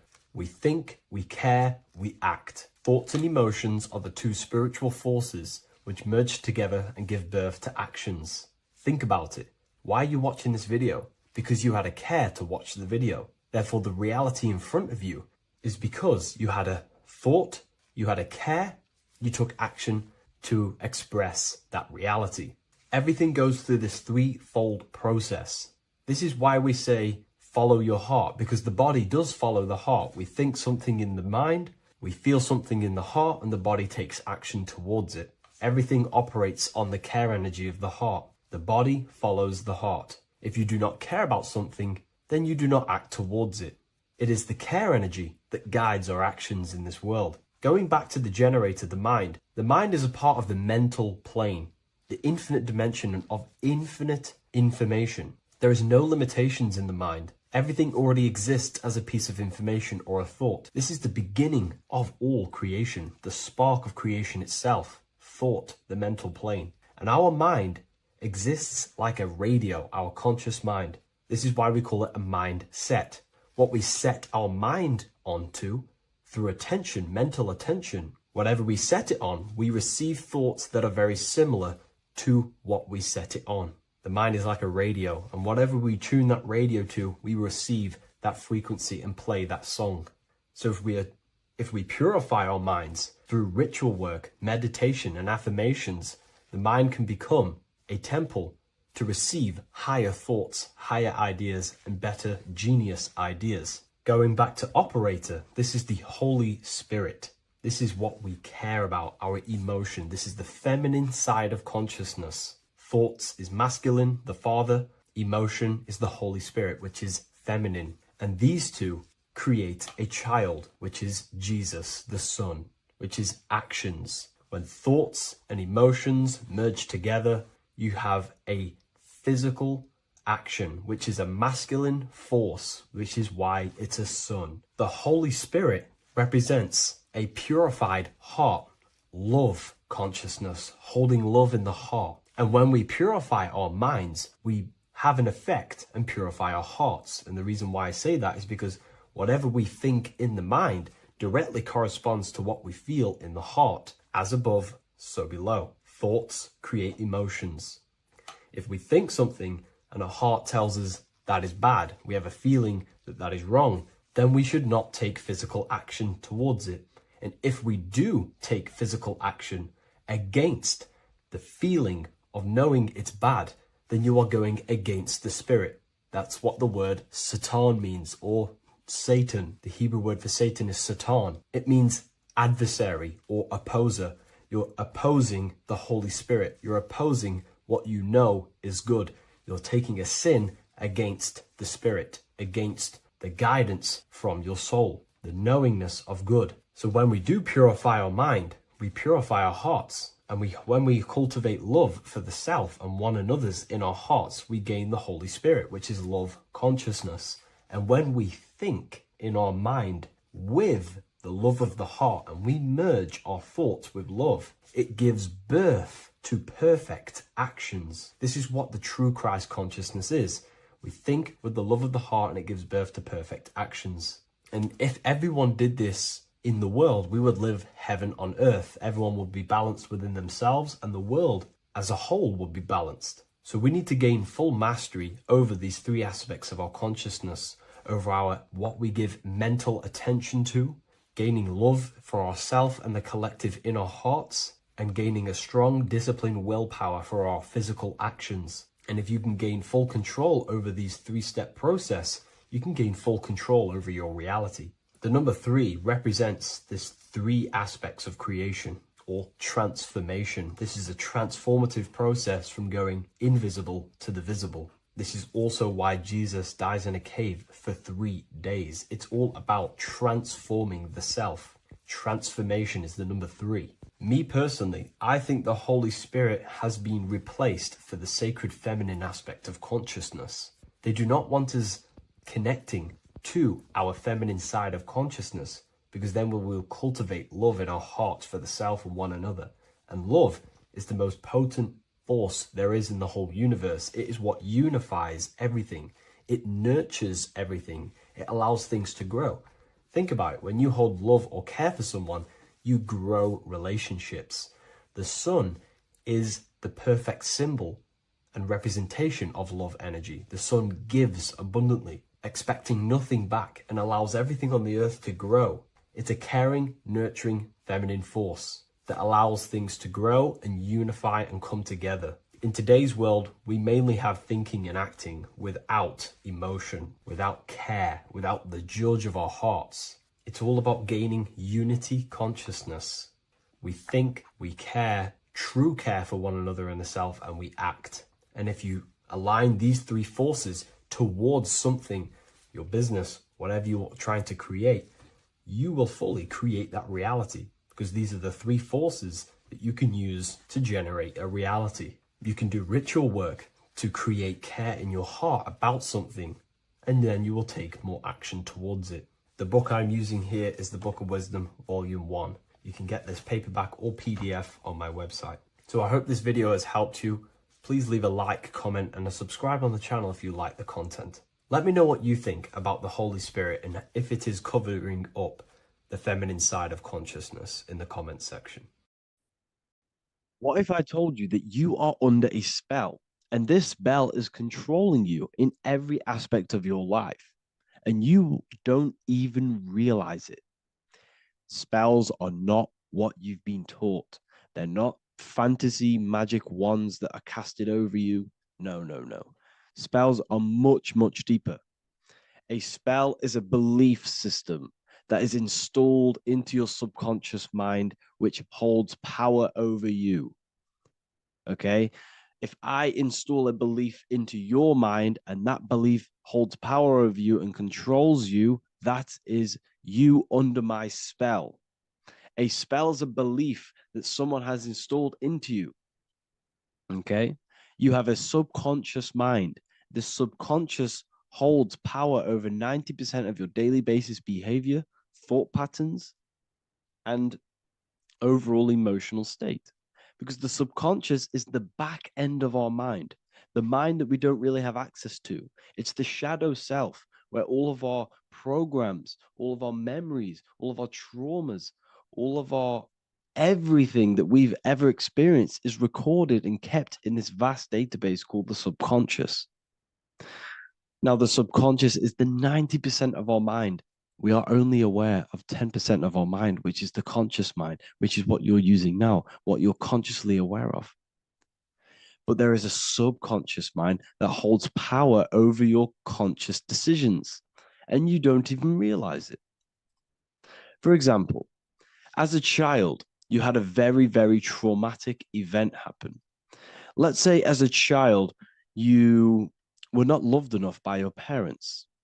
And this feeling of you not being enough for your parents and feeling alone as a child implanted this seed. And this seed was planted by your emotions, a strong emotion. And over time, as you grew older into an adult, this seed grew and grew and grew. And what this seed grew into is you being very needy, you always seeking validation from others. Okay. But you taking this conscious decision 10 years down the line actually stems from this hidden cause within your subconscious mind, within this little feeling, this seed inside your subconscious where you don't feel like you are worthy. So this results in a conscious decision of you seeking validation from others, being very needy from others. Okay. This is what the subconscious is. The subconscious holds power over us. For example, posting on social media. Why are you actually posting on social media? If you take a selfie with your new watch, new car, and you go and post that onto your social media, why are you actually doing that? On the deepest root cause, it's not because you just want to post a picture. No, it's much deeper. It comes from a subconscious belief or a subconscious emotion of you seeking external validation, whether you believe that or not. But that's what it is. If you're posting on social media, you're seeking attention, you're seeking validation from others on a deep level, on a subconscious level. You may not even realize this because it's subconscious. Now, this is what a spell is. Money is a type of spell. Remember, money doesn't actually exist. Money does not exist. Money is a physical object inside of the material plane. But the physical object has a belief in the mental plane. See, the mind is the highest plane. This is the root cause of reality, the mental plane. Okay? So our belief in our mind has given this piece of paper value and a meaning. But in reality, it's just a piece of paper with a belief behind it. But this subconscious belief behind this piece of paper is controlling your daily basis behavior, is controlling your emotional state and controlling your life without you even realizing it.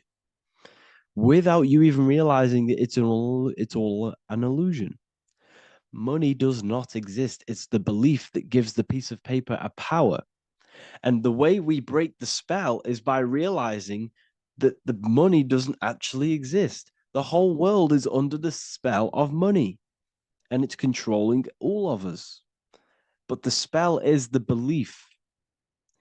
Once we all wake up and realize money has no value, it doesn't actually exist, it's only a belief. There is no actual money. That's how we break the spell. The spell is broken when we figure out that we are under the spell, under the belief, under the illusion of this piece of paper having value, and it's controlling our lives. That's why the word money has mon within it. Mon is moon, and the moon represents our hidden aspect of our mind, our subconscious, and the sun represents our conscious mind. So you have two versions of yourself. You have the self that you show to everyone, the conscious mind, and you have a shadow self called the subconscious, which is the hidden aspect of you. For example, do you really love your partner who you're with, or are you just with them for, is there a subconscious fear of being alone? Do you really want to be with this person, or is it stemming from, are you staying with them because it's stemming from this fear of being alone, of being lonely? Or are you just with them because you have a subconscious sexual addiction? And all of your conscious decisions are actually coming from this little seed of wanting sex or not being alone. You have two versions of yourself, the conscious mind and the subconscious, the shadow self and the self that you show to everyone else. Okay? And the subconscious is what's holding power over you. When you drive your car, you don't consciously have to think about changing gear. You've done it that many times. It's on autopilot. That's the subconscious doing it. You can be walking down the street.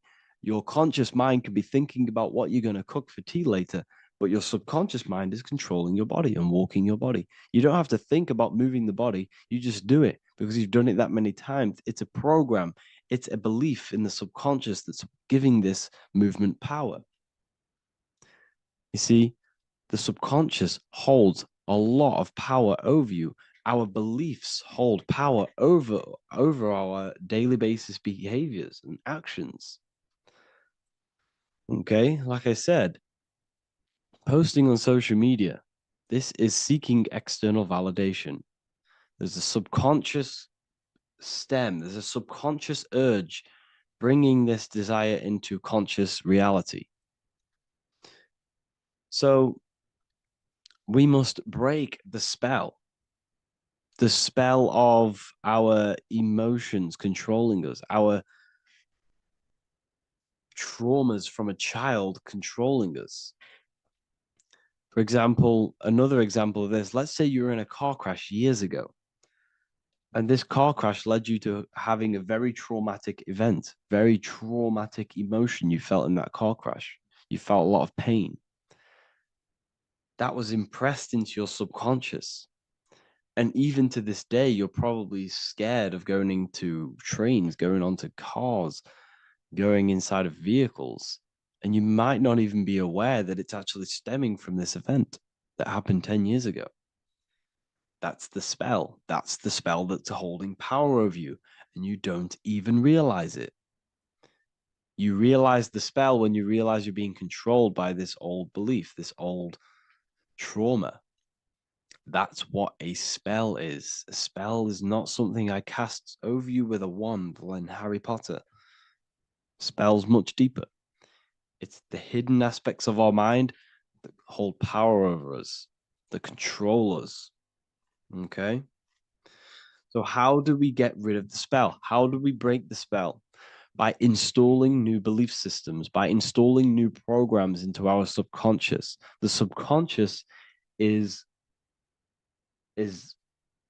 impressed by repetition and emotion.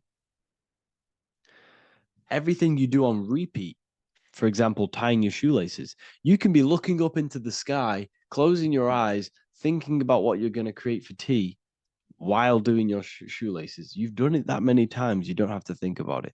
That's the subconscious taking over. Okay? That's the repetition aspect of the subconscious. For example, you could probably run down your stairs. You know exactly how to run down the stairs. If I tried to run down your stairs, every staircase is different. I'd probably fall over. But you've done it that many times, you know exactly how to do it. It's what we call ritual. When you have an evening ritual, when you tidy the house, you do your skincare routine, you wash your teeth, that's a ritual. This is what the ancients called ritual. When we do rituals, we're trying to implant something into our subconscious to either remove an old program, an old seed that is controlling us, for a new one that's going to grow into new light, into a new reality. So you can implant messages, implant new programs into our subconscious, which will then grow into a new reality. Okay? Because if I tell you something over and over and over again every single day, for example, if I say, you do what I say every single day I repeat this statement into your ears, about a month or 2 months in, you're going to start to believe in that statement and you're going to start to be under my spell. You're going to start to do everything that I say. So this is what spells are. Spells are subconscious beliefs that hold power over you, and you don't even realize it. So we need to remove these old programs we have that are controlling us for new programs. And we do that through ritual, affirmation, and imagination. Repetition and emotion is key to impressing the subconscious. They are the two ways that spells are created, that programs are created. The subconscious only knows the now, and it only knows you. So every word you say is a spell. So when you call someone else a name, you're calling yourself a name, because your subconscious takes everything you say as truth, because it only knows you. It doesn't know anyone else. So every night we can do affirmation. We affirm the reality we want. This is what we call a ritual. We sit down or we stand up, whatever it is, you affirm the reality you are, I am statements. And then you imagine that reality. And you do this over and over again, every day, twice a day, 3 times a day, however many times. And this will cause repetition. This will install a new belief system into your subconscious, which will then start to show in your external reality. It will start to put you under a spell of the new program. For example, if I install into my subconscious that I believe that I am rich, every single night I affirmate that I am rich, I am wealthy, I am free. And then I do a ritual. I start to imagine this reality. Every single night, I do these 2 things on repetition, and I start to feel the reality and imagine the reality. Over time, I'm going to start to believe that I am rich, that I am free, and I am wealthy without having the physical reality. And what this will do is that it'll implant a message deep within your subconscious mind. It will plant the seed of this belief. And this belief over time will grow into 90% of my thoughts, 90% of my actions, 90% of my words. My words, my thinking will change due to this new belief. I may not even realize it, but I'm looking for more opportunities to make money. I'm speaking to more people because of this belief that I've installed. This belief has triggered new ways of thinking. My mind, my conscious mind, is now only operating to fulfill this belief. And my conscious mind might not even be aware of it. You won't even realize that you're manifesting this belief of being rich. And that's how it happens. You implant the belief within your subconscious. You implant the spell into your subconscious, which will then gain control over you. So we need to make sure we're removing the negative spells, the negative programs that are controlling us, for new regenerated ones, for new ones that are going to create new realities, a better life. Okay? You don't want negative traumas, negative seeds controlling you and growing into your life. If you don't cut them off, they will continue to grow and grow and grow. Your anxiety will get bigger and bigger and bigger. Your depression will get bigger and bigger and bigger. But it's all actually stemming from one belief system or one trauma. Okay? So this is important. Everything in this physical plane is an effect of the higher planes. It's a shadow of the mind. Everything we think, all physical objects, began as a thought, then an imagination, then energy, then a physical reality. So we must change the mental plane. We must plant seeds into our mind to change down into our physical material life.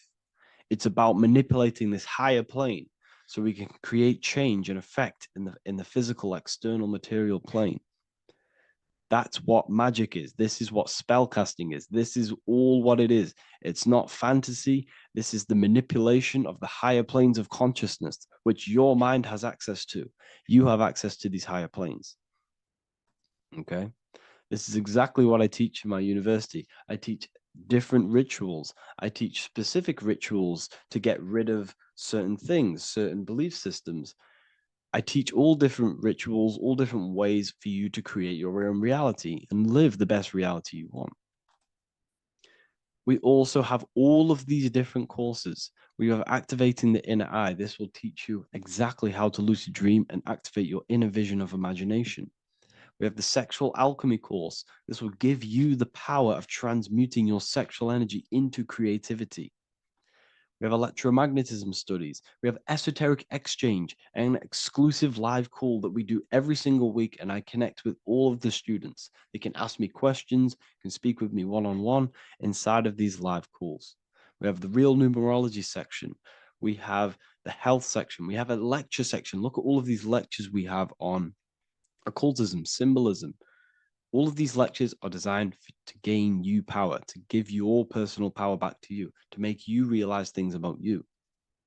We have a meditation section. We have a library section where you can download all of our library, all of our books, different books on occultism, symbolism, Freemasonry, astral projection. And of course, we have the Manifestation Mastery course, which teaches you exactly how to create reality so you can live that desired reality that you want. This is the last chance to lock in the price of $55 a month. This is less than $2 a day.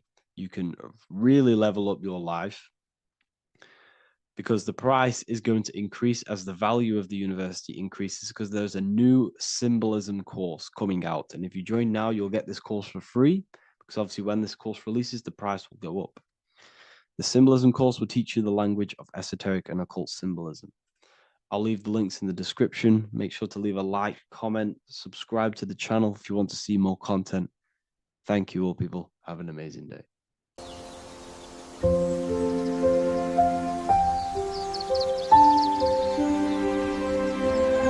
bookofwisdom.com.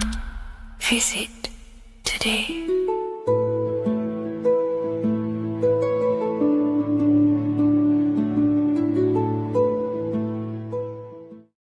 Creation demands destruction. Every time you release your sexual fluids, you're destroying a part of yourself to create an extension of yourself. For example, if you want to create a business, you have to destroy your time, attention, and energy in order to create the effect of the business. All creation demands some sort of sacrifice or destruction. This falls under the law of polarity in the universe. It's the same with your sexual fluids. Your sexual fluids, especially as a man, contains minerals, all the minerals in your body. It contains your vitality. It contains your DNA. It contains the blueprint of you, and it can create a whole new human being. You are literally playing with the power of creation if you are releasing your sexual fluids too much. Sexual fluids also extend beyond the physical plane. They contain astral forces, because all physical creation is a mental creation. We live in a mental universe. Everything begins as a thought in the mind, then the thought takes the form and the body of imagination, which is an astral force. Imagination turns into etheric emotional energy. Then the etheric emotional energy turns into the physical action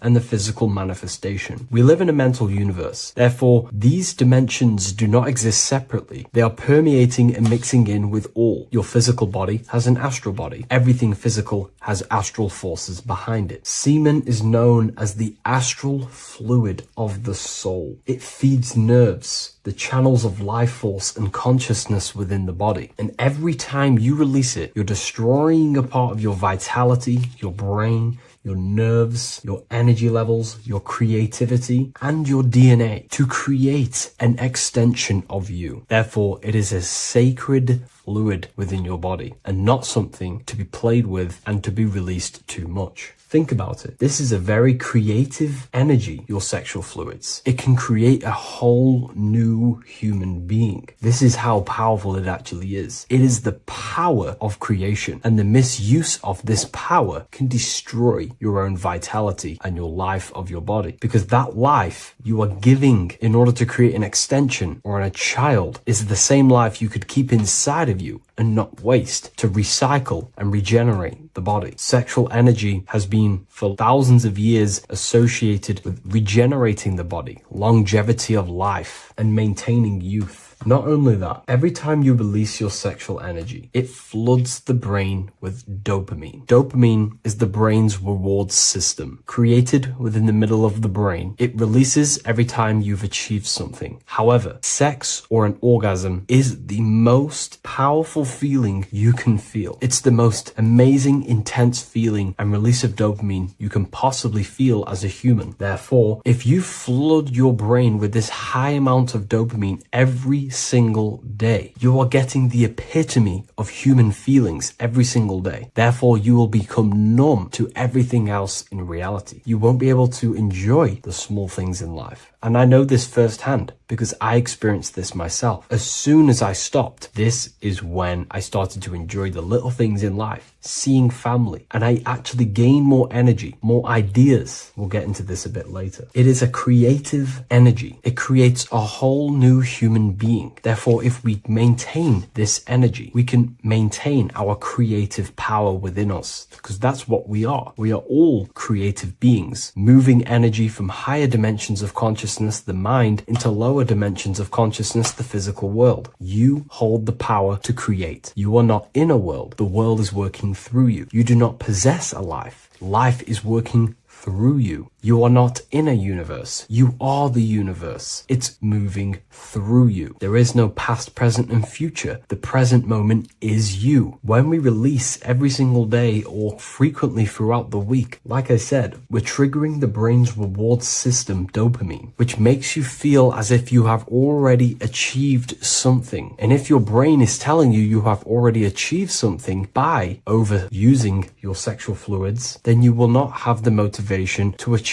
other things in your life. I know this firsthand. I became very lazy. I didn't want to work. I didn't want to do anything because subconsciously my brain felt as if I've already achieved. If we look at the symbol of the Baphomet, we notice the Baphomet has horns and a goat head. Now we look at the word horny. When you become sexually aroused, it's known as horny, which is the horns, representing the lower mind. The lower mind is the mind we use for our animal instincts. We have two parts of our mind. A higher mind, which is contained of higher thought, which chases spiritual things such as love, wisdom, knowledge, and God. Then we have a lower mind, which chases the things of the material world closely associated with the ego, chases validation, material gain, status, and physical sensation, physical pleasures. It is these physical pleasures that can keep you in an endless loop, making you feeling empty inside, because nothing material can ever satisfy our internal world. Nothing. You can achieve millions of dollars. You can achieve your dream house, your dream car, your dream watch. And if that is the only thing you are chasing, you will feel empty inside when you achieve it, because nothing of this material plane can satisfy you. Nothing of the lower mind can ever satisfy you. This is why we must sacrifice the lower mind and overcome the lower mind and the lower instincts. One thing I found amazing when I mastered my sexual urges and my lust is that my mind became a lot more clear. The thoughts and the time and the attention that I used in my mind to go towards lust, sex, and chasing these things was taking up a lot of mental space, time, and energy. But as soon as I removed it and mastered it, my mind became an open vessel for higher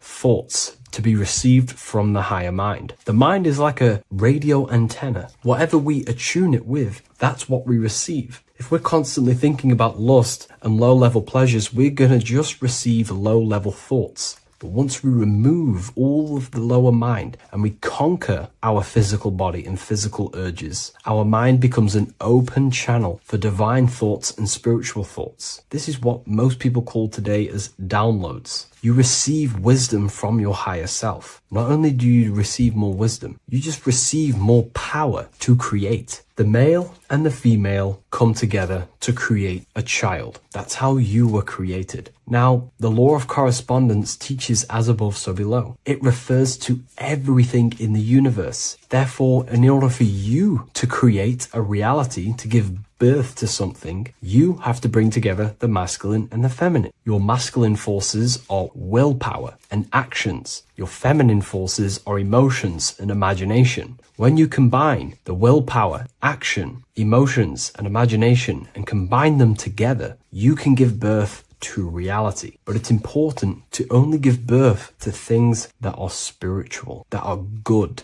that are for the benefit of yourself and humanity, and not for the ego and the lower mind. Killing our lower mind is essential for spiritual ascension when we die. The thoughts that we give the most attention and energy to when we die are pretty much the same thoughts that we're going to think when we die. When you die, your physical body and external world is stripped and you're left with your internal world of consciousness, more than likely be resonating within the lower astral plane before you move on to any higher dimensions of the astral. It's important that we kill any addictions such as sex, food, attachments, emotional attachments to people, any desire for material things before we physically die. The Hindus taught this, Buddhism taught this, the ancient Egyptians taught this. We have to remove the desires in our heart for material and things before we physically die, because when we die, we cannot fulfill physical pleasure. Therefore, we will create our own suffering within the astral dimension. So sex is the biggest part of this. We have to remove the desire for sex or releasing any of our sexual fluids before we physically die to master ourselves. And not only that, it's going to benefit the way you feel, the way you think, the way you act towards people once you have mastered this. Porn psychologically damages you. You are quite literally the person in the corner of a room watching two other people give pleasure to each other. Psychologically, that is not good. And what happens in darkness is always revealed in light. What you do in your alone times will show in your confidence, in your eye contact, in your presence, in your aura, your energy. You cannot hide things that you do in the dark, because they always reveal themselves in a subconscious way, whether physically or through an energetic spiritual way. Sex can be known as sacred energy exchange. You are exchanging energy, bioelectrical energy. It's a scientific fact that when you hold hands with another person, your brain waves of each individual become synced. Your emotions sync.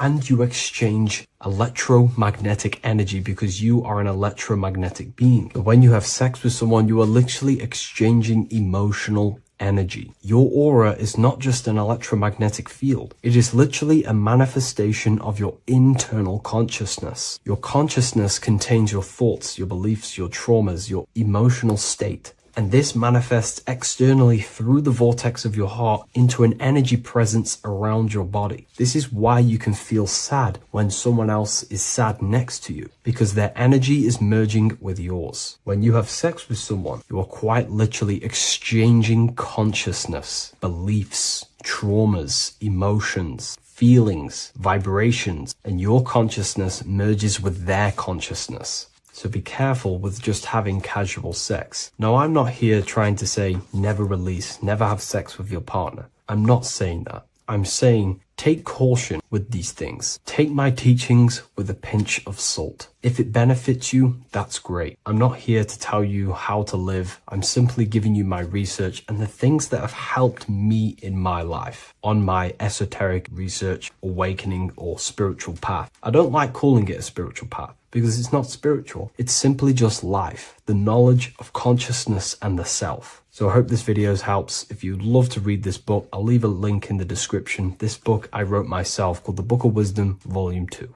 Hey people, how are you all doing? It's Revival of Wisdom. And today we're going to be talking about your birth certificates and how we are slaves to a system and how they have trapped us into this system. Okay, so the first thing you need to understand about this system is there are two types of laws. You have the law of water, which is Admiralty law, and the law of the land. So the Admiralty law is the law of water, and this is what money is. Money is water. This is why we say liquidity, currency, the current. A current is water, something moving through something. Cash flow. And this is why banks are called banks, because a river bank is on either side of the water and it directs the currency. You see? So money is water. And as you can see here, Ripple, the cryptocurrency, Ripple, water Ripple, and they're building a bridge over water, overseas, international banking with cryptocurrency. So money is water, and this has specific laws about water, but water is the same everywhere. You see, what the difference is with the law of the land is that you can have different laws in different lands. I can't do certain things in the UK that people can do in America, for example. You see, that's the law of the land, but the law of water is the same because water is everywhere. Now, this is very important to understand when it comes to, these birth certificates. So, Pope Gregory, this is where we're going to start off. Pope Gregory in 1582 took the Orthodox Eastern sunrise calendar and changed it to his own Gregorian timeline, not a calendar, a timeline. This timeline was copyrighted by Pope Gregory under the name of the Vatican. So the Vatican owns the timeline that we are using today, 2023. They own it. They own the title of this Gregorian calendar. Okay. Therefore, anyone who is born under this copyrighted timeline, not calendar, they are subjected to Rome because Rome owns the timeline. They have a patent, a copyright for that timeline. What is on our birth certificates? That timeline. We are born underneath, we are subjected to the Vatican. This is why all birth certificates go to the Vatican.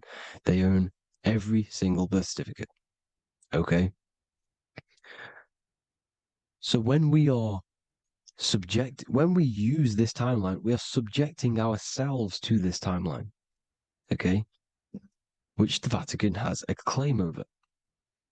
This calendar or timeline is set to sunset, not the sunrise, which is associated with death, darkness, and the moon, lunatics. You see, so this is a sunset calendar timeline. Okay, this is now, they've changed a couple things, right? They say that the new year is January the 1st. Okay, when we know this is in winter. January is winter, which is associated with darkness, death, the death of nature. So this is a death cult, people. These people are evil. They're so evil. The Vatican. And this is why we use April Fool's Day, because April is in Aries, and Aries is always the start of the zodiac. This is why Aries rules the head region. 12 zodiacs, 12 systems of the body. Each zodiac is associated with each part of the body, and this is why Aries is the head, cerebrum. But we're not going to talk about it in this video. But yes, that is what April Fool's Day is. They're putting it in your face. April Fool's Day is the real start of the year, when the sun starts to rise again, when the risen Savior is resurrected, when it's born again. This is when the Jews celebrate the Passover. This is when the Christians celebrate the resurrection of Jesus, and they eat lamb. The Jews eat lamb because we're in Aries, the new year. The sun is now born again, our risen Savior, the light of the world. So yes, this is what April Fool's Day is. It's the first day of the year, which they changed. Pope Gregory changed. So you need to understand is that you are in the womb.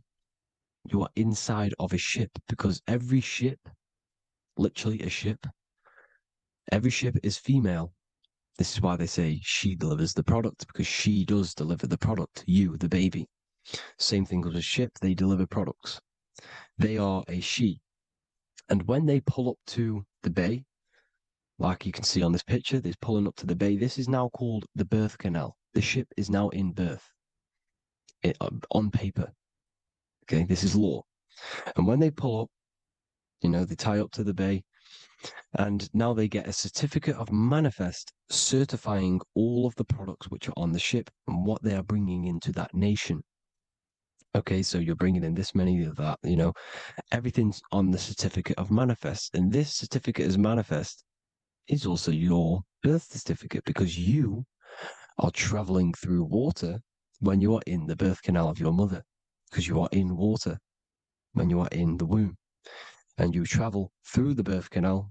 And when you arrive, you get a certificate of manifest with the name, how many, the quantity, that's your birth certificate.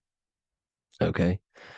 And this is what it is. We are a we're not a corporation, but we represent a corporation, which is your name in full capital letters. That is your corporation. You cannot physically tax a body, but you can tax a corporation. This is why we get charged. This is why we get taxed, because it all goes down to the corporation which our name represents, which we are subjecting ourselves to. We are my name. I am subjecting myself to this name, and that name has a corporation which I represent, which I subject myself to. You see, this is how we are attached to this straw man, this character that they have built on paper. So it's a character which is on paper. This is what we represent. So when the woman gives birth, she delivers the baby, and then she has another substance. Now I'm going to break down how they attach this name to us, how they do it. Okay. Our mother is carrying us the product in the womb, the water. And it goes from the United Kingdom into a state-owned, corporate, federal-owned hospital, which is government-owned. She does not declare the package when she enters the building. Aha, so keep that in mind. When she delivers the package in the federal territory, she does not declare the package either when she leaves. Therefore, there is no evidence that we exist when we arrive. On paper. On paper, there is no evidence that we came into the building or left the building. We have not been declared. So we do not exist on paper at this point. When the woman gives birth, she delivers the baby, and then she has another substance, which is called the afterbirth material. Okay? This afterbirth material has the same DNA as our physical body, with the body, mind, and spirit. Okay? This is how they get this corporation. Hold on. The afterbirth material does not get claimed by the mother nor anyone. Therefore, they salvage that substance, because we are under the Vatican. Every state is all Catholic. Your birth certificate is Catholic. No matter what religion you think you are, every single birth certificate is Catholic, because we are subjected to Rome. All roads lead to Rome. Rome runs all of this. Okay? We're still under the Roman Empire. Okay, so Rome are Catholic and they believe in salvation. This is how religion comes into this. This is how they use religion to get this. So they salvage the afterbirth material and they claim it, and they salvage it and give it and charge it to Rome. And they give it a name. Here's the legal term, born alive. Here's what it says. Each product of such birth is considered live, born, and fully recognized as a human person. So each product of such birth, so that could be anything, the afterbirth, the person who actually comes out, the baby. So your afterbirth, which we do not take with us, we take the baby with us, they keep that in the hospital, they collect the afterbirth, and they salvage it, and they give it the name, which it is us. We are a representative to that afterbirth material, which they put the name on, they claimed, which is subject to Rome. So we are walking around our whole lives as a representative to that claimed salvaged afterbirth material, which the federal state have. Okay. We are under the Catholic Church, Vatican. Therefore, the afterbirth material is a child of God. See, on paper, therefore, they believe in salvation and salvage the afterbirth material. This material has no mother or father. The state pick it up. It becomes a war to the courts and gets charged to the state. So we are a representative to that character they salvaged because it is the exact same DNA as you. Subject is the name or the title, and the matter is the physical aspect left behind in the hospital, which represents us. You see? So now we're moving on to Unum Sanctum. Unum Sanctum was in 1302, a very, very important year. Very important year. Unum Sanctum says this is basically how they claim everyone in the world. So the Vatican had all this power, all this gold, all these people under them. They need to get a claim for them so then they can rule over them and make them slaves. So what they did, they created Unum Sanctum. Pope Boniface VIII did this. And it says, the spiritual man judges of all things, and he himself is judged by no man. The spiritual man, keep that in mind, unless he invent like Manichaeus, two beginnings, which is false and judged by heretical, since according to the testimony of Moses, it is not in the beginnings, but in the beginning that God created heaven and earth. Furthermore, we declare, we proclaim, we define that it is absolutely necessary for salvation that every human creature to be subjected to the Roman pontiff. So they are claiming us in Unum Sanctum, and it's in the vaults in the Vatican. They will put a spell on it because they are sorcerers, they are magicians. They put a spell on it, they lock it up, and whatever goes on that piece of paper goes. And this Unum Sanctum is claiming all of us. So what does it say in the beginning? The spiritual man judges of all things, and he himself is judged by no man. The spiritual man, the man with the body, mind, and soul, the first baby that comes out the birth canal. That's you, your body, you, body, mind, and soul. You have the Christ, which is I am, which is grace. Grace means here, now, in the present. You have the Christ, which means I am. Therefore, you have a soul. If you can say I am, you have the Christ. You have a soul. But a creature can be anything with no soul. You see? So no man can judge the man with the soul. However, as it says in the second part, we proclaim, we define that it's absolutely necessary for salvation that every human creature to be subject to the Roman pontiff. So they are subjecting the afterbirth, not the man with the body, mind, and soul, but the afterbirth to the Roman pontiff, to the Roman Catholic Church. We are the ones who are claiming to be the afterbirth material, which is our birth certificate, which is our representative. We represent that because it is our DNA. This is how we are stuck. We are stuck because we represent this DNA, which is on paper, recorded. You see? So we, being untaught, uneducated in these subjects, we are subjecting ourselves to this system, to this slavery, because we just want to live. We just want to live happily, just peaceful. Think about it. Where's all this coming from? Where's all this war, all this killing, deaths coming from? We just want to live. It's coming from the Catholic Church, these evil death cult, which has subjected us, which has used us as slaves, and we are still slaves, and it's just going to get worse and worse and worse. So this is how we have subjected ourselves to be the slaves to this system.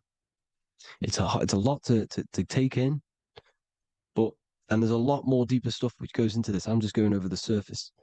I'm going quite deep, but there is little details that I still need to learn myself. But this is the general how that we've been stuck to this slave system. So we are batteries, okay? This is why we get charged. When you go in a court, you get charged, okay? Because you're a biological battery. This is why cities look like motherboards, because we are feeding energy to this matrix.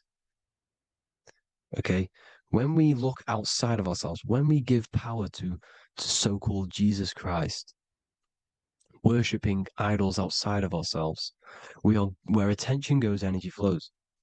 We are feeding the matrix with energy. By looking within, placing your attention within yourself, you are taking back your power. Because the I am is Christ. The you, the soul, is Christ. It's God.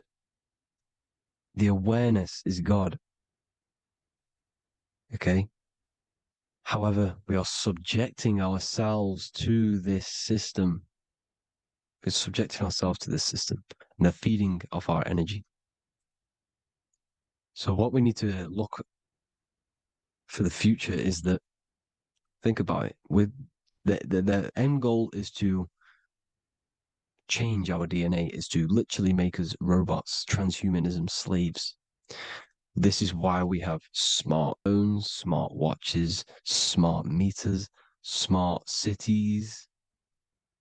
And all of this is going to be connected by the smart grid, which is 5G. This is why 5G is rolling out. 5G is going to connect all of these technologies to one. It's like a big net system. And you know why they're doing this? It's because all of this is going to be connected through AI, through this 5G, and that 5G is going to be controlled by the elites. So you say anything wrong, you do something wrong, you say the wrong thing online, they'll turn off your car, they'll turn off your phone, they'll turn off your smartwatch, they'll turn off your TV, because it's all going to be connected and controlled by the smart grid. And this is what the Great Reset is, people. But they're going to trap us inside of these 15-minute smart cities so we can't leave the area, because they're going to use climate change as a tool to enslave us to not travel because of so-called climate change and the fumes that we are putting into the air, which is all BS. They're doing this to push these new cities, to push all of it. But listen, they're trying to get inside of your body. The only way they can do that is to get you addicted and using this technology. First, they got on the body with the smartphone. Well, first of all, we use the technology. We get used to it with it in our hand. The next step for them was to get on the body, which is the Apple Watch, as you see down here. They have now successfully got onto the body. The next thing is to get inside of the body. This is the brain chip. You see how they've slowly lured their way in, slowly got you addicted to this technology, got you dependent on this technology. And what they're going to do is that they're going to mold society to be dependent on the brain chip. So in order, for example, if you want to go and pay for food, you're going to have to get a chip to pay for the food, because it's all going to be digital money. And that digital money will be connected to the chip, and you'll need the chip to pay for things. You see? So this is how they're slowly transhumanizing us. These phones, these apps, these things which are all which are all using was created by Freemasons. Mason means traveler, because they travel the depths of the mind.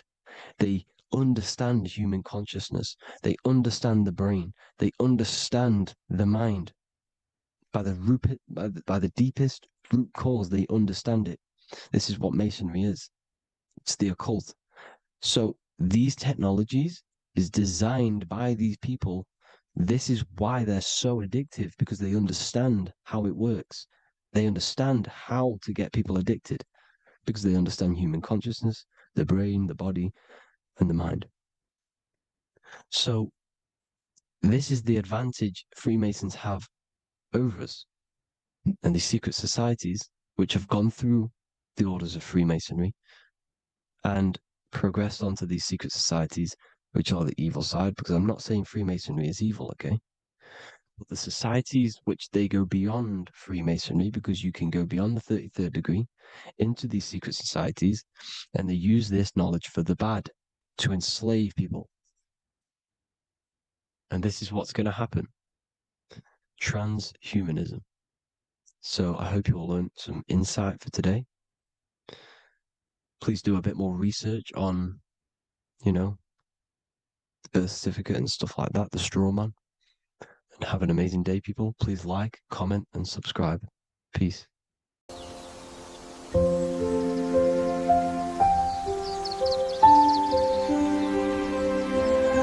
bookofwisdom.com. Visit today.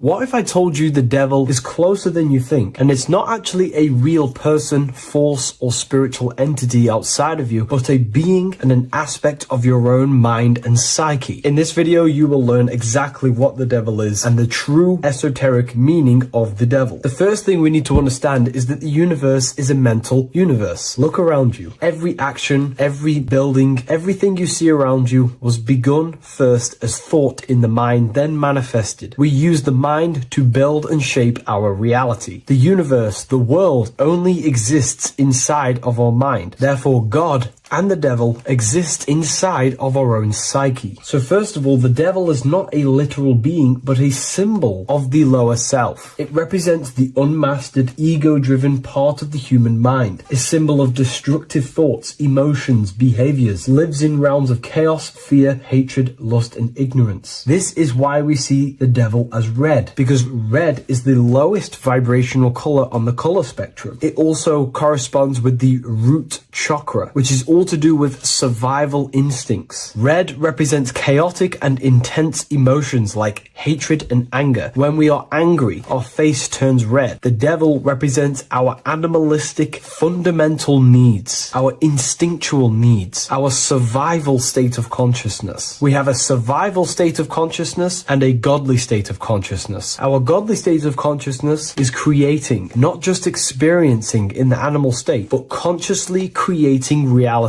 This is why we see the devil with a goat head, an animalistic head, and the head is where the brain is. The animal head represents living off instinct, the part of our mind that lives on urges, impulses, and instincts. Eating, sex, power, ego-driven actions, and ego-driven thoughts. Animals are only aware of themselves. Animals live on instinct. They have no ability to consciously create like humans. This is our lower desires for the material world. That's not to say the material world is evil. However, when our consciousness is only seeking material things, this leads us down a path of self-destruction, because nothing material can ever satisfy our soul. Everything material is temporary. Therefore, the devil represents the part of us that seeks only material desires, only material fulfillment, the ways of thinking where we only think about ourselves and ego-driven thoughts. It also represents the unchecked, unconscious self, where we have no mastery over our thoughts, over our emotional impulses, and no mastery over our actions. We're living in instinct and impulsive states, which causes chaos, selflessness, destruction, and keeps us bound to our lower material 3D state of consciousness. It's important to recognize that the word devil was never present in the earliest Gospels. Instead, what was mentioned was a spirit of evil. This distinction is crucial because it underscores that the idea of the devil, as popularly conceived, does not actually actually exist as an independent entity. Rather, it is a personification of the lower aspects of the human mind, a facet of our own consciousness. The term spirit of evil was not meant to denote a specific deity or being, but rather any force of negativity, whether it manifests as a destructive thought, emotion, or action. A spirit is a force, an energy, and we have three forces that create our reality: thoughts, emotions, and actions. We have full control over these three aspects which transform and mold reality. A destructive thought, a destructive emotion, a destructive action is a spirit of evil, and it originates from the darker aspects of the human psyche. So now, because we're on the topic of the devil, we have to look at the pentagram, which is obviously connected to the devil heavily. The upright pentagram represents spirit, air, water, earth, fire. Upright, which represents spirit, the most important element on top of the earthly elements, showing spiritual principles over material principles. As spiritual beings as we are, we have to put our spirit first, our higher self first, and material things second. Why? Because material things never satisfy us long term. Seeking material fulfillment will leave us feeling unfulfilled in the long run and very unhappy, and we can lose ourselves in illusions. We have to put our spiritual principles first. Seeking wisdom, knowledge, connection to the divine, and connection to our higher self is what gives us true fulfillment in our hearts and souls. But when we see this pentagram inverted, we now have spirit on the very bottom, which now represents earthly principles on top of the spiritual principles. We're putting our earthly elements on top of our spiritual element, which this inverted pentagram represents no longer caring about spirit, no longer caring about our invisible internal world, and only caring about this external body, food, sex, material things, cars, money, and all the things outside of us, the world outside of our mind. This is what true Satanism is. Satanism is not worshipping an external deity, but it is worshipping the self, only fulfilling the ego's desires. This is what true Satanism is, and we have all been conditioned to live in this state. Satanists want us to believe that there is an external deity called Satan or the devil, and the reason they do this is because they trick us, making us believe that we are not Satanists, while they are actually conditioning us to be self-seeking, ego-driven people, where we only care about sex, food, material things, and money, which is actually conditioning us to be Satanists. 80% of the population today are unknowingly involving themselves in Satanism, which is ego-driven thoughts, actions, and emotions, dwelling and living in this state where we only care about ourselves. When we are spiritual, we realize we are all one. We are all one consciousness family, and we need to do things that help and contribute towards our collective experience, helping others instead of seeking to serve only the self. The angel is depicted with wings, which represents elevation, higher self. The devil is represented with an animal horns, which is on the ground. A goat is on the ground, which represents the lower self. This is the elevated mind and the lower material mind. Horus, the bird, higher self. Set, the ground animal, lower self. Jesus and Satan. These are two forces, two characters that exist within the human psyche, not real entities. They are forces of our minds, and there is a battle between our higher self and lower self all the time within our own minds. There's always a part of us that's telling to do one thing and another thing, to do something bad and to do something good. There is this battle inside of our own consciousness. Here we have the human spinal column. The human spinal column is showing you the higher and the lower self. The higher self represents the head. The head is where the mind is. This is the creative essence of the universe. This is where all material things begin as a thought in the mind. We create with the skull, with the brain. This is our higher self, the heavens, connected to the heavens, the sky. And the lower end of the spinal column is where our reproductive organs are, where our gut is. Our reproductive organs and our gut is all to do with survival. The lower end of the spinal column, lower instinctual 3D based consciousness. The lower end of the spinal column is where our lower self dwells. Eating, consumption, power, and sex, lust. These are all emotional forces and instinctual based organs that are not inherently evil, but when we dwell and live off this lower end of the spinal cord, it keeps us in low states of consciousness. Our goal to raise to our higher mind is to balance this, not to overeat, not not to abuse power, not to abuse sex and lust, but to master these organs and gain the ability to say no to these organs so that we can raise to our creative side of consciousness. Instead of dwelling in our instinctual nature, we can turn to our creative nature and consciously become a builder and constructor of reality. This is the true way of raising consciousness. This is the stairway to heaven, out of the animal consciousness to the higher consciousness. To wrap all of this up, it's all about gaining control over our instinctual lower nature and allowing our spirit to rule over our body and not our body ruling over our spirit or mind. The moment you let a thought become instantly an action is the moment you are an impulsive person. We are all trained to be this way. It is okay if you are in this state. The moment you let a thought turn straight into an action without questioning, that is the mind controlling you and you not controlling the mind. We need to gain control over the mind, and we do this through many different ways, through meditations, affirmations, and discipline. We slowly gain control over our minds, and once we gain control over our minds, we gain control over our thoughts, and we gain control over the attention that we give certain thoughts. We can then start to uplift our mind, our thoughts, out of our instinctual state to the higher mind. If you wish to learn more about consciousness, I'll leave a link in the description for the Book of Wisdom, Volume 2.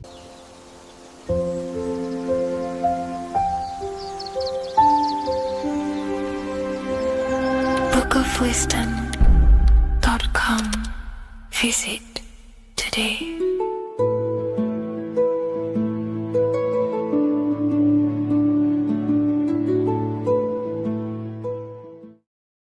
So depression doesn't actually exist, and in this video I'm going to show you how depression is actually a choice. And I'm going to give you some solutions on how to deal with it. And this is probably going to change your life forever just by doing this alone. Okay, so the first thing you need to understand about depression is that it exists in your conscious mind. It exists in your thinking mind. So what is inside your thinking mind?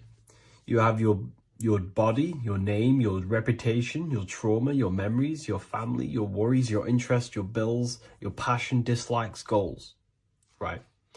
Most people identify their lives with this. They identify their lives with their thinking mind. They think they're their name, their job, their reputation, their memories. But this is not who you actually are. Who you actually are is the observer of that. What happens if you stop thinking? What is left? You're left with unconditioned consciousness. You're left with the self, which is what we refer to as I. We are the consciousness, not the thinking consciousness. You are not these labels. You are not your thoughts. You are not your job, your name, your reputation. Okay? And the reason why I'm telling you this is because it's very important, is that we are something beyond this body, beyond this name, beyond our thoughts. We are the consciousness. So depression exists inside of the thinking mind, the conscious mind. Okay? So if you want to get rid of depression, you must learn how to escape the thinking mind. And not only just escape, but that's step one. In meditation, you do meditations, right? We sit still and we have to learn how to control the mind and turn off the thoughts. And when we turn off the thoughts, depression goes out the window because there's no thought present in your mental field of consciousness to be depressed. Okay? You must understand, who is the one suffering from the negative thoughts? Who is the one suffering? Your mind is not suffering because the mind is producing the thoughts. Your body's not suffering from the negative thoughts. You are suffering. And who is you? You are a soul. You are that feeling. You are that person beyond the thoughts, beyond the feelings, beyond that. You are the one experiencing. You are that. Meditation gives us the ability to turn off the thinking mind. This allows us to escape our thoughts, okay? And it gives us, over a long period of time after meditation, you'll be able to turn this switch, and this switch will be able to turn off your thoughts. And by doing this, we will be able to control our conscious mind directly by the hand. So when you notice yourself gaining them negative thoughts, we can then turn off the switch of turning off the conscious mind and rising to our authentic self and knowing the thoughts are just illusions. Now, let me tell you something that's very powerful. Most of your thoughts are coming from beliefs. Most of your feelings are coming from beliefs. So if you have a feeling of lack, this is coming from a belief that you don't have much. If you are feeling alone, this is coming from a belief that you are alone. So what we must do is restructure ourselves. We must restructure the subconscious mind. And we do this in many different ways. We can do this with meditation. We can do this with visualization, visualizing our desired reality as if we are living it. We can do this with affirmation. Now, a lot of people think, oh, I'm trying to speak something into existence with affirmation. No. You're not using vibration to try and change reality with what a lot of these new age people will teach you. Vibration, your words will not have much an impact on reality. That's the truth. But what they do have an impact on is reprogramming and recrafting and refining your mind. If you repeat, I am wealthy all day long, your subconscious mind, that word will be lingering inside your subconscious, and you will start to mold that into your conscious. You'll start to be consciously thinking about this. Most of your thoughts are coming from your subconscious. So if you want to get rid of depression, you got to figure out the trigger. What are you depressed about? What are you feeling? What are the beliefs that are making you feeling and thinking this way? And that's what you must restructure. You must restructure your subconscious mind through visualization, meditation, and affirmation. You do these all the time. You do these every single day, and you will slowly, if not surely, restructure your subconscious mind. While by doing the practice of meditation, you'll gain the off switch as well. Sometimes depression comes from not living in your authentic self. You're not doing the things that your soul is telling you to do. We all know what we should be doing at all times. I don't care what you have on. We all know we should be doing something. We all know that we have there's a higher aspect of our mind that tells us, oh, we need to be doing this, but I'm actually sat here on my phone. Oh, I shouldn't be eating this, but I'm doing it anyway. There's always that higher voice. And that is the voice that has to be connected to. And when your body's not acting out the voice of the soul, then the soul becomes sadder, and suffers more and more and more. There has to be a connection between the soul, the mind, and the body. They have to work in unison. Okay? So I hope this video helps with depression, with whatever you're going through mentally.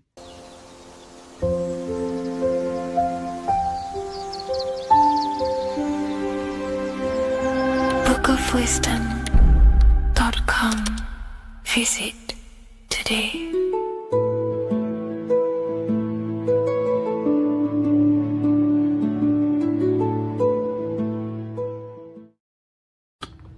Okay. Is manifestation real? Of course it's real. You've just manifested that sentence. You turned a thought into an action and then generated a physical experience. You turned the invisible thought into a tangible reality. That is manifestation. You just have to learn how to do that on a mass scale, on a bigger scale, to generate something bigger. You know? So yeah, of course, manifestation is real. That's all you're ever doing. Creation is not created. It's in an ever state of becoming. You are in a continuous state of becoming something in the present moment. You know, so you're always molding creation through thought, emotion, and action.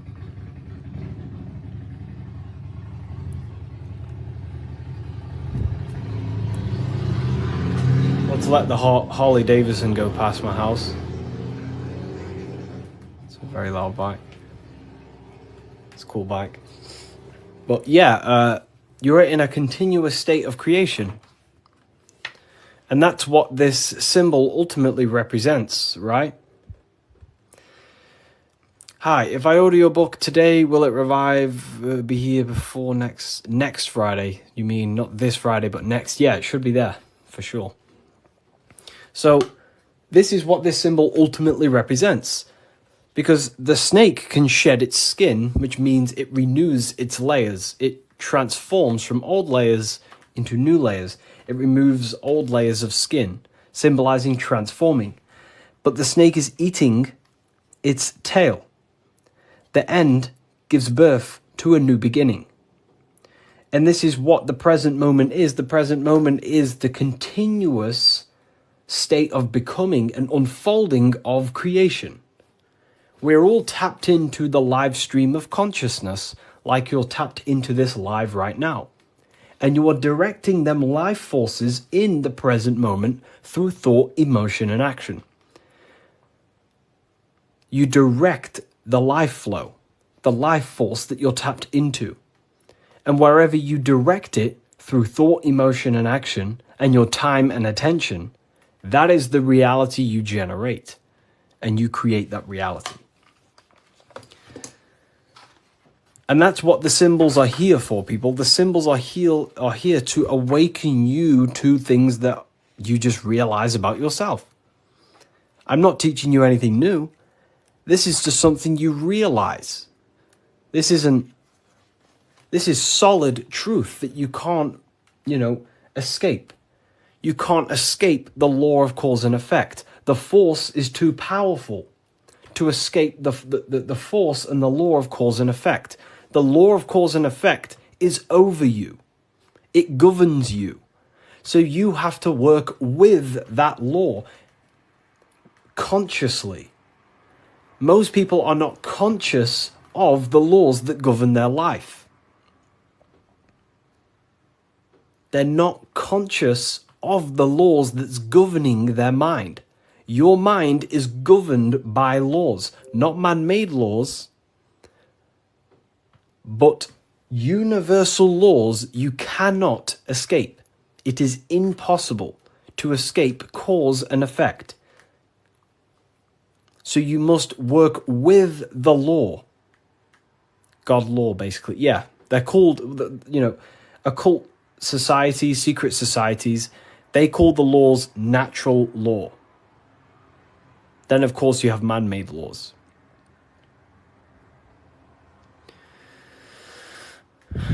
So you have to work with the law. If you do not work with the law is going to be working anyway. And it will probably work against your favor. But these laws that are in place are there to give you what you want, to create your will, to create your desire.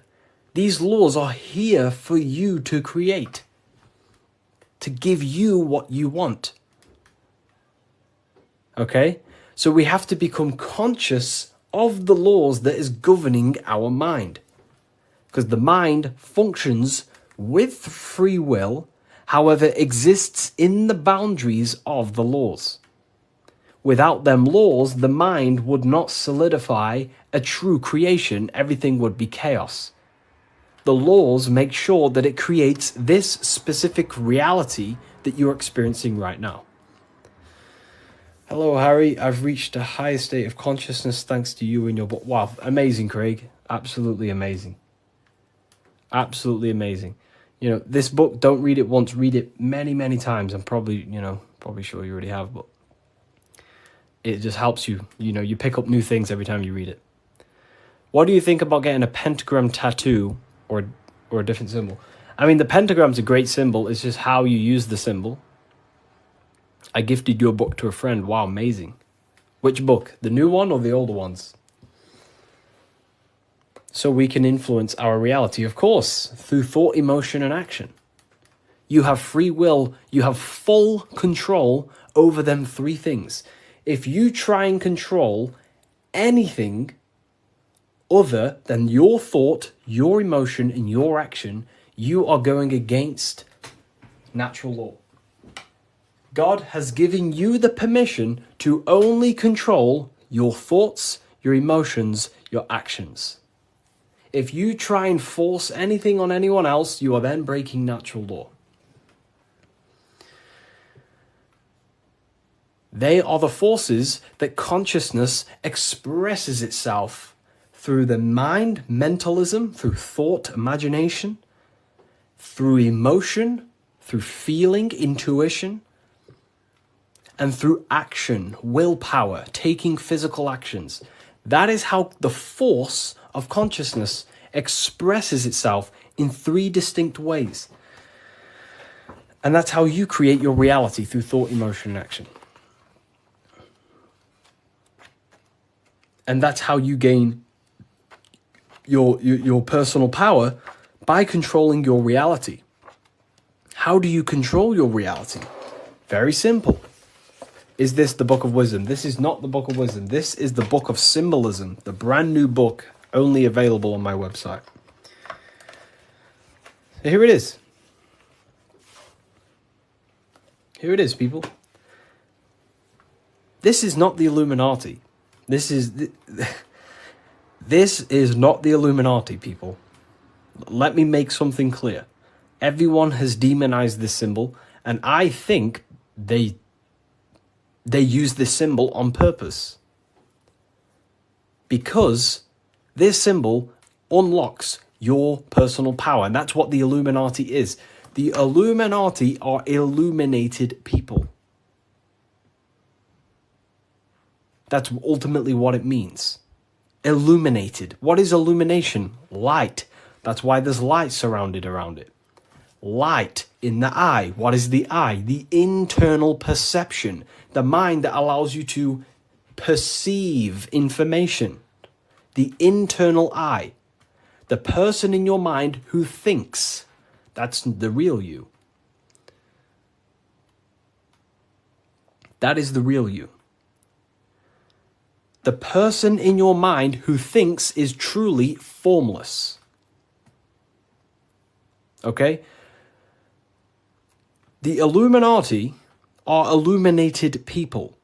They understand the secrets of the human mind and human consciousness. And other people who do not understand the secrets of the human mind and human consciousness are ignorant, and the people are using the knowledge they know against them. If you know psychology, right? If you know the deepest secrets of psychology, you can then use that against someone to manipulate them.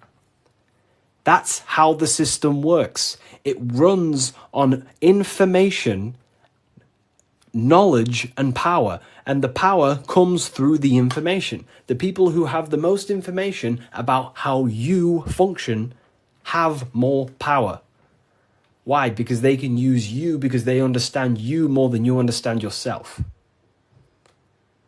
You see? That's what the Illuminati is. The Illuminati are people who understand the secrets of the human mind and how to manipulate the secrets of human consciousness to make them do something and create something in their agenda. You're all creators. This is what you need to understand. That's what consciousness is. Consciousness is a creative force. It creates through thinking, feeling, and acting.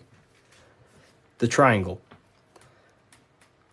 But that thought, emotion, and action are just 3 expressions of the one force of consciousness. Thought, feeling, and acting are in fact one actual force. Because it's the force of the universe. We're all using the same force. And that's the same force that Yoda uses in Star Wars. In Star Wars, is all talking about the force. That is the force, and that force is running through you right now in the present moment. You have the ability and the free will to direct that force through thought, emotion, and action into a reality. So, the Illuminati is just simply people with a high understanding of consciousness and the human psyche, and how to actually create reality. You think something, you feel, and if you have a feeling towards that thought, you take the action. As soon as you lose feelings to watch this video, you will scroll and take action to find another video you have a feeling for. That is how reality creates. That's how reality unfolds. Okay? So the eye in the triangle is showing you the ultimate state of consciousness to create reality. 1 and 3. There is one eye and 3 points on the triangle.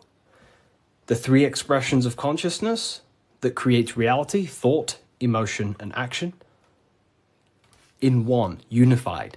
Most people do not have a unified consciousness.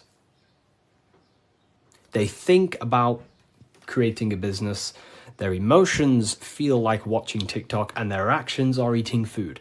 That's divided consciousness. That's the checkered board. That's the Masonic checkered board.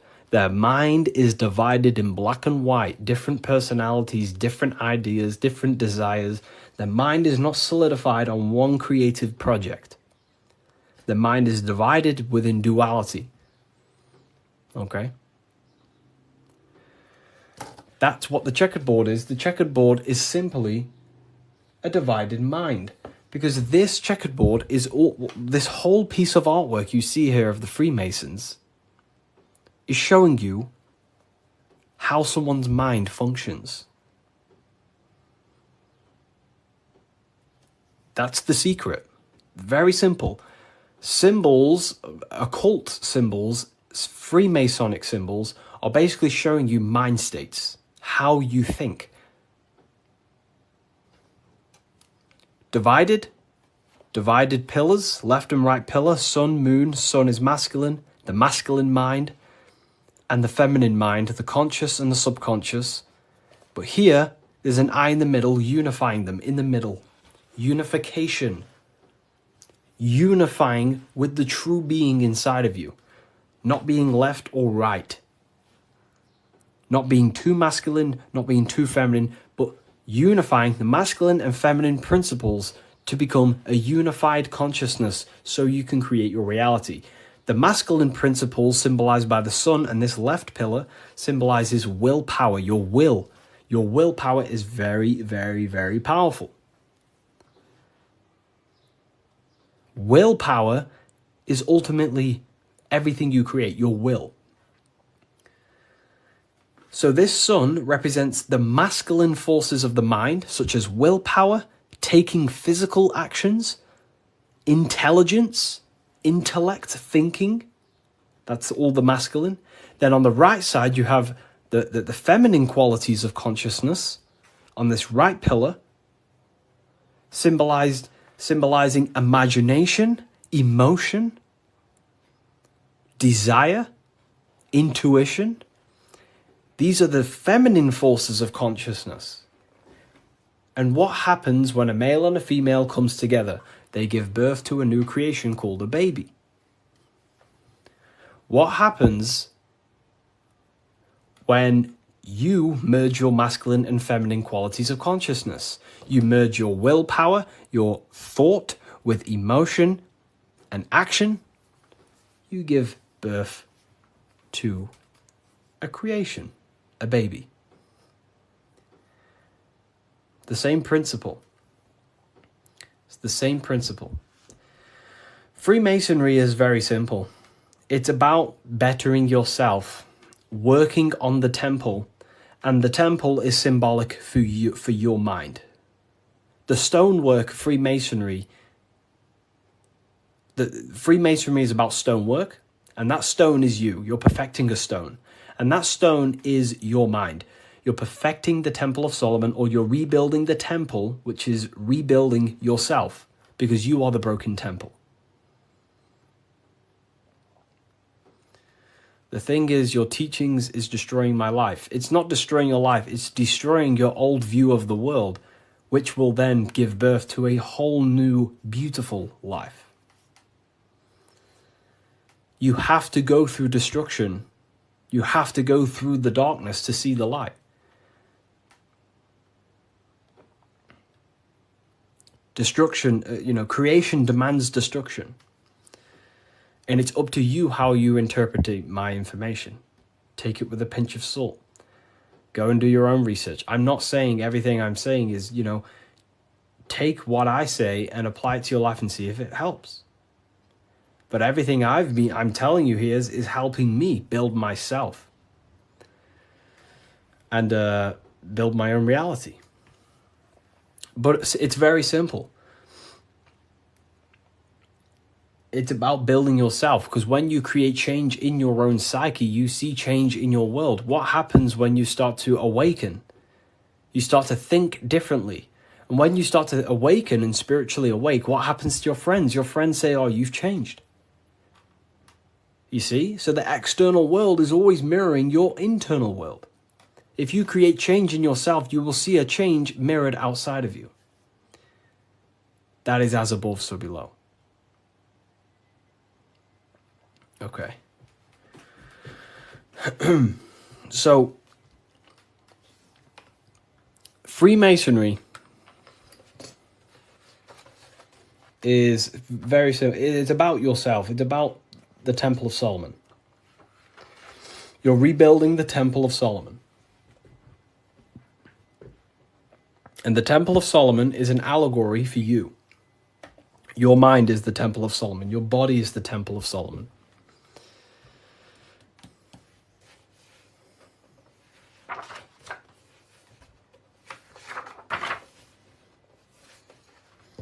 So why is it the Freemasons wear this apron, right? So you see the Freemason here wearing this apron. Well, this apron originates from stone masonry. Stonemasons. What are stonemasons? Stonemasons chip away stone, and then they use the stone to put on a building or, wherever. But Freemasonry teaches in metaphors. So this stone, this apron, was worn by the stonemasons to protect themselves from flying chips of stone hitting their genital area. So this is symbolic of doing the Masonic work, perfecting the stone, perfecting your mind. Every day you are either building your mind or building your mind's prison. Every day. You wake up, you're either destroying your mind or either help freeing your mind. You have the option, right? And they also wear this apron on the lower half in the genital areas because you think with every chakra. The chakras are basically spinning energy vortexes.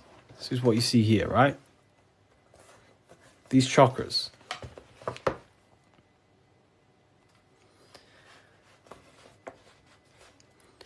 You can think with every single chakra. You think with your head. You can think with your heart. You can. These are centers of consciousness. Okay? These are centers. These are each center that you see along your spinal column has a high amount of nerve centers. It's like a nerve center. But that nerve center is then powered by the etheric body. Now that's very advanced. Not many people understand that. But your body is not just you. You have many subtle vehicles of consciousness, bodies of consciousness, which you'll learn about in the Book of Wisdom, Volume 1. So there is one force in the universe, and that force is emanating through you, manifested in 7 chakras. Anyways, the reason why they wear this apron on the lower half of the body, because it's a reminder to cover up, to stay conscious of their lower self, because this is the lower self of the lower half of the body, and this is the higher self in the higher part of the body. If you think with your genitals, all you think about is sex and eating. If you think with this lower half of the body, you will only, think about sex, eating, and power. So they wear this to remind themselves to conquer their lower nature, their animalistic state. Because the Mason is aware that they need to build themselves to a higher consciousness, to the higher mind. They need to align their will and mind with the higher mind. Because ultimately, the reason why all of these teachings stem from is because it's preparation for death. This is where all this comes from, okay? You never die. This is the truth. In the daytime, you're in your physical body, and in the nighttime, you're in your astral body, and it's just a massive cycle. So daytime is life, nighttime is death. Wintertime is life. Wintertime is death. Summertime is life. As above, so below. It's just bigger and smaller, right? So, with that being said, you never truly die. You are not the physical body. You are the internal being in your mind who thinks. You are not the thought. You are the one who hears the thought. The thinker. The knower. You are the being inside your mind, not the being outside your mind, which is this physical body. So Masonry is about working with that internal self, mastering that internal voice, because that is the architect of your reality. The internal dialogue. That is the stone that they're working with. They're chipping away at, they're perfecting, they're smoothing. The inner dialogue. No one pays attention to this. The inner thinker, the being who is thinking in your mind. Who is that being? Who is the person in your head? It's not your body. Your body is acting out the commands of the internal being.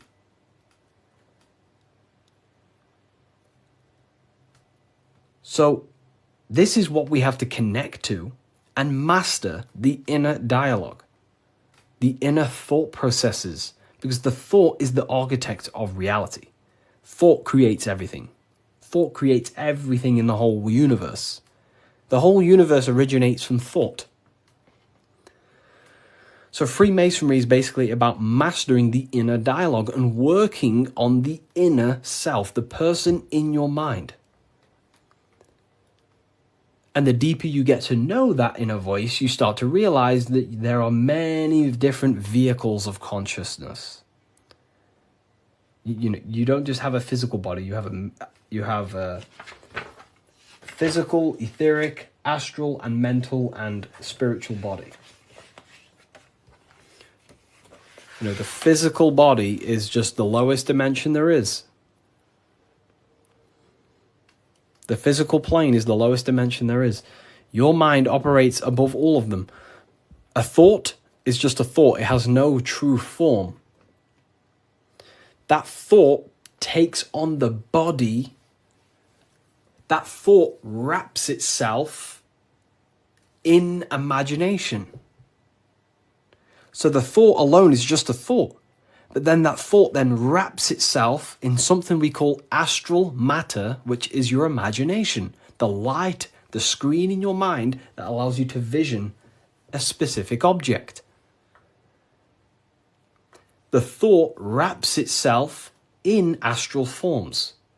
That astral form becomes like an emotion in your heart because you want to then take action to generate that mental image you created.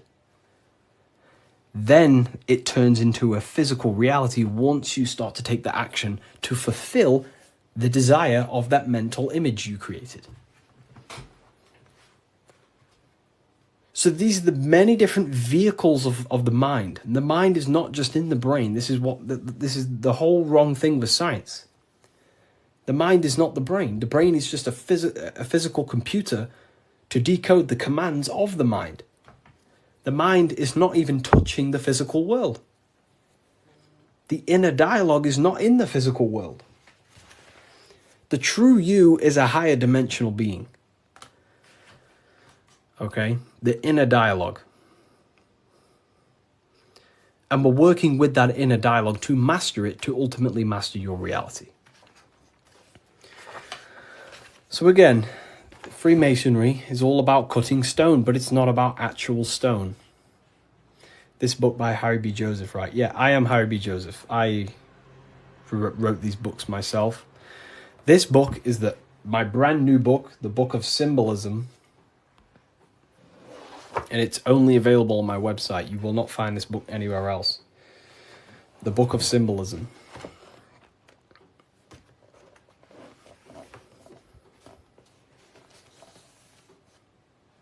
So, nice to meet you. Welcome.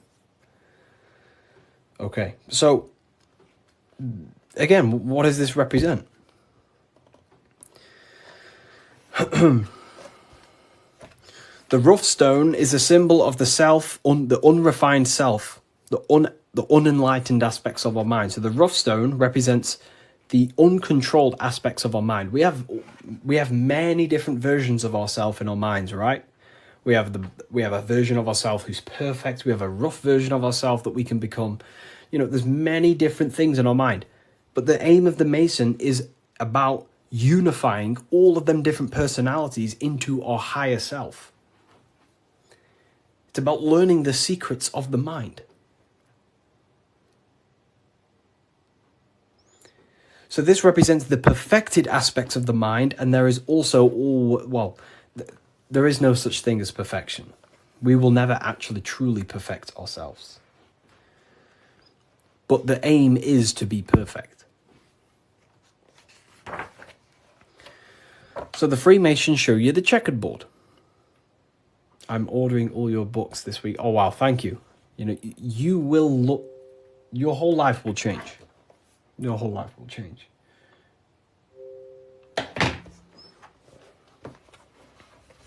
Okay.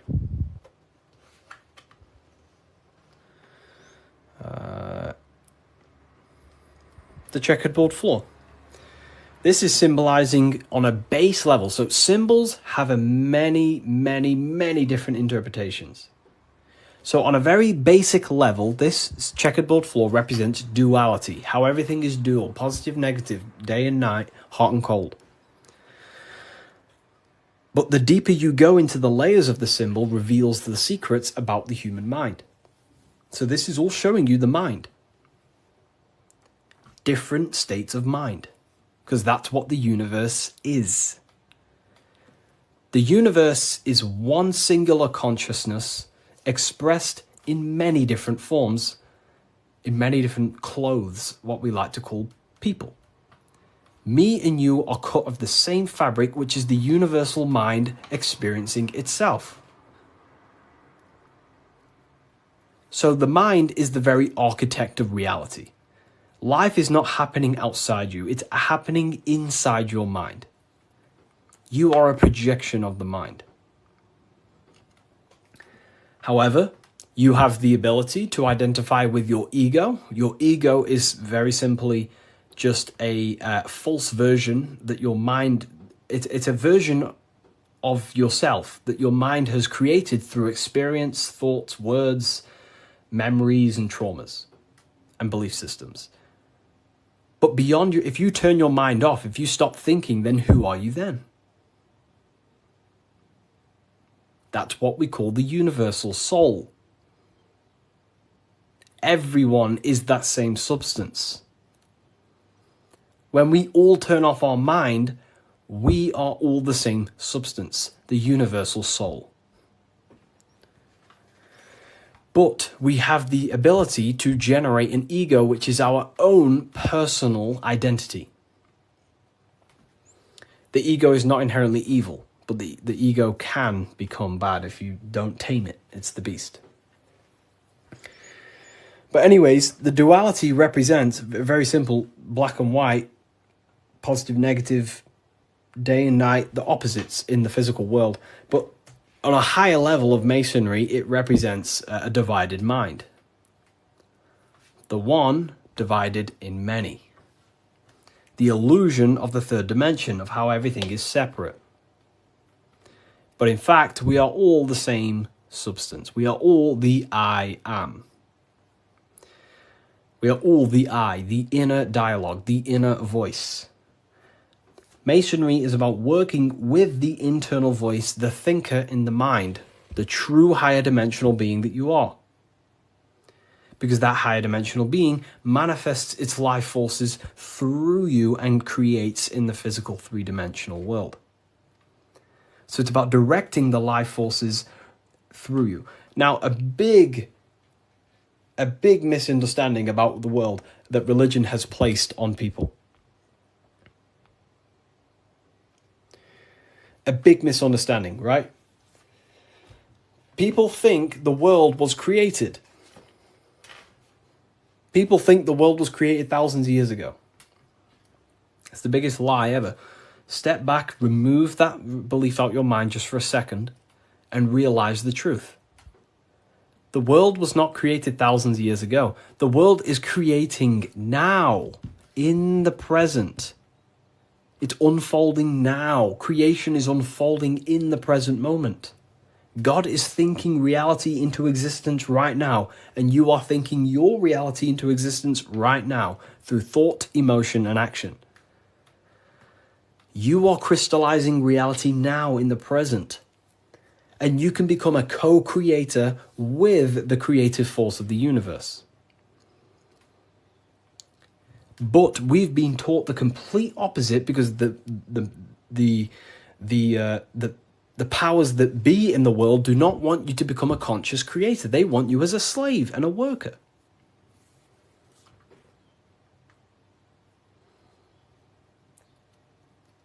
You see, so we have to understand that we are all co-creators of this world. We're all contributing towards the building project of Earth right now. But the elites make you think that the world was created thousands of years ago, and now you're just experiencing it. Now you become an experiencer. You're not an experiencer. You're an experiencer and creator. You mold it. And when you do not understand this, someone else who does understand this will use you to create their agenda. Because they understand this. And look what's happening in the world today. We are creating the agenda of a government. Why? Because we believe their lies. We don't have to, but we choose to. We all have free will. Everything else is just an illusion. Money is an illusion. It's a belief in the mind. Harry, are you a part of Freemasons? I am not. And if I ever do, I will be transparent about that.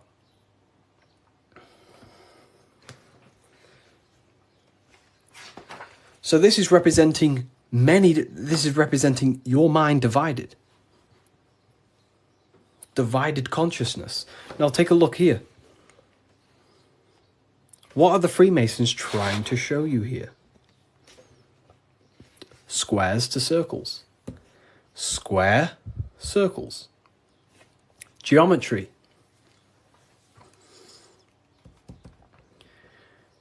Geometry. Harry, my book came, thanks. It's a pleasure. It's an absolute pleasure. Enjoy the book. Take your time, read through it, enjoy it, read it over and over. You know, I can't wait for you to read this. Was it the third book you got? The three represent alignment, the black and white represents conscious and subconscious. It can represent that, yeah, that's one layer of symbolism. But you got to remember that the symbols don't represent one thing. There are many different layers to the symbols. Many different layers. So it's going from squares to circles. So you have to understand geometry for this. There's different codes to this. A square. Can you measure the surface area of a square? Of course. Very easy. You just measure this side and that side and times it. Right? Very simple. Then you have the surface area of a circle, of a square. But can you do that with a square? No. You can't find the surface area of a circle. It is impossible. You can get very close by using pi and different, different mathematical equations, but you'll never exactly find the exact surface area of a circle. So what are the Freemasons trying to show you? Measurable and immeasurable. What you can physically touch and measure down here, the squares, and what you cannot touch and what you cannot measure. And there is a ladder going from what you can measure, the physical world, the squares, up to what you cannot measure, the circles. So this is about the upliftment of the mind. This is about the mind raising from only a physical state of awareness,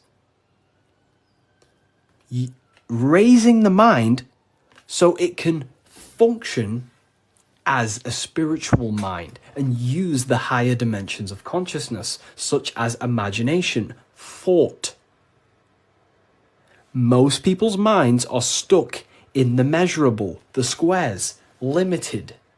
They think inside the box. You have to raise your mind and think outside the box. This is what it's about.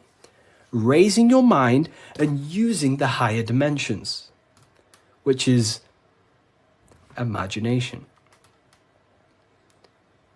You cannot measure imagination. It does not exist in the physical plane. You cannot measure thought. It does not exist in the physical plane. So it's about raising consciousness to actually use the cognitions of the mind. Most people are not using the mind. Climbing in consciousness. We're going from squares to circles, measurable to the immeasurable. Okay? And that's the key. Look at the key. How do you go from the circle, the squares to the circles? You got to go through the woman, the green woman. Who's the green woman? Who is the green woman? The feminine. The feminine aspect of consciousness.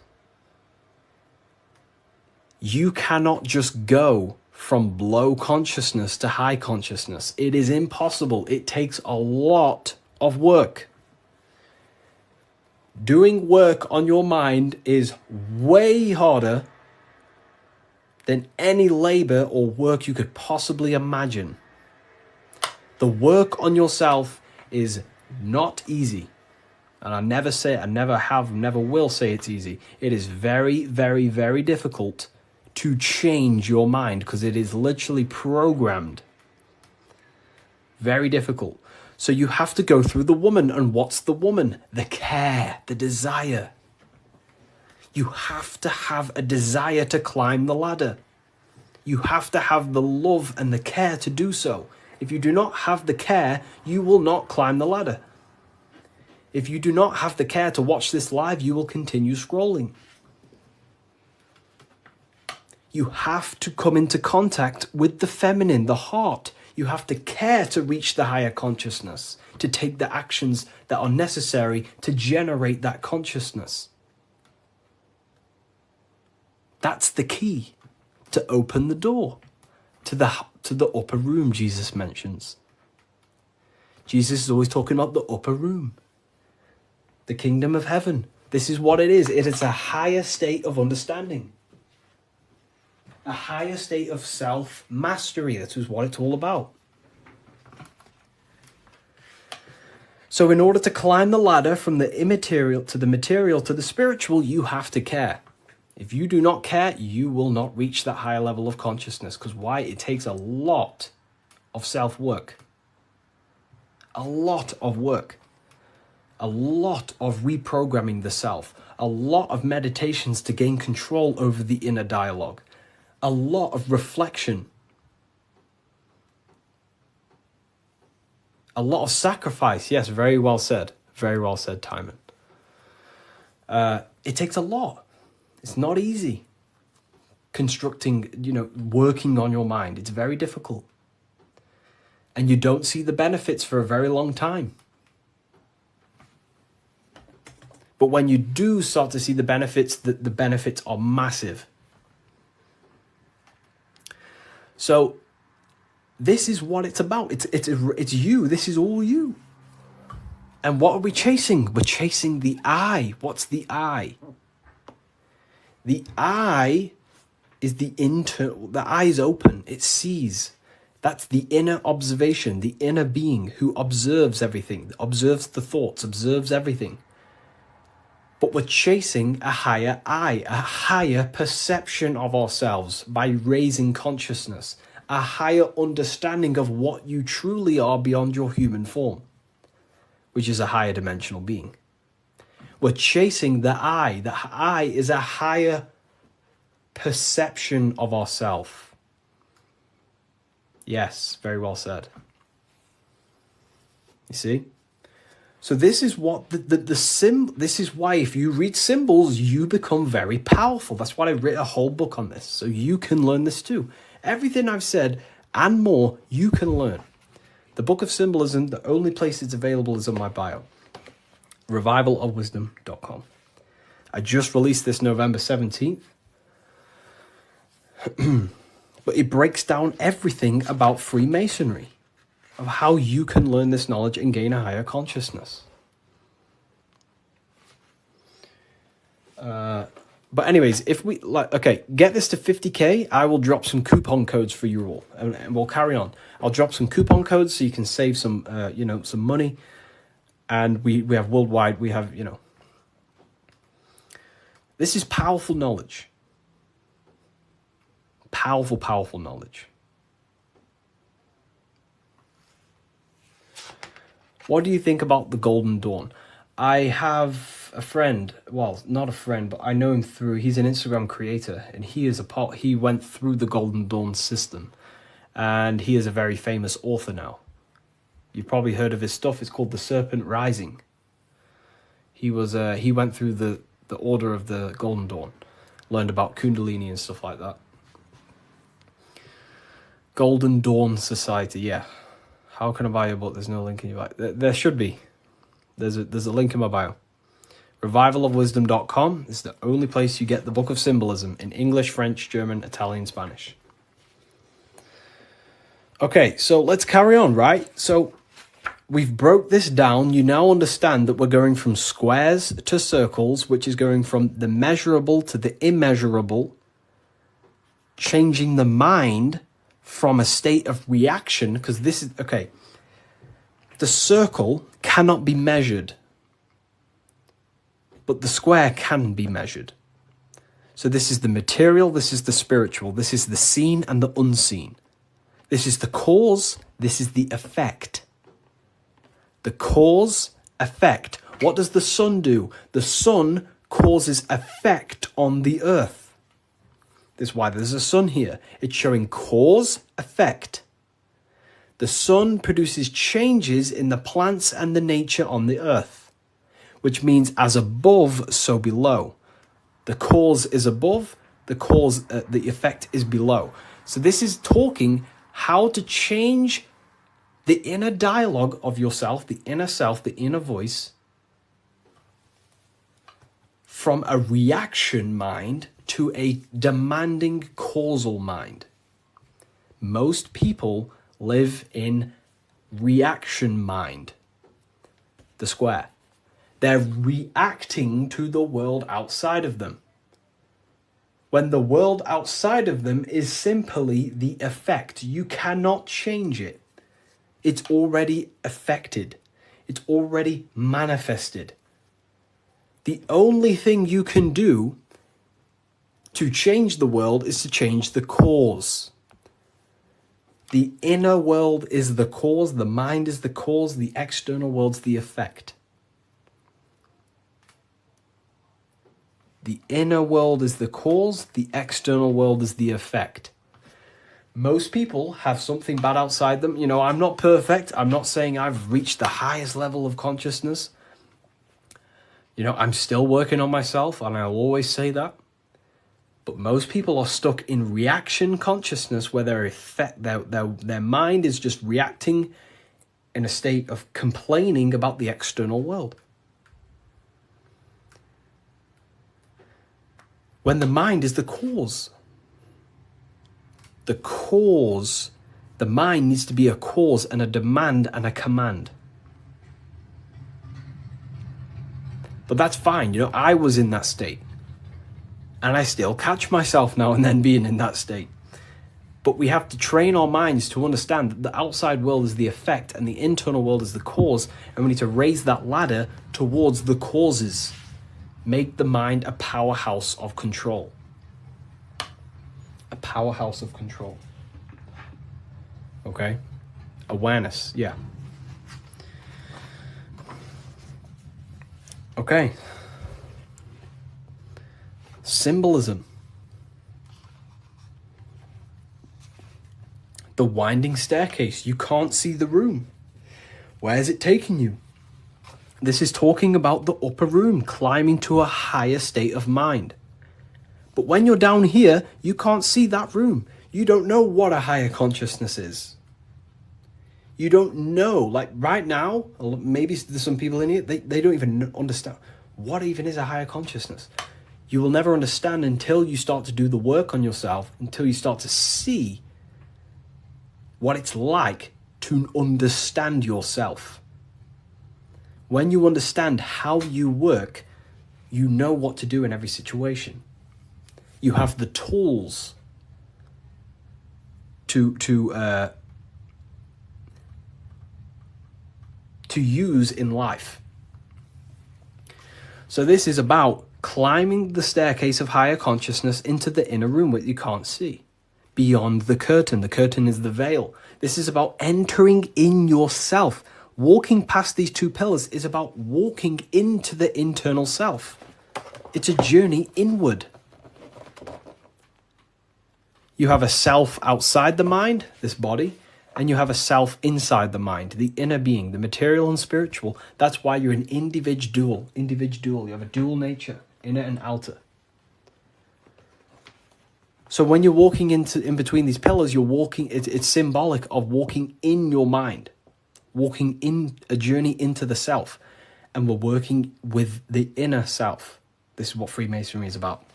But it's a winding staircase, which means you can't see where this staircase is taking you. You don't know what a higher consciousness is, what it's like to be in a higher consciousness or a higher understanding of reality in the self.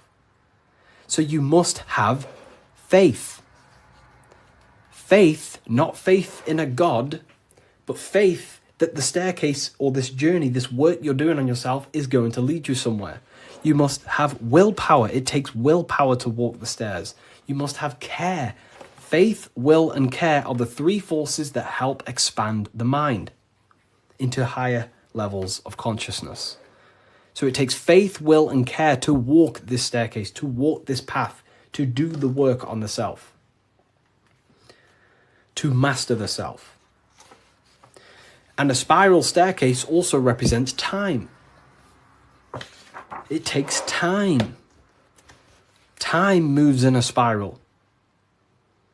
Yesterday there was 12 o'clock, but today there's also 12 o'clock. But today is higher than yesterday. So it's just a continuous spiral upwards. Yesterday was 12 o'clock, today there's 12 o'clock, and we're just going to continue this spiral. This is time. It takes time to walk this staircase. It takes time to reach a higher consciousness. It takes faith, will, care, and time. It's not an overnight process. Okay? So I hope this understands, hopefully you people are taking this on. Darkness to light. This is a massive phrase in Freemasonry, from darkness to light. But what is the darkness? Darkness, you can't see. When the room is dark, your eyes can't see. Symbolizing ignorance. There are parts of yourself that are in darkness. You are not aware of these parts of yourself. Most people are not aware of their imagination and the powers of the imagination. That means it's in darkness. Darkness to light is about becoming conscious of the things inside you, the aspects of yourself that you may not be aware of. Exposing a light. If I turn on a light on something, you expose it. You see it clearly. So Freemasonry is about going within the self and finding the things that you are unaware of and becoming conscious and using them as tools to help you in life. Your imagination is a guiding force to shape your future. Your intuition is also a guiding force.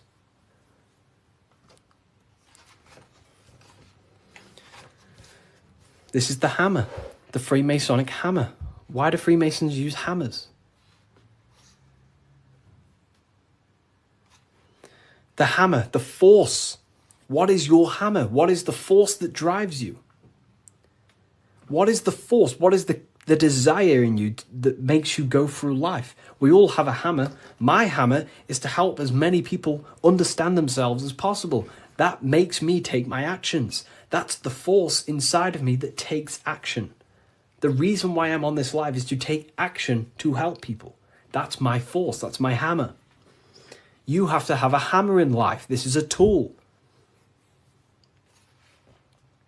You have to have the hammer. Here's some more secrets.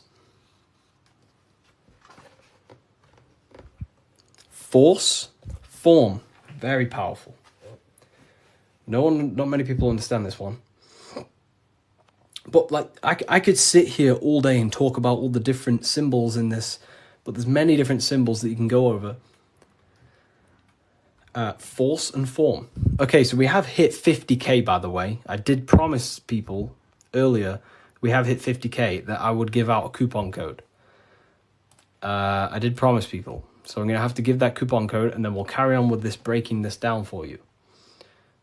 Okay? So let me know in the comments if you want a coupon code. Just say the word yes or something. And if I know people want it, then I'll give one out. If not, I'll just carry on. Okay. I'm going to give you a 20% code. In fact, no, I'm not going to give you 20%. I'm going to give you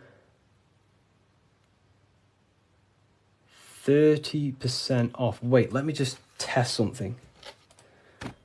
I don't want this to mess up for you. I want to make sure it's working properly. Okay, 2 seconds. Let me just test the website to make sure the code works. I don't want to give it out and then people, don't end up working and then people start, So let me just test it.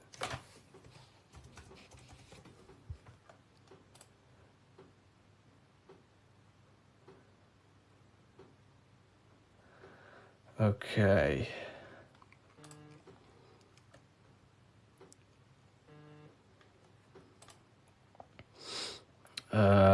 2 seconds, people.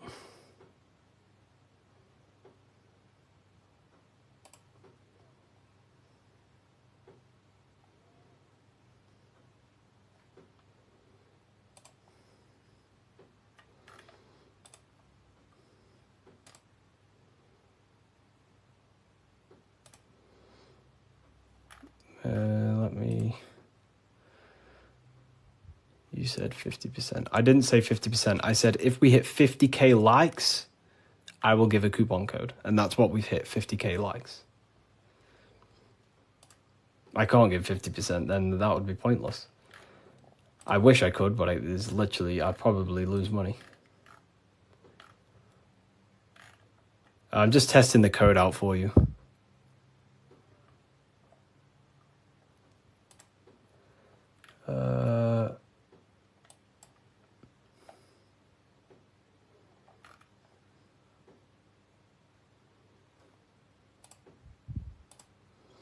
We worship you. I don't want to be worshipped. Please don't worship me. I don't want to be worshipped. I really don't. I'm not here to be worshipped. I'm telling you the power within yourself. But I thank you for that comment. That's nice. It's nice of you to say that.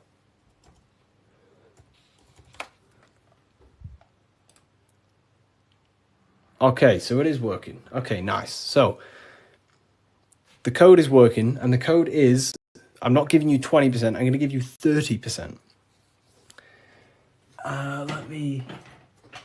Do I have a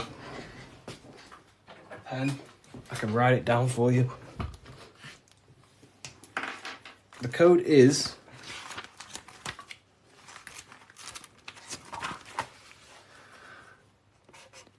light. All caps. That's the code. All caps, capital letters. And you'll save yourself 30%. This is the brand new book of symbolism. You're going to save yourself 30% on the brand new book of symbolism. Is this where 607 Unk gets it from? I don't know. I've been around for a long time talking about this stuff.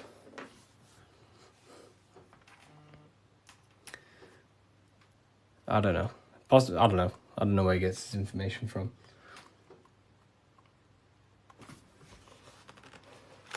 Force and Form.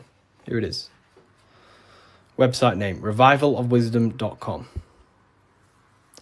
Revivalofwisdom.com, or the link in the bio. No book is going to help you, just meditate. You know, I used to think that exact same thing. But unfortunately, that is I used to think that, but then I realized my ego was keeping me back. The ego wants to say, I don't need anything. I don't need someone else to tell me anything. But then you have to come to a realization that there are people out there with knowledge way beyond what I knew. There are books out there that I need to read. There are people out there with knowledge way beyond mine. And you have to suffocate your ego and let go of that to actually grow. I used to think that exact way. But it depends what you want, you know. You don't have to go down this path. You can just meditate. That's completely fine. You know, it depends what you want, I guess, as well. So you are completely right.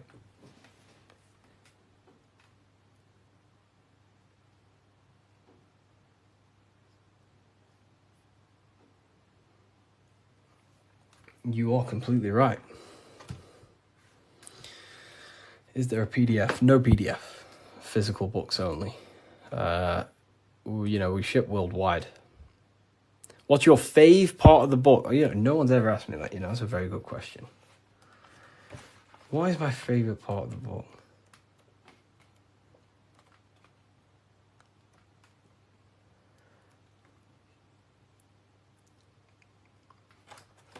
I love this part. I love this part. How quick is delivery? Delivery, it depends where you are. UK is around 7 days. US, pretty sure it's about 7 days.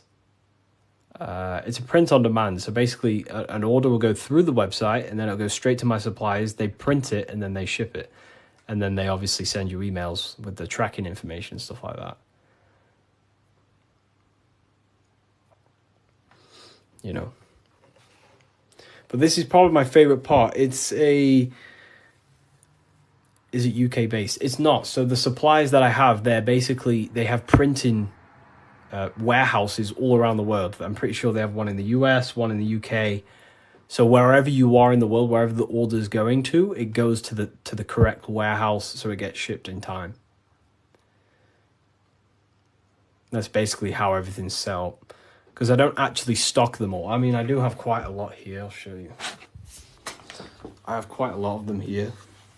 These are all Book of Symbolisms. This is what they look like. Explain everything about Freemasonry, pretty much. Everything you can imagine about Freemasonry. That's the first book. That's the second book. This is the brand new one. But this is the one we're going over today, pretty much. They will be on Amazon in the next, I don't know, 2 weeks, 3 weeks maybe.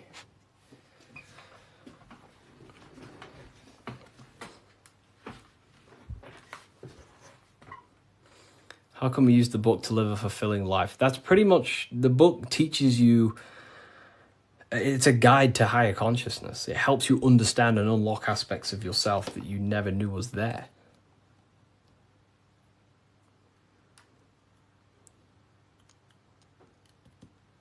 What are the 2 pillars in Freemasonry? Great question. So the first part of this book goes over that for a very long period of time.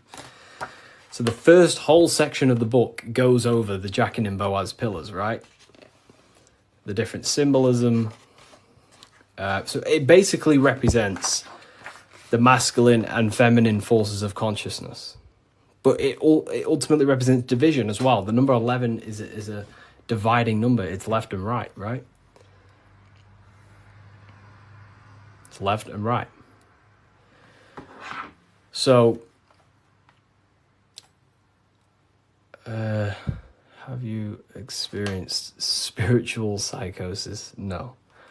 If you met me in person, you would never even realize, because I don't talk about anything to anyone. People who know me don't even understand what I do. I don't talk about, I'm just a normal person. They probably think I'm asleep. Well, just a regular person who's not aware. But, I only talk about this stuff to people who ask me. To my family members, I'm just a regular person. But then obviously if they ask me about this, then I can tell them things. So yeah, in person you would never even know. I'm just a regular guy. I work throughout the day. I make videos. I work on my YouTube. I help my affiliates. I come on live. I help people.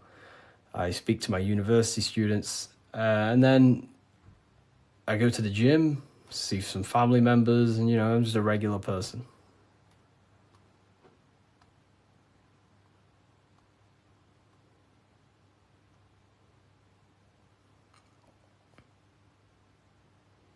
But not regular in mindset. Me personally, I don't agree with, making everything your whole person. That's fine if you do that. That's completely fine. We all have different ways of living and expressing ourselves. But, I don't find I don't want to make this my whole personality.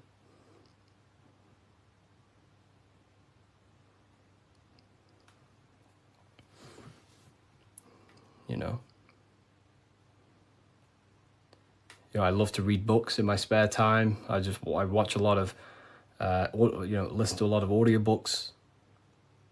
I don't really listen to much music. Whenever I'm in the car, I put on an audiobook. And just by doing that alone, you'll gain a lot of information.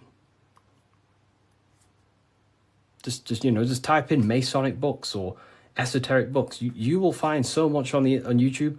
Just listen to everything, and over a period of time, you'll start to develop pattern recognition, and you'll start to decipher your own truth. The Bully Slayer was cloned. I see some of his videos today. I don't know. I don't think he's being cloned. I think I don't know. He stayed off the internet for a while. He might have changed and stuff like that. But I love his stuff.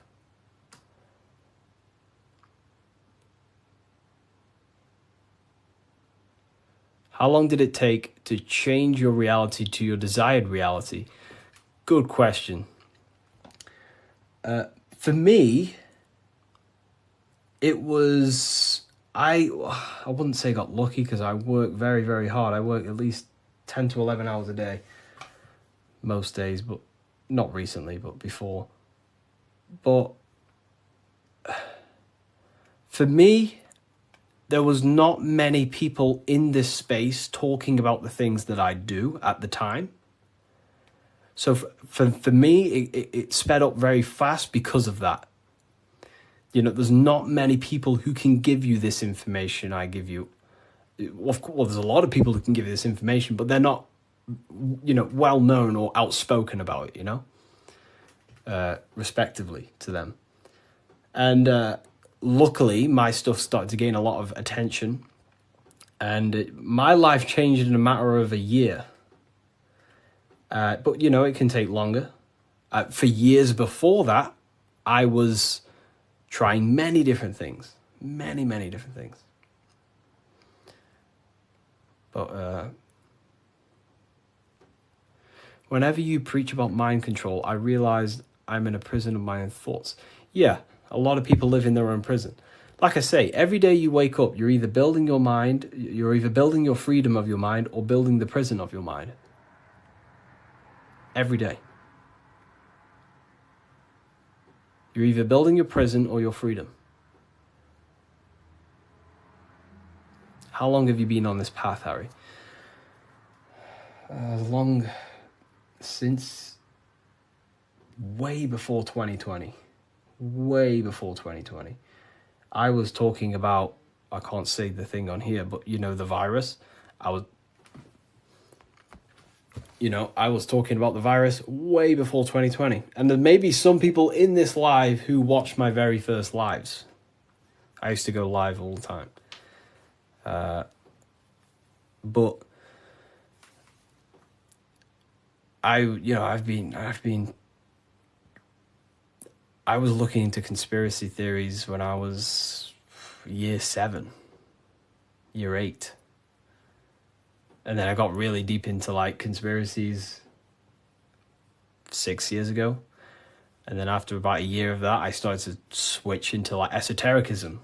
And then for like the past 5 years, since 2020, it's been all esoteric stuff, pretty much. You know, like Masonic, the psyche, human psyche, human consciousness, metaphysics,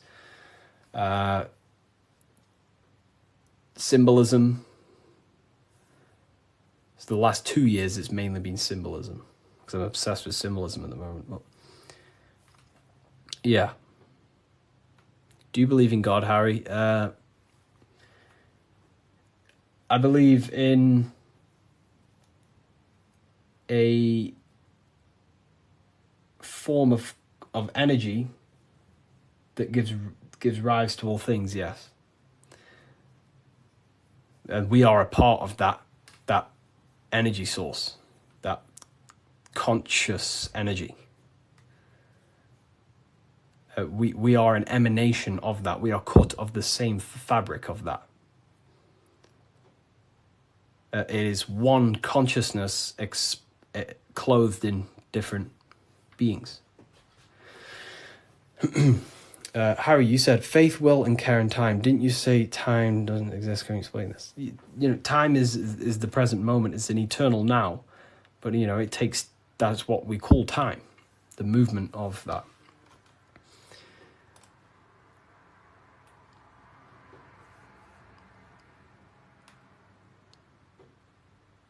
I don't believe in a God outside of us. You know, well, God is outside of us, but he's also inside of us. God is everything.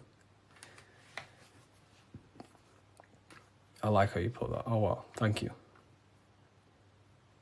If we visit a Masonic temple, we'll see a lot of these symbols in the building architecture. Oh, yeah, of course. Everywhere. You'll see this everywhere.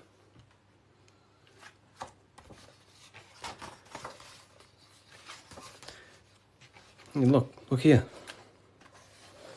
This is the gate of Europe. 2 pillars. The gate of Europe, 2 pillars, middle pillar. Here's the gate of Europe again, 2 pillars, middle pillar, with the person in the middle. Here's George Washington, 2 pillars and the middle pillar. You are the middle pillar. You are the middle pillar. You're the middle pillar. You are the balancing pillar between the masculine and feminine. You're trying to combine the 2 pillars, which is the masculine and feminine forces of consciousness. And this is what I say about building yourself. This is the Egyptians telling you the same thing. They're building the middle pillar. They're building the self. They're building the mind. That's what Masonry is all about.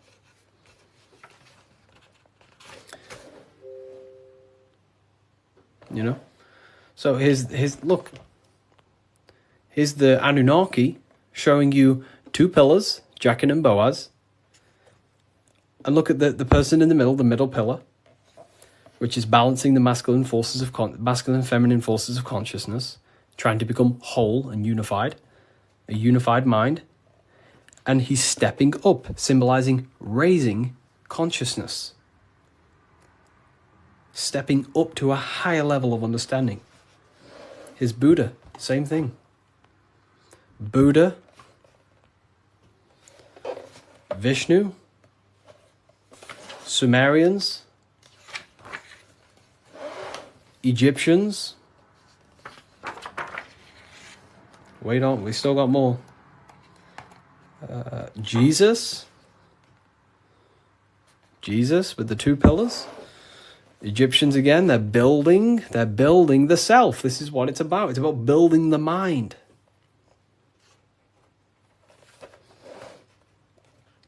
Royal Arch of Freemasonry. Knights Templars. It's everywhere. This symbolism is everywhere. It's in every tradition because this is the universal system of constructing the mind. This was way before religion. This is what it was about. It was the religion of the serpent. The serpent used to symbolize this knowledge about the serpent can shed its skin and transform. So it's about transforming the mind. The serpent was the universal symbol of this spiritual journey. What does the G mean? So here, you see the G. It wasn't a religion of the serpent. I wouldn't say religion, but I in my conclusion, you can take this as a pinch of salt. In my conclusion, I think the serpent was, found in every religion. It's the Vatican. It was in the Garden of Eden. It's in every religion you can possibly imagine. There's a serpent, and there's serpent symbolism all around the world. I personally think the serpent was the symbol for gnosis, for the well, I don't like calling it religion, but a spiritual system that was universal before religion. It was the wisdom of Kundalini. It was the wisdom of awakening. It was the knowledge of the self. And then I think the serpent got demonized because then religion took over and started to externalize all the spiritual teachings, and then following man-made gods and gods in the sky and stuff. But before all of that, I believe that me personally, I believe the serpent was a symbol for the universal spiritual system of knowledge that was before all the religion. That's my interpretation. It's about self-transformation. Yeah. Someone asked about the G. And now they say serpent is Satan. Yeah, very well said. Now everything about the serpent is demonized. And it's crazy to me when you realize, well, everything's inverted nowadays. So, I guess we'll never know, but based on my symbolism studies, that's what I think it is. I could be wrong, but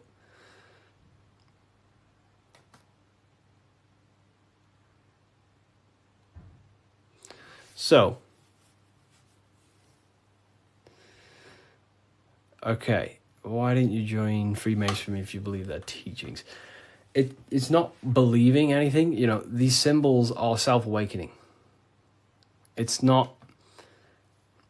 Everything I teach you is not about believing anything. It's about shedding light on what was there, but you just may not be conscious of it.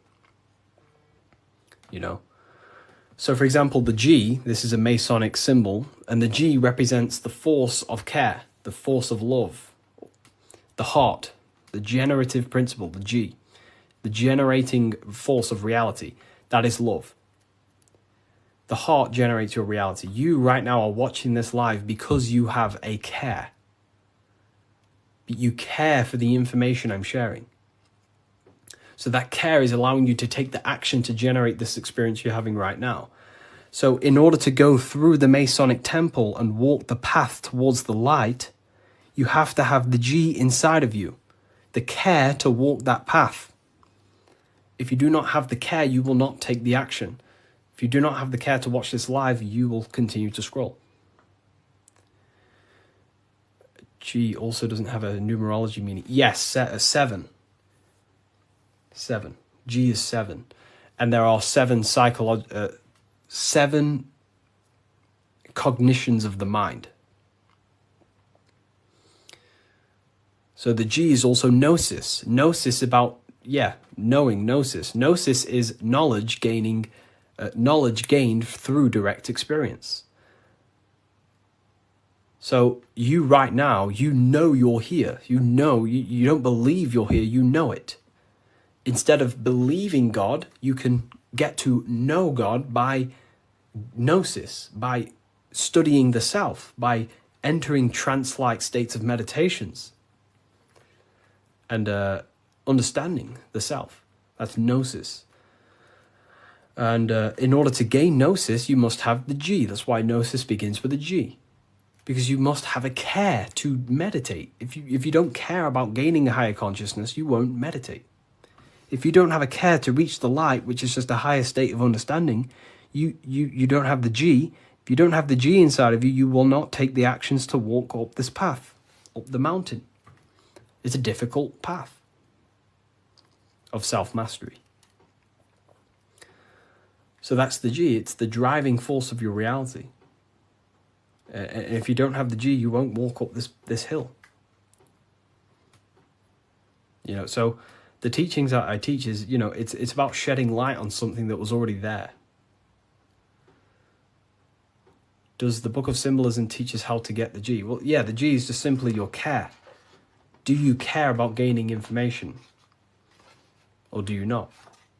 You either have it or you don't. And you can cultivate it. We do talk about it here. All about the G and different symbolic. Here. So in order to get off the checkered board and rise towards the light, so we're going from base consciousness to high consciousness, from material to spiritual, in order to do that, you have to go through the woman. And what is she doing? She's caring.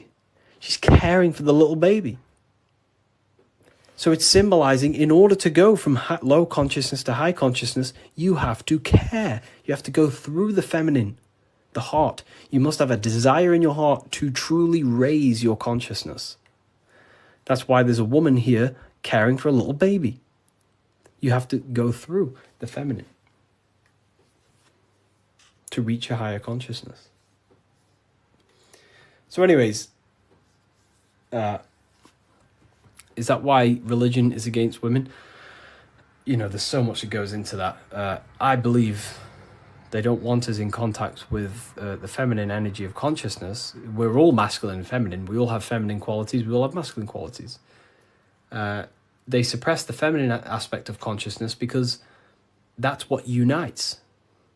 If we all loved each other, we would be united. They don't want us to love each other because that creates division.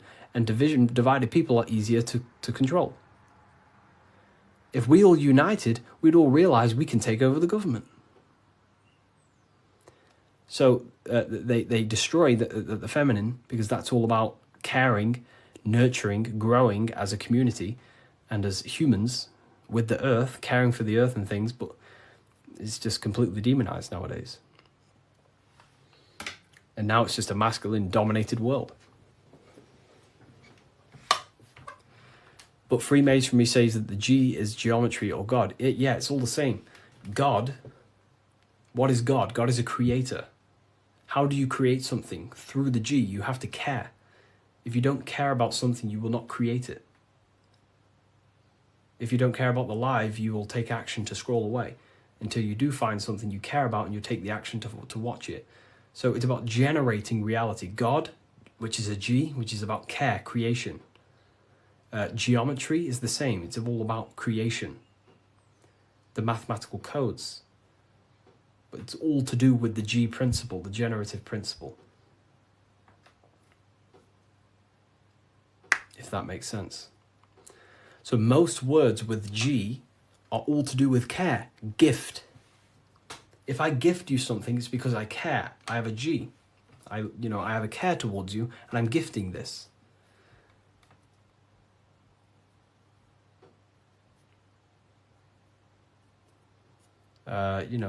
Geometry, God, generation, Genesis, it's all about creation and care. The whole world is built on love, and when you see it, you can never unsee it. The whole world is built on love. All creation is built upon the principle of love. That's why the earth is called heart.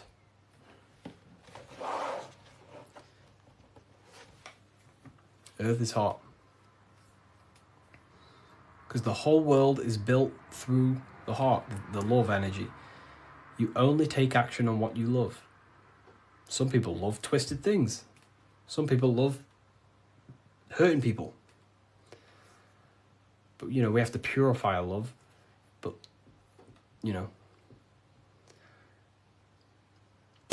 The Book of Wisdom by Harry B. Joseph has really piqued my interest. It's 119 pages of curated spiritual insight.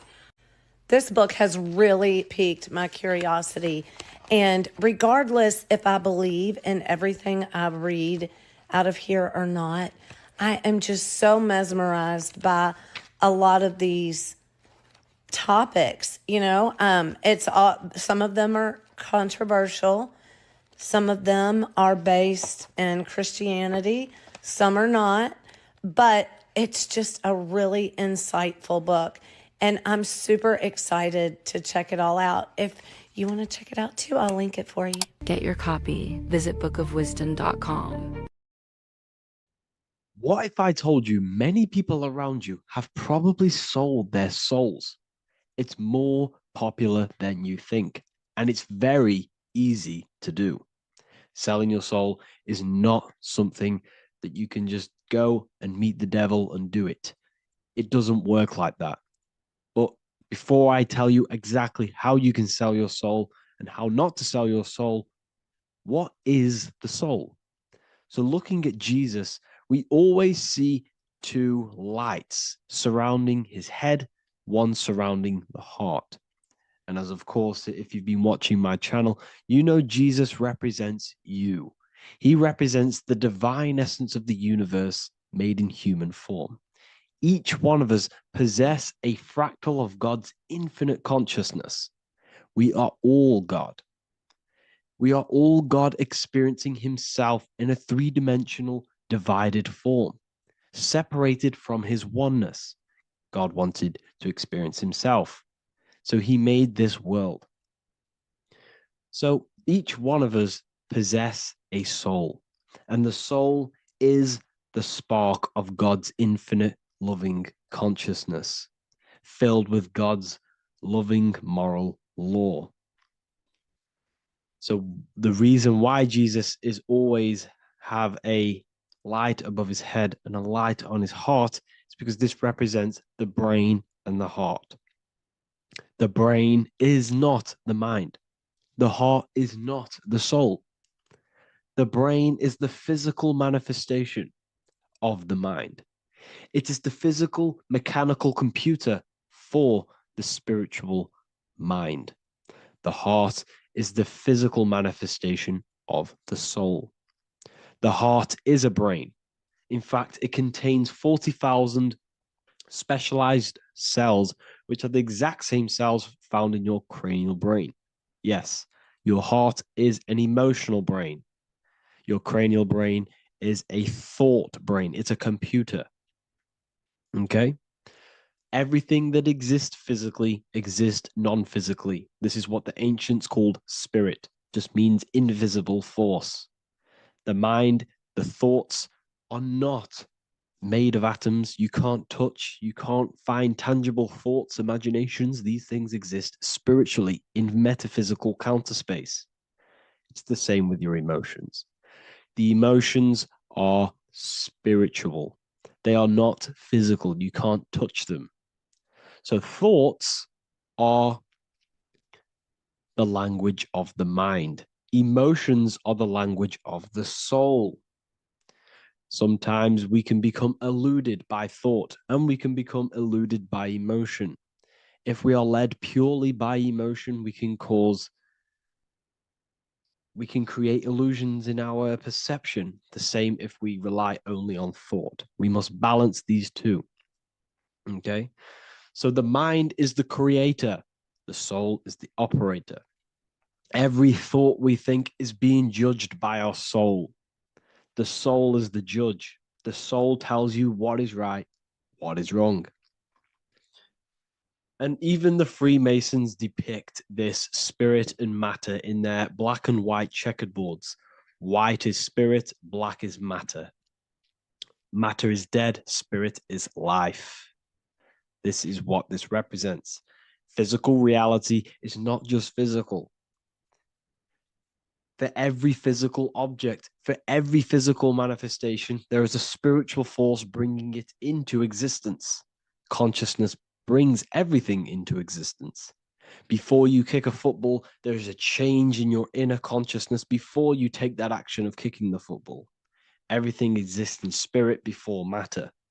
You existed in spirit before you were physical. We also see this in alchemical Freemasonic artwork.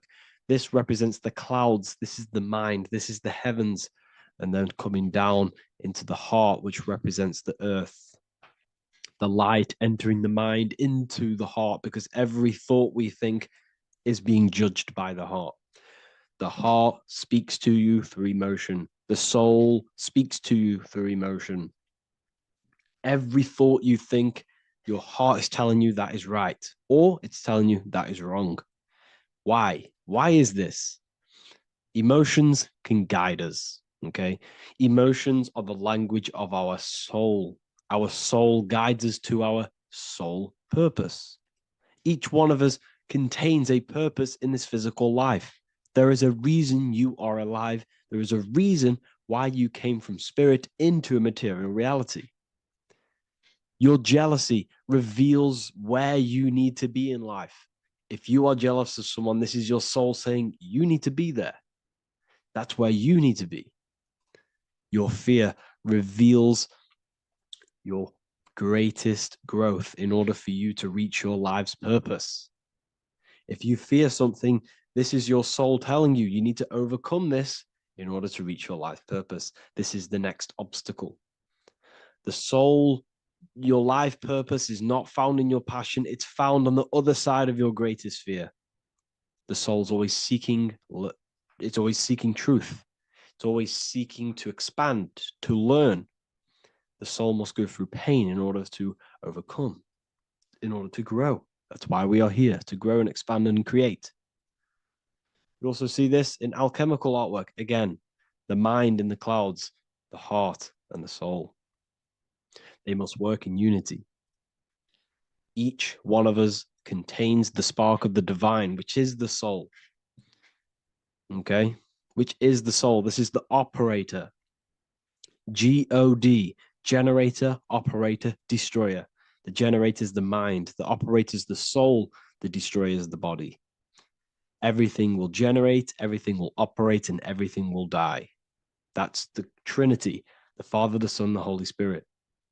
There's always a Trinity, Brahma, Vishnu, Shiva. Okay, so each one of us contains God's law, and it's encoded within our consciousness, within our soul, within our heart. That is what's judging everything you do. Every time you hurt someone, you can feel it. If you've ever punched someone, you can feel it. You know it's wrong. If you've ever stole something from someone, it doesn't matter what you've learned in the past. If you steal something, you know deep down within your soul it's wrong. This is because each one of us are encoded with God's law of love and integrity. I don't care how tough you think you are and how hard you think you are and what you've done in your life. I don't care. You know what is right, what is wrong, because you are encoded with love. Does not matter how far your mind can take you away, how corrupt your mind can become. There is always a spark of love and empathy in your heart, in your soul. You know this when a child. When you're a child, you're not racist. You don't want to hurt anyone. You don't want to steal. As a child, you're pure love, you're pure awareness, you're pure. You would never think about being racist. It's the corruption of the mind that leads us to corruption. Our soul always wants to do good. So the soul is encoded with God's law. And when we go against this law, this destroys our body. Yes, because your body is electromagnetic, and that's being casted from your heart. So every time you go against the heart's guidance, moral law, we weaken our electromagnetic field, which weakens our body. If you've ever looked at someone who's very negative, you can see them. You can see that they are aging quicker. You look at Scrooge, for example. If you ever watched Scrooge, look at how corrupt he looks. That's his heart. You can see the people's hearts on their face. People who do negative things and have negative thoughts, negative emotions, you can see it in their eyes and their face. It's because it corrupts you. It corrupts the body. It ages the body. goodness is life. Okay? So can you sell your soul? You cannot sell your soul physically. But what you can sell is your conscience. What you can go against is that moral law. And you can exchange physical material things such as money, fame, cars, houses, business, in order for you can exchange that to go against your inner dialogue. For example, these rappers, celebrities, what are they doing? They're not selling their soul. You can't sell your soul to some entity on the astral plane. But what you can do, you can take money to say, I'm going to go against my heart. I'm going to go against my inner moral law. I'm going to take that money and I'm going to do something wrong. It's basically going against your soul. It's selling your soul's guidance of moral law. That's what selling your soul is. And that's what these rappers are doing. That's why they're so sad. You know, this is why all these rappers are on drugs, doing all sorts of things to escape, to short-term escape what they've done. They're going against their inner guidance for money. And yes, short-term pleasure may be happy for now, but in the long run, it will leave you feeling voidless because nothing material can ever satisfy your soul. Nothing. You could gain £1 million tomorrow, guaranteed within 2 weeks, you'll be back to the exact same position mentally, emotionally as before, because nothing physical can ever satisfy you. Guaranteed, if you received $1 million if you received $1 million now, in a week's time, you'd be hunting for the next million because it does not satisfy you.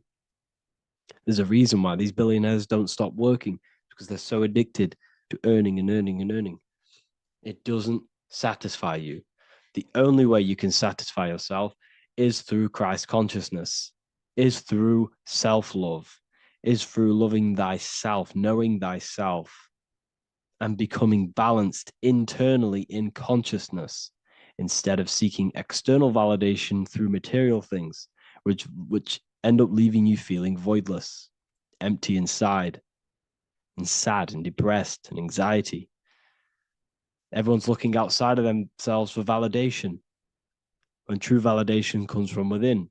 True satisfaction, true happiness comes from within, reaching Christ. Christ is a state of being, a state of consciousness that we must cultivate within ourselves so we can live a happy, balanced life.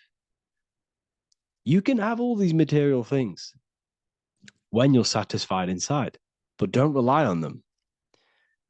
Me, I enjoy material things, but I don't desire them. I don't chase them. I don't rely on them for happiness, for validation. You can have big cars. You could have your favorite watches. You could have Lamborghinis. Yes, it's fun, but don't let it give you your happiness. As long as you're happy on the inside, it's okay to have these things.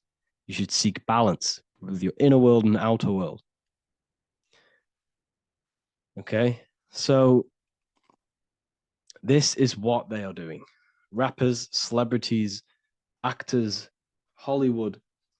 This is what they've done. They've exchanged their inner integrity, their inner law, their inner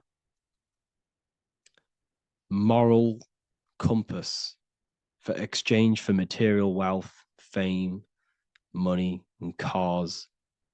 That's what they've done. And power. It corrupts you. They slowly corrupt you. So yes, you cannot sell your soul. And if you wish to learn more, I'll see you inside Ethereal University with my community, where we are learning every day to master ourselves, to expand our consciousness. If you want to lucid dream, astral project, master yourself, create the desired reality you want, learn about human consciousness and your full potential, then Ethereal University is for you, and I'll see you inside. The link will be in the description. Thank you for watching.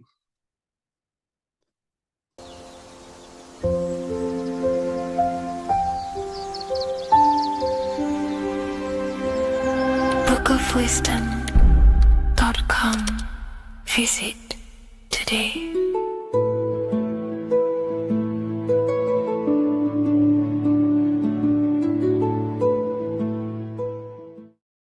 What if I told you that the seasons don't just change the external world, they also change your internal world? They have a psychological and a spiritual effect on your consciousness. If you're new to esotericism, you may not really understand this. But if you have some deep understanding of as above, so below, you already know this. But today we're going to be explaining it in great detail. So tune in, take a pen and paper, maybe make some notes. So we have 4 seasons. The sun is the main source of life on the earth, and it changes the circumstances on the earth in 4 different ways. Of course, we have spring, summer, winter, and autumn. These are the 4 states of the earth due to the sun's cycle. Not only do they take place on the earth, they also take place on you, your body, your mind, your spirit, your consciousness. They change things internally and externally. The first thing we need to understand is that we have a dual nature. We have a mind, and in that mind, we have an internal self. That's what we call the spiritual self.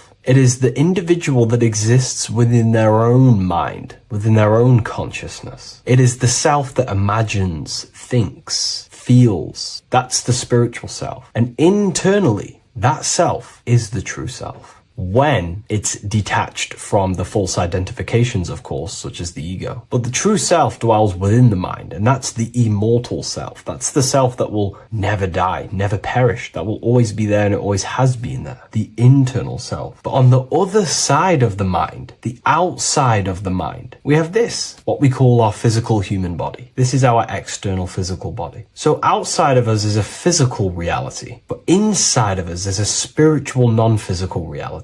Inside of us cannot be measured. Outside of us can be measured. So we have an internal world and an external world. I think this is the reason why the word individual has the word dual at the end. Dual meaning opposing or two. We have a dual nature. Inner world, in the mind, and a self out the mind. And the mind acts as some sort of doorway. It is a doorway into ourself. So in esotericism, this is what it's all about. It's about we work with the internal world. We try and figure out who we are from the inside out, not who we are outside of us. Because we realize that the external world is nothing but a crystallization of what's happening inside of us. Our lives are a result of every single thought that we thought in the past. So let's not get off track here. Let's carry on. As I was discussing the seasons, we have an internal world in the mind and a self outside the mind. And this is reflected even in the cycles of the heavens. This is how you know the universe is intelligently designed, and the law of correspondence corresponds with everything. The law of correspondence is as above, so below. It's not a Hermetic principle. It's not a Freemasonic principle. The law of correspondence, as above, so below, is just the law of life of the universe. It is in everything. So the daytime, the sun, this is external impressions or expressions, should I say. We express ourselves outside the mind, in the outside world, in the material body, taking actions outside of us during this daytime. The sun represents outward expression, the daytime. This is when we wake up, we're conscious, we do things outside of our mind. But then the nighttime comes around and it becomes dark and the moon rules over the nighttime. And we return back to our internal world. We return back to the darkness. We return back to the internal self, the self in the mind. Really is fascinating. And this is as above, so below. This follows the correspondence. This follows the law. Although that the outside world has a cycle of day and night, so does our own mind have this cycle. As above, so below. As within, so without.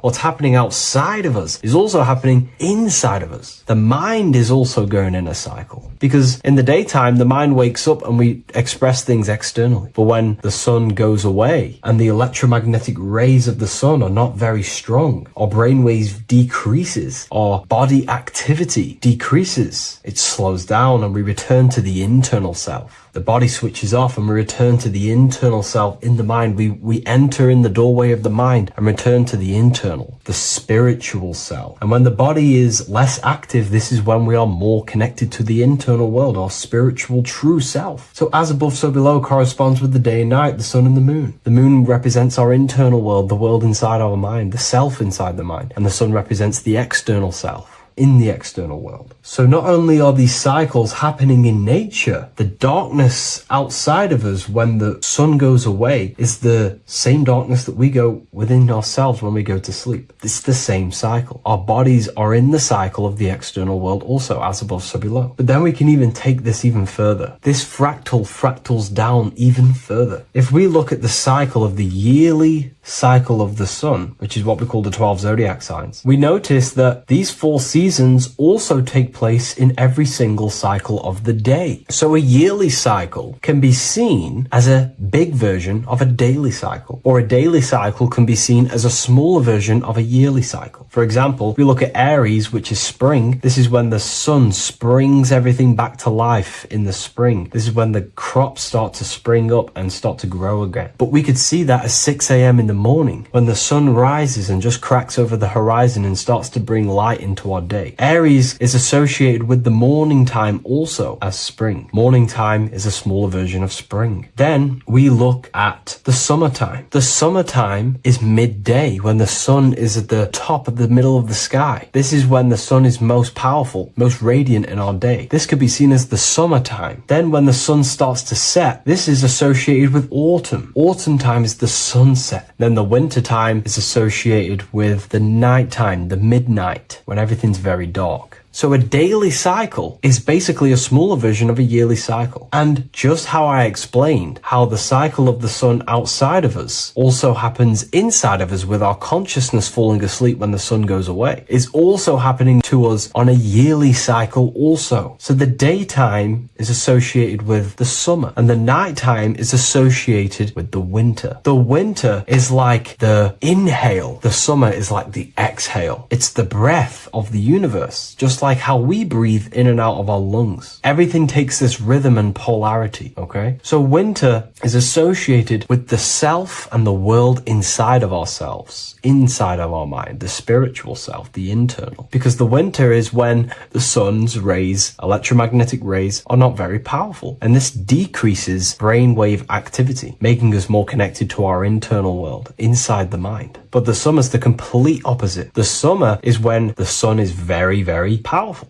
And the sun's powerful electromagnetic rays increase brain activity, making us more actionable in the physical world, outside of our mind, in the external world. So summer is the daytime and winter is a big version of the nighttime. Vice versa. Just like how in the winter, we're more in the house. We're inside buildings because it's very cold outside. Animals hibernate. They go inside. They go into little places. They collect all their food and prepare for the winter. They go inside. They go in darkness to hibernate. So does our consciousness, our spirit, the self inside of our mind. We can use these cycles to our advantage, to evolve spiritually, to connect and be more balanced. You know, I've mentioned a lot of this inside the university to my members, to the family inside of there. We discussed this. We had a great discussion about this. And, you know, the live calls we have are priceless. The conversations you can have with someone when they're awake, you never forget them. You always have deep, meaningful conversations. And we discussed this deeply, and we were going into some interesting things about how we can use these types of changes in the seasons for our spiritual growth. We even discussed about spring and autumn and how they're associated with the different spiritual bodies that we have. But anyways, let's not get off track. Lucid dreaming,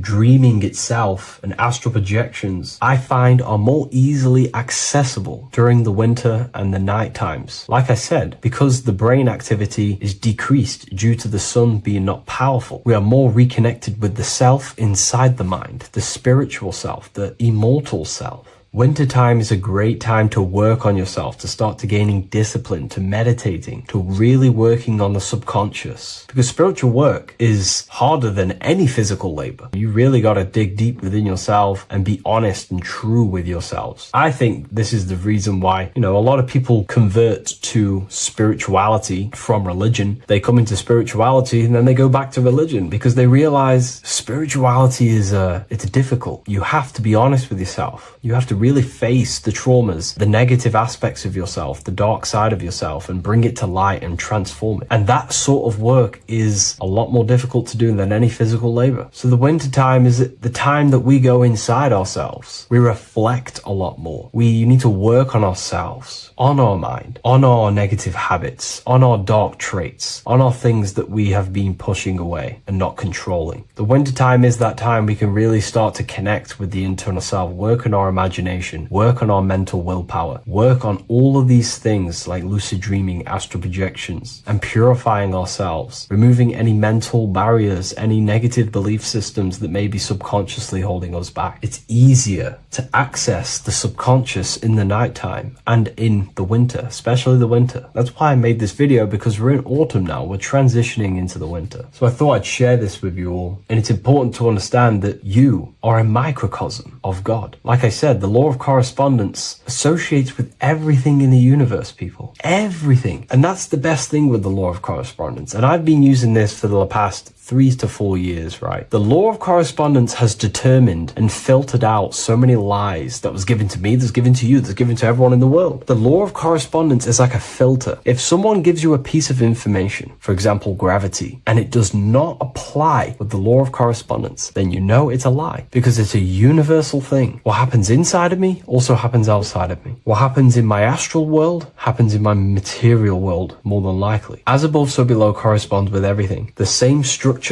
in my veins, in my nervous system, is the same structure in the trees, in galaxies, in everything. As above, so below, the universe is a fractal universe. Therefore, the point that I was getting at is that you are a microcosm of God. The same mind that God manifested things through thinking. He thought the stars, the earth, nature, the human body, designed everything with the God mind. He thought everything into existence. And that mind, them powers that God used to manifest everything into physical existence through the power of thought, is the same mind that you possess, but on a smaller scale. God manifested the macrocosm through thought, as the universe is a mental universe. Everything you see around you was thought, then manifested into physical reality. God manifested the macrocosm, the world, through thought, and that same force of thought you use to create the microcosm, to create your own world. You think your life into reality, your world into reality. Your body is a microcosm, a miniature universe. Every thought you think commands 50 trillion cells in your body, and your cells religiously execute on every command that you give it. You're in charge of 50 trillion cells. You're literally commanding a whole civilization inside your body. And this is how you are a reflection of the divine. The God mind created the macrocosm, the world, and you create your own world inside that world using the same power as thought. Very powerful. So everything that happens outside of you is also happening inside of you. The law of correspondence is the most important, the law that you could possibly learn, because it makes everything so clear for you in the universe. Makes life so clear. You see reality for what it truly is. It's a reflection of the higher dimensions. Just like how reality right now is a reflection of what's happening inside of people's minds and consciousness. We can't blame the elites for all the negative things that's happening in reality, because all the negative things that's happening in reality is the negative things that's happening in people's minds. We need to take control of ourselves. So with that being said, thank you all, everyone. If you wish to read more, 90% of you watching this video have already got this book. I want to say thank you for your support. It means the world to me. It makes me research more and write more books. And the book of symbolism is coming very soon. So thank you, everyone. I'll leave a link in the description for the university, for the live calls, and for the book if you wish to join. Have an amazing day. What is good, people? It's Revival of Wisdom. I hope you're all doing well. And this video is how to raise your holy oil or your kundalini. Let's get straight into this. So this is a monthly cycle. Every month, when the moon is in your zodiac sign, this oil is released. Now, the moon is in control of monthly cycles. For women, it's the menstrual cycle, and as well, this holy oil cycle. The moon changes sign every 2.5 days and passes through the zodiac signs in 27 days. So the moon tells the day, the sun tells the time, the stars tell the month. This reality is a massive clock, if you like to say. It's a cycle. Okay. The moon controls the night, emotions, water, fluids, and the mind. Okay. So this oil is produced in the claustrum. It's produced in the claustrum, which is here, right? This is where you get Santa Claus from. Now, the claustrum is at the center of the brain, and it is next to the pineal gland and the pituitary gland. Once it starts in the claustrum, this is the holy present. This is the present that Santa gives to us, Santa Claus. And it goes to the pituitary gland and the pineal gland. And what's connected to the pituitary gland and the pineal gland is the Ida and the Pingala. The Pingala is the pineal gland's nerve, which is the honey, which is the positive charge, electric. And the pituitary is the Ida nerve, which is the magnetic charge. This is the milk, the land flowing with milk and honey. This is the brain, the heaven, heaven, okay? And it travels down the spine using these two nerves, these electromagnetic charge. And this is what the ancients symbolized with the two serpents wrapped around the spinal cord, the Ida and the Pingala. And this travels down to the sacrum or the solar plexus. Okay. So once it's here, okay, the spine is an elongation of the brain. So the spine is pretty much the brain. It's an extension of it. And it's kind of a microcosm of how we descended from heaven to physical reality, to physical matter, which is our consciousness has done. Our consciousness has descended from heaven into physical matter. And this is a microcosm of it. Okay. So once we're in the sacrum bone, this holy oil, like I've just explained, this holy oil starts in the Santa Claustrum, goes down the chimney to the sacrum. This is the sacrum, the solar plexus, and drops the present off at the sacrum. Now, once we're at the sacrum, we need to raise our vibration to take this oil back up the spine. Okay. And the River Jordan symbolizes this in the Bible. King Herod wants to kill Jesus in Nazareth, which is here, this is the River Jordan, is Nazareth. He goes to be born in Bethlehem and then goes back up to Nazareth to Joseph and Mary. Joseph and Mary, the pineal gland and the pituitary gland. The Bible is huge symbolism. It's all metaphors for this sacred process which goes on inside of your body. You are the Temple of Solomon. You are the Holy Land. The Holy Land is your brain. Once this oil is at the sacrum, you need to raise your vibration in order to take it back up. Once this oil has gone back up to the pineal gland, it activates the crystals which are wrapped around your pineal gland. Your pineal gland is this tiny little beam here. This is the claustrum. This is the pineal gland. And it's wrapped in crystals. And when this oil travels back up the spine by raising your vibration, back to the upper room where Jesus met the 12 disciples, or the 12 cranial nerves in the brain, and it activates and it turns on this pineal gland. And once it's turned on, it illuminates all the cells and the nerves in your brain and turns them all on and activates the higher God man, the God consciousness, Christ consciousness. And it regenerates the whole body. This is the secret to regeneration. It regenerates all the cells in the body. And this is how the ancients lived for thousands and thousands of years, as talked about in ancient texts. They lived for hundreds and thousands of years because they knew this secret. And this fluid, this brain fluid, the secretion, or the Christos in Greek, which means gold, because this is the alchemical process from turning lead to gold. Your body is the alchemical furnace. Now, the ancients knew about this center of the brain because they symboled it. This is the eye of Ra, and it's the brain, and this is what's wrapped around our consciousness. Our consciousness isn't wrapped around the brain. The brain is built around the consciousness. We are the consciousness. You don't have a soul, you are the soul. Okay? Now, the head, heaven, hell, heel at the bottom of your foot, that's hell. Head is heaven and hell. Simple. Now, the pineal gland produces DMT, which is dimethyltryptamine, which is known as the spirit molecule. So, let's move on. Now, when this oil travels up, back, the spine, the chimney, it crucifies at the top, which is called the vagus nerve. So when it reaches here, the optic thalamus, it crosses and crucifies once it's raised back up. And this is why Jesus dies at 33. He was crucified at 33. Because you have 33 vertebrae on the back of the spine. And then it's crucified by the cross of the vagus nerve.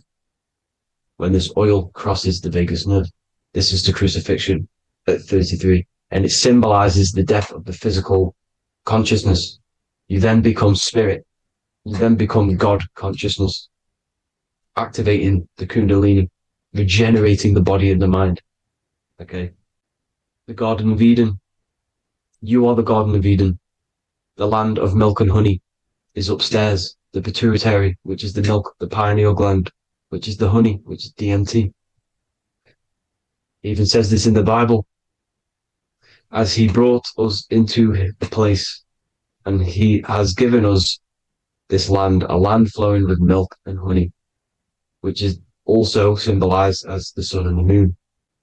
The Bible also says, the light of the body is the eye, not the eyes, the eye. If therefore thine eye be single, thy whole body shall be full of light. This is the activation of the pineal gland by raising this oil back up to the pineal gland, to the center of the brain.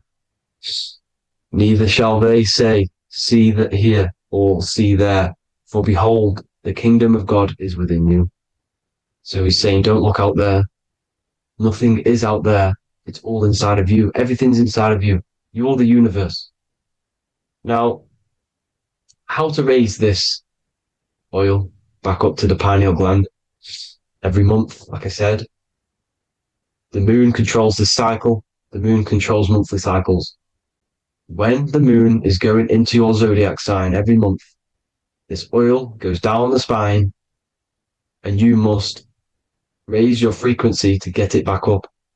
You must retain your seed. This is the most important. Your fluid, your secret, your holy fluid, your life force. You can't let that go. That life force is the reason you're alive. This holy oil is the reason you're alive, because it feeds all of the systems in your body. It feeds all the systems in your body. You have to retain your seed, alkaline diet, positive thinking, and meditation. Okay? When you retain your seed, you will live longer. The moment you release it, you're killing yourself. You're killing a piece of yourself every time you release your seed. Every single time. You're killing a part of yourself. Okay? Now, this could be why this could be the illumination, the single eye on the Illuminati's symbol, the Freemasonic symbol, the illuminated eye, the triangle, which could symbolize the body, mind, and spirit, but the eye illuminated. Now, in the Bible, it talks about the two trees, the tree of knowledge and the tree of life. The tree of knowledge is the tree of good and evil, which is the most important system in your body, which is the nervous system. The nervous system, the most important. The tree of good and evil. And the tree of life, which is the cardiovascular system. Now, this oil, when it's released every month, feeds these two systems, and these two systems feed everything. Now, it's important you understand that. Okay? The ancients knew all of this knowledge. The Bible's telling you this knowledge. But it's in a metaphorical way. You have to understand the context behind it so you can read it properly. Now, eating of the tree of life, which is when it talks about in the Bible, eating from the tree of life is actually symbolizing a bad diet, ejaculation, because you're eating from these two systems. You're killing yourself with a bad diet. You're killing yourself with an ejaculation. Okay? So, that's important to understand. Now, this is Jacob's ladder in the Freemasons. Jacob's ladder, which is the spinal cord, it's the stairway to heaven. And this is Jack and the Beanstalk when he goes up the beanstalk and finds the golden egg in the grey clouds. The grey clouds symbolize the grey matter in your brain. Now, the Garden of Eden talks about the 4 different rivers in Garden of Eden. As we see here, the North Pole map, the ancient North Pole map, because the center of the earth is the center of the torus field. Everything's the torus field. Atoms are torus fields. Everything's torus fields. You are the universe. Everything is within you. The North Pole is your spinal cord. This is why they say Santa Claustrum comes from the North Pole. This is the North Pole. And the Santa Claustrum is the center of your brain. Now, there's 4 rivers which come from the Garden of Eden. There's the blood, the Christ oil, which is the oil we're talking about, urine, and saliva. These are the 4 sacred oil, 4 sacred fluids in your body. And these are constantly abused in today's society. These secret societies are targeting these fluids. Okay? This is why porn is free. They sexualize society through Disney. Go and look at some of the Disney movies. There's so many subliminal messages which sexualize these children because they want you sexualized. So you release your seed, which is one of the holy fluids in your body, especially your semen, your sexual energy. So important you retain this. So important because it's your life force. It keeps you alive. Okay. Now, let's recap on this. If you want to raise your oil every month, you can't just retain your seed for the month. You have to retain your seed forever. Don't just do it for a couple of days. Have to do it. It's a lifestyle. You want to become God consciousness, you got to do what it takes. It's hard in this society because this society is made around, it's designed to kill you pretty much. It's designed to keep you in these lower states of consciousness with all the bad food, the chemicals in the food, the chemicals in the water, the sexualized TV programs, sexualized adverts, sexualized TikTok and apps, videos, subliminally stimulating you. Because that is your weakness, sex. It's your weakness. Now, you have to retain your seed, meditation, and an alkaline diet. Why alkaline? Because acidic is low vibrational. This is the color spectrum. And what's the highest vibrational color? Violet. It's the lowest, red. You have to have an alkaline body in order to raise this oil. When you drink, when you have a bad diet, when you drink alcohol, when you smoke, this destroys the oil. It destroys the oil in your sacrum and it can't be raised again, can't be raised up. This is why it's so important. Without that oil, you don't live. That oil makes you live. It feeds everything in your body. It's crazy how we're not taught this. It's insane. But that is how you raise the oil, people. I hope you all gain some knowledge out of this video. And I hope this assists you on your journey, your spiritual journey. And please like and share this video. We need this knowledge out to the public to wake up humanity. Thank you all, people. God bless.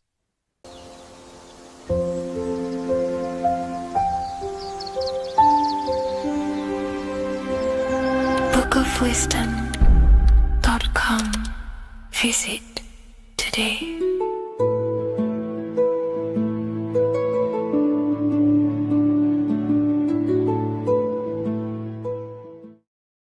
What's good, people? We're back with another video. This is going to just be a quick video. Manifestation, magic, bending reality. So let's jump straight into this. So you have a conscious and a subconscious part of your mind. The conscious is what you're conscious of, what you're actually doing, where you can choose or not. However, the subconscious is the part of your brain which is automatic. So all of the systems in your body, like the digestive system, your heartbeat, these are automatically being ran. And you do not have to tell these systems to do anything. You do not have to consciously tell your heart to beat. It's automatically doing it. And this is what the subconscious mind is controlling. It's like the dark aspect of your brain or your mind. It is the way bigger aspect of your mind. Okay, it controls all the systems in your body.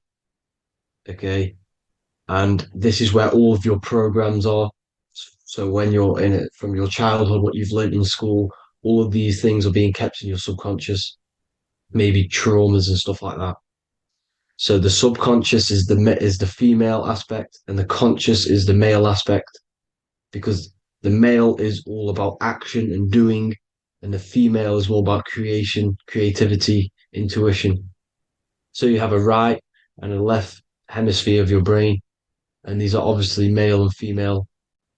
The right side of your brain is your female. It's to do with creativity, imagination, intuition, insight. Okay. And this is one of the most important sides of the brain. This side of the brain is the most attacked by the elites, whatever you want to call them. This side is one of the most important, because obviously your intuition is a massive part of reality. And if you don't have intuition, then you lose track of the things around you. You can't consciously feel if things are wrong or right. They don't want you to have intuition or creativity or imagination. They want you in the left side of your brain, which is just reasoning, logic, and basic things. So they just want you to tell you what you want, tell you what to learn, and then that's it. They don't want you thinking for yourself, which is the right side of the brain. So whatever the conscious side of your mind impresses the subconscious side of your mind. So if you do affirmations, for example, if you consciously do affirmations every day, you're reprogramming your subconscious mind. You're impressing a vibration and a word into your subconscious mind, and therefore it will reprogram it. So the male and female aspect are symbolized by the Star of David as well. The male being the upside triangle, the female being the downside, connected all in one, because we both have male and female energy. So every thoughts are electric, which is the male aspect. Emotions are magnetic, which is the female. Each thought creates a wave of vibration in all directions. So think of it like a water drop in a pool, but it going out in every single direction. It's not just flat. And these thoughts have a certain frequency, has a certain vibration. That vibration has a certain frequency. And this affects your aura. Every thought, every emotion directly impacts your aura and the strength of your aura. So if you're angry all the time, your aura in the astral plane will look red. However, if you're happy, it'll be more like blue and green. So it's very important. Your electromagnetic field is created out of your emotions and thoughts, and that affects reality, because you're 60% water, and frequency and vibration create certain patterns and has a certain effect on water. We'll get into that after this slide.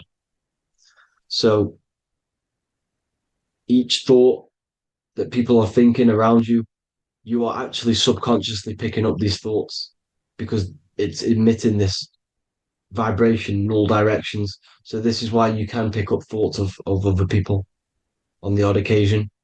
However, when you're more in tune with your intuition, your right side of your brain, you can start to pick up on vibrations, thoughts, and other people's auras.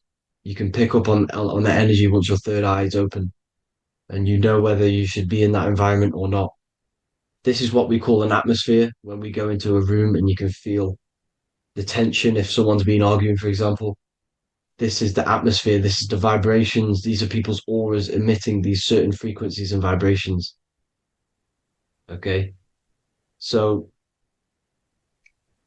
our aura is contained of multiple layers. Obviously, we have the physical body. This is the electromagnetic layer. However, you have the different planes of existence, the spirit, mental, astral, etheric, and then physical. The physical is the lowest plane of existence. And the physical plane is a product of all of the planes above. So the mental impresses on the astral impresses into the etheric, and then the etheric creates the physical object. So the mind is the root cause of reality. The mind is the cause of everything. Your consciousness is pure cause. There's no effect. Everything you see in this reality is the effect. Everything that you experience is the effect, because the root cause was the mind. The decisions you made you experience that certain experience. And that decision was created on the mental plane. And this is just pure thoughts. And thoughts are things. If it exists in your mind, it is a thing. It's a certain frequency. So if you have a certain level of thoughts, if you're thinking positive, for example, you're going to have a strong aura, you're going to have a higher vibration. And that attracts like. Like attracts like when it comes to thoughts and vibrations and electromagnetism. So if you're thinking positive all the time, speaking positive, doing positive, you're then creating a higher vibration, and that's going to attract people on that similar frequency to you. Everything is electromagnetism, frequency, and vibration. Everything. You see, so this is why, for example, if I put my hand to a TV screen, if my finger was the same vibration as the TV screen, it would go straight through it.